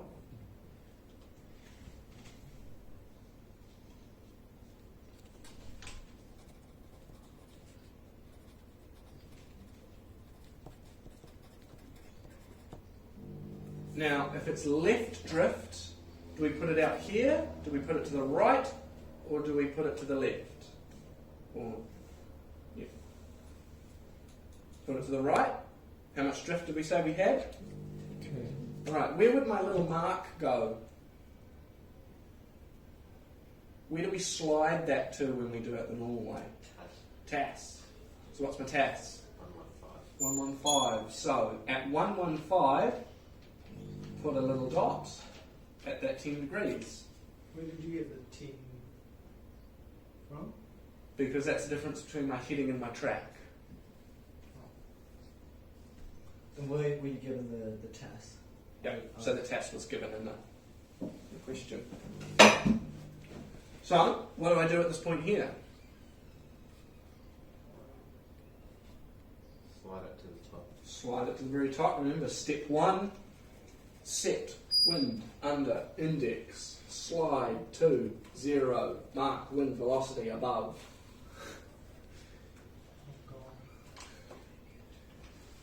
Right, I have got on this, and if you guys get something else, I'm going to be angry. 0, 1, 3 at 2, 2. Yeah, okay, I've got 2, 3. Yeah.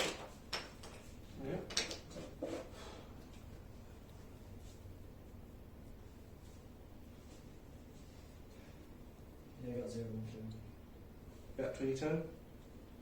22 knots. Oh, am I meant to slide it back down to 100? If you can figure out what it is, if it's not at 100, then that's fine. Ah, yeah, 20, 22.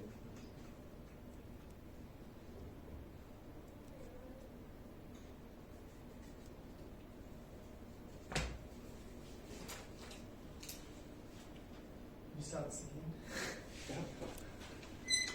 Okay, so initially when we do it the first time, we finish with the index showing track.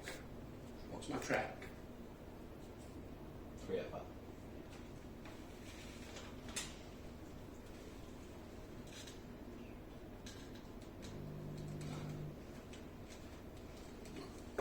305.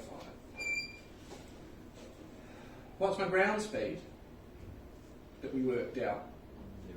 105. 105. Well, ground speed goes under the grommet. We worked out we've got 10 degrees of left drift, which means my numbers are increasing. So I know I've got 10 degrees worth of left drift because I worked it out. That's my difference between my heading and my track. So that goes on out. 10 out, but what do we draw it? What line do we draw it on? 100. No. What's our TAS? 115. Yep. So you draw on that 115 arc, you draw it on that 10 degrees.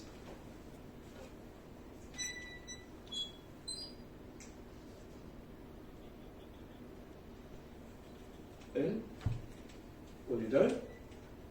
Is working backwards like we did the first time, slide it back round until it's sitting nicely on the line, Oh, on the line. and then slide it until that grommet reads 100, and you get 114 this time at 21.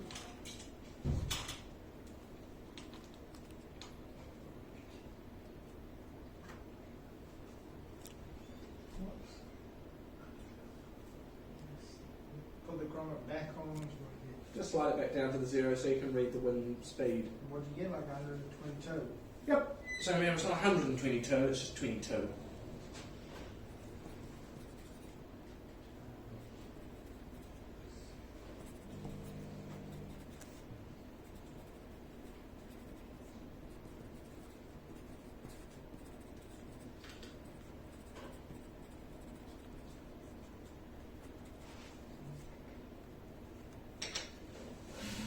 We work out our direction.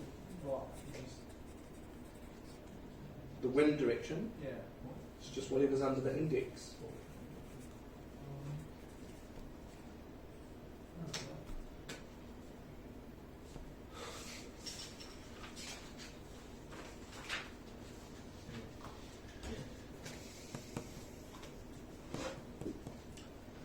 Okay.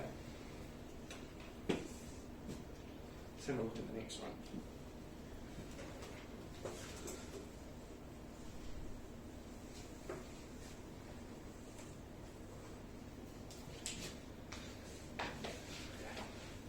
So, you're flying between Paraparam and Palmerston North, so something like that. Flight plan track, 040 degrees magnetic, and I've got a heading of 027, so my airplane looks something 027 degrees magnetic. Right, just immediately, where is the wind coming from? From the left, right, somewhere, something like that. Okay. Rest of the question, from your present position, you plan to reverse track and return to Paraparam. The appropriate heading required to reverse track is, well, what's my drift? 13 degrees. So if I want to fly back on that track, I'm still going to have my nose into wind, right, to stop me being pushed away from my track. So in reality, my aeroplane is going to look like that.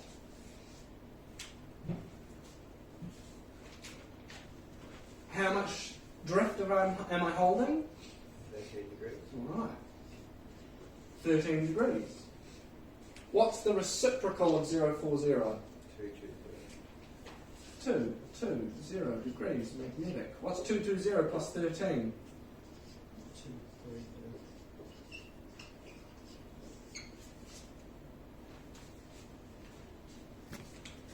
Nicely done.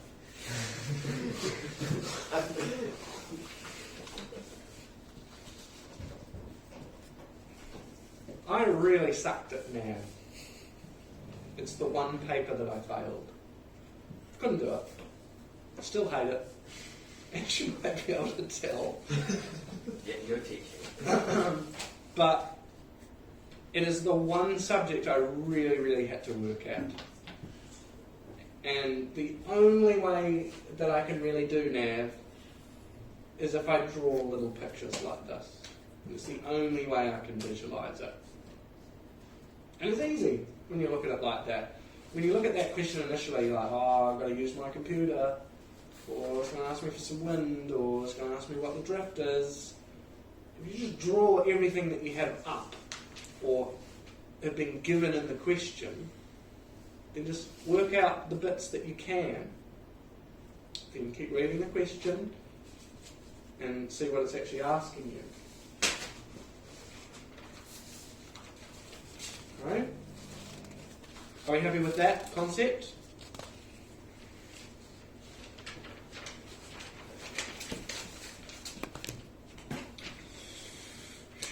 You dip the fuel tanks and measure 30 imperial gallons. According to the aircraft flight manual, the fuel capacity is 60 US gallons. The quantity of fuel in litres required to fill the aircraft fuel tank is... Right, I'm not going to help you on that one.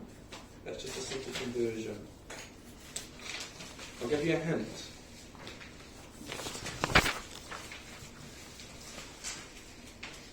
I would convert 30 imperial gallons into US gallons. Then I would minus whatever that conversion is of 60, and then I would convert whatever that difference is into litres.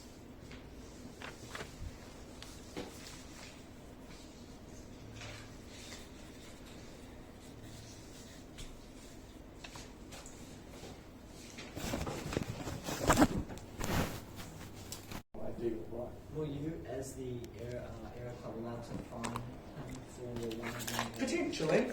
I don't think we did. But that's always the option. We can always cancel his membership. So he's theoretically not allowed to operate out of the field anymore. But, it's get a bit dodgy if you start doing that kind of thing. Alright, who's finished with their forms?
let's have a look at some of these. So, we'll do a little quick fire one.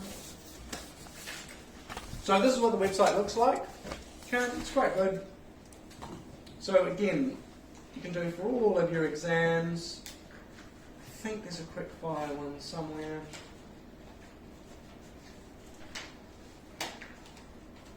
Daily quick fire. Right, this one is timed. Okay, so we've got a certain amount of time to do each question. Alright, so let's see how quickly we can do it. Alright, we've got 90 seconds. A Class 2 medical certificate is issued for 24 months, 12 or 60. 60 if younger than 40? Yeah. How many META autos are issued a day?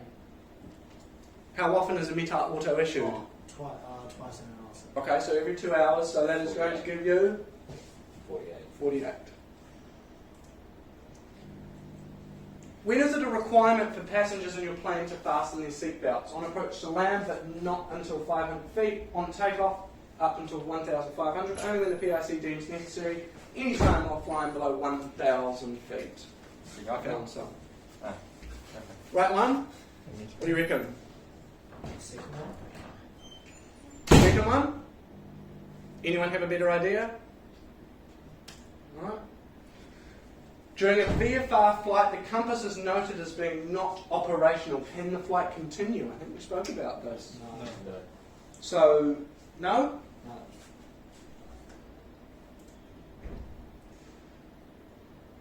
Do we want to reassess any answers? In 18 seconds.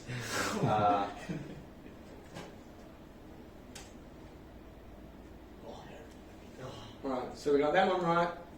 We got that one right. It's below 1,000 feet. And or whenever the pilot in command deems necessary. Okay? Is you back? Is you landed? That's fast. You want to do another one? Yeah. What do you want to? 25%, that's a pass, and 60% to pass. Alright, let's just do an air tech one. I don't think these are timed. Oh, it is timed, but we've got 4,197 seconds. After startup, you carry out a live cut check. This is to check the magnetos are isolating when the key is switched to the off position, check the plug failing, check the starter has disengaged, or check the impulse coupling has disengaged. Which one do you think?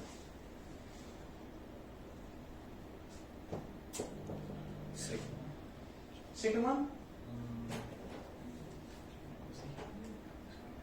Check if the magnetos are isolated, so that's one. That's what I would pick. Right.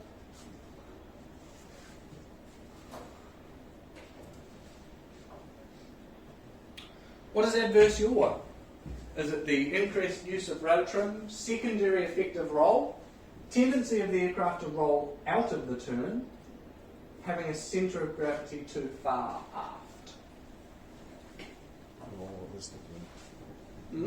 Yaw would be the rudder, right? Yeah. Yep. So rudder has to do with that direction.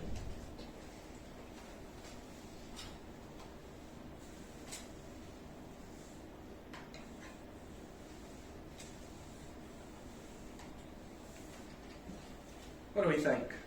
I think that when you roll, you need to, don't they say you need to use rudder? Always. So therefore, lens for that. The full flow oil filter is very useful in keeping an engine clean, but it will not filter out water, acids, lead, sludge, all of the above.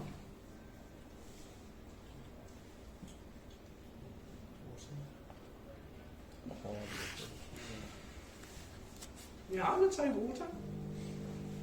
I've never heard of lead sludge before. And look, I guess it's not going to filter an acid if it's some kind of liquid, but I would hope there's not a lot of acid in my engine. So should we go with water? Yes. A turbocharger is connected to an impeller placed on the exhaust, the back of the crankshaft, an impeller placed in the carburetor, the impulse coupling. Yeah. Placed in the carburetor, isn't it?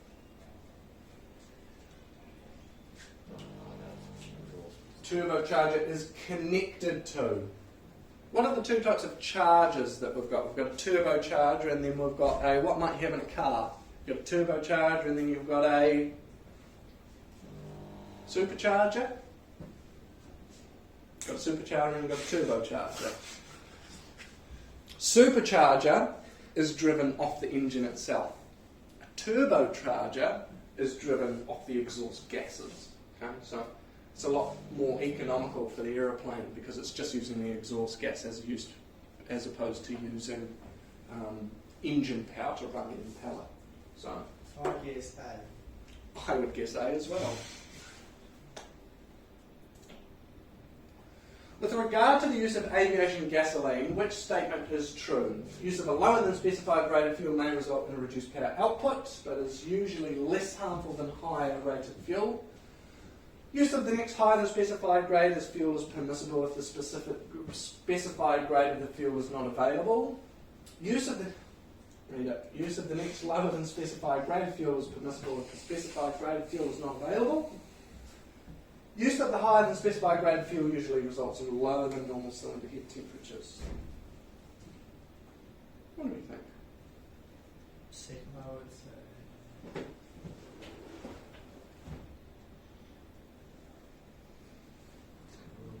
Second one? Yeah. I would say out of those, it's probably the second one.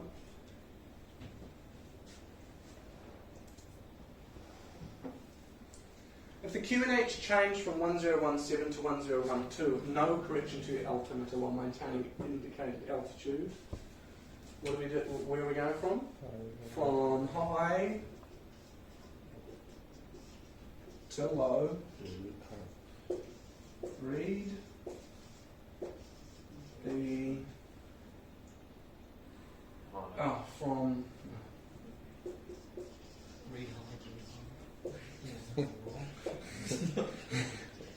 so we're going to read high and we're going to be low. Read high. Read high.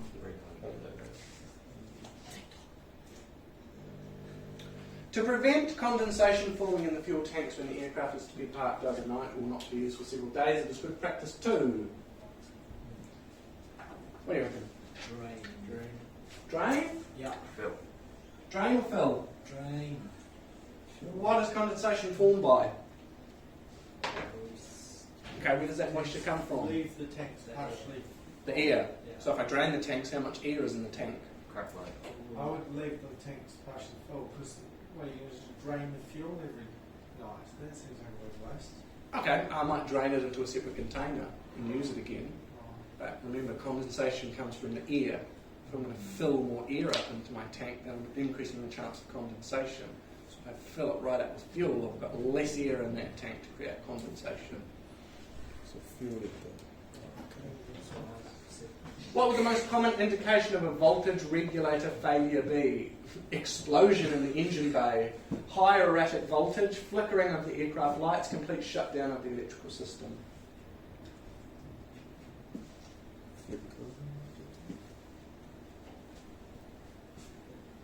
What do you reckon? Erratic voltage. Erratic voltage? Be that for 2 marks. That cat can read it first. How would you know? Yeah. On the voltmeter.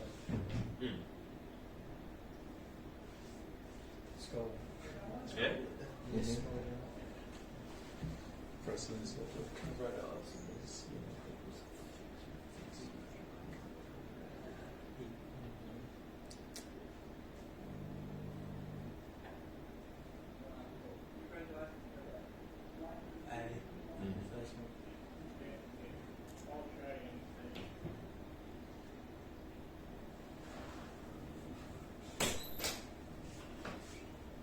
Lowering of the flaps delays the onset of separation, which allows the wing to reach a high attack. Decreases the speed at which the wing will stall in both straight and level and manoeuvring flight. Increases the effective camber of the wing, resulting in greater lifting capability. Results in the reduction of wing tip velocities and therefore stalling speed. Right, well. Does it delay separation? What does it mean by separation? So where the air can no longer hold on to the top surface of the wing.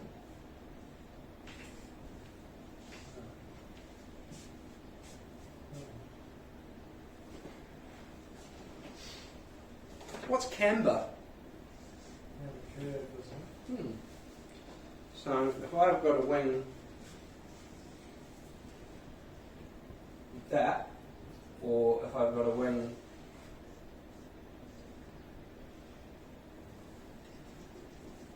with flat down, which one has more curvature? Flaps. Okay. So with flaps I can increase that curvature of the wing. Yeah, I'd say it's C.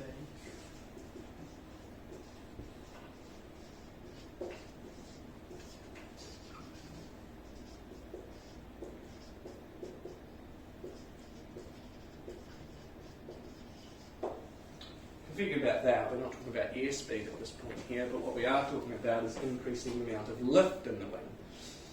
Okay, I'm sort of increasing the angle of attack as it is now, but I'm also increasing that camber. So if I'm increasing that camber through the coefficient of lift, then I'm going to overall increase the amount of lift. Is my guess. The primary means of recovering from a stall is to... No, still. Huh? No, sorry. Reduce angle of attack. Reduce the angle of attack is the only way to come out of a stall. Lower that nose. Right, remember back to that video this morning of that guy. That guy was telling him to push the stick forward, probably because he was in a spin, which is when the wings are stalled. If you push the stick forward, then you'll break that angle of attack and come out of the stall. Won't the nose want to pitch down most might be a stall anyway. Yeah. So it has a natural tendency for that nose to drop. But Does that depend on where your engine or not? it sort of depends on the design of the wing. But okay, so this aeroplane is stalled. We get that sink and that nose starts to drop down like that. Okay, the aeroplane tries to unstall itself, but as that aeroplane is now coming down like that, that air is still coming up to meet the wing at quite a high angle. So that wing is still at quite a high angle. So what you need to do is lower that nose to reduce that angle of attack to come out of the stall.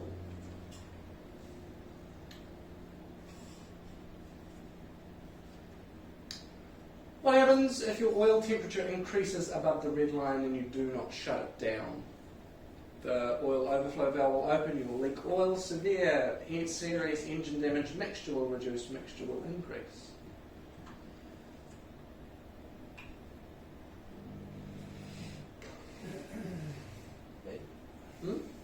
Yeah, I'd say B. Because it's not talking about pressure. Nah, it's not really talking about pressure, and yes, okay, if that oil gets really hot, it's going to expand slightly, but it's sort of designed not to expand too much when it gets hot. So I would say potential serious engine damage. Anyone else disagree? The coefficient of lift is made up of which two components?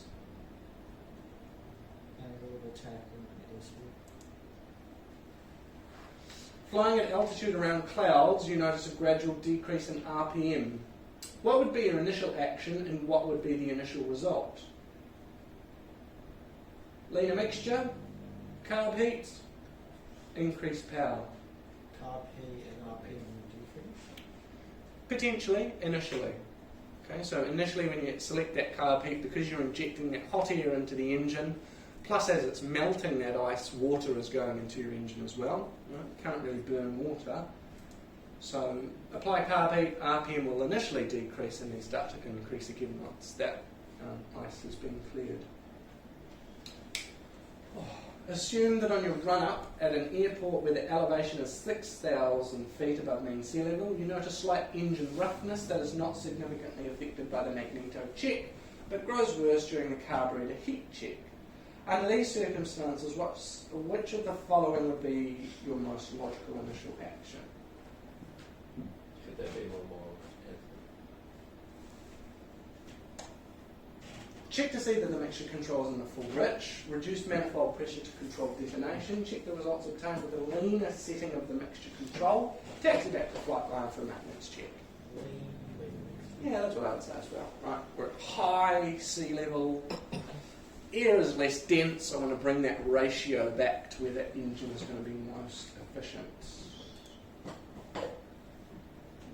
Why does it talk about the heat? Is that just telling you that? Can't heat would make it Yeah, worse is because that it's just- even less dense. Because it's hotter air than an already low density air. So with the less dense air, it's then getting more fuel, even more than it needs, so it's running just too rich. What instruments use the static vents? Altitude indicator, vertical speed indicator, airspeed indicator. Okay, what's wrong with the rest of them? I don't know, I just know those. Artificial horizon is a gyro. Yep, so gyro, leaves only one answer. Okay, so tackle the multi-choice questions like that. If one's wrong, forget about it. Don't even read it. Well, maybe read it, but... Carb ice will most commonly occur high altitudes, hot days, on cold, warm days with moisture present on the ground on frosty mornings. Yeah. Eh? By that tone of voice going through. Well, we did talk about it before, right? Anywhere from minus 15 all the way through to plus 25, but on the condition of Moisture. high relative humidity.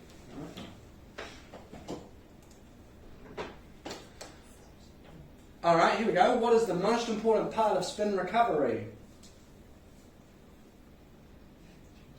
Elevator forward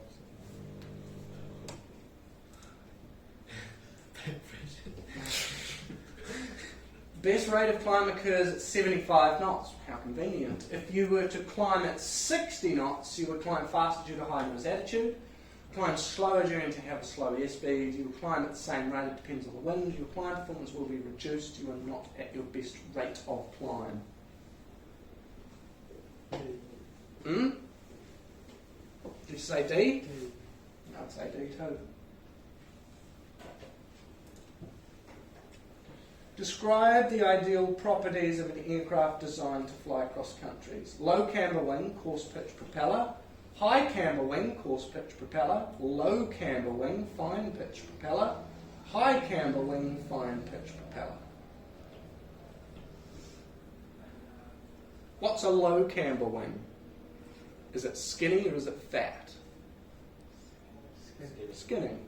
So if I want to travel cross country, do I want to fly fast or slow? Fast. So do I need a fat or a skinny wing? I need a skinny wing. Okay, so we've got low camber wing, get rid of high camber wing.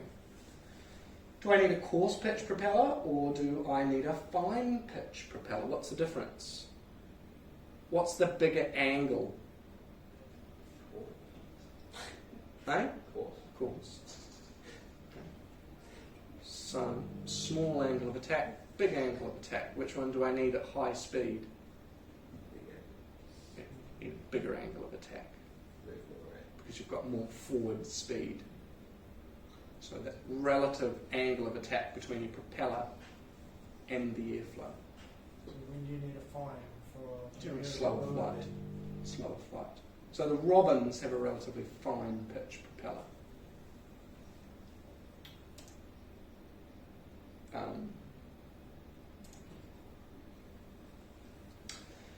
If flying straight and level, you lower full flap, the nose then pitches down. What should you do before retracting the flap?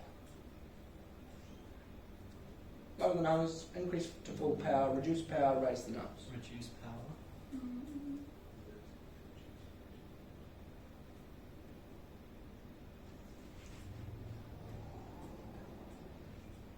I mean, we teach it. If you're going to clean up after flap, go through to full power. I'd say that. If the engine of an aeroplane is permitted to idle for a long period of time while on the ground, a hydraulic lock may develop in one or more of the cylinders.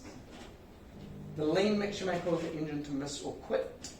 The results may be an excessively high oil pressure. The spark plugs may become fouled. Spark plug failed. Why is that? Because the lead tends to latch itself on to the spark plugs at low power setting. And at a relatively high power setting flying around, Burns it off. it burns it off. An aircraft is at an airfield with an elevation of 3,100 feet. The QNH of the aerodrome is 1,010. What is the pressure altitude? Do we remember how to do that? 31 hectopascal per 30 feet. Yep. So 1013 minus 1010, what's the difference? 3 times by 30 is what?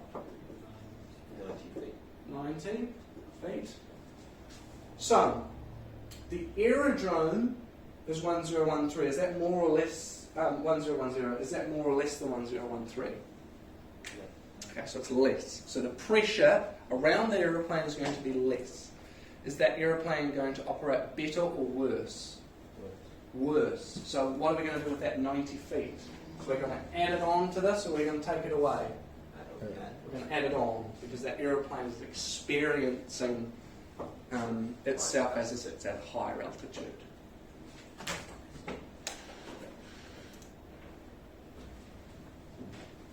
Alright, 2 more questions, then we'll see how we do.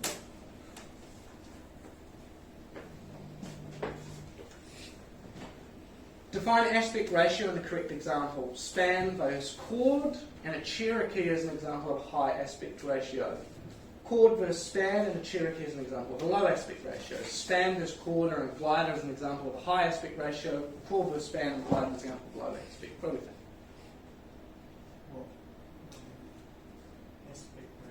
Aspect ratio is span over chord, and we would say a high aspect ratio wing is like a glider wing. An aircraft is An aircraft is being flown in a glide at the recommended gliding speed. The glide distance over the ground will be increased by increasing the speed, decreasing the speed, holding high nose attitude, a tailwind. Good way. Right, how well do you think we did? 100%. We might have got pretty close. Oh. What is adverse yaw? Tendency to roll out of the turn. Well, once you're established in the turn, there is no adverse yaw, so it is the secondary effective roll. This is what I mean about this thing. It's wrong. All of the above. Yeah. Well, I've never heard of lead sludge before. Okay, so. Right, we got that one right, we got that one right, we got that one right, we got that one right, we got that one right. Oh. The coefficient of lift is. Oh, I thought I clicked that one. Shape and angle of attack. No, I said angle of attack. Oh. So it's the coefficient of lift, not lift. But you would have been correct. Lift, angle of attack, and airspeed. Sorry. What is it? Huh? Read what? Read the fucking question. Yeah, right? Alright. Listen. Good job, everyone. Thank you. Okay, you have taken in a large amount of information in that 2 weeks that you can probably appreciate. Yeah. You're going to have to study for your exams. Okay, if you think you're going to be able to go into your exam and pass it just being in this class, that's incorrect. No matter where you go, you've got to do self-study. But you sort of